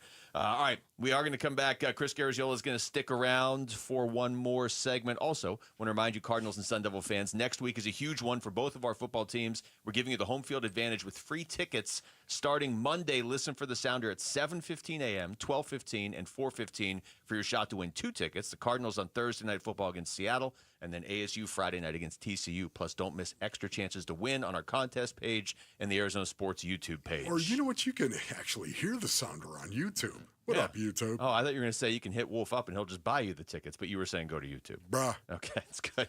All right, when we come back, what exactly did Brandon Pfaadt just pull off yesterday? We're going to ask the voice of the D-backs, Chris Garagiola, as he sticks around next. It's Wolf and Luke on Arizona Sports, the local sports leader. NFL record for most punt return touchdowns in a season. Played 10 of his 13 NFL seasons for the Cardinals and officially retired a Cardinal this summer. He's Patrick Peterson, P2. Patrick Peterson out of LSU to the house. And he joins Wolf and Luke every Tuesday morning at 11:15 to talk football on Arizona Sports 98.7, the Arizona Sports app, and the Arizona Sports YouTube channel. Hey everybody, Dan Bickley here from my friends at Advanced Window Products, a great company that is offering a great promotion for our listeners. Advanced Window Products going to hook up one lucky household with up to 15 replacement windows for free. That's a value of up to $25,000, and all you have to do is pull out your phone and text AWP to 620-620. Advanced Window Products, a local window and door manufacturing company that sells directly to the public with no middleman markups. They've got their own factory in the valley. They're the highest rated window company in the state with the most affordable, high quality custom windows you are going to find. They'll build your windows, they'll install your windows, then they'll guarantee them for life. You can find them online at advancedwindows.com. And remember, enter now for a chance to win a house full of free windows by texting AWP to 620-620. That's AWP to 620-620. Message and data rates may apply. Monsoons, wild winds, roof destruction, driving rain. Is your roof prepared? Hi, I'm Lori Clark, owner of Right Way Roofing. We offer free estimates and up to 12 months, same as cash. Let's get your roof ready before the storm strikes. Remember, there's only one way, the right way. The right way roofing, we do it right. We'll always keep you watertight. Hey, it's Pat. The other day at work, they brought in pizza for lunch, so I swooped in and I grabbed 3 slices. The coworker next to me said, "Geez, Pat, you can't have it all." Then I corrected him and said, "Yeah, I can, and you can too." With a new 2025 Toyota truck, power and performance, capability and reliability. Well, I must have convinced him because he grabbed the plate out of my hand and he said, "Good point, Pat." Right now, get low 1.75% financing for 72 months on the new 2025 Tundra. Or get 2.99% 48-month financing on a new Tacoma SR or SR5. To check out great deals on your favorite Toyota, visit your Valley Toyota dealer or valleytoyotadealers.com today. Toyota, let's go places. 1.75% with $14.64 per thousand borrowed for 72 months. 2.99% with $22.13 per thousand borrowed for 48 months. 0 down payment if you qualify. Offers exclude TRD Pro and Trail Hunter models and N93025. See dealer for details. Protect your home with residential metal roofing from Mueller Inc. Strong, stylish, and designed to last, their metal roofs handle wind, hail, and heat with minimal maintenance. With a range of colors and styles, you'll get lasting beauty and proven durability, all backed by paint warranties up to 45 years. Visit one of their sales representatives today at their West Phoenix location in Buckeye, Arizona, or check out MuellerInc.com to learn more. Hit by a drunk driver who chose to get behind the wheel? hit by a reckless driver who didn't care about the safety of others. It starts an endless road of pain, uncertainty, and financial hardship. If you've been hit, it's time to hit back. Call Berg Simpson for free now at 602-777-7000. BergSimpson.com. Good lawyers changing lives. It's not just a slogan, it's who we are. Football fans, every Sunday, the ultimate watch parties are going down at Casino Arizona and Talking Stick Resort. Get ready for an unforgettable game day experience with special guest appearances, mouthwatering food and drink specials, all the big plays on massive screens that make you feel like you're in the stadium. Whether you're rooting for your favorite team or just there for the good vibes, you won't want to miss a minute. So bring your friends, your game face, and catch every thrilling moment every Sunday at Casino Arizona and Talking Stick Resort.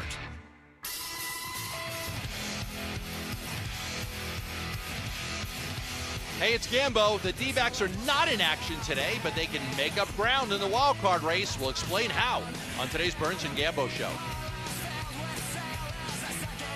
Hi, welcome back to the show. It's Wolf and Luke, voice of the D-backs. Chris Garagiola is joining us here in studio. Kind enough to drive all the way in, Chris. And I'm sure you did it just to find out that Clayton Kershaw announces he's retiring at the end of the year. And you wanted to be here for this moment. Do you have a breaking news? That I don't control the board here, but that feels like... Well, it's from about... Arizona Sports. Wow. Breaking news. Shocking. Well, Rick, you now have to say what I just said. That's the only way this works. Clayton Kershaw is going to retire at the end of the season. There you go. That's a watch bomb right there. You got the full effect. You drove all the way in here. We're going to give you the full effect because you drove in. So Clayton Kershaw is retiring at the end of the season. There it is. Retiring at the end of the season. I would have liked to have seen him pull a Larry Fitzgerald. He just walked away. I mean, Without even saying anything. Has Fitz even retired yet? Or is he just... Fitz has not even said anything about his retirement. Okay, that's good. Chris, let's get to what is now in front of the Diamondbacks. And we were talking about this going into break. It almost doesn't seem to matter who they play. It's just a matter of if they're on that day or not. Brandon Pfaadt yesterday was as on as you could possibly be. Yeah. He could have pitched to an all-star team yesterday, and he was still going to give the Diamondbacks an amazing performance. And yet they don't come out of it with a win. So where are you after that game yesterday? Look, I think after the game, I'd like to think I'm a pretty controlled person, but I wanted to smash my headset on the counter.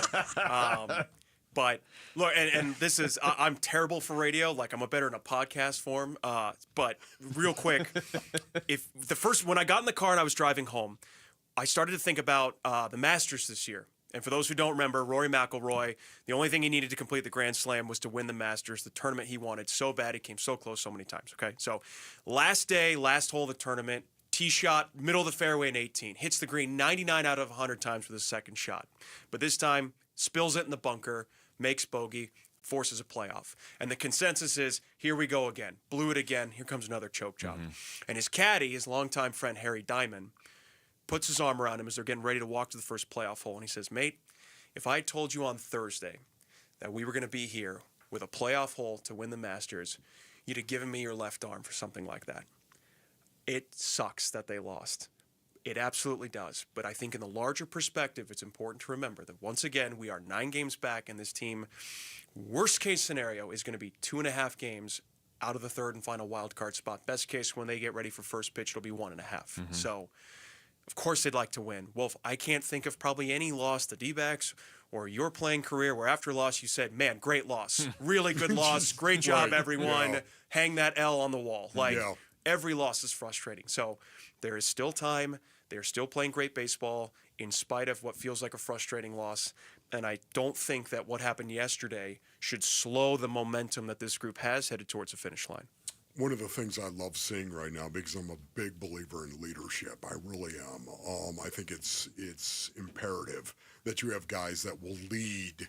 I don't care what sport you're talking about. If you're talking about a team sport, I think it's important. It's one of the reasons why I love to see Corbin Carroll doing what he's doing right now, because I believe you've got to do before you can say. And he is growing. There's no doubt what he's done early in his career here is Corbin Carroll is going to be one of the best baseball players, if he isn't already, one of the best in the baseball universe right now. How is his leadership coming along, and do you think it's important that he leads? I do. I think your best players need to be your best leaders as well, ideally, right? It creates an awkward clubhouse when that's not the case, or locker room. But one of the things that struck me about Corbin the very first year he came up is, I do some interviews on the field when I was still doing pre and post, and he was always adamant to point, the success to somebody else. He'd go 3 for 4. He talked about the great catch, though, by the left fielder, or the starting pitching effort, or the bullpen getting the job done once again. And I remember talking to Tom Candiotti, who I work with, and there's an old school nature about Carroll. The dude just loves baseball. In a time where, social media and 3 cars and 4 houses, right? Like, this guy just loves baseball. He gets to the park early. He likes watching games. He likes improving his craft. I think after the World Series, heartbreaking defeat. How much time did you take off? 2 weeks. And then I was back at Salt River Field getting ready for next year. Like, some leaders try and demand respect. Corbin's the type of leader that commands that type of respect. He just does it. And there's a difference. And the guys who command their respect, they will follow you to the promised land. They will get in line. Because not everyone's a leader. Some people are followers. And they need to be led. And I think the Diamondbacks have just a great baseball player and a great young man in Carroll. It's funny you say that, too, because, Wolf, you'll remember this when we were out at Salt River Fields doing shows this spring, and it was before spring training even started. Remember that? We were there when just pitchers and catchers were there, except there was also Corbin Carroll running drills that he had set up for himself right in front of our table. Remember, he had little cones on the field. By himself. And that was pitchers and catchers and Corbin Carroll. And that really kind of falls in line with what we see and what you just said, Chris. What we are seeing right now from this team, and I know we're all focused on this year, and rightfully so, because they are within 2 games of a playoff spot, even with that Mets win today. Does this do anything or show you anything for where they're going next year? And the only reason I ask that is because I long felt like the Diamondbacks were really entering their window, but they got guys that are hurt already for next year, for the start of next year. So when you look at 2026, how do you feel like they're going to be set up, knowing there's still going to be moves that happen in the offseason? But like this personality they're showing right now, what is it potentially telling us? Well, I don't think that they're going to be awful next year, right? And I think at the trade deadline, when you saw some of the names go and you bring in some younger pitching, I think it entertained the possibility that 26 could be, earn your stripes kind of year, right? That you suffer some losses, but 27, they'll sort of rebound out of it. They have good young pitching. I'd be curious to see if in free agency or via trade, they're looking to add more sort of defensive, versatile players. I know they went heavy after slug the last couple of years, Jock Peterson, Randall Grichuk. Obviously, adding a guy like Josh Naylor, maybe not so much a slug guy, but proved that he could do a lot with his offense and not so much the defense. That's what I'm curious to see the direction they go in. The other thing is going to be really interesting with Zach Gallen, right? Like, what a roller coaster of a year. He went from going into the year like maybe a Corbin Burns type deal to take the qualifying.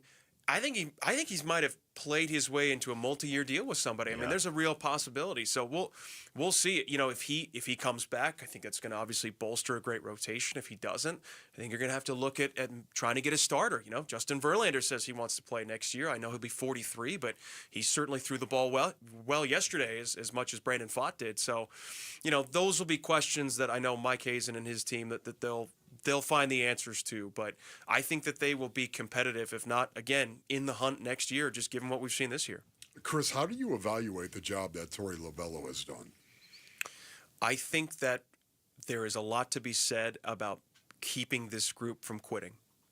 That's a heavy curse word to throw at a professional athlete, right? Amen. That you've quit. But again, there was all this disappointment and frustration when they were sort of hanging around 500, and they certainly fell several games below it after they sold at the deadline. So people would have been understandable if it's like, well, it's just a mediocre season, chalk it up to injuries. But it's the manager's responsibility to make sure the coaches are still focused with what they need to do for their preparation.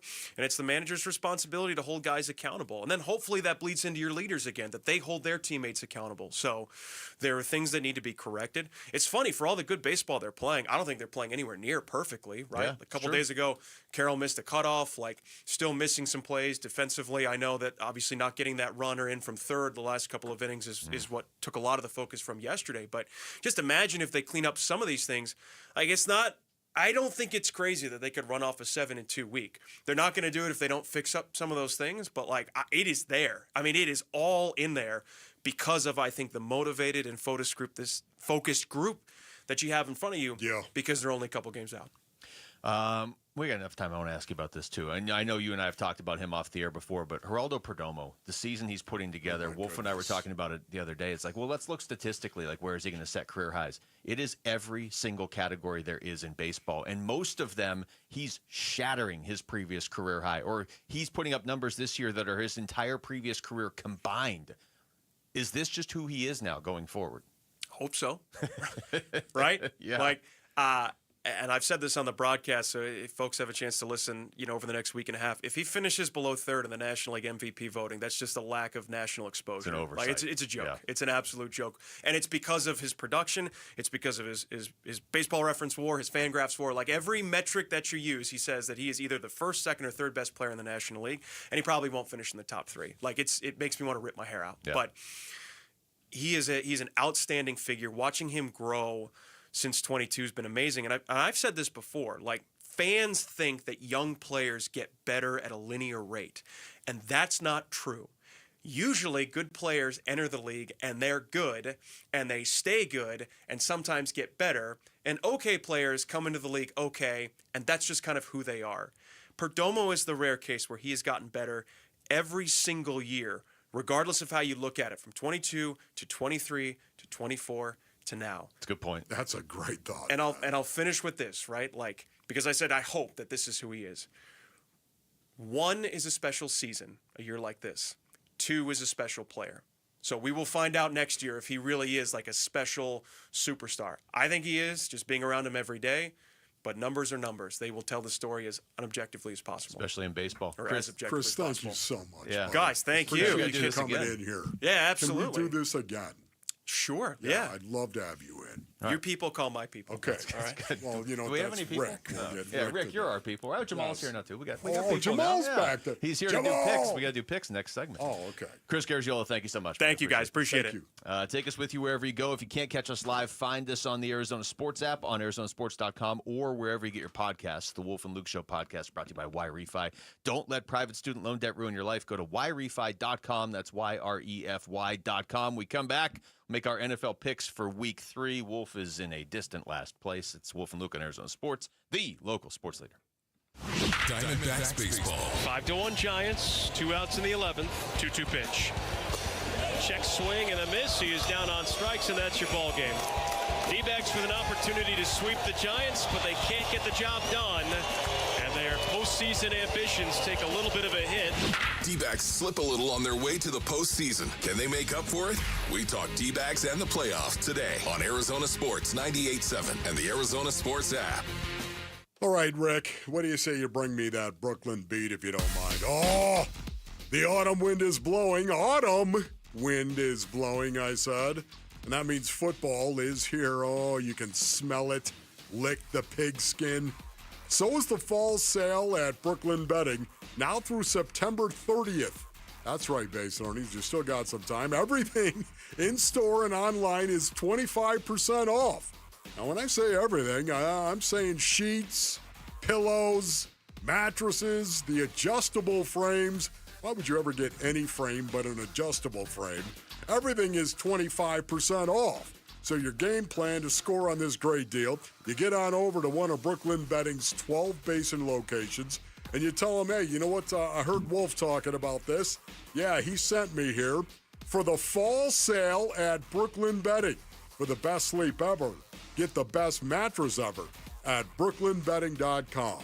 Go to brooklynbetting.com. That's brooklynbetting.com. If you have old windows, they are probably driving up your energy bills. Cool things down with energy-efficient windows from the Window Depot. The Window Depot provides unbeatable value and a wide variety of in-stock and custom-order windows to fit your style and budget. Choose from our SI window brand, made in the USA for quality you can trust, or custom order from top manufacturers for a perfect fit. Order online at thewindowdepot.com or visit a location near you. Experience the best prices, the biggest inventory, only at the Window Depot. For more than 50 years, the Fiesta Sports Foundation has been known for world-class events and unmatched hospitality. But our biggest legacy is off the field, where we're improving local communities through education, youth sports, and programs that serve millions of Arizonans. And we're just getting started. Fiesta Sports Foundation. Our season never ends. Learn more at fiestasportsfoundation.org. Last year in Arizona, more than 121,000 car accidents were reported. Over 1,200 were fatal. Imagine you're one of those drivers. The light turns green. In a split second, everything changes. A crash leaves you fighting for your life, unable to speak, make decisions, or protect your family's future. Without having the right legal documents, the courts, not you, decide who speaks for you. That process is costly, time-consuming, and could tear families apart when they should be pulling together. With a comprehensive plan from RJP Estate Planning, including a living trust, powers of attorney, and healthcare directives, you stay in control, and your family stays protected. Call 480-576-5457 by September 19th for your KMVP listener discount. That's 480-576-5457. 480-576-5457. Trusted for over 35 years, RJP Estate Planning helps Arizonans plan for life's whens and what ifs. Sanderson Ford is Arizona's largest Ford dealership. They're also #1 in both sales and complete customer satisfaction. This is truly Sanderson Ford country, and people are singing their praises. Across the green desert, Arizona Diamondbacks legend Luis Gonzalez. to where the mountains touch the sky. Owner Sanderson Ford David Kimmerly. This is Sanderson Ford country. Owner of Rosie on the House, Rosie Romero. Where Arizona's pride. 92.3 KTAR News Talk host Mike Broomhead. Sanderson Ford country. 98.7 Arizona sports host John Gambadoro. Built on serving you. 102.5 KNIX country host Tim Hattrick, a.k.a. Johnny Maverick. Sanderson Ford. Mix 96.9 host Priscilla Ornelas. Satisfacción en todo para usted. Sanderson Ford General Manager Mark Whittar. Where Arizona's pride. Sanderson Ford. This is Sanderson Ford Country.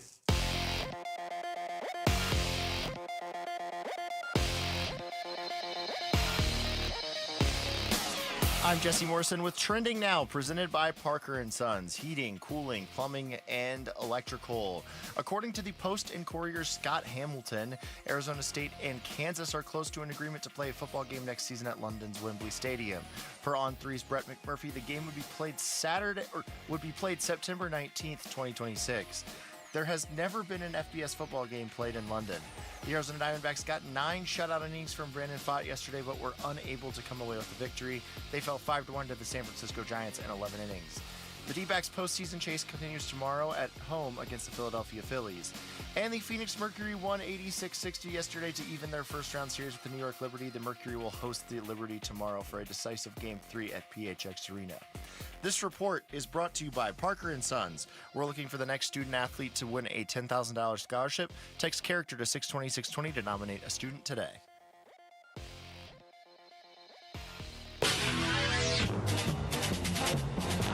Arizona Sports, the local sports leader, making picks with Wolf and Luke.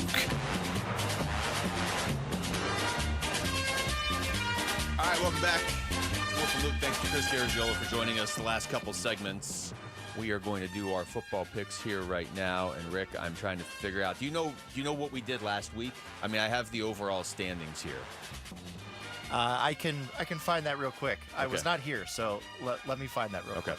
We have to get together the draft order for this week, but there's 16 games this week, so that sets us up to have each of us are getting 4 games. The rules here are simple. You just pick the winner, but once you pick the winner of a game, that game's off the board. Wolf goes first. So Wolf was last? Wolf was last, yes. Okay. And then me, and then you and Jamal both were 4-0, so we'll just go Jamal. I don't think you said that with enough oomph. I don't know. I mean, Jamal seems a lot more... Okay, once again, never forget, Basinonians, the tier system is built on a season, not a week-to-week thing. All right, well. Where it's only 2 weeks in, the tier system over the course of a 17-game season it sorts itself out. I would if just you know what I mean. say, since I have to suffer through this fantasy football season with the awful team that I drafted, thank you, A.J. Brown, I think we should just point out the standings in this that we're doing right now. Rick and Wolf are both 4-4. Jamal, 6-2 or 5-3? 6-2. And then I'm 7-1. So, it feels good up here. Jamal and I just picking winners every week. You're absolutely correct there, Luke. Wolf, you get to go first. Okay, I get to go first. You know what, Basinonians? I'm going to go with my Buffalo Bills tonight. As a matter of fact, a Tier 1 game, the Buffalo Bills at home at the Park over the Miami Dolphins. Probably a pretty good pick. All right, so Wolf got I would say, the freebie of the week. Yes. Rick? I think this one's kind of a freebie as well. They're coming off extra rest, so I'm going to go with the Green Bay Packers over the Cleveland Browns. Okay, so Rick goes Green Bay, and then That's pretty good, too. Did we decide who's going next between me and Jamal? Jamal, of course. What's the basis on that? Just because he's sitting closer to you? Yeah. Okay, cool. Great. Well, Jamal, you heard the man. Rick's really running a tight ship here, so you're picking next. I am going to take Patrick Mahomes over the New York Giants. Well, that was the game I was going to take, so I like that pick. I mean, there's no way the Chiefs are going to go 0-3. Please. All right. That is a good one, yeah. Well, Rick, the downside to you pushing me back in the draft is I don't have a fourth game ready to go. It does make sense for you to go last since you are the overall season leader. Now we're gonna That's have the tiebreaker. Do you see what I'm doing here? Dead air here for a while. No, I don't. Okay. Give me Tampa Bay at home against the Jets. I like Tampa. A lot of football people love Tampa for whatever reason. So I guess we'll put that to a test this week. That's Tier 1. And they are at home. It is. And the They're Jets, I don't even know who's playing quarterback for the Jets. Correct. All right, the second one. Rick, I'm going to lean into your team here. The Commanders, but see, no Jaden Daniels. But do we know if Jaden Daniels is going to play? Also, no, we don't yet. And also, Okay. Tom Brady did have the call in week 1. So, he might be feeding information to the Raiders for this game. That's amazing. Yeah, if there's no Jaden Daniels, I'm not going to mess with that. I will just go. I don't want to take this team. I don't like this team. Give me the Seahawks at home against New Orleans. Seattle. I don't even think the Seahawks are that good. I hope I'm wrong. I agree. Yeah. But it's the Saints, so they're that bad. I don't know how bad the Saints are. I can't tell, but whatever. Well, it's a Tier 2 game. That should tell you. Look, are there any more Tier 1s? As a matter of fact, there is. Ooh, this is a little pressure on Jamal. Look, I'll gladly be wrong. Seattle can lose, and I'll take the loss. I am going to take the Colts over the Titans. Okay. Wow. Colts over the Titans. Do you trust the Colts? Don't you think that is just kind of a coin flip right there? I don't trust the Colts. It's probably the right pick. But I trust them. I mean, apparently Daniel Jones has become like modern day Peyton Manning. It's true. And I forgot about that. Yeah, and the Titans are also like good. Okay, that to me was Tier 2. Oh, okay. Which is not Tier 1 based on but Tier 2. Good news for you is you get to pick your Tier 1 game easier now. pick. Okay, so I'm going to do that. Yeah, Minnesota over Cincinnati. Wow. Wait, I thought it was me next. Oh, wait a minute. Is it? I don't know. I think so. Well, I thought. Okay, I'm sorry. I don't have a draft order in front of me. All right, Rick, go I ahead. think it's me next. All right. It's because Wolf is in last. Okay. So I am going to go with Steelers over the Patriots because I think the Patriots are bad. Okay. Oh. That's a good reason to pick against the team. Let's see. The Steelers over the Patriots. Oh, so Wolf gets 2 picks here.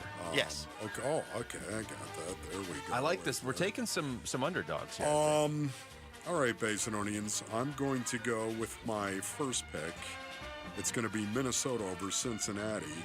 The Joe Burrow-less Cincinnati Bengals. Minnesota playing at home. I believe that is a Tier 1 game. And I'm also going to go, let me think, Houston over Jacksonville.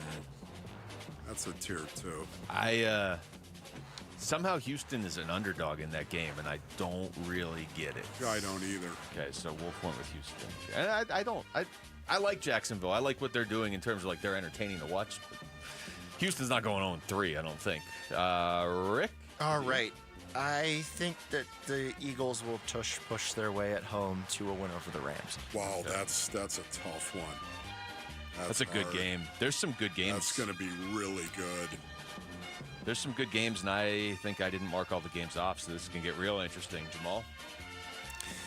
I'm actually kind of surprised this game is still on the board. I'm going to take the Falcons over the Panthers. That was... Where'd you have that one, Wolf? Tier 1, Tier 2, Tier 3? Let me take a look at it. Falcons over the Panthers. Mm-hmm. I got to pick Tier 2 of these 3. games. Man, do you have any Tier 2s left? Don't tell me what they are, but I just want that pressure. Oh, you do have another Tier 2 left. Well, wait a minute. Did somebody take Washington? Well, no, because we don't know who their quarterback is. Okay, That's good. the issue here. Okay, so there's 5 games left. I got to go 2 here. I will take Washington. Rick, who even is their backup?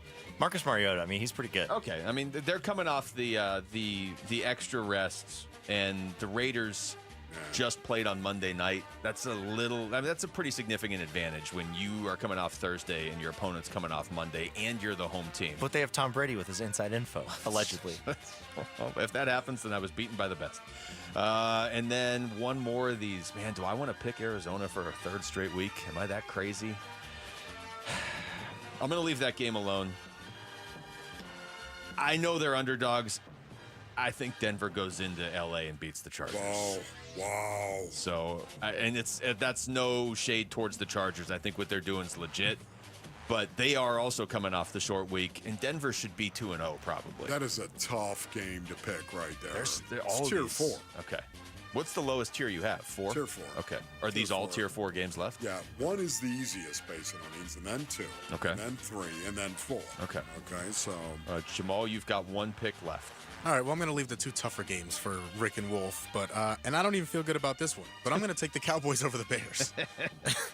Thank you for doing that, because I was this close to taking the Bears over the Cowboys. And if you asked me what my logic was, I would have been like, I don't know. Just I feel like it. I can't figure out what either one of these teams are doing. Rick? Baltimore over Detroit. Why not? Wow. Oh, okay. Brutal. So, Wolf, you get Cardinals-Niners here. You know what? I'm going to take the Cardinals over the 49ers. Nice. Because I don't believe Brock Purdy is going to play. Yeah, that's pretty good reasoning. I mean, at the end of everything, the 49ers are probably starting Mac Jones in that. All right, we'll come back, recap what our picks were, and we'll wrap up the show next as well. Join Burns and Gambo at DraftKings TPC in Scottsdale next Friday for a college football pregame party. While we're on site, you'll have the chance to win tickets and merch for upcoming sporting events. Plus, now through the end of September, mention Arizona Sports and receive their famous chips and queso on the house. Oh, is that true? I'll go do that right now. When we come back, how much does the Cardinals offense need to improve this season if they want to stay towards the top of the standings? That's next. It's Wolf and Luke on Arizona Sports, the local sports leader. The Cardinals at 2-0 play the 2-0 Niners in a Bay Area home opener. Huddle. Cardinals at the 49ers Sunday. Who makes it out of this game undefeated? We begin pregame coverage but early Sunday morning. Kickoff at 1:25 Sunday afternoon on the home of Arizona Cardinals football. Arizona Sports 98.7 and the Arizona Sports app.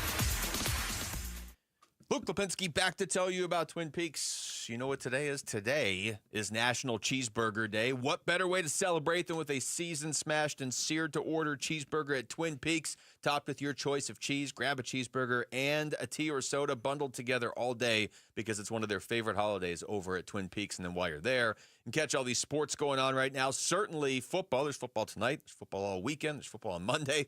And there's a lot of different games you could be watching, too, college and pros on their wall-to-wall TVs. Not to mention the stretch run in baseball. The playoff push is getting very interesting now, and we're not that far away from basketball season and hockey season as well. Plus, Twin Peaks has an entire menu made for MVPs. It's not just the burgers. They have steaks, flatbreads, tacos, wings. If you're looking for an appetizer, chips and queso with brisket chili. They're serving brunch now, too, so buckle up and wake up with the scratch favorites you love and classic brunch drinks that won't break the bank. Whatever you need, Twin Peaks has you covered with the great scenery they're known for at 5 convenient Valley locations. So never settle. Stop by and experience the lodge mentality at Twin Peaks.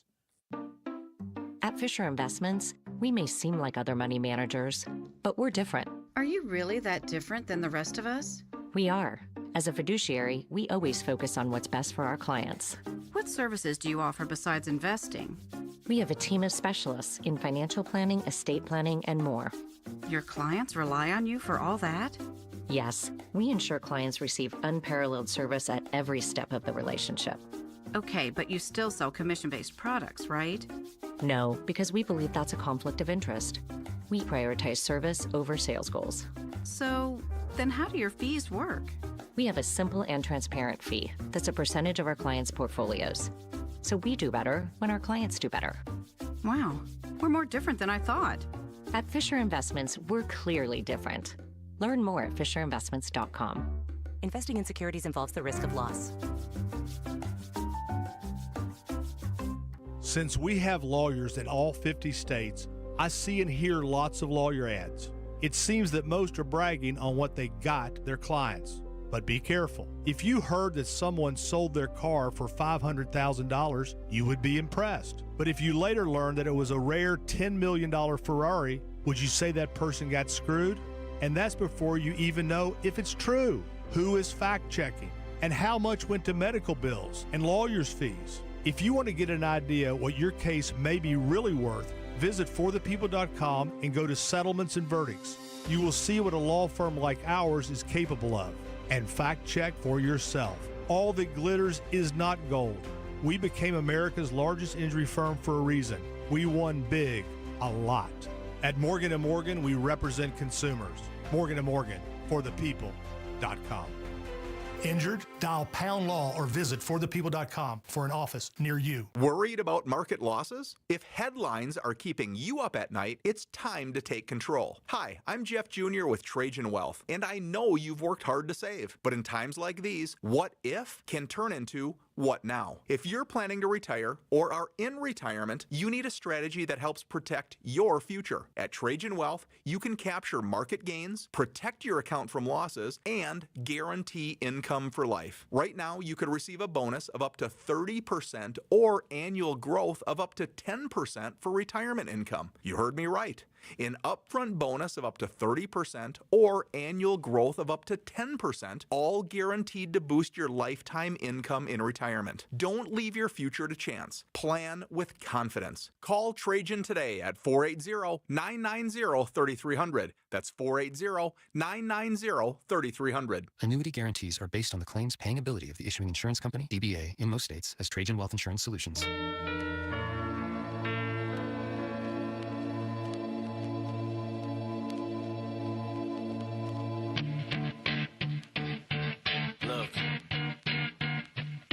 Hey, it's Vince Marotta. Join us on Friday morning. We'll have our weekly visit with the head coach of the Sun Devils, Kenny Dillingham. The fun starts at 6 on Arizona Sports 98.7, the Arizona Sports app, and the Arizona Sports YouTube channel.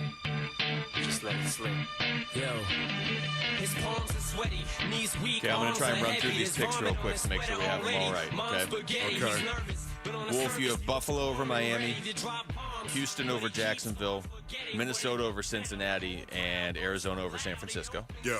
Minnesota, Cincinnati's crazy game. You were very adamant that you had that game ready to go. Yeah, I feel good, especially Minnesota playing home. Jamal has Atlanta over Carolina, Dallas over Chicago, Kansas City over the Giants, and Indianapolis over Tennessee. Rick, you have Baltimore over Detroit. That's such a good game. Philly over the Rams, Green Bay over Cleveland, and Pittsburgh over New England. And then I have Washington over Vegas, Seattle over New Orleans, and two other games I didn't write. Tampa over the Jets, and Denver over the Chargers. Yeah, that Baltimore-Detroit game, that is Monday night. That is Monday night football. Sweetie, I mean, you just got to love this stuff. Are you Wolf kidding won't me? be here on Tuesday. Should I find him a fill-in? Oh, man. Bring it on, bro. I got to ask, actually, what was your logic behind taking Baltimore? Because I good luck picking that game. Honestly, like, I'm not really a Ravens fan, but, like, I kind of sort of root for them, and they're, you know, I'm an Orioles fan, so go Baltimore. Lamar. That's literally it. Lamar in primetime, too. It's so good, man. That's going to be a good I really, like, I don't have really no reasoning, though. Wolf, isn't that also, like, your Super Bowl matchup? It's his dream Super Bowl match. You're right. I think that's who you picked to make the Super Bowl. You know, so much of the time I don't care what I say based on in regard to predictions. No, I'm serious. In regard to predictions, they're not a prediction. In the Wolfley compound, we call those guesses. And at the same time, we have to do it. This is talk radio. We talk about this stuff, and that means sometimes you've got to make a guess or a prediction about who's going to win. For me, that was the Super Bowl matchup this year. The Ravens and the Lions. You, no matter what happens, accurately predicted the Week 3 Monday night game. And nobody could ever take that away. Here's Kyler Murray talking about the Cardinals' offense against Carolina. I felt we played better. I felt we played better Week 2, even though it may not have felt that way, just based on how the game ended and not, like I said, putting the game away 2 weeks in a row. But I do believe that we played better as a unit in Week 2. Yeah, as a unit, I would say, maybe a little bit better. Once again, the rushing attack has got to improve for the Arizona Cardinals. That is number one, first and foremost. And I've been talking all offseason about Kyler Murray and Marvin Harrison Jr. and the chemistry between these guys and how critical that's going to be to the entire season.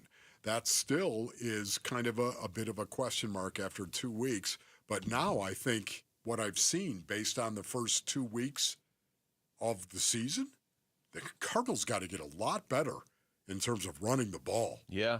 That's a bigger concern to me now than even Marvin Harrison Jr. and Kyler Murray. Yeah, it's weird, though, because saying Kyler and Marv need to hit this next level where they're one of the best, I don't know, whatever the number is, 5 or 6 duos in the NFL or something, or one of the top 10. Just top 10. Take that.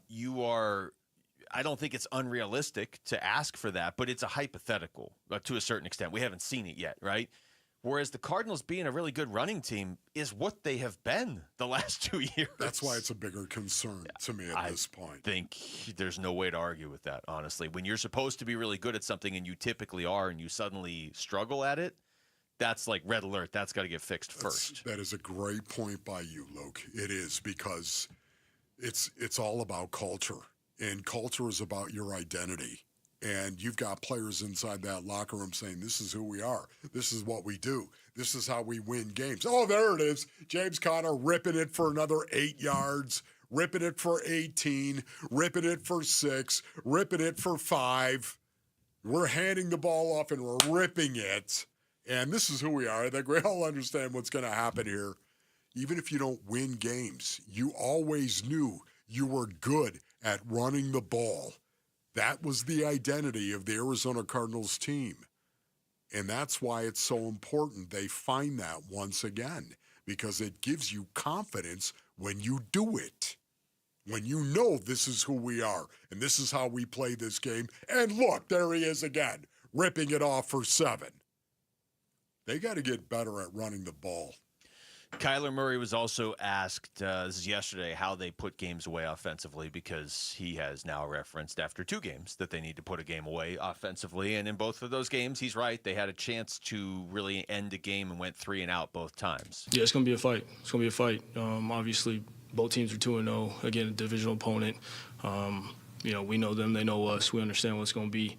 We got to go execute on Sunday. Well, that felt like more of a preview against the Niners, and which now is tough because I want to know how he feels like they need to put a game away offensively, and I don't have it. No. Here's more from Kyler talking about potentially how they've left some explosives on the field, but also still happy that they're 2-0 overall. Do I feel like we could be better? Do I feel like we can be more explosive? Yes. But at the end of the day, we're 2-0. Offensively, I think we went backwards a little bit too much when it comes to penalties and kind of killing ourselves. Move the ball. Okay, bam, boom, penalty back. First or second and 20, whatever it is, like that stuff right there kills drives. And obviously, then I had the interception. So being able to be in a position to put that game away a lot earlier, obviously, is what we wanted to do, and not doing is frustrating. But again, I think going forward, we understand as an offense we got to be better. was interesting to hear him say right there that interception went right after the game. Remember that? Yeah, he's like, I'm going to pretend like that didn't even happen. Yeah, he didn't not want to talk about it like he was offended that he was asked about it. Yeah. He was just like, I'm going to pretend it didn't happen. I did like how they scored a touchdown right at the end of the first half, came out and scored to start the second half. That has gotten lost in the shuffle of the end of that game. All right, that's it for us. Thanks to Rick and Jamal behind the glass. For Wolf, I'm Luke. We've got Burns and Gambo coming up next right here on Arizona Sports, the local sports leader. High school athletes speak about their game, their preparation, competition, and sportsmanship. Every Saturday morning on The Kevin McCabe Show. Presented by Brooklyn Betting. Don't miss interviews with players from your favorite local teams when the Dean of High School Sports in Arizona hosts The Kevin McCabe Show. Saturday mornings at 9 on Arizona Sports 98.7 and the Arizona Sports app. I'm still going for it, even with higher stroke risk from atrial fibrillation, an irregular heartbeat not caused by a heart valve problem. Over a 3-year study, Eliquis apixaban tablets reduced stroke risk better than warfarin, and over 97% of Eliquis patients did not experience a stroke. A first stroke occurred in 2.9% of warfarin patients versus 2.3% of Eliquis patients. Don't stop prescription Eliquis without asking your doctor. Stroke risk may increase. Eliquis can cause serious and potentially fatal bleeding. Don't take if you have an artificial heart valve, abnormal bleeding, or antiphospholipid syndrome. While taking, you may bruise more easily or bleed longer. A spinal injection increases blood clot risk, which may cause paralysis. Get medical help right away for unexpected bleeding or bruising, or back pain, tingling, numbness, muscle weakness, or incontinence. Aspirin products, NSAIDs, SSRIs, SNRIs, and blood thinners increase bleeding risk. Tell your doctor about planned medical or dental procedures. Learn more at Eliquis.com or call 1-855-ELIQUIS. Collectors, Front Row Card Show is returning to Phoenix. Join us at the Renaissance Hotel in Glendale on September 20th and 21st. Baseball, football, basketball, and hockey cards, plus Pokemon, Marvel, Star Wars, and comic books. Beckett, CGC, and JSA will be there. So bring your cards, comics, and autographs to sell, trade, or get them graded. Hundreds of vendors, thousands of dollars in free prizes. Don't miss it. Front Row Card Show, Renaissance Hotel in Glendale, Saturday and Sunday, September 20th and 21st, 11 to 5. For more info, go to frontrowcardshow.com. That's frontrowcardshow.com. Hey everybody, Dan Bickley here with a real-life story from Life Changer Loan. So one of our listeners is in the pool business. His wife stays at home with their kids. They're far from wealthy, but they're responsible with money. They owed over $500,000 on their home at 6.5%. They changed to a Life Changer Loan. They're paying off their home in 8 years, saving over $490,000 in interest. Find out what Life Changer Loan can do for you at 480-504-0844, online at lifechangerloan.com.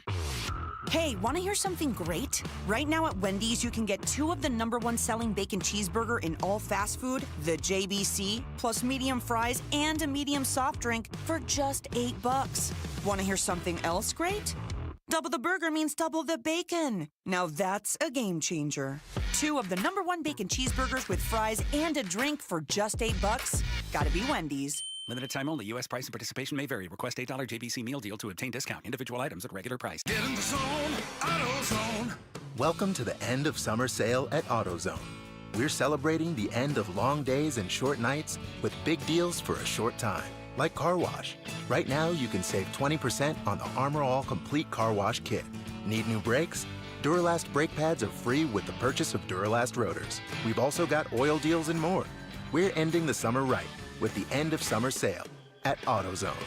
Get in the zone, AutoZone. Restrictions apply. Hey, it's Gambo. You all know that Christian Brothers is your go-to company for all AC and plumbing needs. But did you also know they can help with any electrical issues you may have at your home? Christian Brothers offers an electrical safety inspection for just $69. This includes a panel inspection, testing all the breakers, tightening down all the wires, and much, much more. Mention me, Gambo, to get the $69 special for your electrical inspection. Call Christian Brothers at 602-222-3535. That's 602-222-3535 or online at cbrothers.com. Dave Burns here with Jimmy V, founder of V's Barbershop, where you can always count on a great haircut or a hot lather shave. 25 years, and you walk into any of the V's now, nothing's changed at all, in the sense that they're all aligned the same. They all look like old-fashioned barbershops. It's the best barbers in town. The smell of the tonic, you talk about nostalgia. Every time I smell the tonic, I think about being inside a V's Barbershop. It is amazing how when you walk into one, it's almost exactly the same experience as you would have gotten back in 1999, and that's a real testament to what you've built. The barbershops were in a bad place when we started, and we changed the model completely in 99, and we're proud of that. We did our part in dusting off the barbershop model and making it better. I want it to change with the times, but I want it to be something that's so familiar that people just look at it and go, yes, that's a V's. It's true. The more things change, the more things stay the same at V's. Book your appointment today at vbarbershop.com.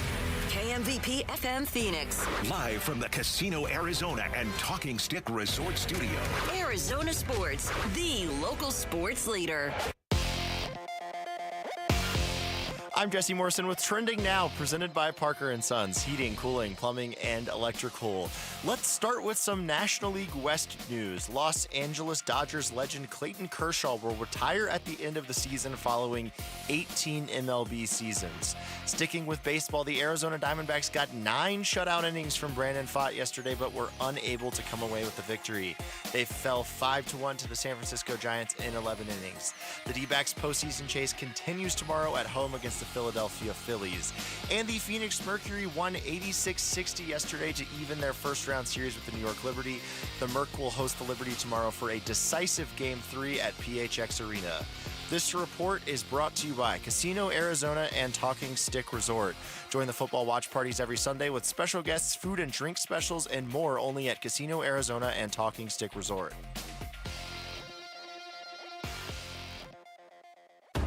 Arizona Sports, the local sports leader. Burns and Gambo starts now. Straight up 2 o'clock on this Thursday afternoon. Good afternoon and welcome into today's edition of the Burns and Gambo Show here on Arizona Sports, the local sports leader, and Arizona Sports on YouTube. My name is Dave Burns, alongside the one, the only, the flexing, the pointing, John Gambadoro. Hi, Gambo. Burnsy, what's going on? Not much, my friend. How we doing today? We I'm a little good? tired. I had a 4-mile run today, man. I'm a little tired right now. A little gassed, huh? I'm a little gassed, You gonna make it through? You gonna be all right? I got a nice little, AJ's iced tea with peaches in it. It's going to get me through today right there. Okay, good. All peaches. Good. You got your peaches? It's going to be a Coca-Cola day. I can always tell when you're struggling a little bit. When I hear that psst of the Coke opening up, I'm like, oh, Gambo's struggling. Yeah, I don't drink a lot of soda. I wish I could every day. I love the taste of Coca-Cola, Dr. Pepper. I do. If I could drink it every day, I would. But I don't because it's just not good for you. But yeah, when we're slouching a little, like I don't drink coffee, right? So like for me, I'm about to go make a cup here in 15 minutes. I'm just letting everybody know right now. Yeah. But so if you're watching on YouTube, this is a little hint from the Burns and Gambo show. If you see Gambo drinking the Coca-Cola, we're looking for a little caffeine. He's battling it a little bit. Yeah, he's looking for a little sugar hit, a little caffeine, or a headache, or a little headache, maybe something like that. See, these are the things you do now that we're inside radio. Good night, we're on YouTube. No. We're 2 minutes into the show. Oh. Wouldn't that be something if we were done after 2 minutes? It's a little something. I can last a few more years if I could just do a 2-minute joke. You can work until you're 80 if the show were 3 minutes long. This is one of those little things that when you watch on video now, you'll start to pick up on the more you watch us on YouTube. The Coke means that, Gambo's a little tired. A little tired. Well, we got no help today. Thanks a lot, San Diego. Top story of the day here on the Burns and Gambo Show. Burns and Gambo, the weigh-in. They lost to the New York Mets today by a score of 6-1. Brandon Nimmo hit his 24th homer of the year. Pete Alonso, is that 4 straight games? I think he's hit a home run now. What happened to your guy, Jonathan? He was so bad. What happened? He was so bad last time out. I'm like, he's going to get rocked. Yeah, he didn't even last an inning the last time. The Rangers pounced on him for 6 runs in 2/3 of an inning. 5 innings, 4 hits, no earned runs, no walks, 8 strikeouts. Jonathan, come on, man. Do you think he's John Matlack all of a sudden? Come on, man. John Matlack? I was trying to think of great Mets pitchers. Jacob deGrom, Noah Syndergaard, Dwight Gooden, David Cone, John Matlack. Circa 1960. Matlack was a great pitcher. I'm sure he was. I didn't go Seaver. But circa the 60s or the 70s? I mean, it was 70s. It was 70s. It's John Matlack. Something we always just something we're kind of attuned to giving you grief about. It's gonna pertain and it's gonna persist. So the wild card standings are as such. The Diamondbacks are now 2 games back from the New York Mets after there was a game and a half after the Mets lost last night. I mean, we were off the air when that happened, but the Mets lost last night to San Diego. Although, did you see any of the highlights from the game? Oh my God, Juan Soto was this close to tying that game up. He had an Oppo Field drive that was a foot, if that, from being a home run and would have tied the game. And so they didn't. And then the Padres hold on to 1. So it's 2 games now. The Mets will still play one more game, most of it anyway, until the Diamondbacks take the field. Yeah, they got the Nationals tomorrow. And now, Gambo, we get to the part of the schedule with this 2-game lead where I get a little nervous about this because the Diamondbacks have the Phillies and the Dodgers, and Clayton Kershaw just announced that this is going to be his last season, right? Yeah, that just came down. And the Mets have the Nationals, and somewhere in there they have the Marlins too. And I just your strength of schedule, yeah. Your dream of wanting that last weekend to mean something is going to be under serious assault over these next 3 games or so. Well, let's just put it in perspective here. Okay, let's do it. If the Mets win right now, the Diamondbacks are 2 games behind the Mets in the loss column. Correct. Yes. If the Phillies take 2 out of 3 and the Mets take 2 out of 3, you lose 1 game in the standings. You would be 3 games back going into the next series. So you'd be 3 games back. So you can't really afford to get any further back than 3. You'd like to stay within 2. So you've got to at least keep pace. But if you lose 2 out of 3 to Philly and they win 2 out of 3, then you're going to go into that series against the Dodgers 3 games back.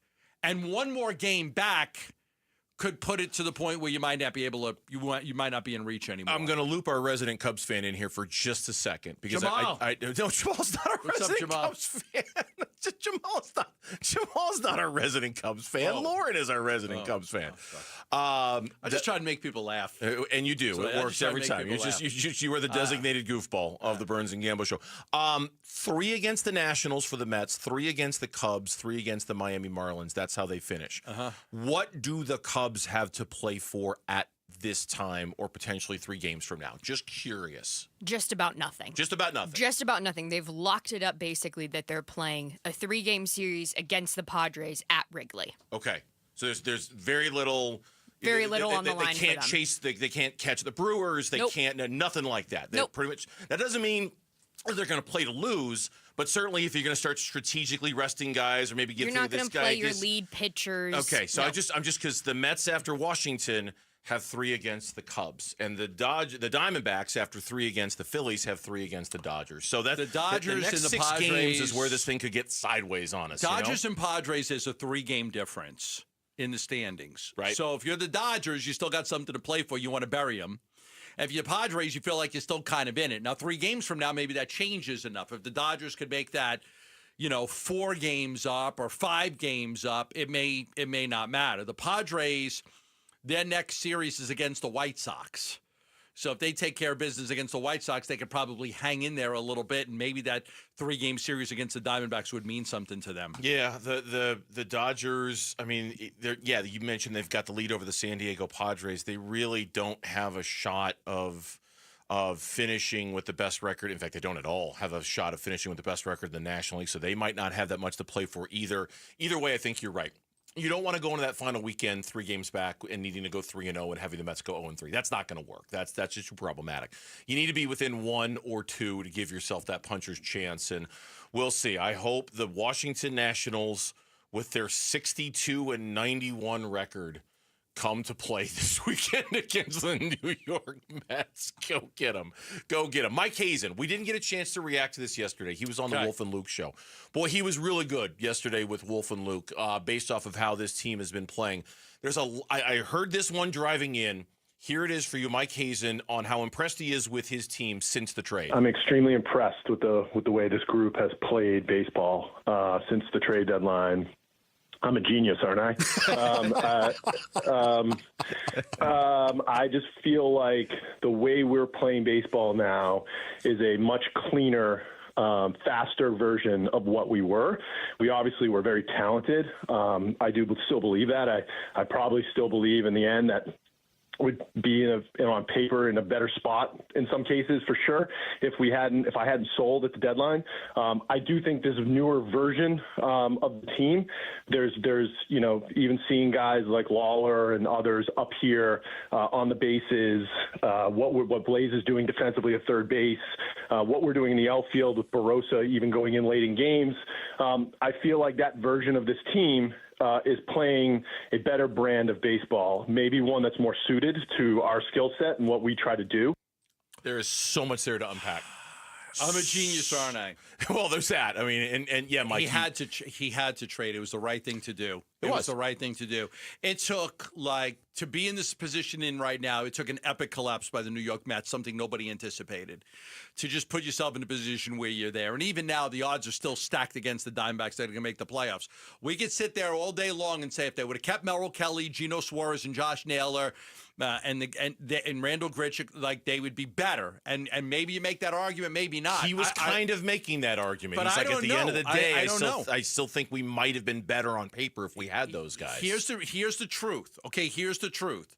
The post-trade deadline Diamondbacks have played a lot better than the pre-trade line Diamondbacks.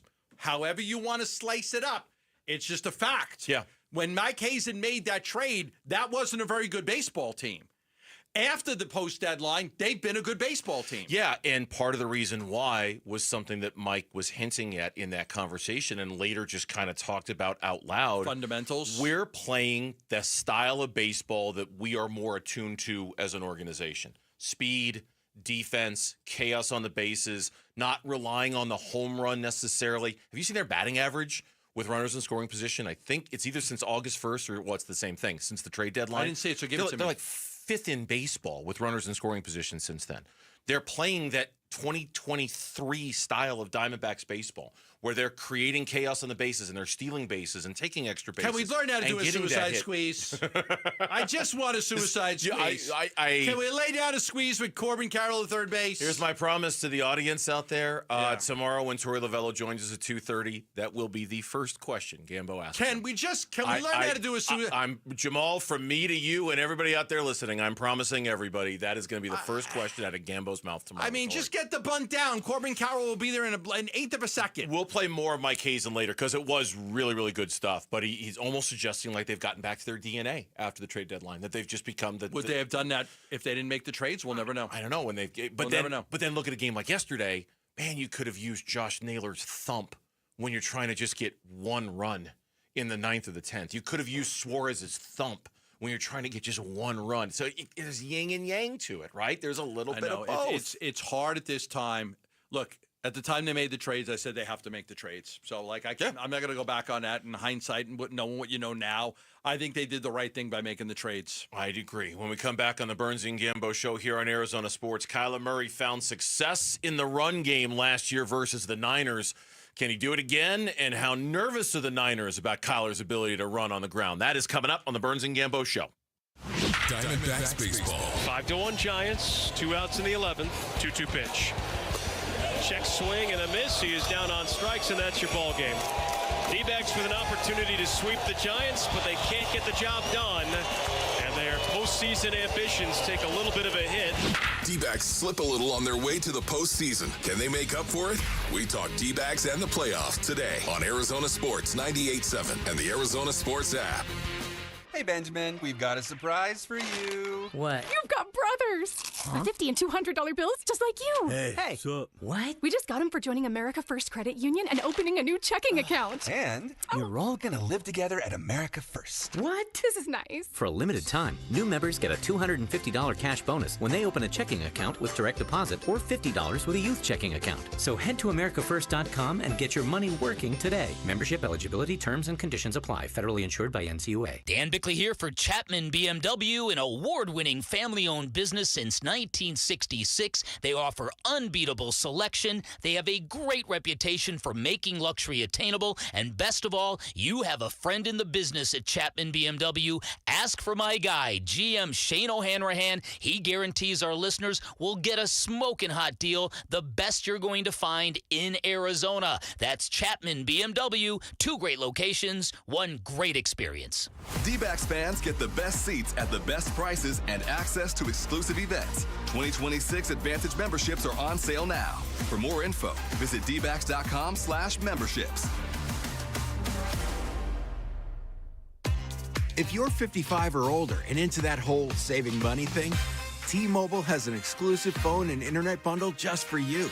Right now, get 2 unlimited phone lines plus 5G home internet for just $30 each per month with autopay, plus taxes and fees. And with 5G home internet, setup is easy with just 1 cord and no technician needed, which is great if you're also into that whole keeping it simple thing. Switch now and experience the best mobile network in the U.S. Visit your local store to start saving. T-Mobile, it's better over here. Based on analysis by Ookla of speed test intelligence data Q4 2024 to Q1 2025. Ookla trademarks used under license. Unlimited on our network. Customers on voice plan may notice speeds lower than other customers and further reduction if using more than 50 gigs a month due to data prioritization. Video streams and SD on this plan. Home internet pricing after $20 a monthly bill credit plus $5 per line without autopay. Debit or bank account required. See 5G device coverage and access details at T-Mobile.com. Last year in Arizona, more than 121,000 car accidents were reported. Over 1,200 were fatal. Imagine you're one of those drivers. The light turns green. In a split second, everything changes. A crash leaves you fighting for your life, unable to speak, make decisions, or protect your family's future. Without having the right legal documents, the courts, not you, decide who speaks for you. That process is costly, time-consuming, and could tear families apart when they should be pulling together. With a comprehensive plan from RJP Estate Planning, including a living trust, powers of attorney, and healthcare directives, you stay in control and your family stays protected. Call 480-576-5457 by September 19th for your KMVP listener discount. That's 480-576-5457. 480-576-5457. Trusted for over 35 years, RJP Estate Planning helps Arizonans plan for life's whens and what ifs. Hey, home sellers, Arizona has had more homes that didn't sell in the past 6 months than in the previous 2 years combined. Thousands of sellers left stuck with no offers and no sale. Do what I did so you don't get stuck. Call Carol Royce, your home sold guaranteed realty. With Carol's guaranteed sale program, sell your home at a price acceptable to you or Carol will buy it. If your home didn't sell or you're thinking about selling, call Carol Royce today or visit carolhasthebuyers.com. That's carolhasthebuyers.com. Carol and Selenos to grand price himself. If you want thick, healthy, gorgeous hair, then you need Hair Volume from New Nordic. Available as a tablet or delicious gummy, Hair Volume is available online at Amazon and NewNordicUSA.com or in the hair care aisle at your local CVS.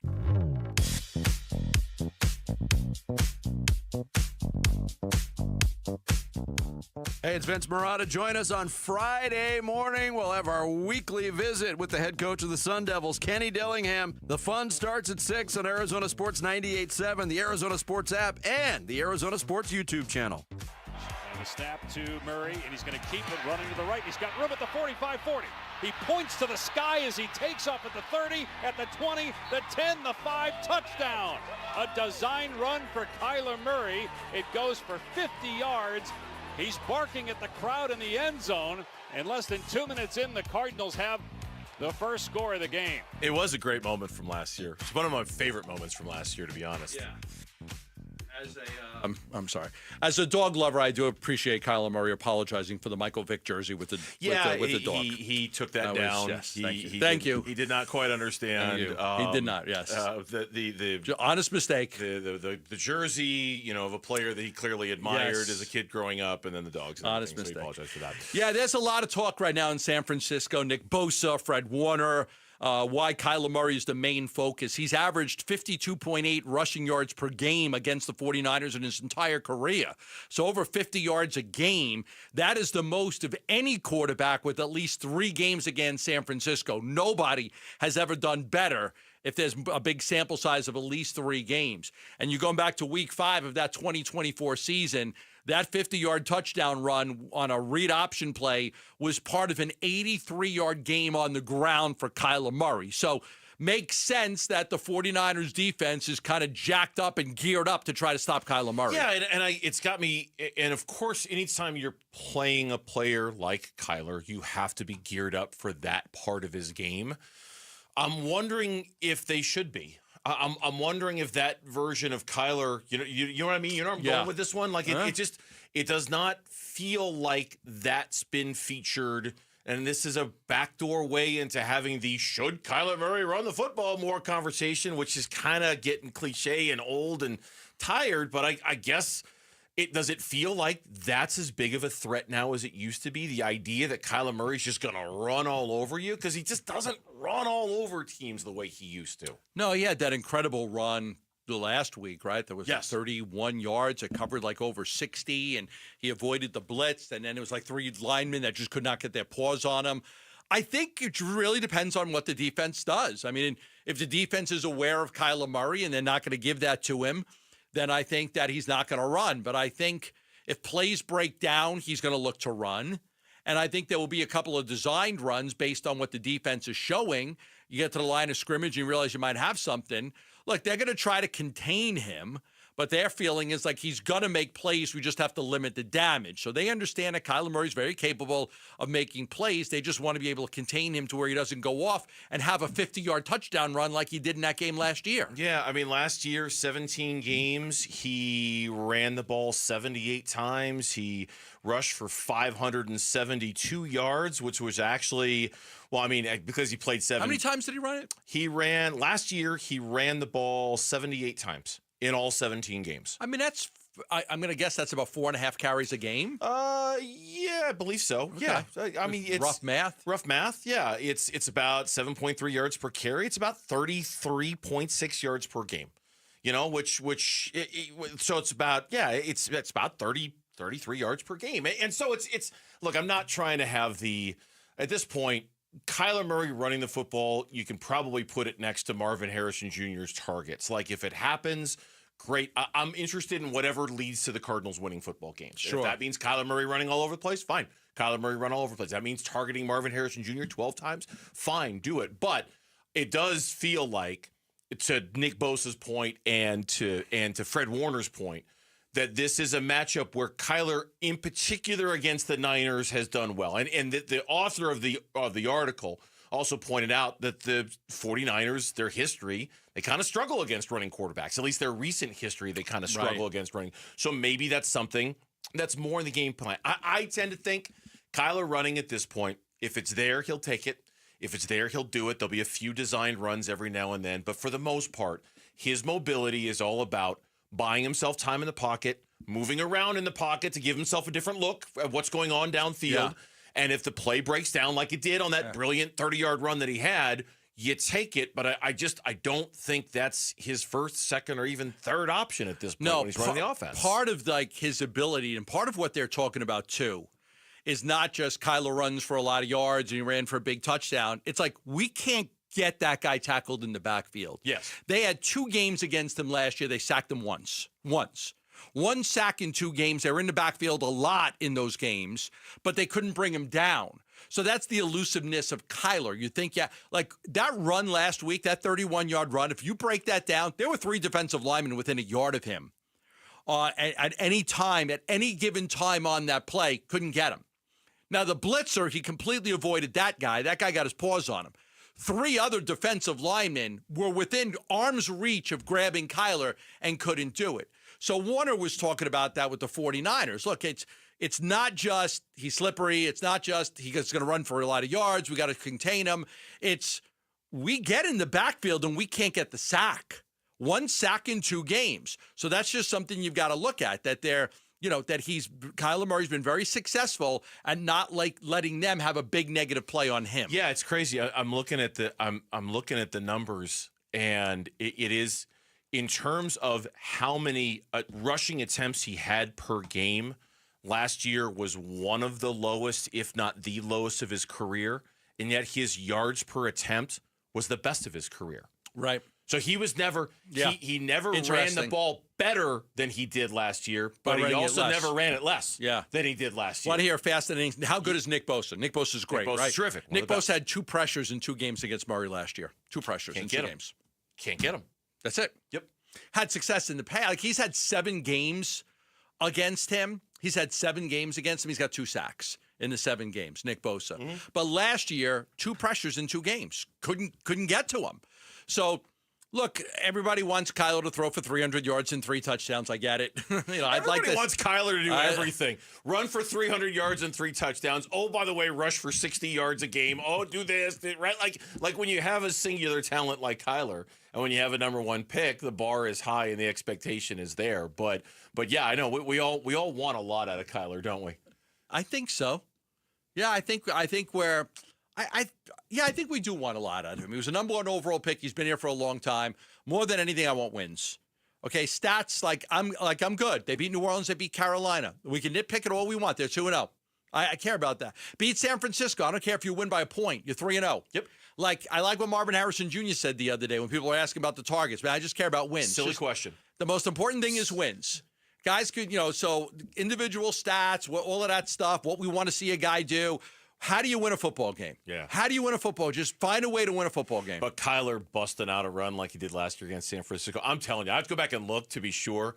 I do think that was one of my favorite plays. One of my favorite moments of last year when he did that. And he knew by the 40-yard line, it's house. I'm gone. No one's getting me. I'm gone. Now, in his career against the 49ers, he averages 219 passing yards per game.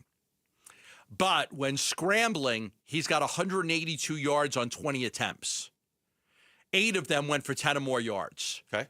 Just keep your eye on it in this game. He's had a lot of success breaking big runs against the 49ers. Cardinal fans and Sun Devil fans. Next week is a big one for both of our football teams, right? Thursday night, Friday night. We're giving you the home field advantage with free tickets starting on Monday. You're going to listen for the sounder at 7:15 a.m. during Bickley Murata, 12:15 during Wolf and Luke, 4:15 during our show for your shot to win 2 tickets. That's 7:15, 12:15, and 4:15.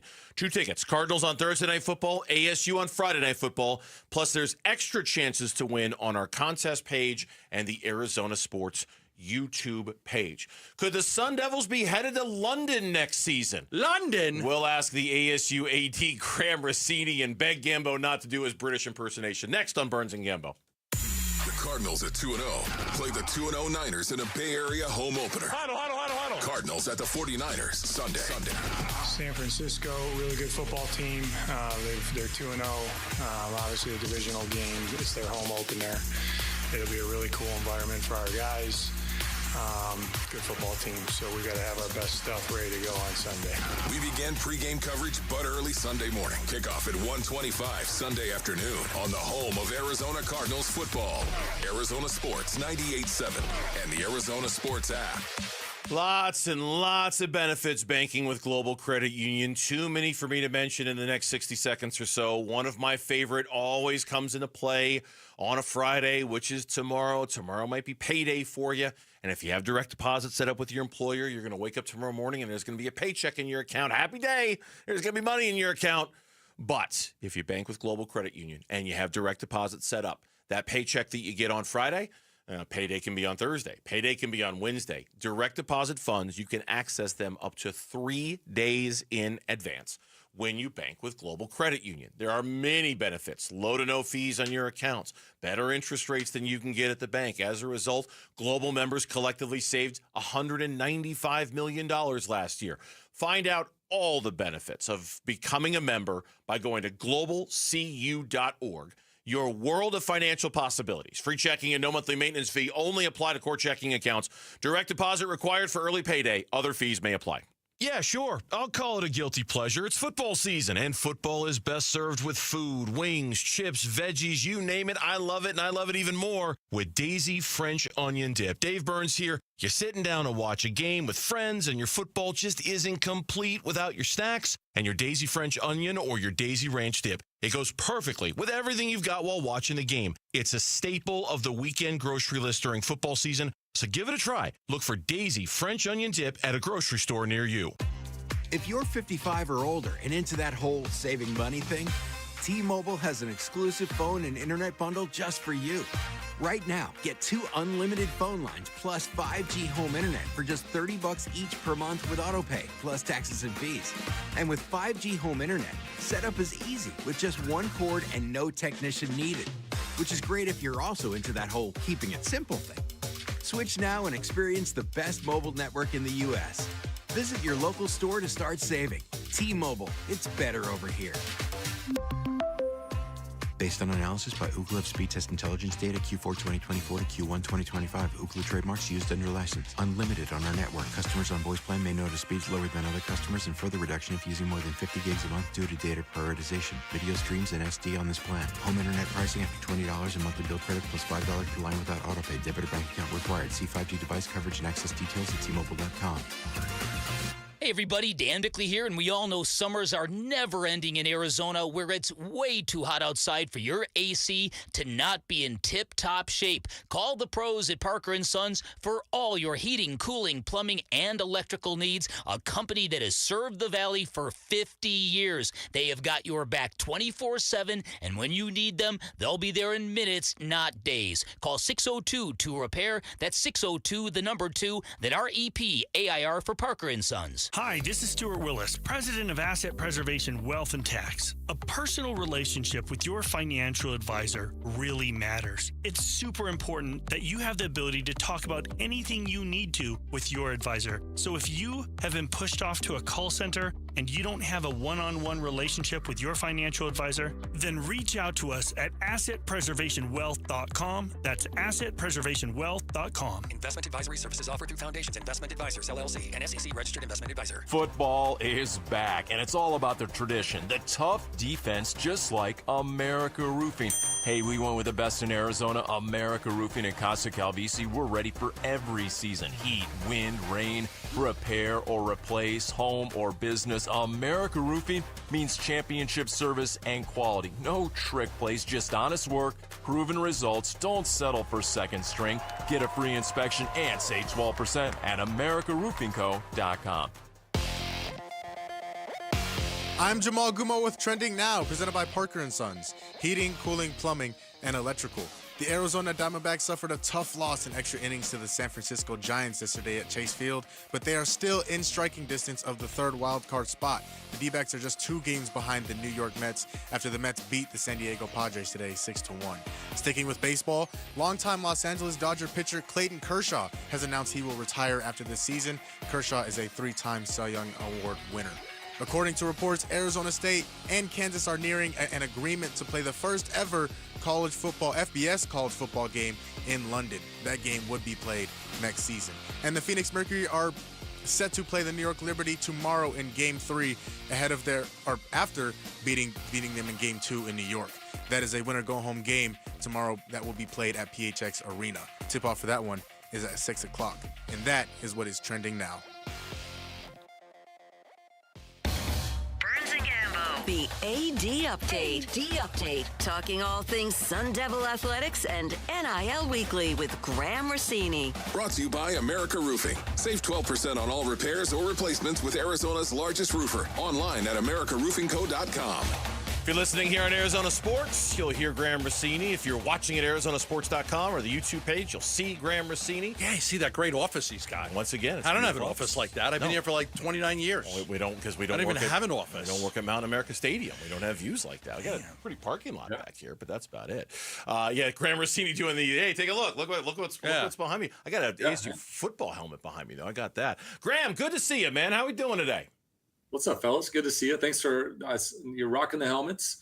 A month into the season. Appreciate you keeping them back there. First off, before we get to London, because I know we're going to want to talk about that a lot, that was a really good win the other day against Texas State. That was a really good win. I was at the game, terrific game. I thought the team played really well. Had some big injuries, and had some guys that were missing. But I thought that was a pretty complete game. Defense was great. Offense was good. Good to get on track. Yeah, I didn't get to see all of it. I was trying to track down your cannolis. So glad they ended up at the station what soggy happened? on Monday. What happened? I don't know. What happened? I don't know. You had one job. Somebody had one job. Somebody had one job. I get a message. There's like 8 minutes left. You get the cannolis. I'm like, no, I'm sitting here right now. Here's a picture. I'm watching the fight. It's the 8th round. I'm watching the fight. The game's on. I'm still here. No cannolis. But listen, you said it. It was the thought that counts. I appreciate that. Yep. Well, somebody enjoyed soggy cannolis on a Monday. So yeah, exactly. And where do these things come? Probably after I left. Yeah, you're right. That was a fun game to see, and I had a chance later Saturday night to go back and watch the broadcast. TNT was in here, did an incredible job at the broadcast. That was really neat to see their investment in the Big 12. And yeah, I think you summed it up great. Complete game. A lot of guys performing at a level that we're used to seeing, and unbelievable energy in the stadium. Once again, really appreciate our fans showing up, selling out the first 2 games of the year. Student section was off the charts with another 10,000 plus in there. And the guys responded. It was a really fun atmosphere, and really proud of how the guys played Saturday night. Graham Rossini, the AD of ASU, for his weekly visit here on the Burns and Gambo Show. All right, let's talk London. And you had kind of hinted at this last week, not specifically, but you had hinted that with some of these SEC teams now needing to play 9 conference games, that some of them might be backing out of their agreements to be able to accommodate that, and that maybe international games would be on the future docket for you guys. How close are you guys to an agreement and an arrangement to play Kansas in London in week 3 of next year? Yeah, not ready to talk specifics on that one, but like we mentioned, we've been approached about a lot of these games internationally, and I think it's a credit to the program that Coach Dillingham and the coaches and the players have been building. The fact that there's a lot of interest in international college football.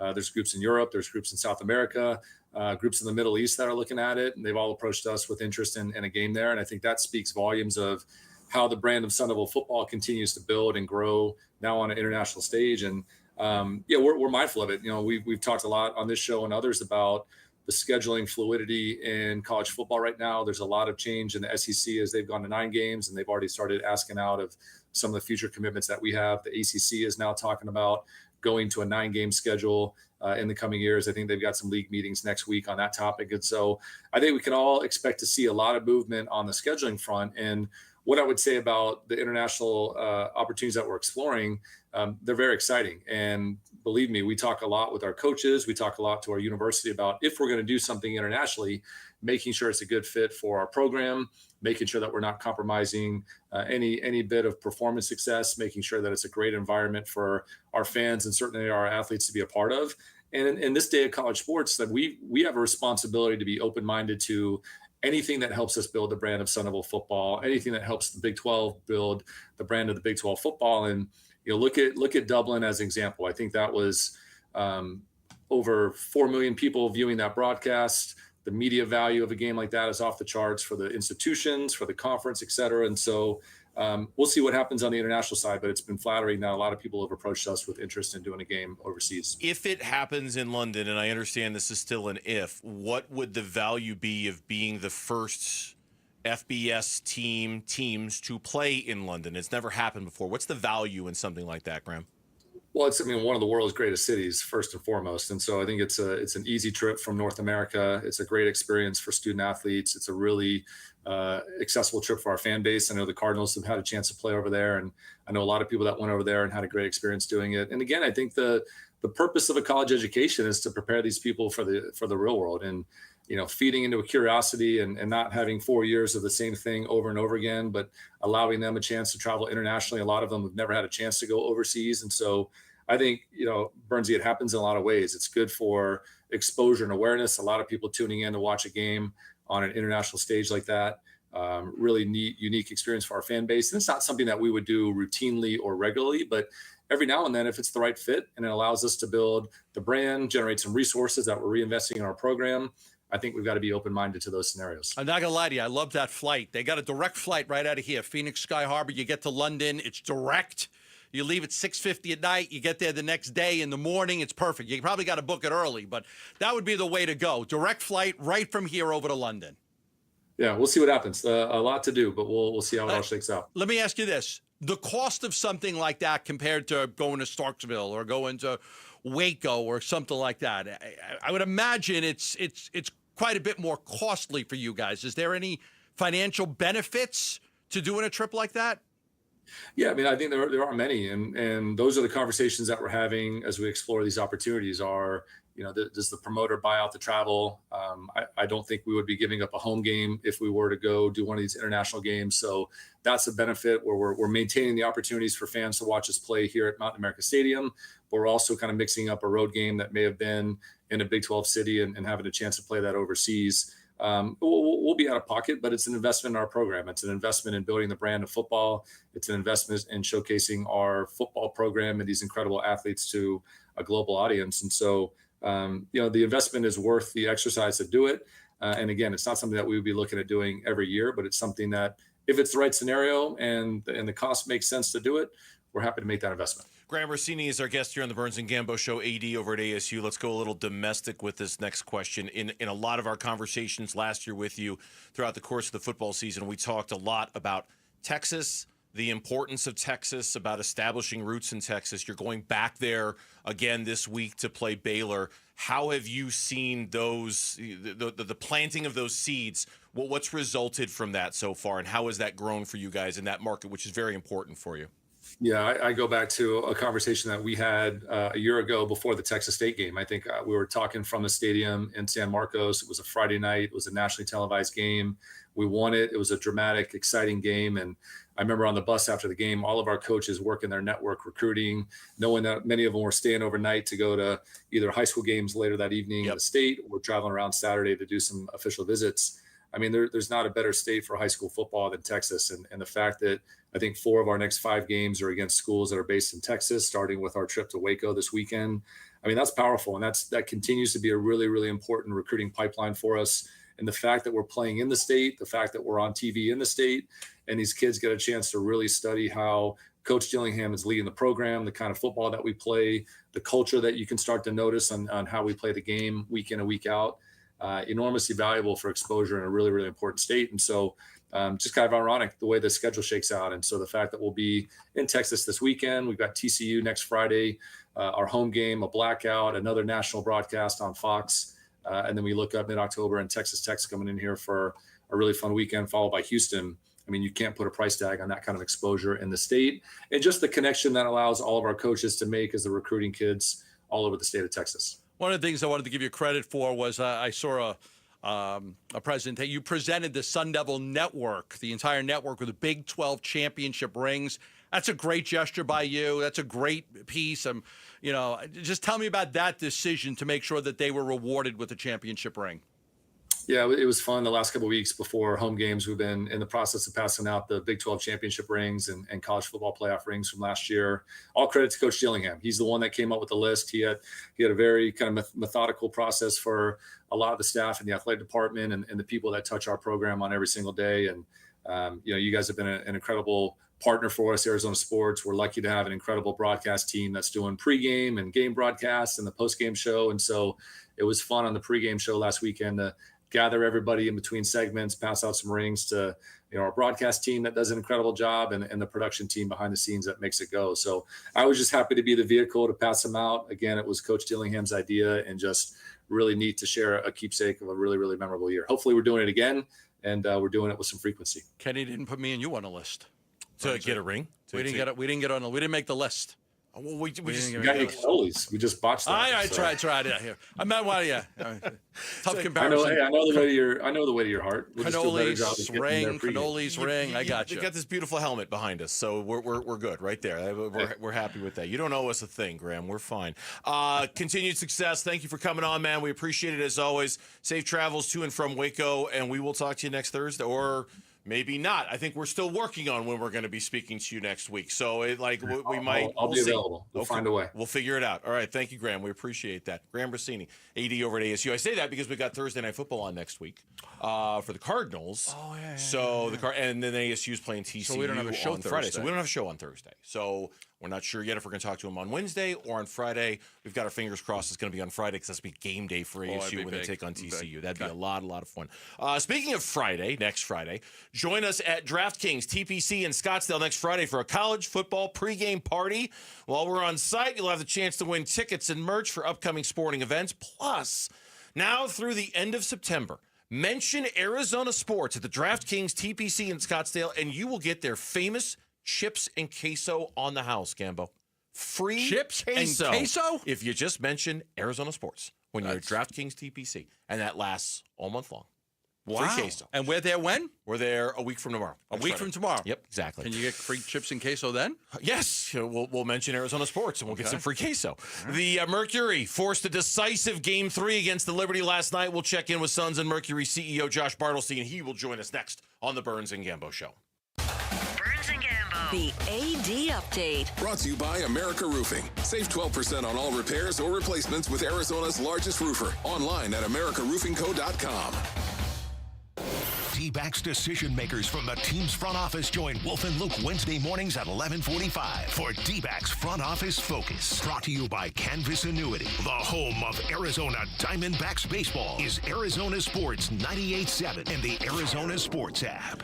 All right, back here for V's Barber Shop with locations all across the valley. The original in Arcadia 26 years ago now nearly. And they've just grown and expanded. And no matter how far their reach is, and it really is all across the valley, man, V's is still exactly the same. The very best barbers, the coolest environment, kind of place where you just walk in and you feel comfortable almost immediately from the outset. I mean, you just walk in. For me, it's the smell of the tonic. I know for Jimmy V, the founders, it's the sight of the antique barber chairs and just seeing those in there everywhere you go. But at the end of the day, hey, it's about getting a great haircut, right? And you want to look good, you want to feel good, you want that confidence when you walk out of there. I've never walked out of a V's barbershop with a bad haircut, and I have been a loyal customer for all 25 of those years. It starts there. The best barbers in town, and that's what you can count on every time you go. So next time you're looking for a great haircut or a great hot lather shave, go to vbarbershop.com and get your haircut at V's. Hey everybody, Dan Bickley here with a real-life story from Life Changer Loan. So one of our listeners is in the pool business. His wife stays at home with their kids. They're far from wealthy, but they're responsible with money. They owed over $500,000 on their home at 6.5%. They changed to a Life Changer Loan. They're paying off their home in 8 years, saving over $490,000 in interest. Find out what Life Changer Loan can do for you at 480-504-0844, online at lifechangerloan.com. Get in the zone, AutoZone. Welcome to the end of summer sale at AutoZone. We're celebrating the end of long days and short nights with big deals for a short time, like car wash.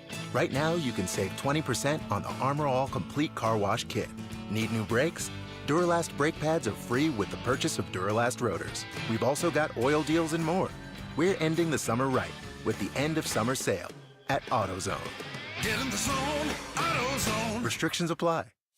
If you love to travel, Capital One has a rewards credit card that's perfect for you. With the Capital One Venture X card, you earn unlimited double miles on everything you buy. Plus, you get premium benefits at a collection of luxury hotels when you book on Capital One Travel. And with Venture X, you get access to over 1,000 airport lounges worldwide. Open up a world of travel possibilities with the Capital One Venture X card. What's in your wallet? Terms apply. Lounge access is subject to change. See CapitalOne.com for details. Phoenix, celebrate culture, community, and football. Join Phoenix Rising on Saturday, September 20th at 7 p.m. for Hispanic Heritage Night as they face off against Loudoun United FC. The first fans through the gates will receive free Rising maracas while supplies last, and the night features live mariachi bands and a special menu honoring the flavors of the valley. Tickets start at just $15. Get yours now at phxrisingfc.com. Color, culture, rising together. Baseball is all about stepping up to the plate when it matters most. And when you've been injured, you need a heavy hitter in your corner. At Morgan & Morgan, we don't back down. We fight to get you every dollar you deserve. No curveballs, no strikeouts, just results. That's why we've recovered over $25 billion for our clients and fight for them from offices nationwide. Morgan & Morgan, America's largest injury law firm, proud sponsor of the Arizona Diamondbacks. Injured? Visit forthepeople.com for an office near you.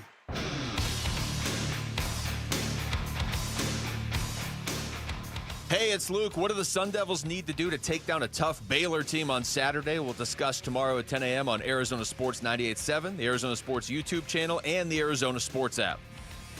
We've run the gamut today. We've talked about a lot of different things already, the Diamondbacks and the Cardinals and ASU, and now we turn our attention to a team playing a must-win game tomorrow at PHX Arena, and that is because last night the Phoenix Mercury absolutely dominated the New York Liberty in a must-win Game 2 of the first round of the WNBA playoffs, and now a do-or-die loser goes home. Game 3 is coming up tomorrow, and joining us right now on the Burns and Gambo Show here on Arizona Sports, the CEO of the Suns and the Mercury, Josh Bartelstein, here on Arizona Sports. Josh, how are we doing today? Congrats on the win, man. That was a lot of fun.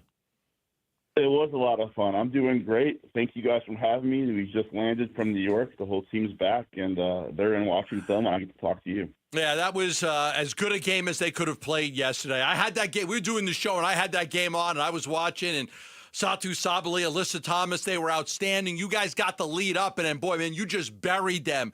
Never let New York get back into the game, ended up running away with it. Would you say that was one of the more complete games this team has played in a while? I think you're spot on both ends. Defensively, we've been great. Even in Game 1, we played great defensively. We struggled offensively. But I think you just saw a connected team last night. The ball moved on offense. We got great shots. We knocked them down. And defensively, our physicality, our grit, taking them out, our actions, and that's a loud place. I mean, that was my first time being on the road there in New York for a Liberty game. It was loud. It was packed. But when you're up that much, you take the crowd out of it. So it was an impressive win. Now we got to back it up tomorrow. Yeah, against the defending champs. I mean, it's a terrific win to go in there and win that game. I knew Satu had to be very disappointed with the game she had in Game 1. So she came out like on fire in that game yesterday, played a much better game to help you guys win. Yeah, she was great. You know what? She's so talented. She can score at 3 levels. You saw her get to the basket. She got that great step back. And she's put the work in. So when you put the work in, you have a belief. And even if you struggle in Game 1 for her to bounce back, and I think the best part is the belief her teammates have in her. There wasn't one person who was telling Satu to stop shooting in Game 1, and the message to her in Game 2 was just go do what you do. And when she's really good, we're hard to beat, and she can impact the game in so many ways. What were your takeaways from the atmosphere, Josh, in Game 1, and what do you hope to amplify for the atmosphere for Game 3 tomorrow night?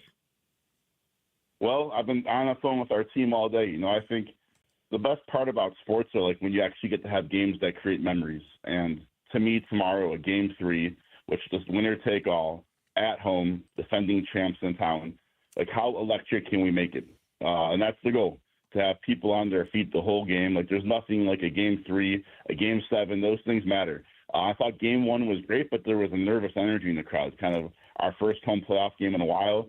Tomorrow, it's about joy. It's about having a ton of fun, watching the home team go compete, and just make it as loud as possible. And the X Factor, we have an amazing, amazing fans.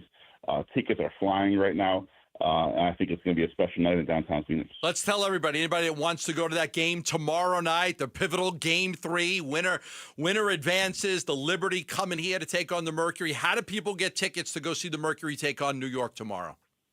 We keep it simple. Just go to phoenixmercury.com. As soon as you click on that, you'll see a website will pop up and says, get your tickets now. So we keep it simple, one click.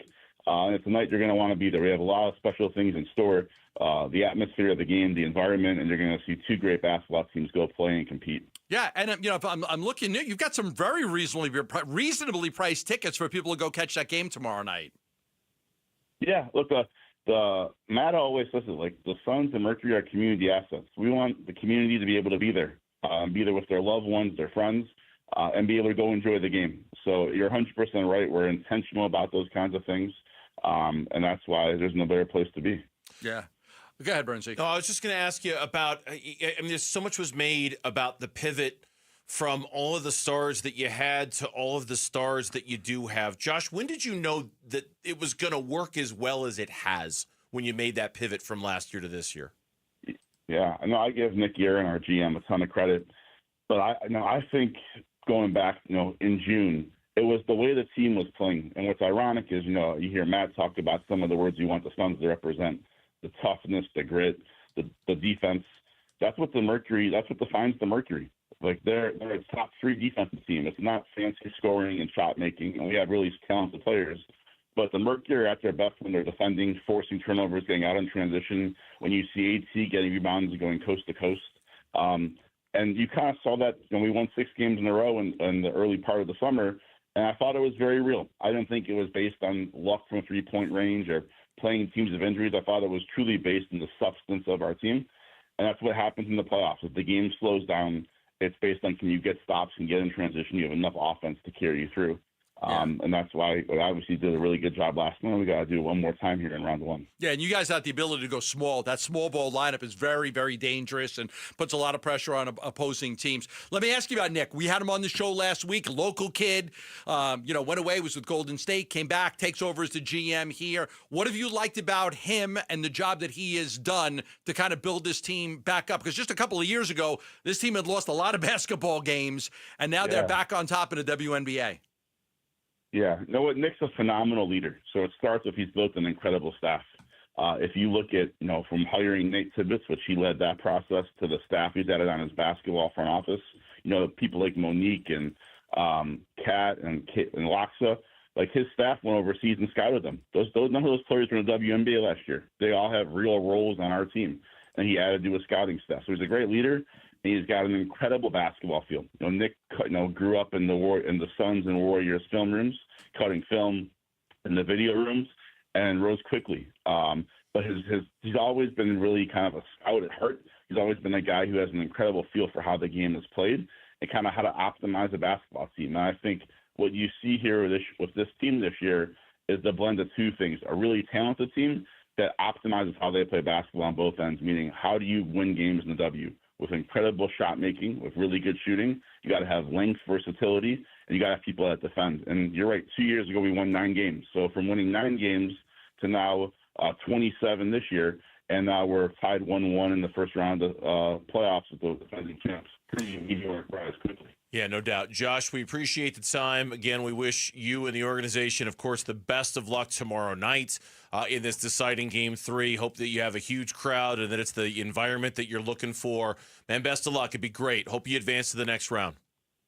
I appreciate it. It's a great time for all of Phoenix sports, Arizona sports. Cardinals 2-0, D-backs making their run, big series, Mercury at home. Sun's around the corner. So Media Day coming up, right? Hopefully everyone keeps winning. Yeah, Media Day next week. Is that next week, Bernsey? It Sun's is next Media week. Day. It is next week. week. We'll be out there. Wednesday, so we will be out there. There you go. I will see you guys in person. We will be there. Sounds good. All right, Josh, we appreciate it, man. Best of luck to you guys tomorrow. Talk soon. Thanks, Josh. Okay, Josh Bartelstein, CEO of the Mercury and the Phoenix Suns, our guest here on Arizona Sports, the local sports leader. Have you subscribed to our podcast? What are you waiting for? Subscribe right now on your iPhone or your Android. You won't miss the show. The Burns and Gambo podcast is brought to you by YRefi. Don't let private student loan debt ruin your life. Go to YRefi.com. That's YREFY.com. You just heard Josh say it a second ago. The Cardinals, undefeated so far this season. When compared to the other 2-0 teams in the league, how do they stack up? That's next on Burns and Gambo. After a nice home win last week, the ASU Sun Devils travel to Waco for some Big 12 football at Baylor. They're one of the best teams in our league. So this is a really, really good football team. We're turning their quarterback, so it's a good challenge. Pre-game at 1:30 Saturday afternoon. Kickoff at 4:30 on ESPN 620 and the Arizona Sports app. Last year in Arizona, more than 121,000 car accidents were reported. Over 1,200 were fatal. Imagine you're one of those drivers. The light turns green. In a split second, everything changes. A crash leaves you fighting for your life, unable to speak, make decisions, or protect your family's future. Without having the right legal documents, the courts, not you, decide who speaks for you. That process is costly, time-consuming, and could tear families apart when they should be pulling together. With a comprehensive plan from RJP Estate Planning, including a living trust, powers of attorney, and healthcare directives, you stay in control, and your family stays protected. Call 480-576-5457 by September 19th for your KMVP listener discount. That's 480-576-5457. 480-576-5457. Trusted for over 35 years, RJP Estate Planning helps Arizonans plan for life's whens and what-ifs. Hey everybody, Dan Bickley here from my friends at Advanced Window Products, a great company that is offering a great promotion for our listeners. listeners. Advanced Window Products going to hook up one lucky household with up to 15 replacement windows for free. That's a value of up to $25,000, and all you have to do is pull out your phone and text AWP to 620-620. Advanced Window Products, a local window and door manufacturing company that sells directly to the public with no middleman markups. They've got their own factory in the Valley. They're the highest rated window company in the state with the most affordable, high-quality custom windows you are going to find. They'll build your windows, they'll install your windows, then they'll guarantee them for life. You can find them online at advancedwindows.com. And remember, enter now for a chance to win a house full of free windows by texting AWP to 620-620. That's AWP to 620-620. Message and data rates may apply. Hi, I'm Dustin, your friend and jeweler at Shane Company. I know finding a dream engagement ring can be overwhelming, but don't worry, we got you. As director of diamond sourcing, it's my job to make sure every single diamond at Shane Company is truly the best of the best. Our team travels the world to see diamonds up close, in person. We handpick each one for its unique fire, brilliance, and scintillation. Diamond buying is an art. Of course, we look at cut, color, clarity, and carat, known as the 4 C's, but that's not all. We also look at how each diamond looks on a hand, where it will be worn, how it makes you feel, and if it's worthy of a Shane Company customer. That type of expertise only comes from working for a company that's been a family business since 1929. We also think about your budget. We only pick the best in each grade in all shapes and sizes. Your diamond is guaranteed to be the most beautiful because a friend wants you to pick from only the best. Drop by your store or shaneco.com and see for yourself. Shane Company, your friend and jeweler. Friends, it's Pat. I finally did it. Sometimes you just need to get off the grid and get some time to think, like way off. So I hopped into my all-new 2025 4Runner with available iForce Max engine and took off, which is me, the 4Runner and good old Mother Nature. Unfortunately, that's when I realized it was also Taco Tuesday. So I ended up coming back that night. I mean, priorities, right? Right now, get low 2.99% financing for 48 months on a new 2025 Tacoma, SR, or SR5. Or get a great deal on your favorite Toyota. Plus, check out the all-new 6th generation 4Runner today by visiting your Valley Toyota dealer or valleytoyotadealers.com. Toyota. Let's go places. 2.99% with $22.13 per thousand borrowed for 48 months. Zero down payment if you qualify. Tacoma offers exclude TRD Pro and Trail Hunter models and N93025. See dealer for details. Got unwanted guns at home? MMP Guns, a federally licensed dealer, is hosting a used gun buying event September 26th through 28th. Bring your firearms to 1152 East Indian School Road inside Mo Money Pond, and our experts will offer up top dollar, legally and safely. No hassle, no liability, just cash in your pocket. Doors open Friday at 10 a.m. Visit LegalGunBuyer.com for details. That's LegalGunBuyer.com. Don't miss it.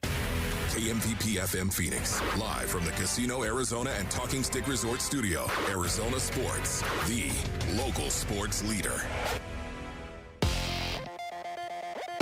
I'm Jamal Gumo with Trending Now, presented by Parker & Sons. Heating, cooling, plumbing, and electrical. The Arizona Diamondbacks suffered a tough loss in extra innings yesterday to the San Francisco Giants at Chase Field, but they are still in striking distance of the third wildcard spot. The D-backs are just 2 games behind of the New York Mets after the Mets beat the San Diego Padres today 6-1. Sticking with baseball, longtime Los Angeles Dodger pitcher Clayton Kershaw has announced he will retire after this season. Kershaw is a 3-time Cy Young Award winner. According to reports, Arizona State and Kansas are nearing an agreement to play the first ever FBS college football game in London. That game would be played next season. And the Phoenix Mercury beat the New York Liberty in New York last night in Game 2 of their first-round playoff series. They play a winner-go-home game tomorrow at PHX Arena. Tip-off for that one is at 6 o'clock. This report is brought to you by the Schwartz Laser Eye Center. Schwartz Laser Eye Center is the official team eye doc for the Suns and D-backs. Visit teamidoc.com and schedule your free eye evaluation today.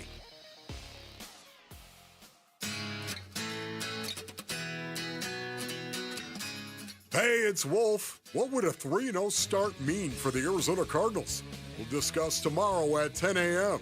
It's Wolf and Luke on Arizona Sports 98.7, the Arizona Sports YouTube channel, and the Arizona Sports app. Put that money in the jar! Can somebody put that money in the jar? Somebody in there, one of you two brilliant young minds. And Jamal, I'm a little angry with you, but that's okay. Oh, boy. I'm a little angry with Jamal today. Okay.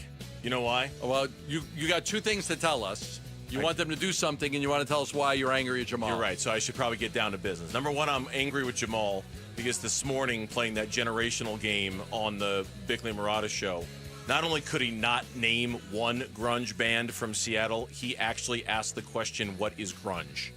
Broke my heart. Just broke my heart. Yeah, I've got a little flack for that today. Yeah. Damn, Jamal. What is grunge? I genuinely did not know what that was. Okay, but what's the that's, other thing? and the other thing is, you two need to get on the horn and figure out when this Detroit-style pizza place down the street is opening up. Call him. My treat. Just find out. My treat. We are journalists in here. We have reporting skills. You were taught these things at Cronkite. Find out. I went to Cronkite, damn it. I should be able to figure this out. You went to Cronkite. You have skills. You should be able to figure out when that pizza place is opening. So, because Gambo's buying us all ready. pizza. I'm buying everybody lunch. Everybody lunch. I'm not even buying tomorrow if they're not. If we'll go somewhere else. I went for a run today at the gym, and I was running at an 8.0 clip at one point because one of my favorite songs comes on. Okay. One of my guys, Jeff, over there is like, man, you were flying. I goes, there's one song. Every time it comes on, I just pump it up. It's Something About You by Boston. Oh. Something About You. I get so pumped up when that song comes on. Man, I was going to say Something About You. I was going to say Xanadu from Olivia Newton-John. No, that does not. Let's Get Physical does not get me going. Yes. I thought for sure it was Xanadu. No, it's the song Something About You by Boston. It's not. There's something about that song. Smells Like Teen I just Spirit want to run through a wall. It's not It smells like Teen Spirit, like from Nirvana, or maybe Black from Pearl Jam. Oh, you took in grunge groups? Or maybe Spoon Man from Soundgarden. Do you at least know that song, Something About You from Boston? Of course, absolutely not. You don't? Wow. Of course not. 5 o'clock, Lauren. Give me a little 5 o'clock, Something About You. I was flying for like 3.5 minutes. And when you do, literally flying. Gambo's going to get up and he's going to run out of the studio at an 8.0 clip on the treadmill. He's gone. That's flying. He's going to start running laps at 8.0. That's like a 4.40 right there.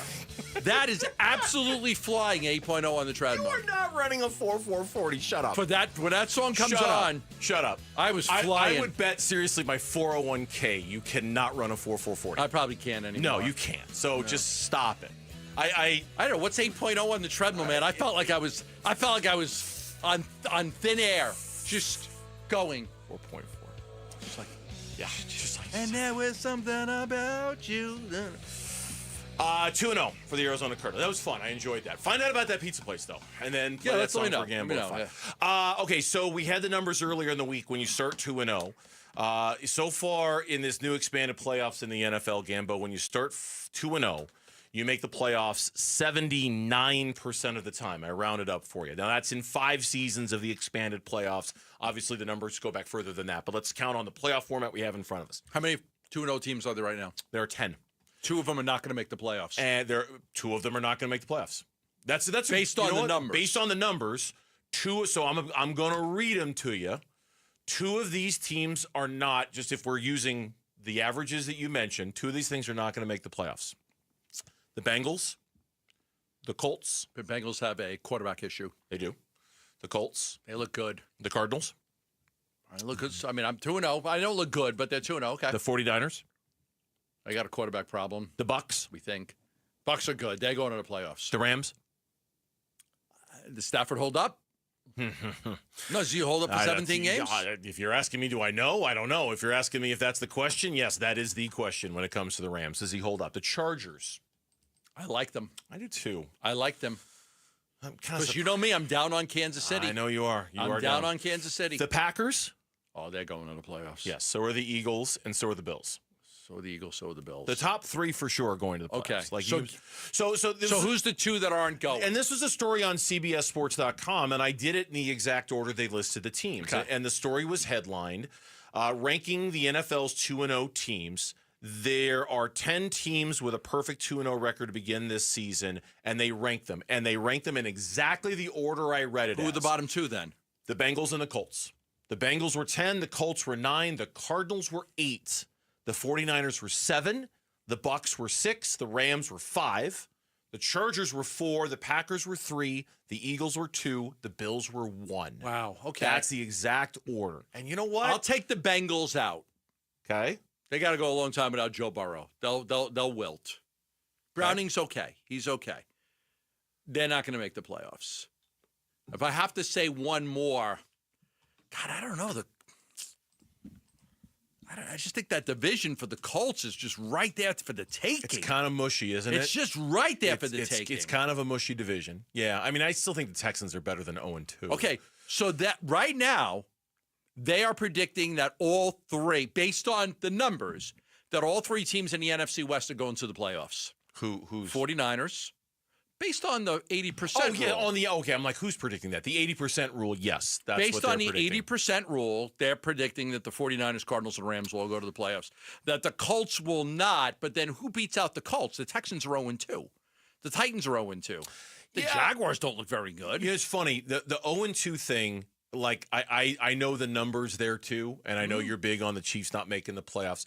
There were 2 teams that started last year 0-2, and they both won their division, for what it's worth. So it's not like this crazy impossible dream. The Ravens did it, and the Rams did it. They both started 0-2. They both ended up winning their division. So, you know, I still think the Texans are the best football team in that division.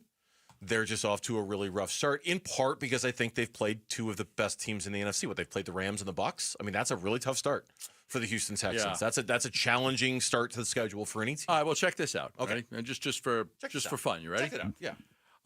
Kansas City's 0-2. They've got to go, but they got to play Baltimore. Not this week, but next week. Right. 2 weeks later, they got to play Detroit. Then they got to go on the road and play at Buffalo. They've got to play at Denver, at Dallas.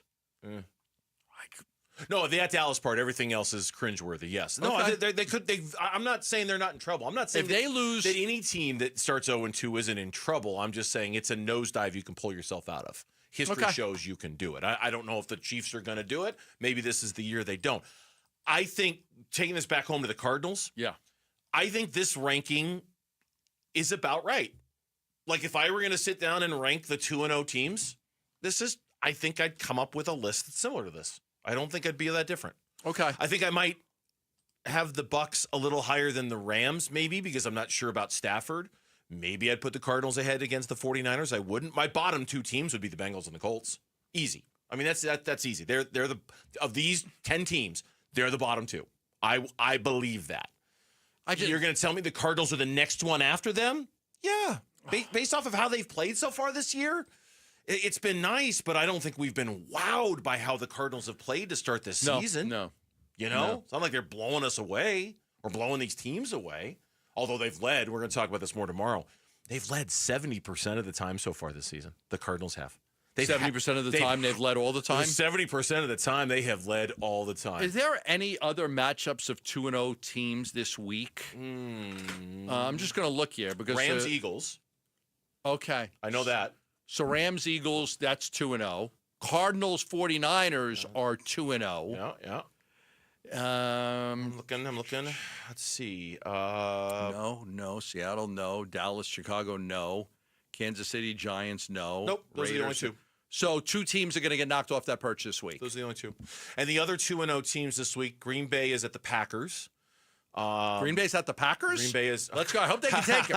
Who do you got in that one? Do you have Green Bay or the Packers? Who are you going with, guys? Green Bay is I the don't Browns. know. Okay. All right. I don't know. I got to pick one of them. Keep it down over there. The Bengals are at the Vikings. Okay, got that right. That's not the standard now. You got that one right. Chargers are hosting the Broncos. That'll be an interesting game. Chargers, Broncos, yeah. I agree. Colts are at the Titans. Okay, no. And that's it. Oh, and the Buccaneers are hosting the Jets. I'm sorry, I missed one. So those are your 2-0 teams. Oh, and the Bills are at the Wait, Dolphins. you got another 2-0? The Bills, Dolphins. So, yeah, the Bills, Dolphins, Packers, Browns, Buccaneers, Jets. These are just the 2-0 teams that are playing. Bengals, Vikings, Colts, Titans, Chargers, Broncos. But in terms of 2-0 teams playing each other, it's just the Rams and the Eagles, the Cardinals and the Does that Miami coach get fired tonight if they lose by a big number? Oh, boy. It's the biggest short week. It's the biggest point spread of the season. Short week. So far. They could get possibly. That would appear they're adrift. Let's see. The Miami Dolphins, they look lost. Yeah. Lost. If they're 0-3 and they get blown out, keep our eye on that. It's so early to be firing a coach, but yeah. When we come back on the Burns and Gambo show, it's going to be a quarterback battle Saturday against Baylor. We'll break down the matchup next as we're live from the Casino Arizona and Talking Stick Resort Studios. Wolf and Luke, middays 10 to 2. Isn't it funny that Zach Allen is at the center of this resurgence in the second half of the season? He is a different pitcher in the second half, and you can draw a direct line to the trade deadline. Absolutely changed on August 1st. It is not that he had zero good starts in the first part of the season, but they were spread out. They were few and far between. There was no consistency. He has been consistent since the trade deadline. Wolf and Luke, middays 10 to 2 on Arizona Sports, the local sports leader. All right, back here for Liberty GMC, 87th Avenue and West Bell Road in Peoria, or shop and buy online all the time at libertygmcaz.com. Nowhere can you buy a GMC for less than you can at Liberty GMC, and nowhere can you find a service like this. Brand new at Liberty GMC. This is awesome for people who just love convenience, who don't have time to waste. It's great. Concierge service at their service department. They will come to you. They will pick up your vehicle. They'll perform the service, and they'll return it to you. If you're a small business owner, it's awesome. If you crave the convenience of this service, awesome. Either way, they'll come to you, get your vehicle, and bring it back, and all the service will be done, and you'll literally never know your car is gone. Plus, if that check engine light is on and you've kind of put off checking it out, at Liberty GMC, a complimentary engine code diagnosis. They'll plug it in. They'll tell you what's what with your car, break it down in plain English, and advise you of all your options. It's all at Liberty GMC, 87th Avenue and West Bell Road in Peoria. Online all the time, libertygmcaz.com. GMC, we are professional grade. Orthopedic care. At Abrazo Health, we believe these two words are better together. When joint pain postpones a walk with friends or halts a weekend hike, recruit our orthopedic physicians, surgeons, and physical therapists to join your team. From our minimally invasive advanced technology designed to improve patient outcome to our comprehensive rehabilitation program, start your journey to a pain-free life. Find your partner in care at abrazohealth.com/orthopedics. Constipation with belly pain that keeps coming back and back and back.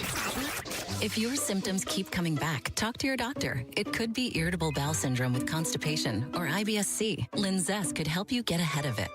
Linzess linaclotide is a prescription medicine that treats IBS-C in adults. It's not a laxative. It's a once-daily pill that helps you get ahead of your symptoms. It's proven to help you have more frequent and complete bowel movements and helps relieve overall abdominal symptoms, belly pain, discomfort, and bloating. These symptoms were studied in combination, not individually. Do not give Linzess to children less than 2. It may harm them. Do not take Linzess if you have a bowel blockage. Get immediate help if you develop unusual or severe stomach pain, especially with bloody or black stools. The most common side effect is diarrhea, sometimes severe. If it's severe, stop taking Linzess and call your doctor right away. Other side effects include gas, stomach area pain, and swelling. Talk to your doctor and say yes to Linzess.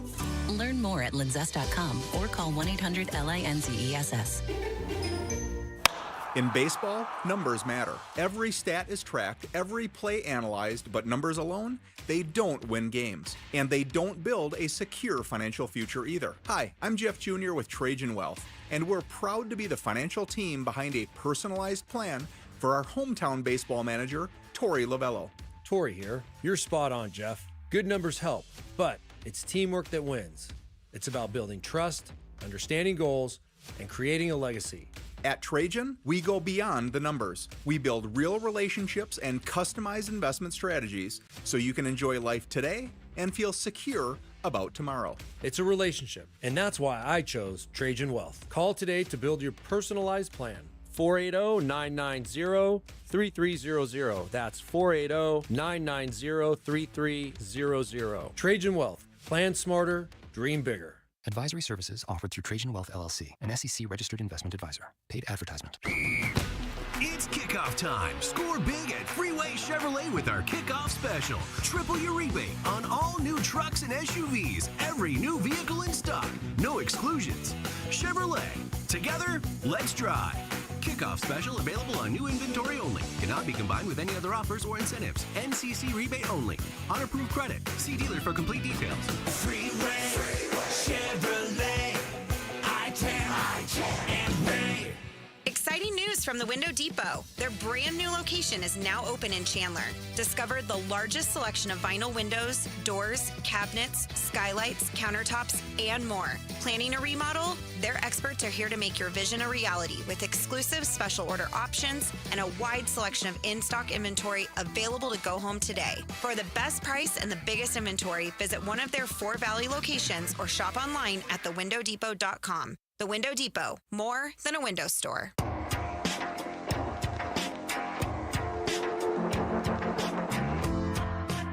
Hey everybody, Dan Bickley here, and the Cardinals' goal of winning the NFC West will be put to test this weekend. We'll get you prepped up for their game against the 49ers in Santa Clara. Fun begins at 6 a.m. on Arizona Sports. Earlier this week, Kenny Dillingham, coach at ASU, was asked if Sam Leavitt gets up for games against teams with other highly thought-of quarterbacks. Here's what Kenny said. Yeah, I mean, he's going to compete versus everything. He doesn't like to fail. So he wants to be the very best he can be every single game. Sometimes you just got to take a deep breath and realize you get to play college football at an awesome place, and you're living out your dream. And I think he did that this week. I don't know, Gambo, the guy who's just going to draw motivation from the NAU kicker in week 1. The guy who draws motivation from other quarterbacks that people think are better than him that he's got up on a whiteboard in his apartment or wherever it is that he lives. Something tells me that the amount of ink and the amount of pub that Sawyer Robertson has gotten this week is going to act as motivation for Sam Leavitt. Because Sawyer Robertson is getting some love, and conversely, Sam Leavitt hasn't got a ton of love so far this season. I'm just printing out this story on CBS Sports, and I'm like sliding it under his dorm room door. That's what I'm doing, anonymously in the middle of the night. I'm just dressing up, and then something people can't see me. Sam Leavitt is number 9 on the NIL list in college football. I don't think he's living in a dorm. I'm just guessing. Not living in a dorm. I don't think at $3 million this year. Doesn't like that college experience. Sam Leavitt is living in a dorm. But you don't think he's like pulling the beds apart so there's a little extra room between him and the roommate? I could be wrong. I don't think some of those dorms are nice, man. I don't think Sam Leavitt's sharing a bathroom with another guy in a dorm. My daughter had when she went to Loyola on a full scholarship for soccer, she had a corner room overlooking the lake with like it was I had a setup. very nice dorm room at Cronkite, I will say. You walked in, there was a little living room, you had our own private bathroom, and then me and my roommate had our own separate bedrooms with closing doors in that. I'm sure nice. some of the dorms are lovely. I'm sure they I'm are. sure Sam Leavitt's also not in them. Sam's renting a 5,500 square foot mountain view, infinity edge pool. He's probably renting that.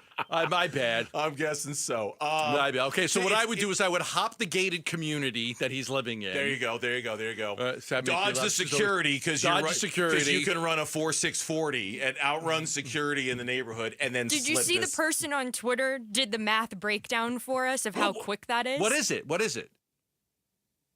I saw something on YouTube. On YouTube, somebody said I didn't see Twitter, but I saw YouTube. His 8 on the treadmill is like running a 5.0 40-yard dash. So somebody did a 440-yard dash would be going 20.45 on the treadmill. You were going a 16:36. That's not true. That can't be true. I'm not the true.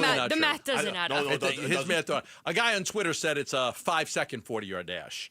8.0 on the treadmill is a 5-second 40-yard dash. There's only one way to find out. Let's go mark it off in the parking lot. Let's go have Gambo run it. Where's JJ Puts when we need him? Let's do it. All right, so let me get back to my story. Yes, please do. The 12 most disappointing players in college football so far. DJ Lagway, Arch Manning, Cade Klubnik, from Clemson, They're all the quarterbacks. Sellers quarterback from Lenore South Sellers, Carolina, Proctor, the offensive tackle from Bama, Jeremiah Love from Notre Dame. They got the quarterback from UCLA, and all of a sudden, there it is, Sam Levitt.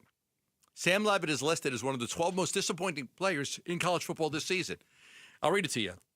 Levitt was expected to build on his breakout 24 season, but so far has struggled to find that same spark. He's completing 58% of his passage for an average of 176 yards per game with 5 touchdowns and 3 poor interceptions.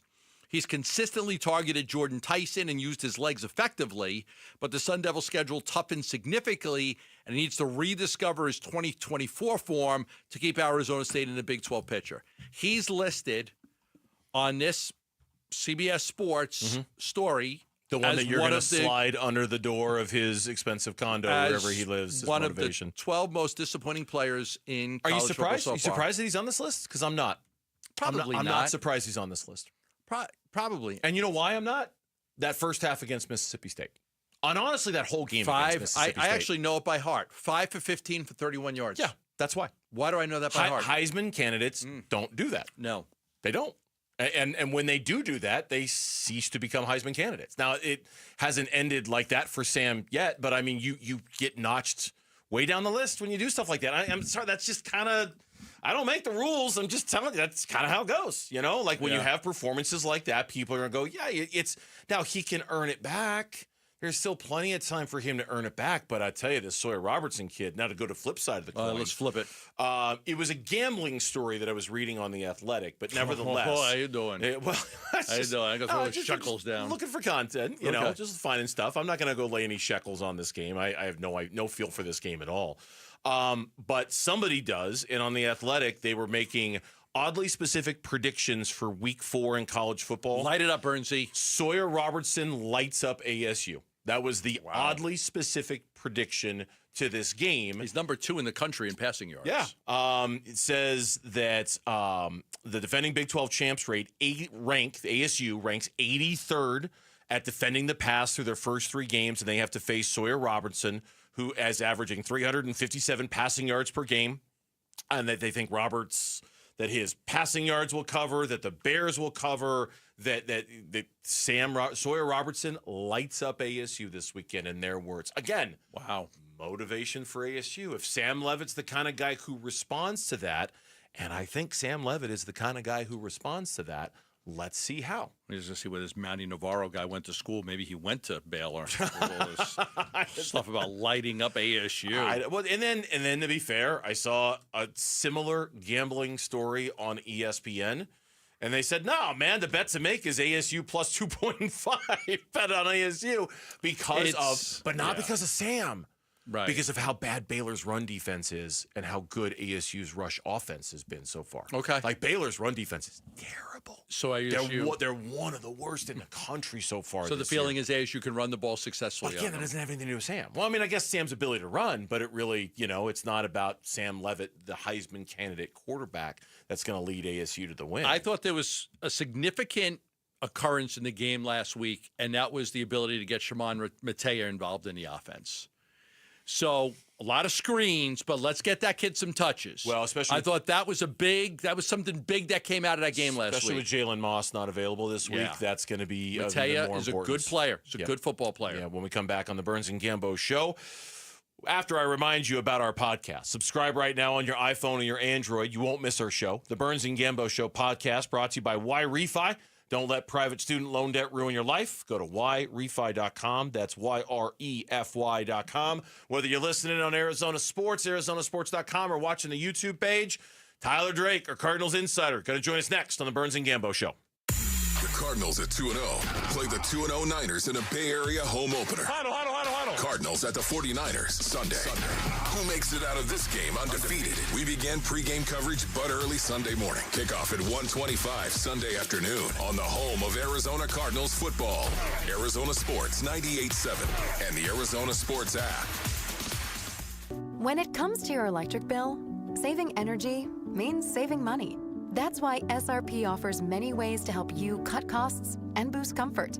From rebates and discounts that can save you thousands of dollars, to expert insights that can help make your home more energy efficient. SRP has tools and programs that give you many ways to save. Explore your options today at srp.net/savings. That's srp.net/savings. Oh, it's here, the best time of year, and no, I'm not just talking about football season. Wait, Wolf, what could possibly top football? Robert, it's shade season, baby. I'm at the compound, on my patio, cool, comfortable, no glare on the TV, thanks to All Pro Shade Concepts. That's exactly what we do. Our shade solutions block the sun, cut the heat, and keep your patio game day ready all year long. Make your season complete. Visit allproshade.com today for a free estimate, because you gotta have shade. Get in the zone, AutoZone. Summer's almost over, but the heat is pressing on. If you've got battery trouble, stop by AutoZone for free battery testing. It may just need a charge, and we'll do that for free too. If you do need a battery, we've got options starting at just $89.99, and we'll recycle your old battery for free. Now that's a strong start. Don't miss the end of summer sale, now at AutoZone until September 22nd. Get in the zone, AutoZone. Restrictions apply. Ready to order? Yes. We're earning unlimited 3% cash back on dining and entertainment with a Capital One Saver card, so let's just get one of everything. Everything? Fire everything. The Capital One Saver card is at table 27, and they're earning unlimited 3% cash back. Yes, Chef! This is so nice. Had a feeling you'd want 3% cash back on dessert. Ooh, tiramisu. Earn unlimited 3% cash back on dining and entertainment with the Capital One Saver card. Capital One, what's in your wallet? Terms apply. See CapitalOne.com for details. Low T, start for free. For a limited time, get prescription testosterone with no startup fees. Only at Red Mountain Weight Loss. You'll think better, sleep better, and it'll improve your sex life. Nothing boosts testosterone like actual testosterone. So don't waste money on herbal supplements that don't work. Get the T levels you had in your 20s with prescription testosterone. It's a game changer. And for a limited time, get started for free only at Red Mountain Weight Loss. Go to redmountainweightloss.com or dial pound 250 on your phone, keyword Red Mountain. Hi, this is Stuart Willis, president of Asset Preservation Wealth and Tax. A personal relationship with your financial advisor really matters. It's super important that you have the ability to talk about anything you need to with your advisor. So if you have been pushed off to a call center and you don't have a one-on-one relationship with your financial advisor, then reach out to us at assetpreservationwealth.com. That's assetpreservationwealth.com. Investment advisory services offered through Foundations Investment Advisors, LLC, an SEC registered investment advisor. Hey, my Ford Edge. It's my daily driver. Game day, every day. Paul Calvisi here. Built Ford tough. Built football tough. Our Desert Ford dealers, they're an official partner of the Arizona Cardinals. In fact, if you want to really enjoy tailgate season, take the Legend, the F-150, work truck or weekend warrior, the Ford F-Series, just America's best-selling line of trucks for 48 years running now. Yet the time is now when our Desert Ford dealers, they're giving us 3.9% Ford credit financing for 60 months, plus $2,750 in retail bonus cash on a 2025 F-150 XLT 2.7 liter. Hey, you're thinking SUV? Lease a Ford Bronco Big Ben for just $469 a month for 36 months, plus you Jeep owners get $2,000 cash back, or lease a Bronco Sport Big Ben for just $369 a month for 36 months, and Jeep owners get $1,000 cash back. But hurry, it all ends September 30th at our Desert Ford dealers. Click buyfordnow.com.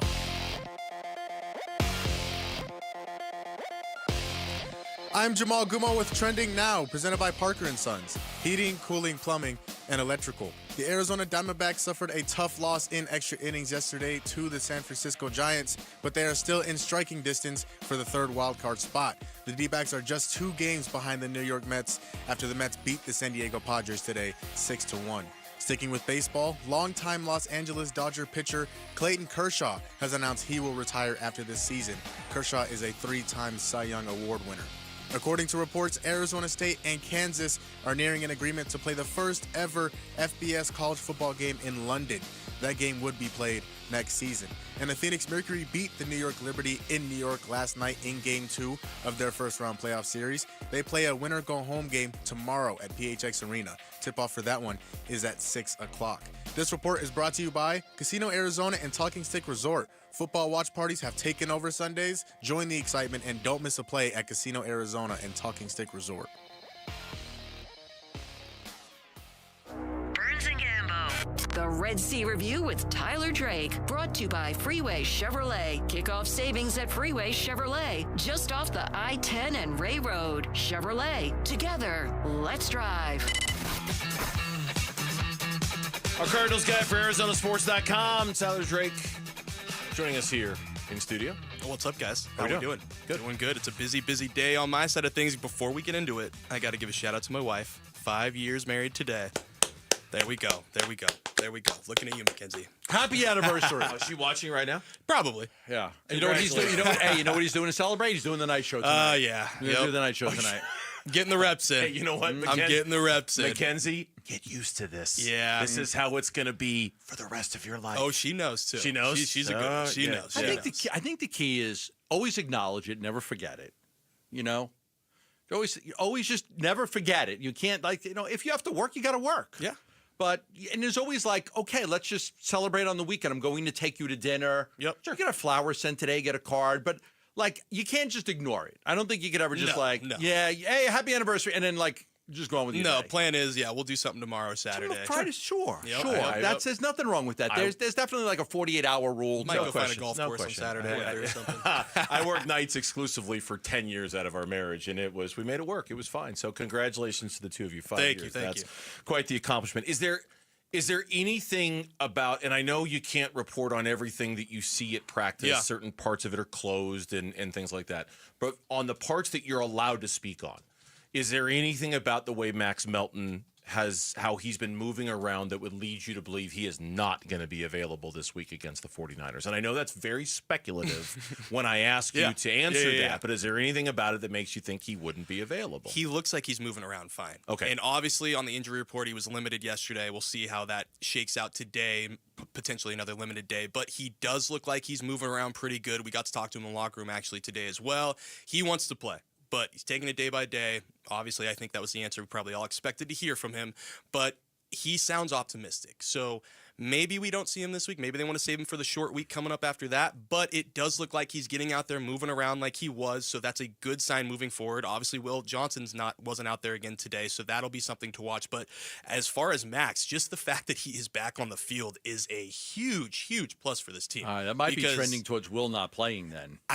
And especially, and again, I think we have to take into account the short week that's coming up right after, because you don't want to rush him back with that growing issue that could get tweaked even further and miss more time going into that another divisional short week. So going to be interesting. If he does not practice tomorrow, I wouldn't expect him to play at all. When you look at the depth, no Sean Murphy Bunting, no Starling Thomas. Now if you're out Will Johnson, there's good players. I like Keytrell Clark. He's been here for 3 years, got a lot of games under his belt. How do you feel? How comfortable are you with the depth that they have at cornerback? I mean, it's tough because when you look at the workload that Garrett Williams has had, and we haven't even mentioned him yet. I mean, 4 games at the minimum he's going to miss with the knee issue. He is a huge loss for this defense. He does everything, it feels like, for this secondary. So losing him, it's going to take multiple people, I think, stepping up. I mean, a guy like Jalen Thompson might be more in the slot moving forward. You've got Rabbit there running with Buddha. Maybe he gets a little more run now and throw some more on his plate. But yeah, from the cornerback side of things, you got to look at it. And yes, Keytrell Clark, he right away started. But what happened after that? Inconsistencies happened. So he's got to be able to be consistent. Elijah Jones, we just got to see him get on the field at this point because he's been healthy and active the last 2 weeks. Denzel Burke, I thought he got a ton of reps that were meaningful reps last week that could help his trajectory. But again, there's a lot of inexperience when you are talking about all these guys. So if I'm the 49ers, I'm game planning probably around this secondary for sure. Tyler Drake, our Cardinals guy, joining us here in studio as he does every Thursday on the Burns and Gambo Show. You wrote about this at ArizonaSports.com a couple of days ago. There has yet to be any indication that something is going to happen along these lines, but we agree, we all in this room agree, that there is a potential cure to the Cardinals' run game, and his name is Will Hernandez. Mijo. Is there any indication that a change is coming in that regard, or Because Jonathan Gannon has said, I've got no panic about the run game. Nope. Is he inclined to kind of let it ride with what he's got for now? Or is Will Hernandez even healthy enough if he wants And to? I think that's the thing to watch, too, because he has not been available these last 2 weeks. Limited, I believe, yesterday as well. We'll see about today. But that's the thing. When he starts getting full practices, that's where I'm going to start looking a lot closer to him potentially being reinserted. I think you give Isaiah Adams and Evan Brown another shot if he's still not 100%. But after this week, and this is a big thing I keep going back to, General Manager Monty Osfort was on Wolf and Luke and said, there's a reason we didn't put him on PUP because we knew he was going to come back within the 4 weeks. So that right there, this is the timeline. Yeah. This is the timeline right now. I thought it would be this week, but, you know. He's got to be healthy. He's got to be healthy. But it could be, I mean, it could be the short week having to play again on Thursday that they just feel like, hey, listen, we're better off because because if I play these guys Sunday and then they can't play Thursday, and then if I play them Thursday, now I've got an extra long time for these guys to recover and get treatment. So, I mean, it's an interesting point, but not that you're sacrificing the 49er game, but for the injured guys, it might be better to get them through the season by not playing Sunday and having them play Thursday. Yeah, and it's all about threading that needle right now, especially with the injuries that are just really happening across the board, it feels like. So it's exactly like you said. You've got to thread the needle. You don't want to sacrifice, but how do you get guys to sustain throughout the season? How frustrated are they right now in their inability to have success running the football? It's got to be up there. It's got to be up there. They know they need to be better. And again, Jonathan Gannon said he's not panicked. But when you look at this team and what the bread and butter is, it has not been that this year. I mean, it's 2 games in, and it's just, I think they're 14th right now in rush yards per game. It's just not what we've seen the last few years. This is a top 10 rushing unit if they're firing on cylinders, maybe even a top 5 unit, especially coming into this year with the addition of Trey Benson. So I really need to see how it shakes out. Maybe something comes loose against the Niners, but it's going to be a tough test for this team this week. Yeah, especially against that run defense that they're going up against. Obviously, the other thing that's been much talked about all week, you're laughing because you know it's coming. It's the Marvin Harrison Jr. targets comment. But again, like we've, not to reiterate what we've talked about on our show, but to give him a ton more targets, I think we can all agree he needs to be targeted more than 5 times. Yeah. But to go to the Malik Neighbors extreme on a team with Trey McBride, on a team that's built around the running game, on a team with Kyler Murray as the quarterback, I just don't know if that's in fact, I know that is not the kind of team the Arizona Cardinals are offensively from a roster standpoint. So it doesn't make any sense to me anyway to just say, hey, just throw them the ball 12 times a game. That's not how they're built at all. Exactly. And that's the thing is, like, yes, there is that fine line of a couple more targets coming his way would not be a bad thing, but then you've also got to take into account the other players that have to get the football. Kyler Murray still needs the ball in his hands, and sometimes when he's running the football. Marvin, obviously, he's going to get his, but Trey McBride last year was the number 1 guy on this team. You've got to know if you're taking targets away from one guy, somebody's losing them elsewhere. So that's just or somebody's gaining them elsewhere. So that's the big thing. And then you've got to include James Conner and Trey Benson, because Trey Benson, I think, is a wrinkle they really want to use this year. So it's all about finding that fine line, but it can't be the Malik Neighbors of the world. And here's the other thing. I saw this, I think ESPN's Mike Clay had it, that the Cardinals have been leading 70% of the time on their offensive snaps. So really, they don't have to be pushing the envelope as much as everybody, I think, wants them to. And when that number changes, I think Marvin's targets will go up because they're not going to be leading 70% of the time all season long. So it's game flow as much as it is like, yes, everybody wants to jump on offensive coordinator Drew Petzing. Do I think he could throw some more wrinkles in? Yes, but at the end of the day, you can't give up what this team is built around, and that's the run game and getting Trey McBride the ball as well. Yeah, the other thing that really has to be fixed is these second halves have to be better. Way better. I mean, have to be like 3 points against New Orleans, and yet after the touchdown last week, they fell apart. Part of it's the defense giving up these long drives, and they just can't get off the field.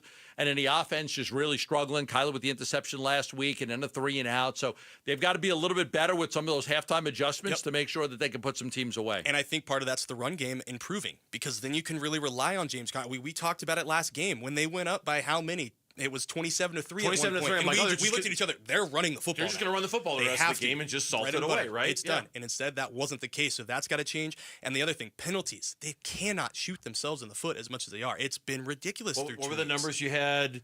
10 penalties through the first 2 games last year? It was 10 and 21. 21 for like 150 this through year, the first 2 21 games through the first 2 games this year. I'm sorry, against better teams, like the Saints and Carolina should be on the bottom end of the standings by the end of the year. Against better teams, you're not going to be close in these games moving forward. Yeah. Tyler, good stuff. Happy anniversary again to Happy you. anniversary. Thanks, guys. Yeah, Appreciate absolutely. you. Appreciate your coverage. We'll talk to you next week, okay? Got it. You got Tyler Drake joining us from ArizonaSports.com, talking a little Cardinals football here on the Burns and Gambo Show. Catch every headline. Visit the watch page on ArizonaSports.com for the latest on the Cardinals' hot start and the D-backs wild card push. Or join us live and watch along here on the Burns and Gambo Show. Speaking of the Diamondbacks, got some bad news today about the Mets. In the meantime, was a potential future Diamondback on display yesterday. We'll tell you who next on the Burns and Gambo Show. Diamondbacks baseball. 5-1 Giants, 2 outs in the 11th, 2-2 pitch. Check swing and a miss. He is down on strikes, and that's your ball game. D-backs with an opportunity to sweep the Giants, but they can't get the job done. And their postseason ambitions take a little bit of a hit. D-backs slip a little on their way to the postseason. Can they make up for it? We talk D-backs and the playoffs today on Arizona Sports 98.7 and the Arizona Sports app. I know most of us like giving our business to local companies. I do. I love giving my business to people that work hard. Even I see the guy, cutting up fruit on the side of the road, fresh fruit. I want to give that guy business, man. That guy's working hard. I want to give him my business. One of the companies that I love giving my business to is Christian Brothers. Christian Brothers, AC, plumbing, and electric. They're local right here in Arizona, and they can help you with all of your plumbing needs, your AC needs, and, of course, any electrical needs that you may have as well. So if you need a plumbing issue, they can help you with clogged drains, toilet bowl not flushing properly, you're not getting any pressure on your water that you're supposed to be having, or your AC unit's not working properly. Some of the areas in the house are too warm while others are cold. You're hearing a big bang every time it starts up. Call the experts at Christian Brothers. They've been doing it for 49 years right here in the Valley. They take a lot of pride in giving you good, fair, honest pricing and doing a hard day's work for the money that they are going to earn. Give them a call at 602-222-3535. That's 602-222-3535. Join the Arizona Diamondbacks for the 12th annual Diamondbacks Race Against Cancer presented by Dignity Health Cancer Institute. The 5K run or walk is downtown at Chase Field on Sunday, September 28th. Register now at dbacks.com/race. Last year in Arizona, more than 121,000 car accidents were reported. Over 1,200 were fatal. Imagine you're one of those drivers. The light turns green. In a split second, everything changes. A crash leaves you fighting for your life, unable to speak, make decisions, or protect your family's future. Without having the right legal documents, the courts, not you, decide who speaks for you. That process is costly, time-consuming, and could tear families apart when they should be pulling together. With a comprehensive plan from RJP Estate Planning, including a living trust, powers of attorney, and healthcare directives, you stay in control, and your family stays protected. Call 480-576-5457 by September 19th for your KMVP listener discount. That's 480-576-5457. 480-576-5457. Trusted for over 35 years, RJP Estate Planning helps Arizonans plan for life's whens and what ifs. I'm Bree. Hi, I'm Sean. And we are the Berquist family. We are repeat Fulton customers, and we've lived in a Fulton community for 6 years. We had been looking for a home, and so we walked into the Fulton community, and we were just absolutely blown away. When we walked into the model home, we noticed the high ceilings, the beautiful kitchen, the flooring, and the floor plan. We knew it was a place where we were going to raise our family. And on top of that, we have a swimming pool and a good location here. When you say the word community, you have to be able to see it and feel it. And so when you have your neighbors, you feel that community because you become friends, and it even feels like family, like a family community. And that is something that is priceless and can last a lifetime. We absolutely would recommend a Fulton home to our friends and family. Fulton Homes. You're proud to own, we're proud to build. Opioid misuse and overdose deaths are serious health issues across the U.S. Anyone at a workplace, including workers, clients, customers, and visitors, can be at risk of an overdose if they use opioids. Are you prepared? Consider making non-prescription naloxone nasal spray a part of your workplace first aid kit. Naloxone reverses an opioid overdose and saves lives. Maintain workplace safety, offer training, and always call 911 for a suspected overdose. Visit naloxoneaz.com. Go from daydreamer to industry leader with Amazon Business. From office supplies to IT essentials, Amazon Business provides tools that help you save costs and make insight-based decisions. Learn how to bring your visions to life at amazonbusiness.com.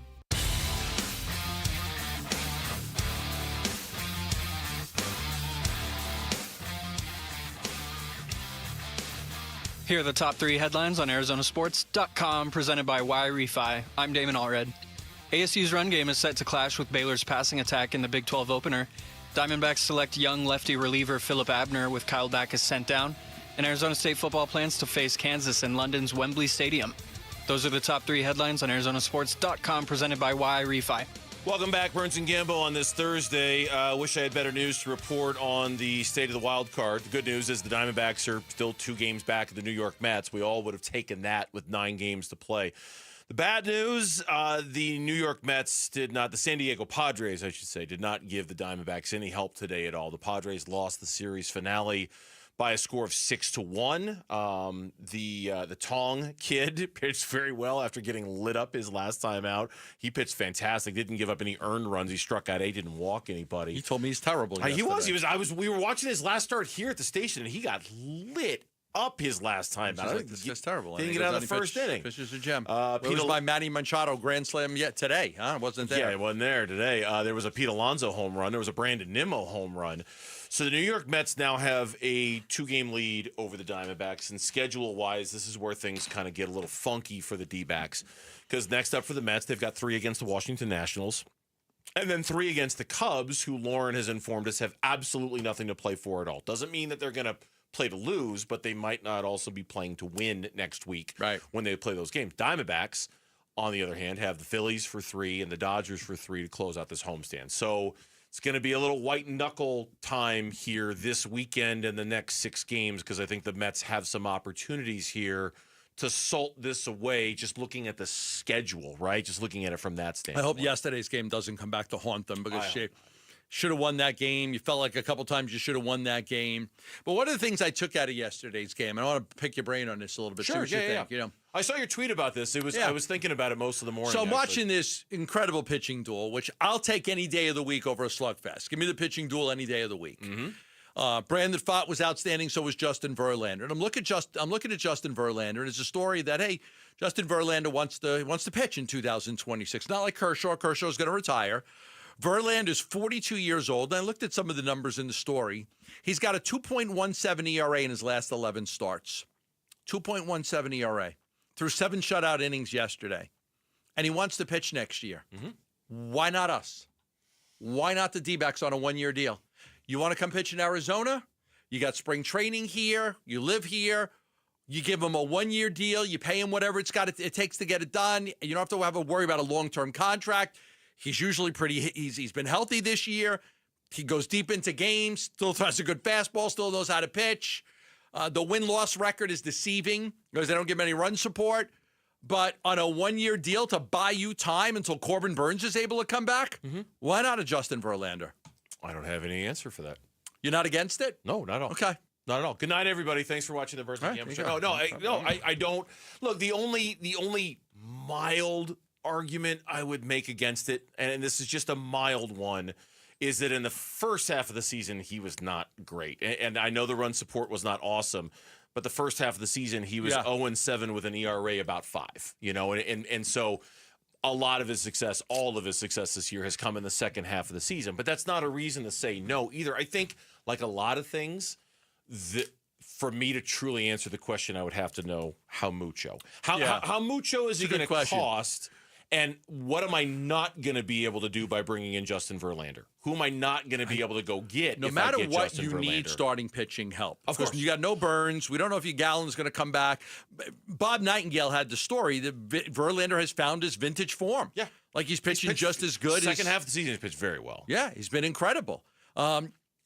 I don't know. I mean, 2.17 ERA in his last 11 starts. It's it's kind of like Gallen. What Gallen has done since he's younger and everything, but he doesn't have the pedigree of Verlander. No, the age of course it's going to scare you. He's 42 years old. 42. I mean, the age is going to make you a little nervous. Like, okay, does he have one more season like that in him, or was that a last hurrah for him in terms of him being his best stuff? So again, I will say, as long as it's a reasonable cost and not too excessive, I'd have no problem with it at all. I really wouldn't. But to me, okay, he's on a 1 year, $15 million deal right now. Would you give him 1 year, 12.5? Ooh. I'd give him 1 year and 10. I don't know if I'd go to 12. Okay. I'd give him 1 year and 10, and I think we could have a conversation about that. Okay. Yeah. And I'm sure there's wiggle room. But 1 year and $10 million. I don't. Were you expecting a fight on this one? I don't know. He's 42. He's 42 years old. Because I think the Diamondbacks are in a very unique position. They need a guy for 1 year. They need a guy for 1 year. I need a good pitcher for 1 year. Yeah. He's not an ace anymore. He's not a number one, but he's a 2-3. And I think if there's one thing that's very clear from this push that they've made over the last 2 months of the season and from the comments of Mike Hazen, he's not sitting next year out. Maybe they're not spending as much money as they spent this year. But if you think that Mike Hazen is going to sit next year out and look at 2026 and go, oh, it's going to be a rebuilding year because Corbin's hurt and because AJ's hurt and because Justin's hurt, man, you don't know Mike.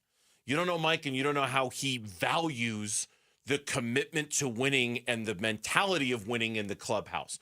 I don't think they're going to go for it like they did last offseason, but they're going to do something to try to maintain the competitiveness. But wouldn't you like to do it without signing somebody to a 3 or 4 year deal? Of course. So I get Verlander next year. You're selling me on something I've already bought. This is awesome. Okay, say I get one of the two. I'm going to buy the car, Gambo. Stop. I got it. But start to put it together. If you could get one of the two, Gallen or Kelly, one of the two. Yes. Okay, there's you got just say it's Kelly. You bring back Merrill Kelly. You got Verlander. You got Ryan Nelson. You got Brandon Pfaadt. You got Eduardo Rodriguez. I'll go to battle with that. It's not bad. I'll go to battle with that every day. It's not bad. Just to make sure you have money you're going to need a first baseman. Yes. You're going to need to add a couple of bullpen arms as well. This really might be the off season of a trade. How many guys do you have in the bullpen? Huh? I'll change them all out.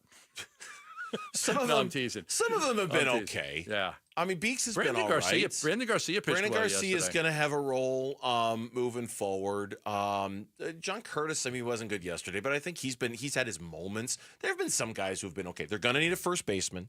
Like I was saying, this might finally be the offseason of a Jake McCarthy, Alec Thomas trade, potentially, to fill other needs. The Ketel Marte thing is going to be fascinating to watch all offseason. I mean, you mentioned that a couple of weeks ago with the rumors, the suggestions. I wouldn't even call them rumors, just the suggested places that he could get traded to. Get ready for a big, long offseason of Ketel Marte suggestions and speculation. It's coming. It's going to be coming. But they're not going to sit this one out. That could turn into something big now, there. I'll tell you this. If the choice is Merrill Kelly or Justin Verlander, no contest. Merrill. Bring back Merrill. Mm-hmm. Bring back Merrill. If budget-wise I'm forced to choose, Justin, appreciate it, but unless you're willing to take a lot less to accommodate the fact that I want to bring Merrill Kelly back. Because I can get Merrill. I do Merrill on a 2-year deal. Yeah. Here's 2 years and $25 to $30 million, so let's get this done. That to me is the priority over Justin Verlander. Okay. That to me is the starting pitching priority for the Diamondbacks. Bring him back. Bring him back. Kelly if you bring back Merrill Kelly, you could argue that he replaces Gallen if you lose Gallen. You still don't have anybody to replace Corbin Burns. Of course. No, and Justin Verlander would be a fine option for that. Fine. Okay. I think it's a good idea. We're in agreement. There we go. Let's call Hazen right now and see if we can get on that. Mike. Paging Mike Hazen. It's Gambo. I got an idea for Mike. you. I think you need to go sign Justin Verlander. Listen to me. I'm just telling you right now. Listen to me. Listen to me. I know what I'm talking about. You already admitted you messed everything up. I got the cut. You basically called yourself a dope trading off all these guys. So listen to me. If memory serves, he called himself a genius at the trade deadline. Yeah. But he's mocking just the exact opposite. He's kind of being self-mocking. That's true. When we come back, 4 o'clock reset time, Lauren is going to step in and get us caught up what's going on in sports. That's next here on the Burns and Gambo Show on Arizona Sports and the Arizona Sports YouTube page.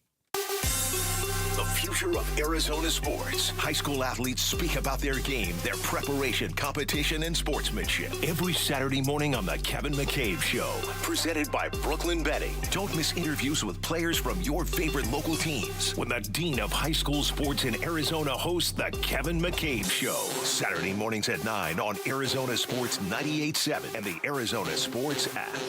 Lund Mortgage team ready to help you right now with refinancing, new home loans, getting pre-approved for a mortgage. We saw the rates drop yesterday. We did. We saw the rates. The Fed came in. They cut the rates a little bit. You're like, all right, okay. So there are a lot of things that's going to impact our interest rates, and that's why it's good to have the Lund Mortgage team right here in your backyard. Yes, mortgage interest rates, they dipped. That could be a big boon for you as far as a refinance or a new home loan. Getting pre-approved for a mortgage this might be the thing that gets you over the top and says, okay, I'm going to buy a house now. Contact the Lund Mortgage team. They'll get you the best rate that is out there because they have the ability to shop all the rates. All rates are not created equally, and they can get you the best 30-year, 15-year rate, and they could also make sure that you have the right mortgage because that's important to know, too. The Lund Mortgage team, locally owned and operated over 30 years right here in Arizona. Call them at 623-889-0130 or go online for more info at lundmortgage.com. How can you free your team from time-consuming office tasks? Amazon Business. Smart business buying tools enable buyers to find and purchase items fast so they can focus on strategy and growth. Free up your teams and focus on your future. Learn more at amazonbusiness.com. This message comes from Viking, committed to exploring the world in comfort. Journey through the heart of Europe on an elegant Viking longship with thoughtful service, destination-focused dining, and cultural enrichment on board and on shore. With small ships that bring travelers closer to the destination, there's more time to explore. And every Viking voyage is all-inclusive, with no children and no casinos. Discover more at Viking.com. Check engine or ABS light on? Take the guesswork out of your warning lights with O'Reilly Veriscan. It's free. Ask for O'Reilly Veriscan. O'Reilly Auto Parts. With Progressive's Name Your Price tool, you get coverage options based on how much you want to pay for car insurance. And then you decide how to spend the rest of your money because you're in charge. And right now, you're going to pay for groceries. But you decide what groceries. Just keep in mind you're running out of dishwashing soap. But you decide if you're going to buy that soap. It's just those dishes won't clean themselves, will they? Remember, with Progressive's Name Your Price tool, we'll help you find coverage at a fair price. And then you're in charge. Progressive Casualty Insurance Company and affiliates. Not available in all states. Price and coverage match limited by state law. Tired of hearing scary radio ads about the IRS? Tax Relief Advocates is different. TRA is here to tell you that if you owe money to the IRS, whether it's $5,000 or $500,000, we have a solution. TRA can eliminate or reduce what you owe to the IRS with zero risk to you. We have over 1,000 5-star reviews on Google and an A+ with a BBB. End your tax nightmare today by visiting TRA.com or call 800-275-1728. That's 800-275-1728. Presidential Pools has been Arizona's #1 pool builder since 1991. They have an industry-leading warranty, and now is the best time to get a pool to not only add value to your home, but to have your backyard perfect for the weather that is coming. Football season is here, and I'll be hanging in the backyard with the kids and the family a lot. So if you're on the fence, Basinonians, don't be. Dive in with Presidential Pools, and they'll take care of you. Go to presidentialpools.com, voted Arizona's #1 pool builder. Hey, want to hear something great? Right now at Wendy's, you can get 2 of the #1 selling bacon cheeseburger in all fast food, the JBC, plus medium fries and a medium soft drink for just $8. Want to hear something else great? Double the burger means double the bacon. Now that's a game changer. 2 of the #1 bacon cheeseburgers with fries and a drink for just $8. Gotta be Wendy's. Limited time only. U.S. price and participation may vary. Request $8 JBC meal deal to obtain discount. Individual items at regular price. Wesley Financial Group is not a law firm, and Chuck McDowell definitely not an attorney. This is Chuck. If someone talked you into buying something really silly and you want to get out of that silly little thing, my advice, get the facts. Call me and I'll send you our timeshare exit kit absolutely free. Inside, you'll learn how timeshare works and all your options for cancellation. Call Wesley now for your free exit info kit. 800-486-9600. That's 800-486-9600. KMVP FM Phoenix. Live from the Casino Arizona and Talking Stick Resort Studio. Arizona Sports, the local sports leader. I'm Jamal Gumo with Trending Now, presented by Parker & Sons. Heating, cooling, plumbing, and electrical. The Arizona Diamondbacks suffered a tough loss in extra innings yesterday to the San Francisco Giants at Chase Field, but they are still in striking distance of the third wildcard spot. The D-backs are just 2 games behind the New York Mets after the Mets beat the San Diego Padres today 6-1. Sticking with baseball, longtime Los Angeles Dodger pitcher Clayton Kershaw has announced he will retire after this season. Kershaw is a 3-time Cy Young Award winner. According to reports, Arizona State and Kansas are nearing an agreement to play the first ever FBS college football game in London. That game would be played next season. And the Phoenix Mercury beat the New York Liberty in New York last night in Game 2 of their first-round playoff series. They play a winner-go-home game tomorrow at PHX Arena. Tip-off for that one is at 6 o'clock. This report is brought to you by Parker & Sons. We're looking for the next student-athlete to win a $10,000 scholarship. Text character to 620-620 to nominate a student today. Arizona Sports, the local sports leader. Burns and Gambo, the 4 o'clock reset. 4 o'clock reset. Here on Arizona Sports 98.7, on ArizonaSports.com, on our YouTube channel, Arizona Sports. Search us, watch us, put us up on your big screen TV at home. Beam Gambo and I and Lauren into your living room. Why not? Yeah, we check on this YouTube thing quite a bit now. We do. Yeah, I mean, we chat a little bit because we can chat with people live while the show's going on. People watching us, we appreciate that. We appreciate listening, watching, however you're doing it. Man, we appreciate you. Thanks for tuning in. Here's Lauren. She's got her 4 o'clock reset. Hello, Lauren. Hello, guys. What is up? All right, well, let's lead off with a wild card update because while the D-backs are not playing today, the Mets did, and they got the victory today over the Padres 6-1. The Mets will next play the Nationals tomorrow at 4:10. So stay tuned here. We'll provide you live updates on that game as we head into the D-backs game at night. They're now 2 games back of the Mets for that final wild card spot. And if you need to see this visually, shout out to Jack Summers on his Twitter page because he has a very handy-dandy chart telling you what needs to happen. Jack Summers, he's so good at what he does. I'm glad you shouted out Jack Summers because as you were talking, I pulled up the handy-dandy chart that he has put together. And just for example, he's got if the Mets go this, the Diamondbacks must go that chart. And it just breaks. If the Mets go 4-5, the Diamondbacks must go 6-3. If the Mets go 5-4, the Diamondbacks must go 7-2. It's an uphill climb. Go Nationals. Yeah, it's an uphill climb. 4-5 is 6-3. 5-4 is 7-2. It's and when you 5-4, given that they're playing the Nationals, the Mets now, they're playing the Nationals, the Cubs who have nothing to play for, and the Marlins.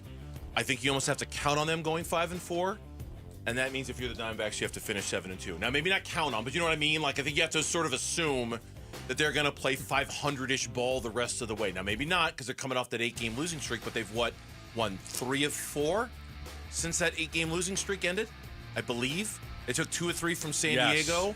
Then they won the finale against the Phillies. So they've won 3 of their last 4. Yes.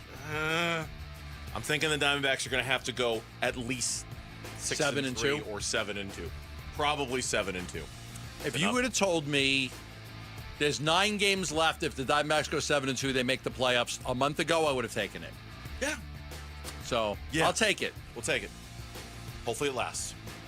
Hopefully. And some more MLB news. Today, Clayton Kershaw announced that he will retire at the conclusion of the 2025 great season. pitch. I mean, listen, I hate the Dodgers.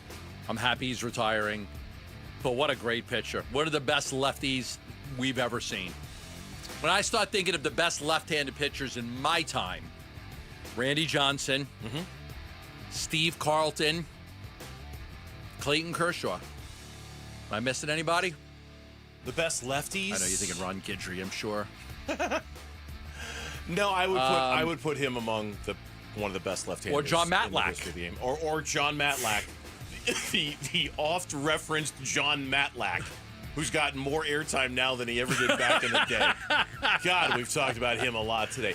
I want to, at some point, I'm going to look up. Because the one thing, everything Gambo said about Clayton Kershaw, yes, I endorse. He's one of the best ever, and a tip of the cap to his career. There were moments, though, the Diamondbacks absolutely got to him. My favorite memory. I love those moments. Remember they knocked him out in the first inning? Yes. That was like, oh, my God. I love those moments Knocked when him out in the first inning. Punished him. That was always a fun time at the ballpark. Totally agree. Always. And moving on to WNBA, because the Phoenix Mercury beat the New York Liberty yesterday 86-60. They did not let up in that one, so a decisive Game 3 will be here at PHX Arena tomorrow at 6. Winner of that one advances. Let's go. Did you see the, is it the Golden State Valkyrie? Yes. Did you see what happened after the game? They lost yesterday. I heard something They happened, lost but I by didn't see one, it. I believe. It was Nobody a really left. close one. Nobody left. They all stayed. And just stayed? like The fans? The fans. They all just stayed? The place was packed. Nobody left. They were all just applauding the team and thanking them. And it was a good crowd. That's a great crowd. That's really cool. I saw something happen. I didn't see what happened. The Merc defense was fantastic last night. They were I think they allowed 5 total baskets in the second and third quarter combined. I mean, and Breanna Stewart clearly was not right in that game, but that's also excuse making from their standpoint. They weren't doing that. The Merc defense was fantastic, and Satu Sabali had a hell of a game last night. After having a really bad game in game 1, she was like 2 of 17 from the floor. So congrats to them, and hopefully the Merc advance tomorrow. And heading over to the NFL, Max Melton may have accidentally provided us some clarity on Garrett Williams' injury today. Man, it's hard. I know he had a knee problem before I even got here, and just to see him go down to the same thing, it's heartbreaking. But I know he'll be back this season. I know he's working hard in there in rehab, so he'll be back. That knee injury that Max Melton is talking about that Garrett Williams sustained before he got there was a torn ACL. He says it's damn near the same thing. But if it's a torn ACL, then he's out for the season. Yeah. So it can't be totally damn near the same thing, because if it's a torn ACL, he's done. So he doesn't have a torn ACL. I mean, but it's obviously his knee. I mean, we knew that, but I'm just logically thinking about this. If it was a torn ACL, he's done. Season's over. So, but when he comes back, I don't know. Like, I know they've said he could come back. Something Tyler said earlier, though. Man, let's not undersell how important Garrett Williams is to this defense. He is 100% snap guy for this defense. Has been all year. That's a huge loss for them. Listen, I don't want to go. We just went through the most injury-plagued season in the history of the Arizona Diamondbacks.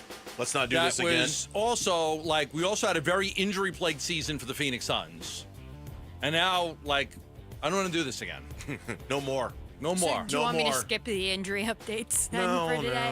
No. All right, well, I'll narrow it down. Max Melton was limited today in practice. Kelvin Beachum was a full participant in practice today, and Will Johnson did not practice. I got to imagine Will Johnson, like you said, he's I'm going to say it's unlikely. If he didn't practice today, yeah. Good to see Tip Ryman back out there, though. I saw some footage of Tip back there on the practice field like he was yesterday as well, so that's good to know.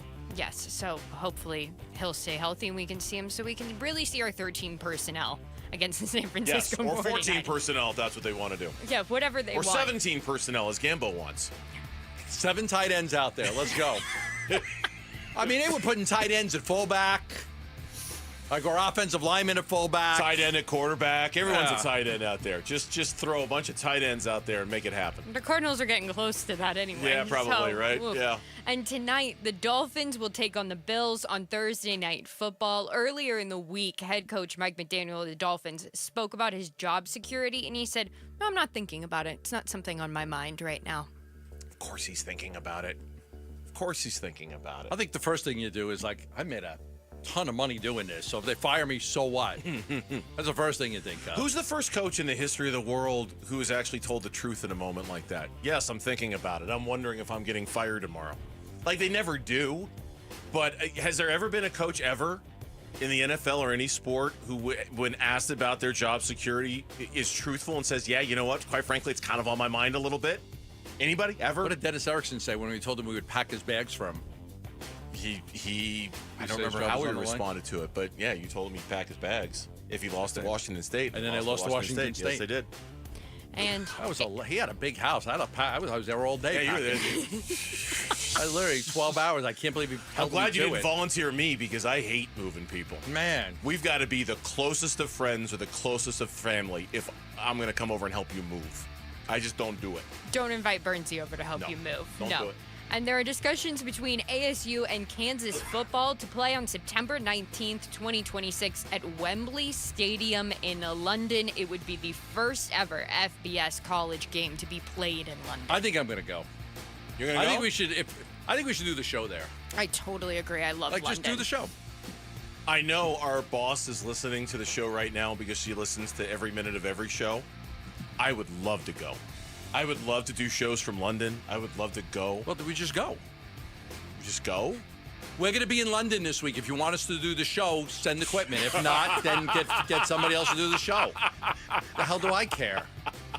Find 4 new people to run this thing from 2 to 6 while we're off in London. I mean, this says the guy who says he's retiring in a year and a half, so he's right. What does he care? 15 I'm not months. going to be here 4 months after that anyway. What do I care? I mean, for those of us who are planning here on being a little longer than that, we kind of care, but... What would 2 to 6 even be? 8 hours London? difference. Yeah. So 10 to 2 a.m. We'd be on from... Burnsy. Yeah. You're going to have to change your ways. Lots For me, of- I'm like, hey, that lots sounds of coffee. fun. Lots of coffee for that. It's not Italy. You can have a coffee there. Like, you know. Oh, I can have a You can have a coffee in coffee. Italy. They're just going to mock me there. But You can have espresso, a shot. Man, 10 p.m. to 2 a.m. is when we'd be on the air. Should we just Are go? We sure about that? We go. I am. We're in London. It doesn't matter. We go, do you want a show? Send equipment. We'll find a place to go do the show from.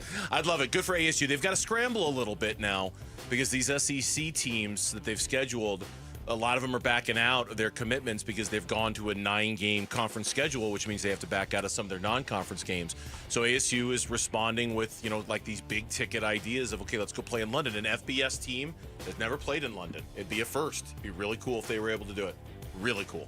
In a very quick update on a story that we brought to you a few weeks ago, Pablo Torre has been diving deeper and deeper into this Clippers news, and today he revealed 2 weeks before Kawhi's first no-show payday, the Clippers bailed out aspiration with a $21 million deal signed by the team's CFO. You got to bring the hammer down. You got it. Bad You luck. got to bring the hammer down. Yeah. Say that last part again, the $20 million part. The $21 million deal signed by the team's CFO. To bail him out. That had nothing to do with the cap, just making sure Kawhi got his money. Yeah. Yeah. I'm telling you, there's a lot of cheating going on to circumvent the cap. Yep. And Adam Silver now, it's become public now. Adam Silver's going to have to do something about it. Yeah. And with that, that's your 4 o'clock reset. Thank you, Lauren. We appreciate it. Cardinals and Sun Devil fans, next week is a big week for both of our football teams.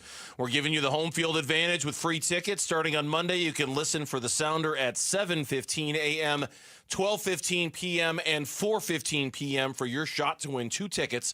Cardinals on Thursday night, ASU on Friday night. It's going to be a heck of a week. Plus, don't miss extra chances to win on our contest page and on the Arizona Sports YouTube page. On Sunday, both the Cardinals and the Niners are going to be looking to get more from their run game. How can the Cardinals get James Conner more involved? That is next on the Burns and Gambo Show. Diamondbacks baseball. 5-1 Giants. 2 outs in the 11th. 2-2 pitch. Check swing and a miss. He is down on strikes, and that's your ball game. D-backs with an opportunity to sweep the Giants, but they can't get the job done. And their postseason ambitions take a little bit of a hit. D-backs slip a little on their way to the postseason. Can they make up for it? We talk D-backs and the playoffs today on Arizona Sports 98.7 and the Arizona Sports app. For more than 50 years, the Fiesta Sports Foundation has been known for world-class events and unmatched hospitality. But our biggest legacy is off the field, where we're improving local communities through education, youth sports, and programs that serve millions of Arizonans. And we're just getting started. Fiesta Sports Foundation. Our season never ends. Learn more at fiestasportsfoundation.org. It's fall, and back-to-school activities keep everyone busy. Remember, emergencies can occur anytime. That's why having naloxone in your home first aid kit matters. Naloxone can reverse an opioid overdose fast. It's safe, easy to use, and it could save a life while you wait for help to arrive. Be ready. Be safe. Add naloxone to your home first aid kit. Remember, seconds matter, and so do the people you love. Learn more at naloxoneaz.org. That's naloxoneaz.org. Luke Lipinski back to remind you that nobody does happy hour like Twin Peaks. They've got great deals. They've got an adventurous drink menu that is second to none. Plus, the great scenery that Twin Peaks is known for, and football on a lot of TVs. If you're ready for all this, stop by and experience the Lodge mentality at Twin Peaks. We're calling professional wide receiver Michael Wilson. Hey, Michael, where are you? I'm on my way to practice in my Arrowhead Honda. Man, I absolutely love it. The team at Arrowhead Honda takes great care of their customers, and they're really like family to me. The game isn't till Sunday, but I feel like I've already won with Arrowhead Honda. Head down to Arrowhead Honda today and score big with unbeatable deals and top-notch service. Be sure to tell them number 14, Michael Wilson, sent you. Go Red. I'm John Morgan of Morgan & Morgan. If you've been injured in a car accident, call America's largest injury law firm. For over 35 years, my mission has been to deliver more for our clients, to deliver more for you. If you or anyone in your family has been injured in a car accident, call us now, as the time to file a claim may be limited. Last year, more clients hired Morgan & Morgan than ever before, protecting America, fighting for you. Morgan & Morgan. Visit forthepeople.com for an office near you. Low T, start for free for a limited time. Get prescription testosterone with no startup fees. Only at Red Mountain Weight Loss. You'll think better, sleep better, and it'll improve your sex life. Nothing boosts testosterone like actual testosterone. So don't waste money on herbal supplements that don't work. Get the T levels you had in your 20s with prescription testosterone. It's a game changer. And for a limited time, get started for free only at Red Mountain Weight Loss. Go to redmountainweightloss.com or dial pound 250 on your phone, keyword Red Mountain. Last year in Arizona, more than 121,000 car accidents were reported. Over 1,200 were fatal. Imagine you're one of those drivers. The light turns green. In a split second, everything changes. A crash leaves you fighting for your life, unable to speak, make decisions, or protect your family's future. Without having the right legal documents, the courts, not you, decide who speaks for you. That process is costly, time-consuming, and could tear families apart when they should be pulling together. With a comprehensive plan from RJP Estate Planning, including a living trust, powers of attorney, and healthcare directives, you stay in control, and your family stays protected. Call 480-576-5457 by September 19th for your KMVP listener discount. That's 480-576-5457. 480-576-5457. Trusted for over 35 years, RJP Estate Planning helps Arizonans plan for life's whens and what-ifs. Purchase a Stranger Things special event ticket pack for Friday, September 19th and receive an exclusive hat and D-backs versus Phillies game ticket. Get your tickets now at dbacks.com/strangerthings.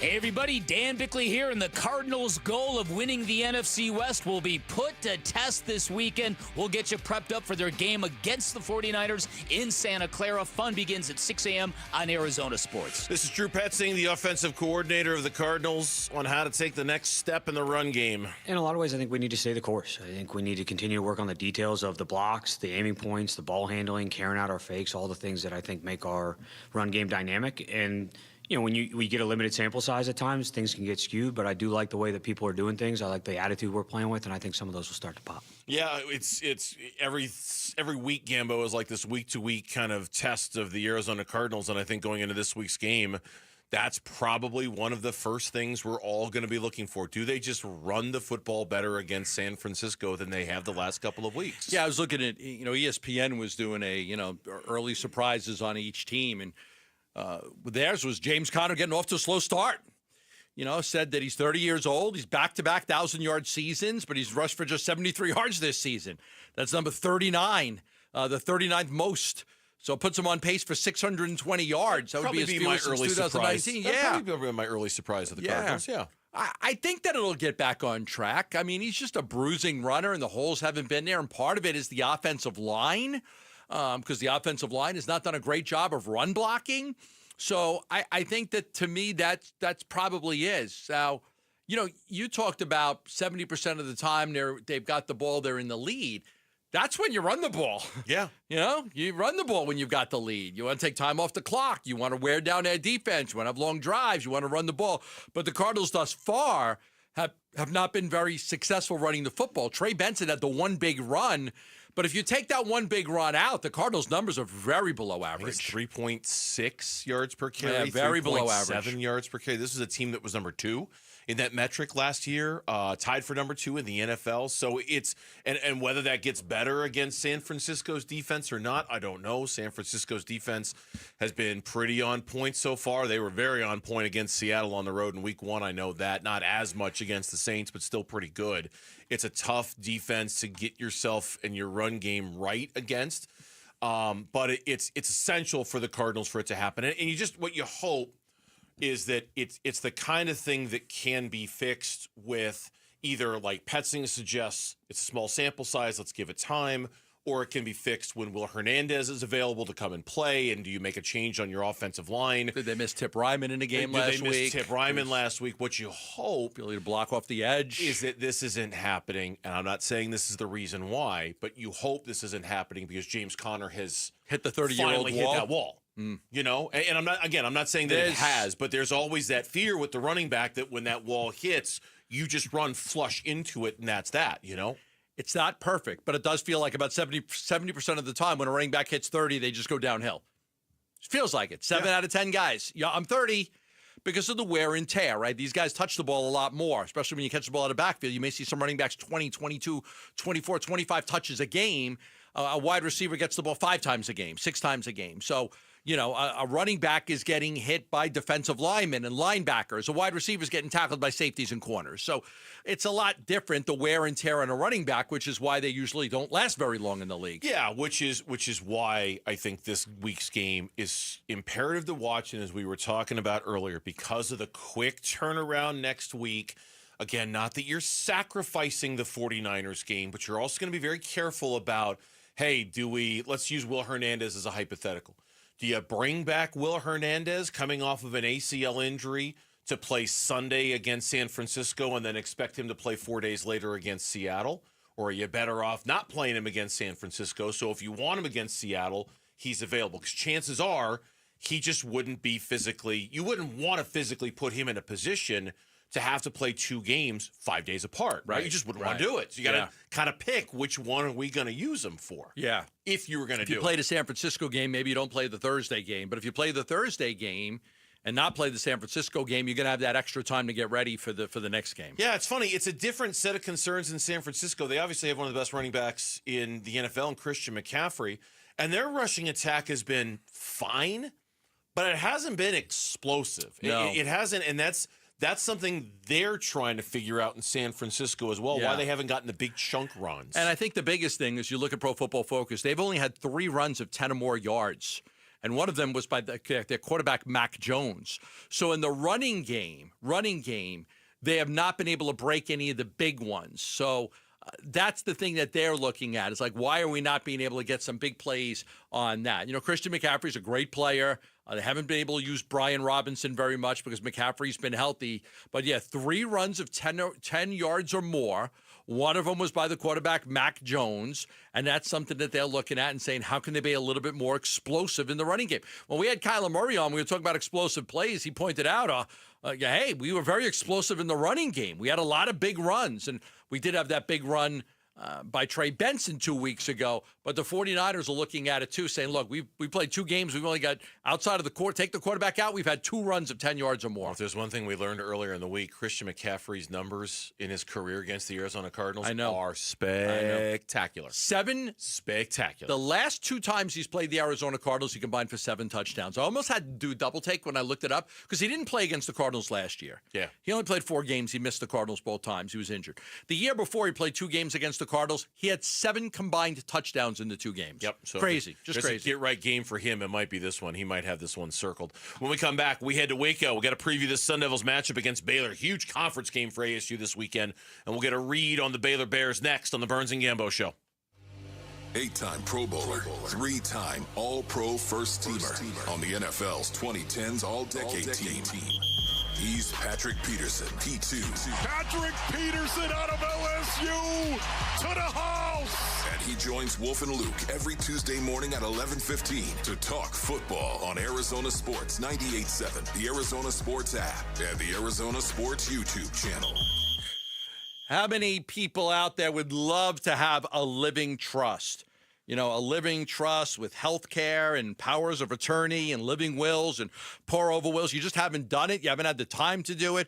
Well, my good buddies at Asset Preservation Wealth and Tax, if you do a portfolio review for them, a free portfolio review, have at least $250,000 in investable assets, they will set up a trust for you with one of their attorneys for just $999. Now, having a trust done the right way costs thousands of dollars, thousands, $4,000 or $5,000. They will do it for $999 if you get a portfolio review done and you've got at least $250,000. You don't even have to work with them. Just get the review done, and they will get the trust done for you for just $999. Asset Preservation Wealth and Tax is the company I use for my financial planning and my retirement planning. You can call them at 602-877-PLAN. That's 602-877-PLAN, or go to assetpreservationwealth.com. Investment advisory services offered through Foundations Investment Advisors, LLC, an SEC-registered investment advisor. Hey, want to hear something great? Right now at Wendy's, you can get 2 of the #1 selling bacon cheeseburger in all fast food, the JBC, plus medium fries and a medium soft drink for just $8.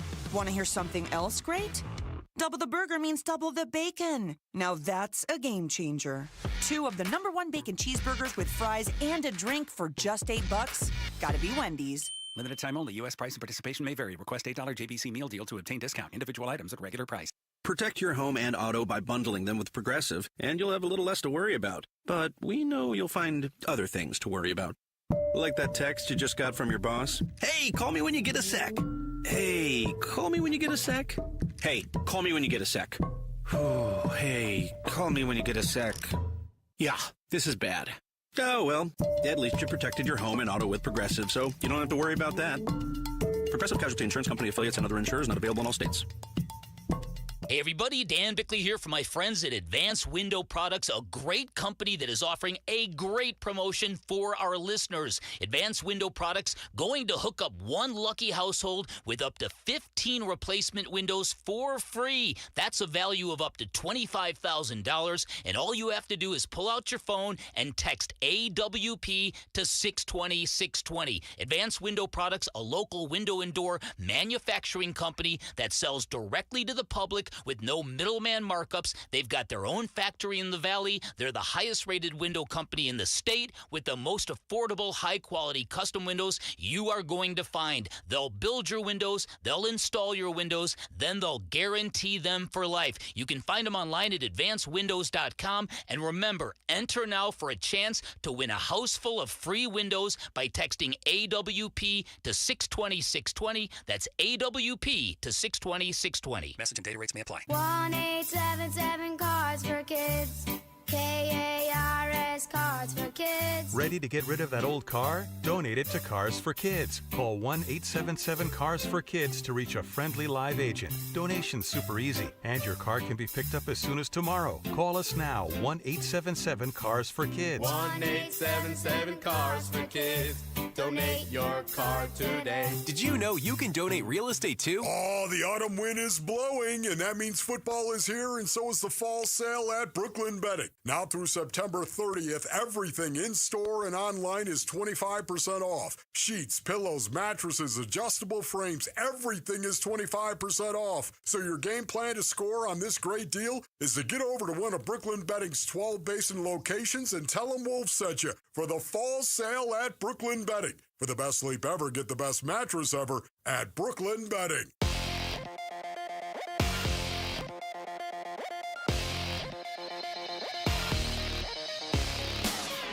I'm Jamal Guma with Trending Now, presented by Parker & Sons. Heating, cooling, plumbing, and electrical. The The Arizona Diamondbacks suffered a tough loss in extra innings yesterday to the San Francisco Giants at Chase Field, but they are still in striking distance of the third wildcard spot. The D-backs are just 2 games behind the New York Mets after the Mets beat the San Diego Padres today 6-1.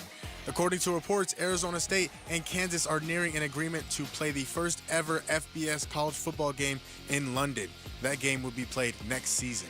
And the Phoenix Mercury beat the New York Liberty in New York last night in Game 2 of their first-round playoff series. They play a win-or-go-home game tomorrow at PHX Arena. Tip-off for that one is at 6 o'clock.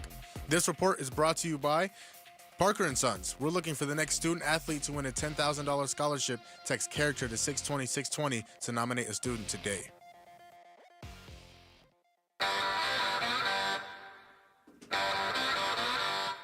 Hey, it's Luke. What do the Sun Devils need to do to take down a tough Baylor team on Saturday? We'll discuss tomorrow at 10 a.m. on Arizona Sports 98.7, the Arizona Sports YouTube channel, and the Arizona Sports app. Yeah, it's a big game coming up on Saturday. Obviously, we've already spent a lot of time talking about this week. We'll spend a lot more time talking about it today and tomorrow. And to help us break down this Baylor team that the Sun Devils are getting ready to play in a big conference game on Saturday, joining us right now, and we appreciate him joining us on the air link right now. He's the Baylor beat writer for the Waco Tribune-Herald. He is Zach Smith, and he joins us here on Burns and Gambo. Zach, good to see you, man. Thanks for joining us on this Thursday. We appreciate it. How you doing? I'm doing great. I mean, it's a big game, right? Now, conference opener, you really can't ask for much more than this. So happy to be here. Happy to talk some football. I like a lot of the background stuff I'm looking at, except for the real crappy Red Sox stuff you got there on the bottom right there. I got to be honest. I know you got some credentials, whatever you got in the background there, but I'm seeing some Red Sox garb. Hey, and here's the kicker on that. I grew up in Michigan. How does that make sense? Really? How did you become a Red Sox fan? Yeah. Let's see. I was a very impressionable 13-year-old when they won the World Series in 2004, and I read a lot of Bill Simmons, wanted to be a sports writer, so you went to the dark side. Based on the accent, I'm going to guess Yankees. Yeah, wow, I mean, what a limb you've gone out on there, Zach. I know, yes, right? What a limb. Listen, I've been in Arizona for like 29 years, but I still think of anything in Boston as communism. So we'll just go there. Let's talk Baylor. All the talk that we've had this week is about how good this quarterback is, Sawyer Robertson. Give me some ideas. I think he's second in the country in passing, only 2 yards behind the first guy. How good of a start is he off to? I mean, you couldn't ask for much more. I mean, especially you look at last season, and he was not the starter coming into the year. And there was a lot of people that questioned that decision. They spent a lot of money, brought in a transfer from the MAC from Toledo, and Sawyer was not the starter. And so there were some questions. And the way he ended last season, I think gave everybody in Waco hope. And so to build off of that season and have even better start to this year, man, it's just the sky is the limit for this dude.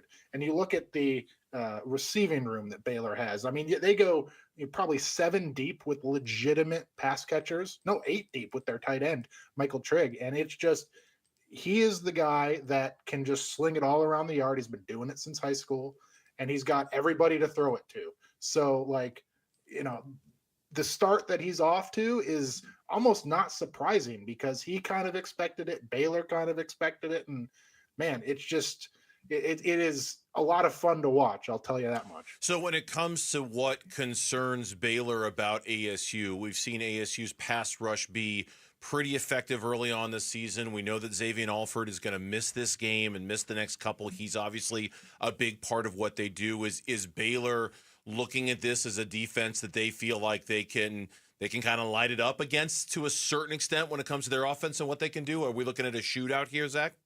Oh yeah, give me. I forget. I don't know what the over under is right now, but absolutely give me the over because I think we're due for a lot of points going back and forth. I think if Sawyer in this offense can tear up Auburn like they did, I think they can. No offense to Arizona State, I think they can do that to Arizona State as well. So certainly, they're going to lean on Sawyer's arm. They're going to lean on those pass catchers. And certainly I think they're going to, if they want to win this game, they're going to have to put up a lot of points, I think. So, yeah, that's absolutely a thing that Baylor is looking to and hoping to exploit this weekend. Arizona State's got the home crowd. They figured it out. They're selling out all their games. They've got all the students there.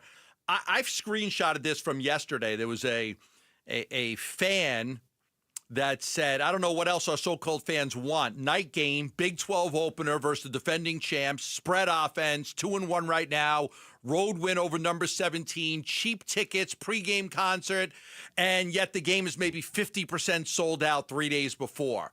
Is there an issue in Waco getting the support behind this Baylor team?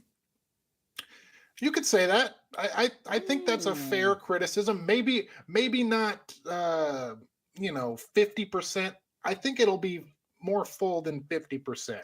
I don't think it's that bad, but there is this kind of floating out there with Baylor fans that they are a fickle bunch. They are front runners for sure, and I think they know that too. I mean, even you look at other sports, basketball, women's basketball is huge here, that if women's basketball is not winning national championships, I mean, that arena is half full.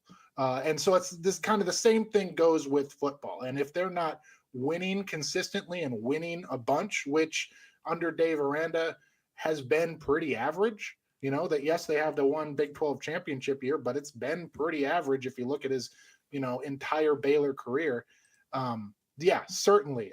Baylor fans are a fickle bunch. They are a front running bunch. And wow, I think he is a little overblown in my opinion. But I think there's some truth into what he's saying. Yeah, it was interesting because it was a Baylor fan. Like, it's a Baylor fan. So what do we got to do 3 days before this? We got to pack this place. And Arizona State's had a lot of success with that. I want to ask you about Aranda because there's a lot of stories linking him to the UCLA job. Is there any concern there that he could leave and take the UCLA job? I think that's a little overblown as well. Like, I think he's pretty happy in Waco. I know he's paid handsomely to be in Waco, and I personally don't think the UCLA job is better than Baylor. I'd agree. I would agree. Again, I'm going out on limbs here. That's what I'm doing all the time. He does have Southern California roots, but he hasn't really been in Southern California for a while. He was in Wisconsin and then Baton Rouge and now Waco for going on 6 years now. So like his kid just started high school here, his son, and is playing football, and that's huge here in Texas. So I don't know if there's a concern for him to leave, because I don't think he wants to leave. Okay. And as long as Baylor will have him, I think he's pretty happy to stay here. Zach Smith, who covers Baylor for the Waco Tribune-Herald, is our guest here on the Burns and Gambo Show on the Air Link. If you're watching on our YouTube channel or if you're listening here on Arizona Sports, from ASU's perspective, the one angle that's been talked about a lot here in the Valley has been Baylor's poor rush defense, ASU's very good rush offense so far. And if indeed we do veer into shootout territory, how vulnerable is Baylor's run defense as vulnerable as everybody says? Because the numbers certainly would paint that picture, Zach.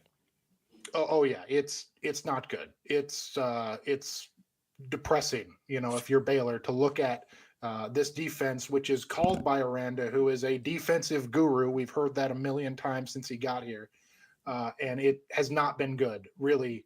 This is his second year in charge of the defense, calling the plays, and it's just. It got better towards the end of last year, but this year it has not been good. And the Big 12 is starting to release injury reports, which is, I think, a great development.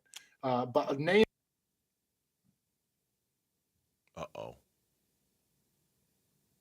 right, he's gone. He's gone. What happened there? There you go. I heard the whole video thing was great. In this new video world, I poof, and like that. We're not living in a material world. We're living in a video world. Yeah, a video. And just like that, Zach's gone. Yeah, just like that, Zach was here, and he's here, and he's there, and he's gone. And all right, well, good stuff. It was good stuff. It was. I'm fascinated by. I really am. I'm fascinated by. They're not really getting behind this football team. Oh, he's returned. Oh, he's returned. He's back. He's back. I'm back. Yeah, you're back. Hi, how you doing? We lost you there. I'm doing great. I don't know if that's. Sorry about that. That's okay. The talking dog, about the run defense, I just need to get out of here. I guess the dog kicked the plug on the internet router. What are the Baylor coaches heard you giving some info on the run defense? They cut you off. Yeah, please finish your answer about the run defense. We're glad we got you back there. Yes. Right. Big 12 has started to release injury reports, which I think is a great thing. But one name that popped up there for Baylor was Cooper Lands, who is a defensive lineman, and he's 50% going to play. And that defensive line is already super thin. They lost 3 people to the portal. They had one of their defensive linemen, unfortunately, was shot and killed earlier this offseason. And then they've been kind of ravaged by injuries. And Cooper Lands along the defensive line is probably one of the best pass rushers on the defense. And so losing him would just be, add to the, open holes that I expect to be open against Arizona State. All right. Well, Zach, we do appreciate the time. Thanks for checking back in with us. We appreciate it. Don't know what happened with our internet connection there, but we're glad you're back. Thank you for the insight. We appreciate it. All right. Get rid of that awful Red Sox pillow there. Just throw that thing right in the garbage can. Jeez. We're still in the playoff race. Jeez, It's not over yet. Get rid of that thing. Thank you, Zach. We appreciate it. Thanks, Zach. Take it easy. That is Zach Smith, Baylor beat writer for the Waco Tribune-Herald, who's joining us here on the Burns and Gambo Show. Red Sox gear behind him aside. When we come back here on Burns and Gambo, the Arizona Cardinals pass rush has not exactly been what we've expected so far. How do they get more pressure on Mac Jones? And is it going to be Mac Jones or is it going to be Brock Purdy that they're getting the pressure on? That's next on Burns and Gambo. After a nice home win last week, the ASU Sun Devils travel to Waco for some Big 12 football at Baylor. Pre-game at 1:30 Saturday afternoon. Kickoff at 4:30 on ESPN 620 and the Arizona Sports app. All right, back here for the Berg Simpson Law Firm, and I want you to remember this number, remember the website, because you just never know when you're going to need it. 602-777-7000 is the number. 602-777-7000, or visit bergsimpson.com, because if you've been involved in an accident, you're going to want somebody on your side. And in particular, if you've been involved in an accident with a truck, you're really going to want somebody on your side, because Berg Simpson has real commercial vehicle crash experience against some of the biggest trucking insurance companies. Some of those insurance companies are huge. And what you don't want to do, you don't want to talk to their insurance companies alone. If you get into an accident with a truck, call the police, get medical care. That's number one. Second, don't talk to the insurance company alone. Third, call the truck crash lawyers at the Berg Simpson Law Firm, because when you're going up against these big companies, it makes a huge difference. 602-777-7000 or visit bergsimpson.com. Berg Simpson, good lawyers, changing lives. You're listening to Leaf Filter Radio, and the guru of gutter protection himself, Chris Coonahan, is here to take your most pressing leaf-related questions. Hey, everybody, Chris here. I understand we have Ron on the line. Ron, where are you calling from? Uh-oh. Ron, are you calling from a ladder? Well, I was. I wanted to ask Chris what I need to do to get my gutters ready to have Leaf Filter installed. Oh, Ron, you don't have to do anything. A Leaf Filter Trusted Pro will come out and clean out your gutters, realign and seal your gutters, and install Leaf Filter, America's #1 gutter protection system. So I didn't need to get on this ladder? Ron, Leaf Filter Trusted Pros are in your neighborhood and ready to help. Just visit leaffilter.com/deal to schedule your free gutter inspection and get up to 30% off. Thank goodness. What was that site? That's leaffilter.com/deal for your free gutter inspection today. See representative for warranty details. Promotion is 20% off plus a 10% senior or military discount. One discount per household. Hey, folks. Vince Marotta here for Earnhardt Ford in Chandler. That's where my buddy and general manager John Nissen and his team have got fall savings you got to hear about. Roll out now with 0%. Yes, 0% APR financing for 72 months on the amazing 2025 Ford Mustang Mach-E. Plus, get $1,000 Ford bonus cash towards your purchase. Or bulk up to a full-size F-150 truck at a low rate of its own, plus $2,750 in Ford bonus cash. And that's on the powerful XLT model with a 2.7-liter, 325-horsepower engine. You want more? You got it. Check out their huge selection of 2025 Escape SUVs starting at only $22,995. Just stop in and tell them I sent you. All offers do require approved credit, and they've got the no bull deals you've been waiting for. Check them online at EarnhardtFord.com. Most new vehicles include the no bull protection package as an added benefit. $699 for cars and SUVs, $1,598 for trucks. After all applicable offers, 0% APR is $1,389 for $1,000 finance for well-qualified customers through Ford Credit, plus tax, title, license, and $599 doc fee. See dealer for details. Offers end 93025. Hey everybody, Dan Bickley here with Mike Freeland, owner of Turf Monsters, and Turf Monsters builds great pickleball courts, and you've got a great incentive going on now, Mike. We are offering 15% off through Thanksgiving on all full court pickleball installations, and we customize to your space. You heard that right, 15% off, but you must act now. We want your business. Customer service is our #1 priority. 623-263-7388, online at turfmonstersaz.com. Burns and Gambo are back at DraftKings Sportsbook at TPC Scottsdale on Friday, September 26th for a live broadcast from 2 till 6 for college pregame coverage. Come out, enjoy some food and drinks. It's the perfect way to kick off your college football weekend. Here's a bonus. Now through the end of September, just tell your server at DraftKings Sportsbook that Arizona Sports sent you, and you'll get complimentary chips and queso on the house. Burns and Gambo, Friday, September 26th at DraftKings Sportsbook at TPC Scottsdale. Gambling problem? Call 1-800-NEXT-STEP. The Burns and Gambo Need to Know Social Poll. Presented by Sanderson Ford. We haven't heard today's social media poll question yet. We had Josh Bartelstein on at 2:45. So I have no idea what the poll question is. Not a clue. No, that's why you're hearing the poll open right now. Fortunately, Lauren is here to tell us what the poll question is. What are we asking people today? Yeah. Also, I will say, if you want to hear our interview with Josh Bartelstein, that's up now wherever you get your podcast and at arizonasports.com as well. In addition to Graham Rossini from earlier today as well? Yes? In addition, yes, and Tyler. And Tyler Drake when he was on earlier? There you go. Yes. You can see Graham's wonderful view. It's a nice view. It is a nice view. It's a nice office. Yeah. Yeah, it's really cool. Mm-hmm. He preps it before every. So you get to see them before the video, and he's in there like arranging, making sure it all looks good. That's good. I don't know if I just called him out or like exposed him in that way, but it's very nice and it's very worth it, Graham. So nice work. We appreciate it, Graham. Thank you. Mm-hmm. Yeah. What's our poll question today? Our poll question today comes from the mind of Jamal. I put him to work. Jamal came up with today's poll question? Yes. Oh, fantastic. All right, I'm ready for it. All right. Pressure's on. Okay. The pressure's on Jamal. I also don't know his answer to this poll question, which is, which will be more important for the Arizona Cardinals this season? Will Johnson or Will Hernandez? Will Johnson. Will Johnson. Especially now that Garrett Williams is out for the year. Will Johnson, but it's close for me. It's close. But I'll say Will Johnson. Jamal, do you have an answer? I'm going to go Will Johnson. Okay. Just because Garrett Williams, and that's going to hurt a lot. So but it's close. I think Will Hernandez is going to end up playing a very important role on this team. And the audience agrees with you so far. 83% going with Will Johnson. 83% going 83%. Okay. That's the poll question. Thank you, Lauren. Thank you, Jamal. You can find the question on the Burns and Gambo X page, at Burns and Gambo. One word is where it's at. Jonathan Gannon from yesterday talking about the Cardinals pass rush. I think the players are doing a good job winning some one-on-ones, rushing collectively.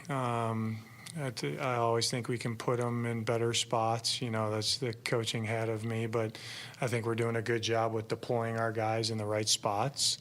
That can always be better. When they're taking a coaching, I think, you know, Matt and Debo are doing a good job with really owning in with our guys' technique and what they're good at and how to attack people. So I like where it's at, but it can always be better. It can be better.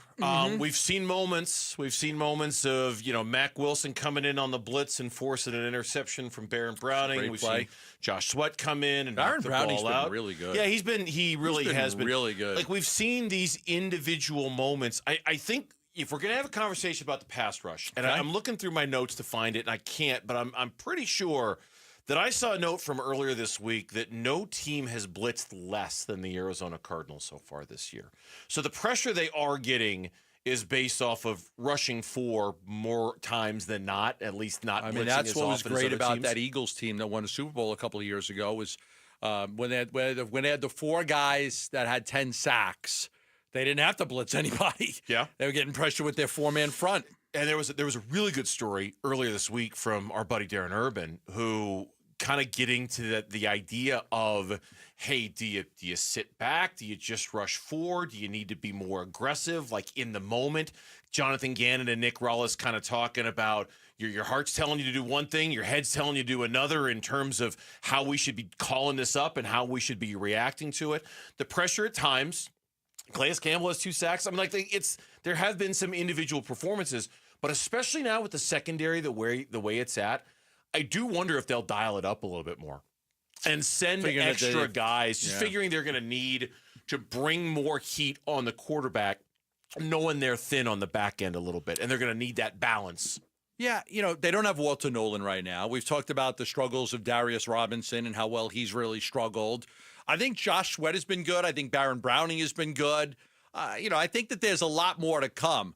The pass protection on Kyler was fascinating, what you sent me with the composite of all the different, sites and how they add it all up. And I thought that was really impressive because they've had a real hard time running the football, but it's been the exact opposite when it comes to throwing the football. Again, it's numbers. So, and I know sometimes numbers can be really boring. But where the numbers lead you to is what matters. Exactly. You don't have to give me the number. Where they lead you to is a really good reflection of how good the pass protection's been. So what this graphic did was it took the rating of the Cardinals pass protection from 3 different sites, ESPN, Pro Football Focus, and one I haven't even heard of called SIS. And then they add the 3 scores together, and the team that's on top right now in terms of the best pass protection overall in the composite ratings, the Denver Broncos. Number 2 is the Arizona Cardinals. And number 3 is the San Francisco 49ers. Okay, now this is interesting. Look at number 31. Number 31 is the LA Rams. So the Rams are 2-0, but they basically are saying the Rams have one of the worst pass protection units in the NFL. Yes. Seattle, I looked at this. I thought it was fascinating when you sent it. Seattle's number 21. So Seattle and the Rams are below 20, and the Cardinals and the 49ers are 2-3. I don't know how you get to those numbers. I don't care how you get to those numbers. Like I don't blown block percentage and pass block win rate, and each source is rescaled. I don't understand any. You're just speaking a foreign language to me, and it's not Italian. So I don't get it. I just can look at something like this and say, okay, they took Pro Football Focus, ESPN, and what's that? SIS. Like I said, I've never even heard of that one. I'm not sure. Sports Illustrated Sundays. I don't know, whatever it is. And they added it all up, and they said that the Cardinals and the 49ers are both doing a great job with their pass protation. So that'll be an interesting game this week. And so for that reason, for Kyler Murray, I know he's taken some sacks. I saw some cut-ups of and I meant to go back and rewatch some of the specific plays from the game against the Panthers this past weekend, but I did see some cut-ups, and there were some really, really good throws from Kyler Murray. Like really on target, maybe not the big bombs that we've been talking about, but downfield enough that you're moving the chains and moving not the week before when 9 passes were behind the line of scrimmage. Right, yeah. It was a little bit more downfield oriented and things like that. Agreed. So it looked like he had time and kind of the wherewithal in that pocket.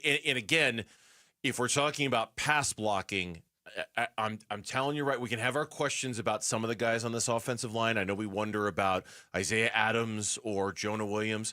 Paris Johnson Jr. is going to get paid. He didn't allow a pressure in the first game. I think he did in the second game. He did, but I think his pass, if again, Pro Football Focus for what it's worth, I think his pass blocking numbers have been elite so far this year. I'm keeping you might not be the best run blocking left tackle, but in terms of keeping Kyler clean, I believe Paris Johnson Jr. has been an elite left tackle. Before the season started, we looked at the tackles that were getting paid, Slater and some of the other guys, like, okay, this is what you're headed towards. Yes. You're headed towards having to pay this guy as a franchise left tackle because that's what he is. I mean, the first big draft pick of the Monty Ossenfort era seems to be an absolute home run. The kid's a stud. Yeah.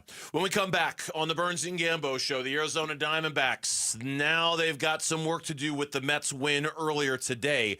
How have they been able to find so much success since the trade deadline? We're going to talk about that next on the Burns and Gambo show. tomorrow afternoon at 2:30. Burns and Gambo talk Diamondbacks baseball with D-backs manager Torey Lovello. Brought to you by Estrella Jalisco. Don't miss Burns and Gambo with the skipper, 2:30 tomorrow afternoon. Listen on the Arizona Sports app at 98.7.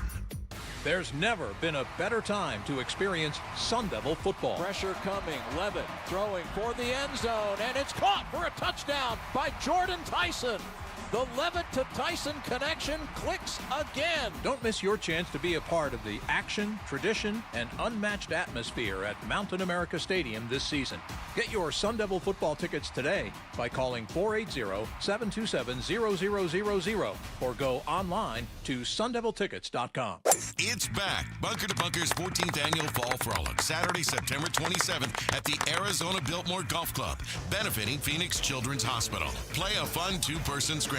Enjoy a tasty breakfast. Win big in the raffle and mulligan drawing. Plus, get a bounce-back golf round. It's just $134 and open to everyone.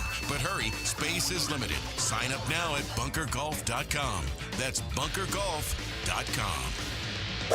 Hey basketball fans, Tom Chambers here reminding you that just like in a game, you need a solid defense for your home. And that starts with a reliable roof from Right Way Roofing. Hey Lori, as owner of Right Way Roofing, what sets you apart from the competition? Our team tackles any roofing challenge from shingles to tile to foam roofing. We'll make sure your roof wins against the toughest opponents, rain, wind, and even those scorching summer days. Make Right Way Roofing your MVP. We're Right Way Roofing and we do it right. We'll always keep you watertight. Hey, it's Vince Marotta here for Earnhardt Buick GMC in Mesa. That's where General Manager Brad Gunlickson and his team are kicking off a fall savings push with deals you've got to hear about. Get a low 0%, yes, 0% APR financing rate now on select 2025 GMC Sierra 1500 trucks and Hummer all-electric SUV and pickup models with approved credit. And don't forget, there's still time to take advantage of the $7,500 EV federal tax credit. But hurry, when September ends, so does this offer. So stop in and take a look at their huge inventory of award-winning Buick and GMC models and experience their no-bull way of doing business that's made Earnhardt a trusted name in automotive for over 74 years.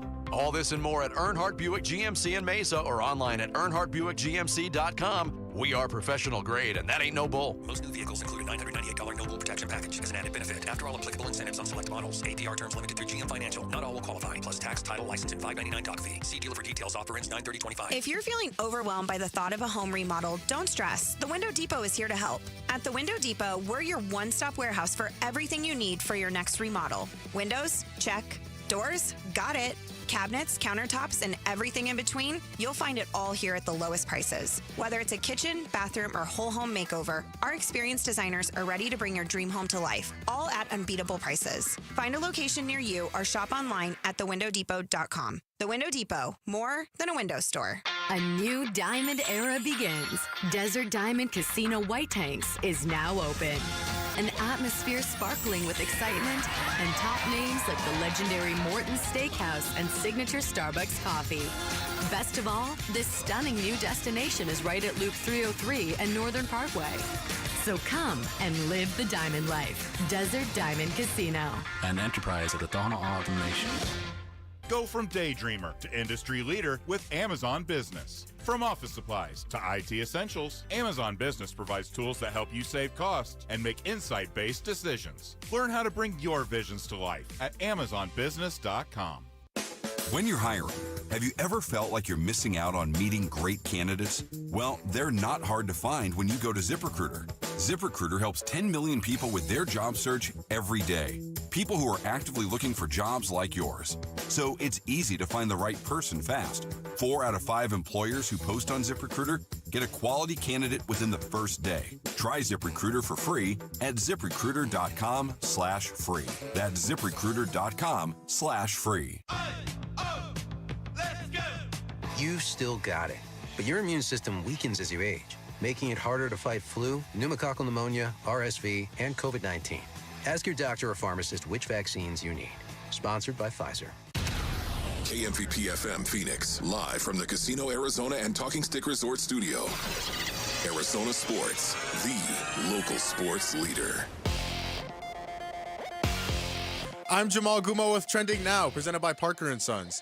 Heating, cooling, plumbing, and electrical. The Arizona Diamondbacks suffered a tough loss in extra innings yesterday to the San Francisco Giants at Chase Field, but they are still within striking distance of that third wildcard spot. The D-backs are just 2 games behind the New York Mets after the Mets beat the San Diego Padres today 6-1. Sticking with baseball, longtime Los Angeles Dodger pitcher Clayton Kershaw has announced he will retire after this season. Kershaw is a 3-time Cy Young Award winner. According to reports, Arizona State and Kansas are nearing an agreement to play the first ever FBS college football game in London. That game would be played next season. And the Phoenix Mercury beat the New York Liberty in New York last night in Game 2 of their first-round playoff series. They play a winner-go-home game tomorrow at PHX Arena. Tip-off for that one is at 6 o'clock. This report is brought to you by Casino Arizona and Talking Stick Resort. Sundays belong to football watch parties with wall-to-wall action, special guests, food and drink specials, football promotions, and more.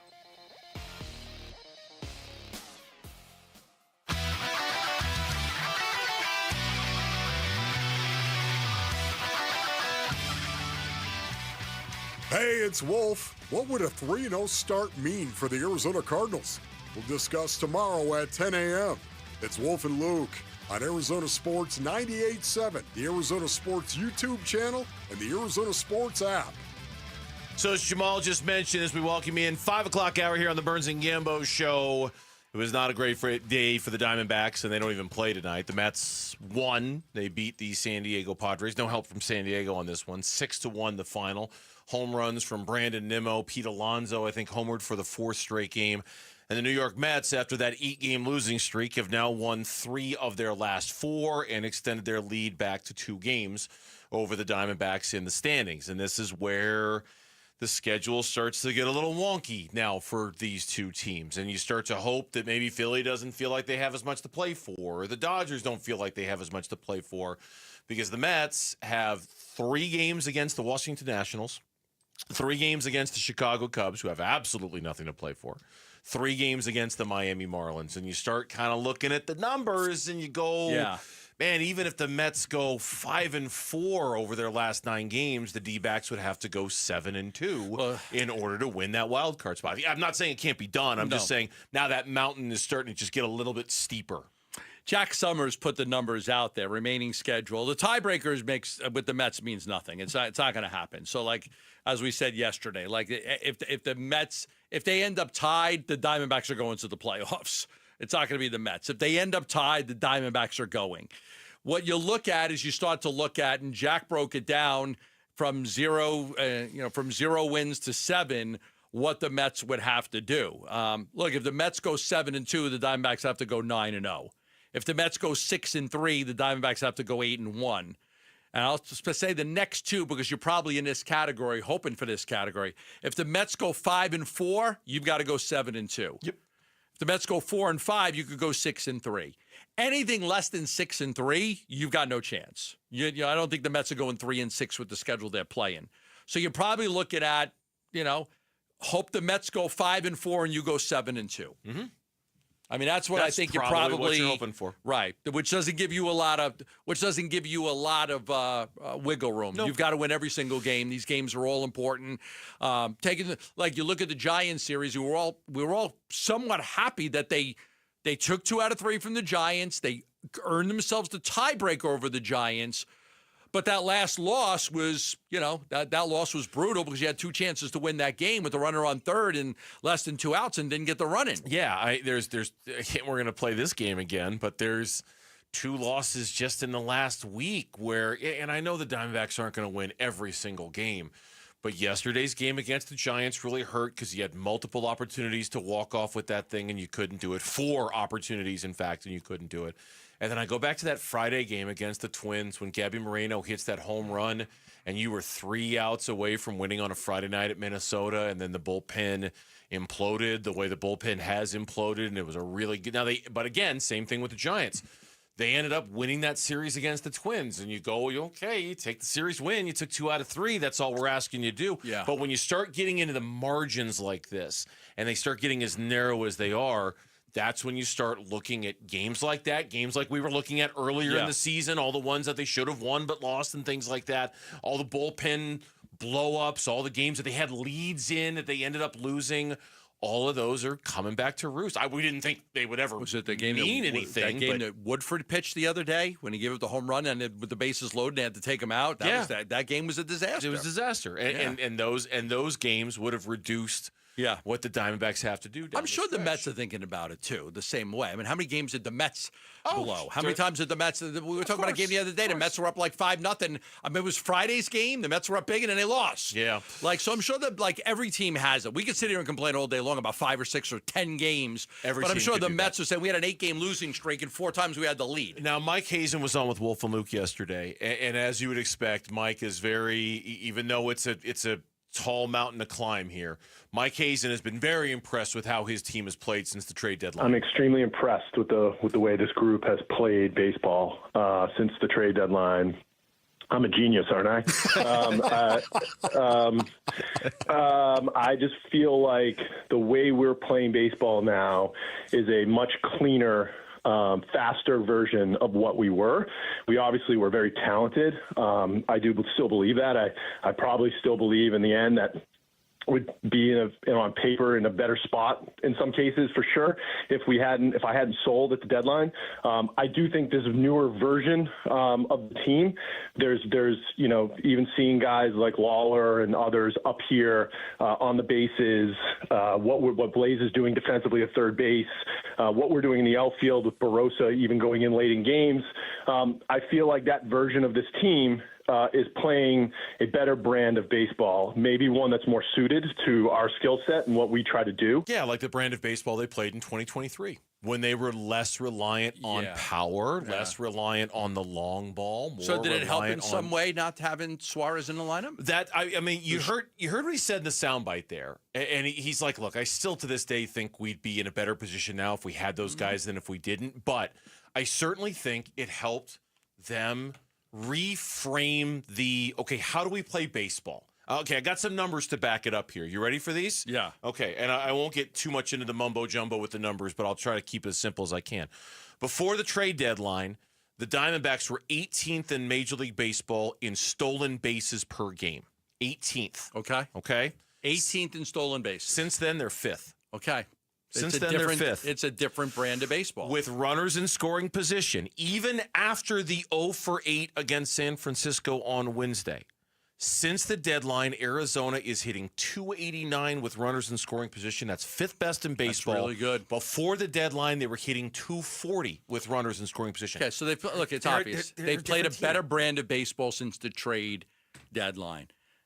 You can't go back and redo it, and we'll never know what would have happened if they would have held on to those guys. Would have loved to have had Merrill Kelly, but even their pitching got better. All of a sudden, Zach Allen started to pitch better, and Eduardo Rodriguez started to pitch better, and Brandon Pfaadt started to pitch better. Why? I don't know. I mean, it is a credit to the organization for not falling apart, for everybody, for all the Fire Lovello guys. He kept the team together. The team never quit. They battled. They're giving it everything they have. Mm-hmm. Now, you got to be smart here, and somebody asked me the other day in the press box, is this the best job Lovello's done? And I said, no, I really don't think it is.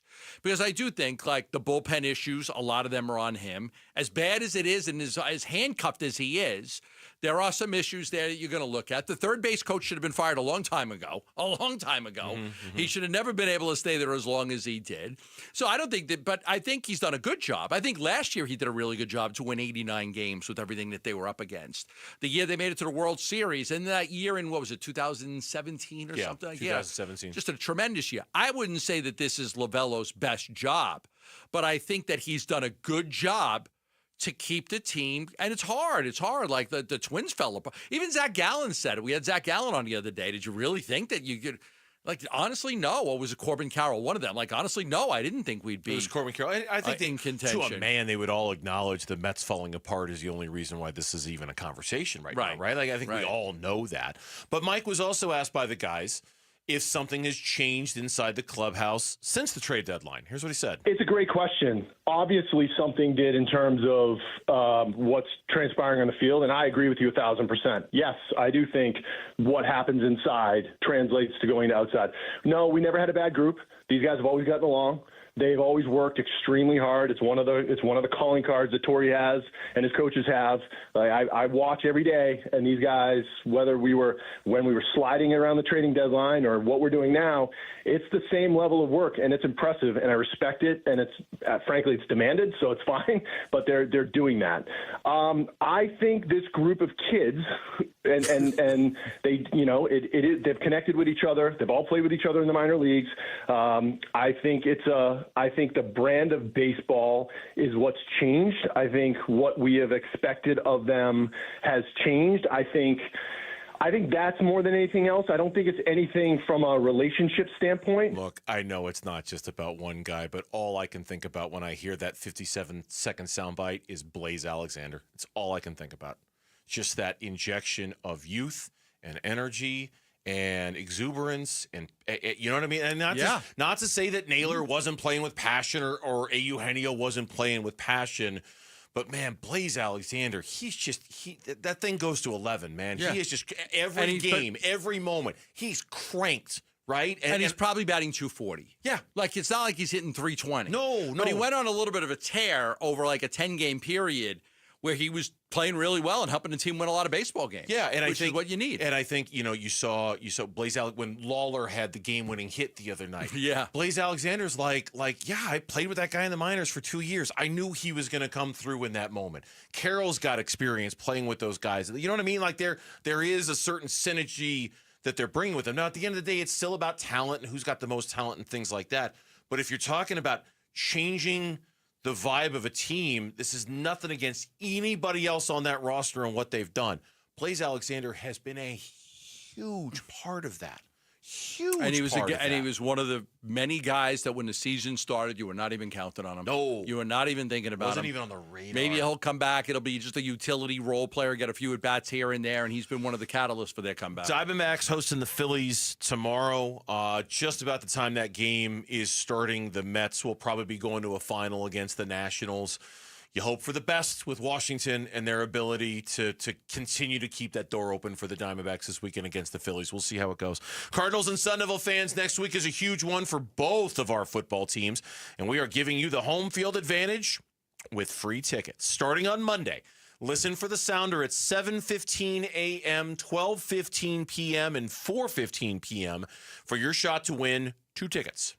Cardinals on Thursday Night Football, ASU on Friday night, plus there will be extra chances to win on our contest page and on the Arizona Sports YouTube page. One former Sun Devil has been a bright spot on a very injured 49ers offense this season. We'll talk about it next on the Burns and Gambo Show. Bickley and Marotta mornings. After last week's game, I was about as positive as anybody in the media that the Cardinals are exactly where they need to be, 2-0. But that doesn't mean they're going to get where they're going from this point forward. You had to win those 2 games regardless of what they look like, and they did. Check, mission accomplished. But does that mean you're capable now to beat a division rival? This is what we're going to find out. Yep. Bickley and Marotta, mornings on Arizona Sports, the local sports leader. You get in a wreck, you need to get your car fixed. You're like, where do I go? Sanderson Ford's Collision Shop. Steve Roger and Troy Horsemen do an outstanding job when it comes to the collision shop at Sanderson Ford. It's second to none. I know this because I just had to have my Mustang repaired. There was some woman that came out and hit my wife when she was driving the other day, just came right into oncoming traffic, and my wife was going straight and hit the car, so all the damage paid for by this person's insurance company, but I took my car to Sanderson Ford. They've got a collision center that's second to none. I got the car back, and I'm like, this looks brand new. It looks absolutely amazing. The job that they did, the collision center at Sanderson Ford, truly second to none. Now, when it comes to buying a new Ford, you want to head on over to Sanderson Ford on 51st Avenue in Glendale because they've got great deals right now. You could purchase for $44,899 a brand new 2025 Ford F-150 STX demo unit.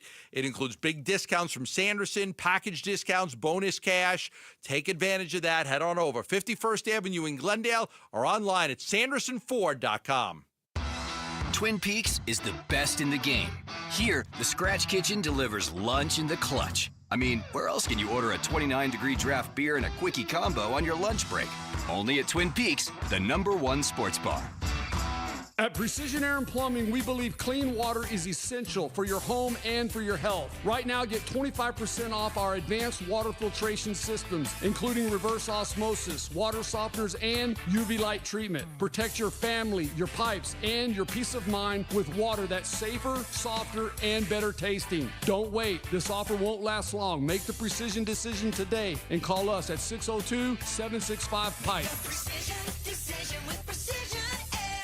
In football, the best teams rise to the top. In medicine, the same is true. That's why Barrow Neurological Institute is consistently ranked among the nation's best in brain and spine care. From game day concussions to the most complex neurological conditions, Barrow delivers world-class expertise right here in Arizona. When it comes to your brain, your spine, your future, you want the very best on your side. Barrow Neurological Institute. It matters where you get your care. Visit barrowneuro.org.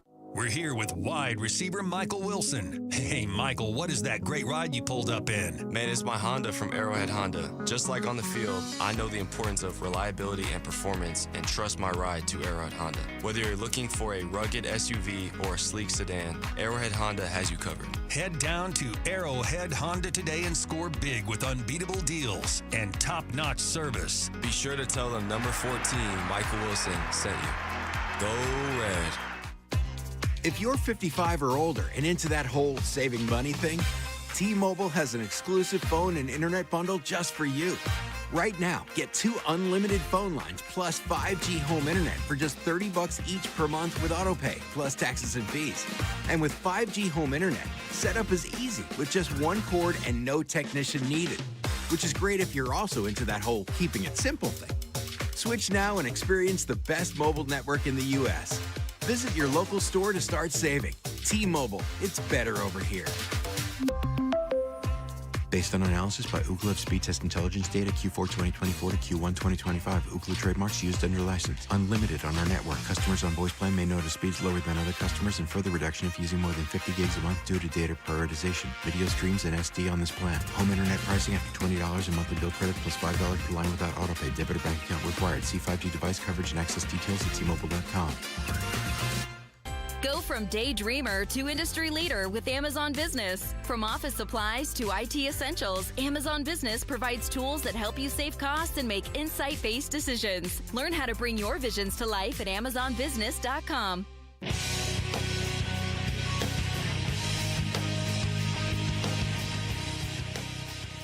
Hey everybody, Dan Bickley here, and the Cardinals' goal of winning the NFC West will be put to test this weekend. We'll get you prepped up for their game against the 49ers in Santa Clara. Fun begins at 6 a.m. on Arizona Sports.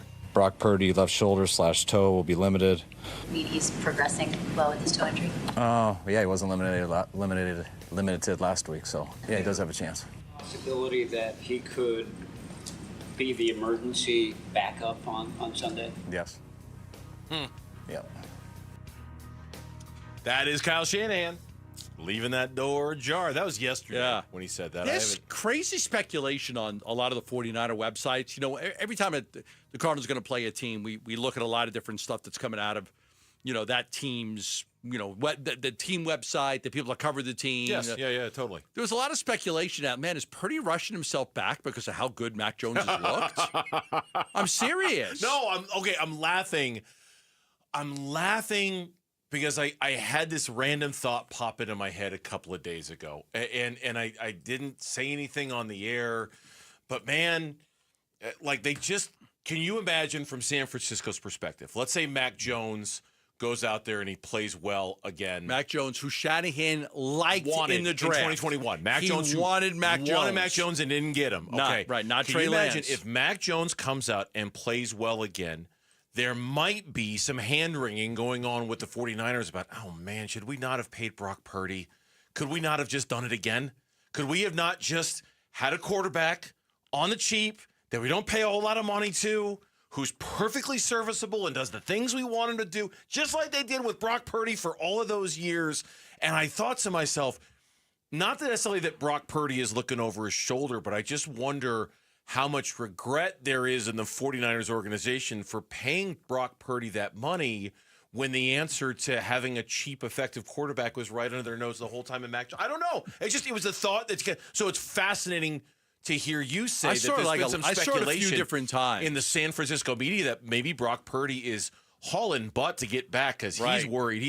I don't know what he'd be worried about. He got paid. I don't know. There's a story on The Athletic about all the quarterbacks that play. An NFL backup quarterbacks will be everywhere in week 3. How will their team respond? And the San Francisco one said, the 49ers are breathing a lot easier after seeing how well backup Mac Jones did in the win over New Orleans.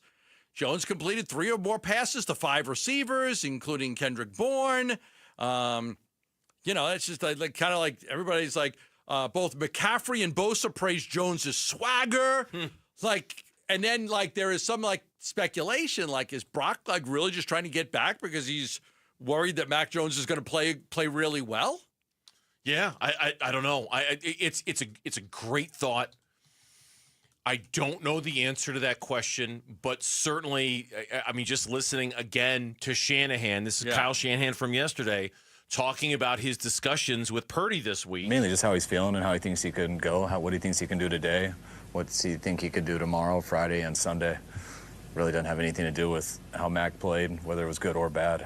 Doesn't really affect that. I just talk about where Brock's at right now. I think the thing that fuels this a little bit, okay, was a stat that I saw over the weekend after the 49ers beat the Saints, in which the point the author was trying to make was look, clearly they weren't holding anything back in the passing game. The 39 attempts that Mac Jones had was only Brock Purdy's only thrown more attempts than that one time in his entire 49ers career. Right. It was some stat like that. And that made me think, man, they must really like Mac Jones that they were able to say, can you imagine? Well, it's different for the Cardinals, but I think that is a sign of how much they like him and trust him, that there's no hesitation whatsoever to have him go out there and throw the ball 39 times in a game against the Saints. None. I don't know. It's a really interesting thought. Yeah. It's a really interesting thought. That guy that I don't like, the Nick Wright guy. Yeah. He's it's almost as if there's a lot of quarterbacks that as long as they have starting caliber at any point in them, you drop them into Kyle Shanahan's system, they could look really good. It's another reason why I maybe would have waited to pay Brock Purdy. Oh, my God. There you go. Are you telling me I'm sharing a brain with Nick Wright? I think you are. I don't like him. Please tell me I don't know. No, I don't want to share a brain with Nick Wright. No, there's this notorious Brock Purdy hater already seizing on big game for Mac Jones. I've seen enough of these stories. Yeah. Where people, now I don't think that's the case. I'm Purdy. I got paid. I'm the quarterback. Mac Jones is a backup. He's had his opportunities to start elsewhere, and he's okay as a backup. Purdy's their guy. But if Mac Jones goes out there and beats the Cardinals and looks good, you just wonder. I don't wonder if Purdy's going to get his starting quarterback job back. I think he will. But I think it just starts to play into the. God, anybody can really play well in Shanahan's system. Yeah, another player to keep an eye on this one, too. In addition to the whole Mac Jones, Brock Purdy thing, we'll find out soon enough who starts their quarterback. Ricky Pearsall, former Corona del Sol Aztec, former ASU Sun Devil for at least a little while. Now, granted, you would expect this with Brandon Ayuk hurt and all the injuries they've had, George Kittle hurt. But Ricky Pearsall has 8 catches for 164 yards so far this season. All of his catches have gone for first downs. Right. His 8 catches have all come on throws at least 10 yards downfield, tied for the second most in the NFL this season. Yeah, he's out of necessity, sheer necessity. He has been the man for San Francisco so far. He caught 4 passes for 4 first downs and 56 yards in the win last week. This is a guy that got shot. He was a former ASU guy. But he's been a good player. He's been a good football player for them. He's a guy that you start to look at, you say, okay, this is a guy you got to worry about. Brandon Ayuk is on the physically unable to perform list at least until week 5. You got Jawan Jennings. He's had the injuries, and that's been a factor for them. So Ricky Pearsall has been their top receiving option through 2 games. He's been their number 1 guy through 2 games. One other thing about this game that I didn't know, and I'm going to play this soundbite here, and I was not aware of this. Okay. The Arizona Cardinals are the only team in the division that Kyle Shanahan has a losing record against, counting the playoffs. Okay, and he was actually asked about it. Why have you had so much trouble with the Cardinals? Lost them twice last year. Yeah, here's what he said. When you change coaches, it's always different with scheme and stuff, but They always present a problem schematically. I mean, just since Gannon's been there these last few years, they present a lot of problems. And I think anytime you got a quarterback like Kyler, regardless of how the game's going, or how good you're doing schematically, you never know when he can unlock something and get an off schedule. But they've been a tough team. Most of our division opponents are. I mean, we battle with all those guys. So nothing in particular, but I think they've had good coaches and good players. This note from the Associated Press: the Cardinals are the only NFC West team with a winning record in the regular season and playoffs against Niners coach Kyle Shanahan with a 9-7 record. The Cardinals have a 7-4 record at Levi's Stadium. And you know what? Without looking that up, just anecdotally, that feels right. It feels like the Cardinals, it was always mostly in the Kyler era, have been able to go there and do well. But it was always it was the three. Cliff couldn't beat McVay. McVay couldn't beat Shanahan. And Shanahan would lose to Cliff. Yeah, that sounds right. I think that's how it worked. I might need to see it visually, but I think you're right. McVay owned Cliff. Yes, Shanahan, that's for sure. I believe, had a good record against McVay. I believe you're correct, yes. But then Cliff had a good record against Shanahan. And where Pete Carroll was in that whole mess, I don't know. It was just the three. I don't know where. But that sounds right. That sounds, yeah, because we can all confirm the Cliff versus McVay thing. I mean, that was as one-sided as they get for the better part of his entire tenure here. So, I don't know. Does it mean anything going into Sunday? No, probably not. Probably not. Everybody thinks this is going to be a close game. I think this is going to be a close game. I think these two teams are very evenly matched. The injuries kind of help with that, but I'm worried. McVay was 5-1 against Cliff. Okay, yeah, that feels right. That 6 feels right. regular season matchups. Yep.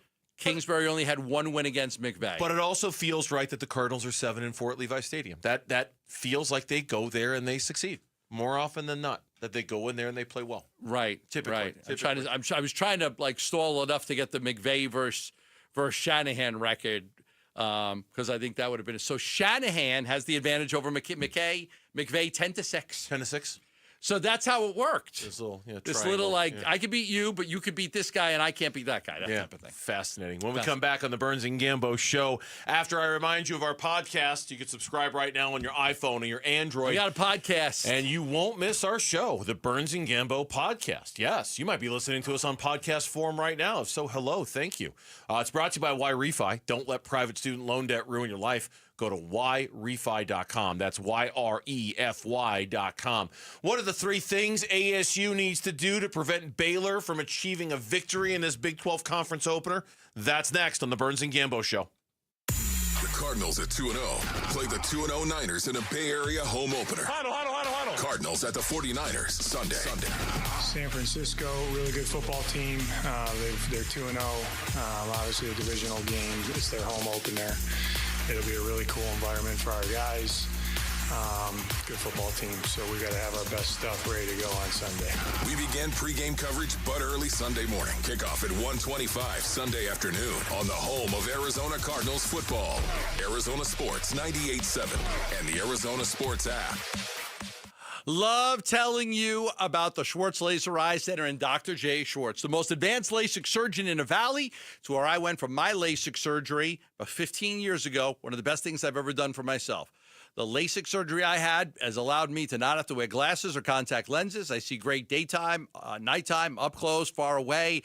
No issues, no readers or anything. I highly recommend it for those of you that are starting to struggle with your eyes. Now, here's the kicker, and this has worked out really great for the Schwartz Laser Eye Center. 2 years of interest-free financing, very popular. A lot of people take advantage of it. Okay, I can get my LASIK surgery and I can pay it off over 2 years without paying any interest. That's a great way to go. So contact the Schwartz Laser Eye Center. Dr. Jay Schwartz is the team eye doctor for your Diamondbacks and Suns, and he's available for you and your family for all of your eye care needs. He also has locations in Glendale, Scottsdale, and Mesa. So call 480-483-EYES. That's 480-483-EYES. Or go online at teamidoc.com.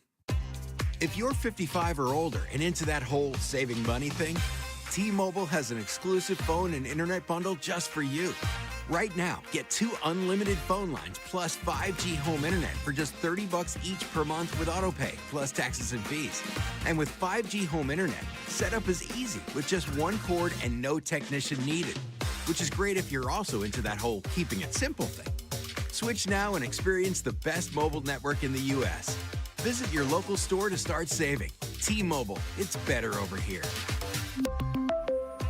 Based on analysis by Ookla Speed Test Intelligence data Q4 2024 to Q1 2025. Ookla trademarks used under license. Unlimited on our network. Customers on voice plan may notice speeds lower than other customers and further reduction if using more than 50 gigs a month due to data prioritization. Video streams and SD on this plan. Home internet pricing after $20 a monthly bill credit plus $5 per line without autopay. Debit or bank account required. See 5G device coverage and access details at T-Mobile.com.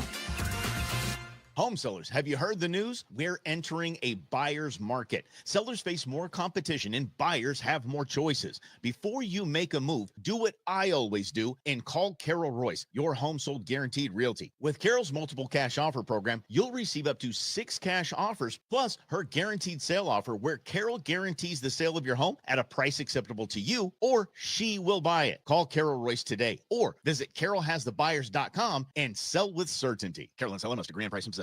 Hey everybody, Dan Bickley here with Mike Freeland, owner of Turf Monsters, a leading installer of artificial turf in the Valley. And Mike, you've got a great special going on if people sign up for the turf maintenance program. Turf maintenance and cleaning is very essential to the longevity of your turf. Give us a call. We're giving up to $250 off on all cleanings, depending on size of project. We offer a 3-step process like none of our competitors in the business. 623-263-7388, online at turfmonstersaz.com. Oh, the autumn wind is blowing, and that means football is here, and so is the fall sale at Brooklyn Bedding. Now through September 30th, everything in-store and online is 25% off. Sheets, pillows, mattresses, adjustable frames, everything is 25% off. So your game plan to score on this great deal is to get over to one of Brooklyn Bedding's 12 basin locations and tell them Wolf sent you for the fall sale at Brooklyn Bedding. For the best sleep ever, get the best mattress ever at Brooklyn Bedding. I'm John Morgan of Morgan & Morgan. Why should you hire America's largest injury law firm for your case? There's lots of reasons. Just like there's a reason millions of people called us last year in their time of need. When it comes to fighting for justice and compensation, millions of people across the country trust us to go to battle for them. We became the largest injury law firm in the world for a reason. There's only one Morgan & Morgan, forthepeople.com. Injured? Dial pound law or visit forthepeople.com for an office near you.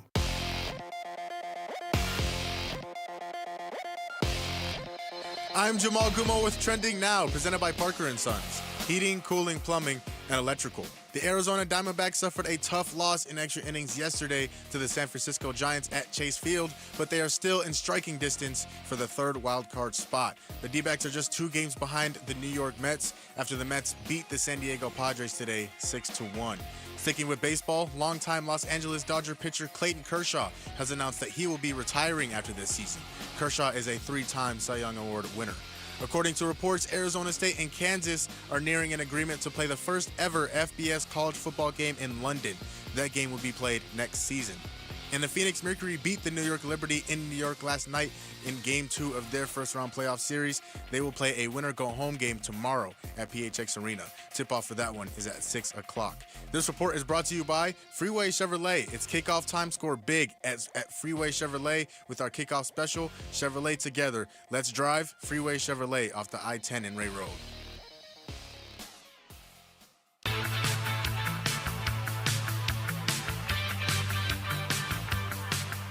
Hey, it's Vince Marotta. Join us on Friday morning. We'll have our weekly visit with the head coach of the Sun Devils, Kenny Dillingham. The fun starts at 6 on Arizona Sports 98.7, the Arizona Sports app, and the Arizona Sports YouTube channel.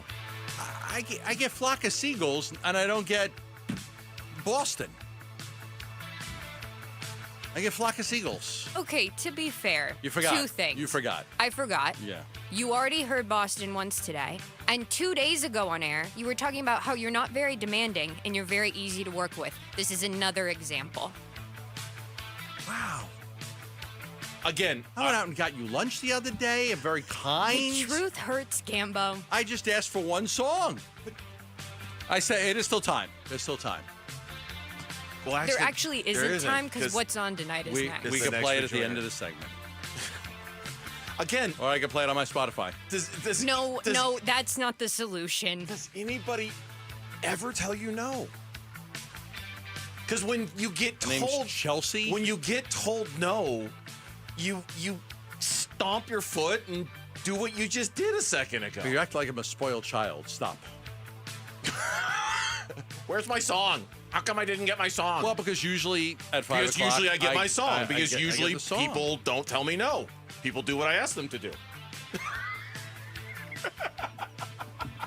I was just thinking, like, you always say, Lauren always plays your song at 5. She always plays the song at 5. She forgot. I know it's 5. I forgot, too. It's She 5:30. forgot. We all forgot. I forgot as well. You can listen to it on the way home. All right. I'm going to go 10 on the treadmill tomorrow. Are you? Just to get out your anger from not hearing your because song? everyone's like, well, how fast do you have to go on the treadmill to run like a 40-yard dash in under 5 seconds? Whatever that is, I'm going to go do. Is that what you're going to do? I'm going to do. Well, good luck on that. Let me know. This is Kenny Dillingham. Oh, no, it's not. It's Boston. This is a great. You got to honestly, fast forward about 20 seconds. Sometimes the easiest thing to do is just to give into it. Just give him what he wants. Give him Let his me tell you cookie. something. Let me tell you something, Jamal. This right here, Tyler Drake in the background. He's getting pumped up. He's got to work tonight. This is a great song to work out to. It's a great song to work out to run to. All right, crank it up a little for me.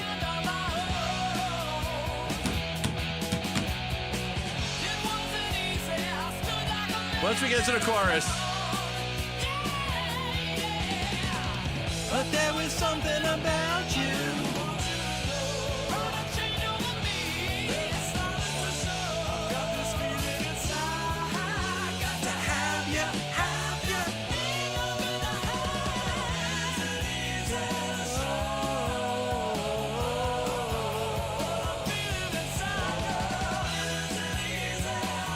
I do love this group.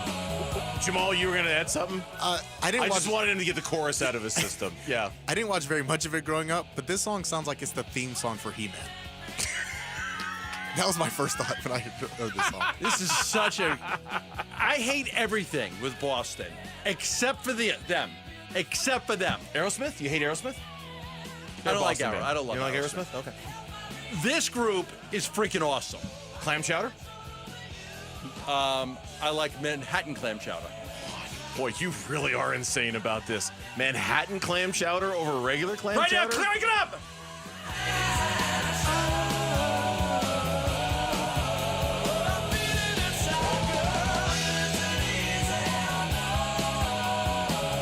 You work out to this? You will run infinity on a treadmill. You'll do a 4-4-40. Infinity on a treadmill. Go ahead. You cannot be stopped. You'll run a 4-4-40. I don't care how old you are.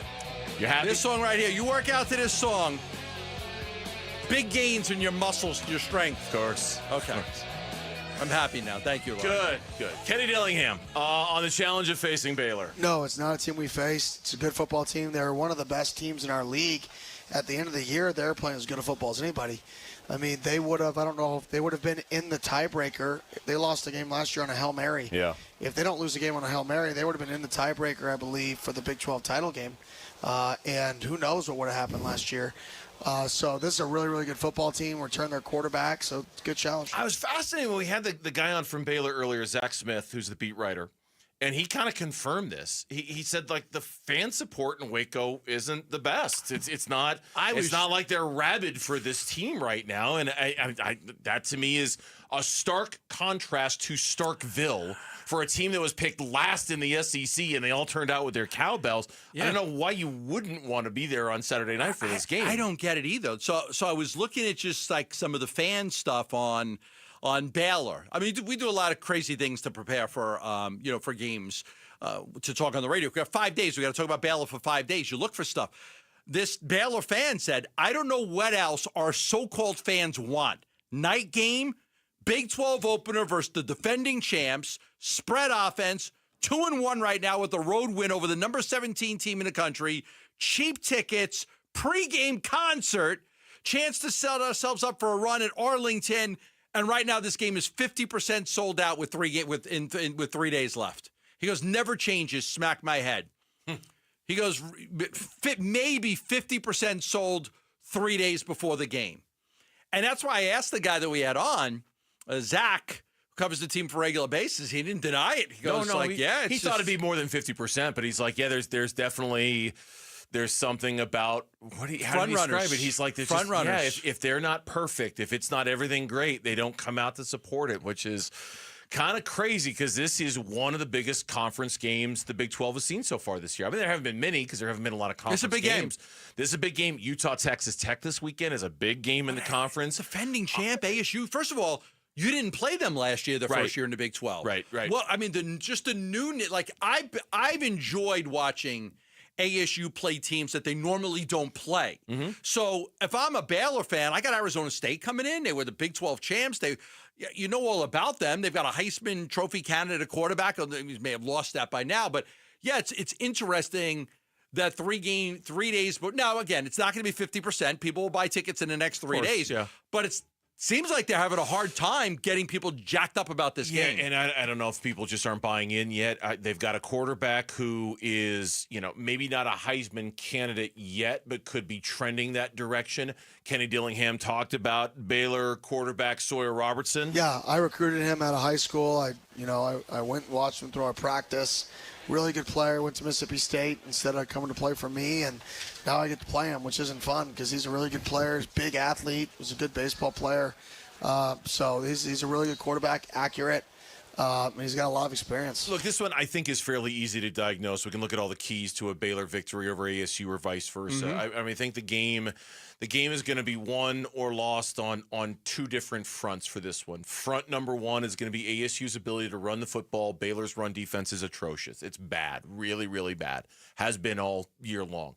That's number 1. Baylor's ability to stop the run. Can they, or does ASU run wild? Number 2 is going to be Sawyer Robertson and an electric offense, an offense that likes to get up and down the field. ASU's a little banged up defensively. Xavier Alford not being available in this game, I think, is important and significant. And him being out for a few weeks is going to be important and significant. This is going to be a shootout, I feel like. And it's weird to say this, but I think it might be a little on ASU to keep up in this shootout a little bit. I think it's going to be on ASU to be able to match Robertson, what Robertson is going to be able to do, because that offense has looked pretty good so far. It's not just Robertson. They've got a dynamic running back. They've got a tight end that the ASU coaching staff has just been going gaga about all week long and how great he is. So it's not just Sawyer Robertson. Legitimate pass catchers across the board. This is a shootout. I think you got to be ready for that. The key play, the Bryson Washington is the Baylor running back. Lead runner in the Big 12. Yeah, he is one of the best running backs in the Big 12. He's a terrific player. In the first 2 games, he's posted 100-plus rushing yards in each game. He did struggle a little bit against Auburn, but he is a really good football player. And then Jordan Tyson. Those are your 2 best players maybe in this game. But I thought it was interesting. I was looking at some Baylor storylines. I said the 3 keys for Baylor: slow down the run. Arizona State can run, and they're not good at stopping the run. Get Sawyer Robertson going early, because if he gets into a rhythm, it's going to be hard for ASU to stop him. And then get stops in the red zone. Try to hold ASU to field goals instead of touchdowns. They thought those were the 3 keys to Baylor being able to beat ASU. Join us on Friday at DraftKings TPC in Scottsdale. We'll be there next Friday, 1 week from tomorrow, for a college football pregame party. While we're on site, you'll have the chance to win tickets and merch for upcoming sporting events. Plus, now through the end of the month, every time you go to DraftKings TPC in Scottsdale, just mention Arizona Sports. That's all you have to do. Mention Arizona Sports, and you'll get their famous chips and queso on the house. On the house. On the house. Just mention Arizona Come Sports. see us next week. All you have to do. Chips and queso on the house to come see us. All month long. All month Friday. long. It's not just next Right. We're going to Next be there Friday, next we're Friday. there. But all month long, you can get the free chips and queso. The Cardinals are 2-0. 9 other teams are 2-0 in the NFL. How did the Cardinals stack up? That is next on Arizona Sports. Diamondbacks baseball. 5-1 Giants. 2 outs in the 11th. 2-2 pitch. Check swing and a miss. He is down on strikes, and that's your ball game. D-backs with an opportunity to sweep the Giants, but they can't get the job done. And their postseason ambitions take a little bit of a hit. D-backs slip a little on their way to the postseason. Can they make up for it? We talk D-backs and the playoffs today on Arizona Sports 98.7 and the Arizona Sports app. Last year in Arizona, more than 121,000 car accidents were reported. Over 1,200 were fatal. Imagine you're one of those drivers. The light turns green. In a split second, everything changes. A crash leaves you fighting for your life, unable to speak, make decisions, or protect your family's future. Without having the right legal documents, the courts, not you, decide who speaks for you. That process is costly, time-consuming, and could tear families apart when they should be pulling together. With a comprehensive plan from RJP Estate Planning, including a living trust, powers of attorney, and healthcare directives, you stay in control, and your family stays protected. Call 480-576-5457 by September 19th for your KMVP listener discount. That's 480-576-5457. 480-576-5457. Trusted for over 35 years, RJP Estate Planning helps Arizonans plan for life's whens and what-ifs. We just want to have enough money for retirement. And travel to visit our grandchildren. I understand. That's why at Fisher Investments, we start by getting to know each other, so I can learn about your family, lifestyle, goals, and needs, allowing us to tailor your portfolio. What about commission-based products? We don't sell those. We're a fiduciary, obligated to act in your best interest. So how do your management fees work? We have a simple management fee based on the value of your portfolio, so we do better when you do better. We appreciate that kind of transparency. We also check in with you regularly to keep you up to date on the markets and your portfolio. What other services do you offer? As a client, you have access to resources on investing, financial planning, estate planning, Social Security, Medicare, and more. Wow, it sounds like Fisher Investments has everything we need. At Fisher Investments, we're clearly different. Learn more at FisherInvestments.com. Investing in securities involves the risk of loss. Hey, it's Wolf, and I've got to give a huge shout out to the team that just transformed my yard into an oasis with artificial grass. That is Legacy Green Solutions. These guys are the real deal. Family owned and operated in the basin for over 25 years, voted best of the valley. Legacy Green Solutions uses premium American-made turf with certified installation that looks and feels natural. Right now, Legacy is offering a limited time deal. Mention Wolf and get 15% off. Just text GREEN to 620-620 or visit LegacyGreenSolutions.com. Message and data rates may apply. If you're ready to build your dream home, let the Window Depot help. Our expertise spans more than 20 years helping contractors provide custom windows built to last. Our in-house design team works closely with you and your contractor to create the perfect windows. From design to delivery, your contractor will have exactly what they need when they need it. And with the largest inventory and unbeatable prices, your dream windows are just a step away. Visit us in store to get started or find a location near you at thewindowdepot.com. The Window Depot. Best prices, biggest inventory. Got unwanted guns at home? MMP Guns, a federally licensed dealer, is hosting a used gun buying event September 26th through 28th. Bring your firearms to 1152 East Indian School Road inside Mo Money Pond, and our experts will offer up top dollar, legally and safely. No hassle, no liability, just cash in your pocket. Doors open Friday at 10 a.m. Visit LegalGunBuyer.com for details. That's LegalGunBuyer.com. Don't miss it. At Vital for Men, aging doesn't mean slowing down. Our testosterone therapy is built to boost your energy and sharpen your focus. Thousands of men have already leveled up their sleep, stamina, and drive. Now it's your turn. We're adding semaglutide to support your full health journey. Plus, we accept most insurance. Start with a free test today. Visit vital4men.com. That's vital, the number 4, men.com. Vital for Men. Get back to you. Arizona Sports, the local sports leader. Burns and Gambo, what's on tonight? All right, what's on tonight? The games that we're going to watch this evening, and it is brought to you by Global Credit Union. Explore the benefits of becoming a member at globalcu.org, your world of financial possibilities. Thursday Night Football, 7-7 right now going into the second quarter between the Dolphins and the Buffalo Bills. Ollie Gordon. 7-7, 7-7. Ollie Gordon. The Dolphins took a lead on an Ollie Gordon 2-yard rushing touchdown. Dalton Kincaid had a 20-yard pass from Josh Allen to tie the game, which helps me in the Burns and Gambo Show fantasy matchup against Lauren. Oh, you're playing Lauren. Did my GM make a trade with you, Lauren? I think my GM was working on a trade with Lauren last night. Yeah? My GM was working on a trade. He goes, if I could get Keenan Allen on waivers, I might trade one of our receivers. So he asked me, would you trade with Lauren It had to do with me getting the Mason, the running back, and giving up Jordan Love because she needs a quarterback. Did it happen? That trade did not happen that way. It Right. happened, I gave you Jordan Mason, you gave me Mike Evans. That's what it was. We had to get Keenan Allen in order to give you Evans. Yes, exactly. Also, I will say that your shadow GM, very funny guy. Is he a very funny guy? He was cracking some jokes. He was very funny. He pretends to be me on the chat with all of these people. He couldn't with me because I know you know he's the shadow GM. Yeah. Really? Yeah, like people have to talk to him on, and he just pretends he's me. I'm like, okay. I think that's hilarious. No, he led our chats with, "This is Sean," Yeah. and then, "Would you be?" I'm the shadow GM. Well, he named the team Stairway to Evans, but now that I don't have Evans anymore, I need to change Probably the team. need to change it, yeah. So I got a starting running back, and you got Mike Evans. Yes. Because I need a running back. Well, and Mason should get lots of touches with the Aaron Jones least for 4 or injury. 5 so weeks. yeah, so you should be fine on that. And I had a plethora of running backs to give. Okay. Well, let's see if it helps you this week All right, because there you you and go. I are playing each other this week. I know, and Mitch and Nagambo are playing each other. Yeah. Mitchy Mitch. Did he remember to make his? Let's hope not. Let's Start hope he's his in, lineup Let's hope from- he's in Rome right now, and he's not even thinking about his fantasy football. He absolutely is because he was in the fantasy football chat last night, messaging back and forth. Oh, he was. Yeah. All right. I feel So, bad. I hate to haven't. break I that haven't been in the chat. Is the chat a fun place to be in the Burns and Gambo show league? It depends who you are. I haven't gone into the chat yet. I didn't know.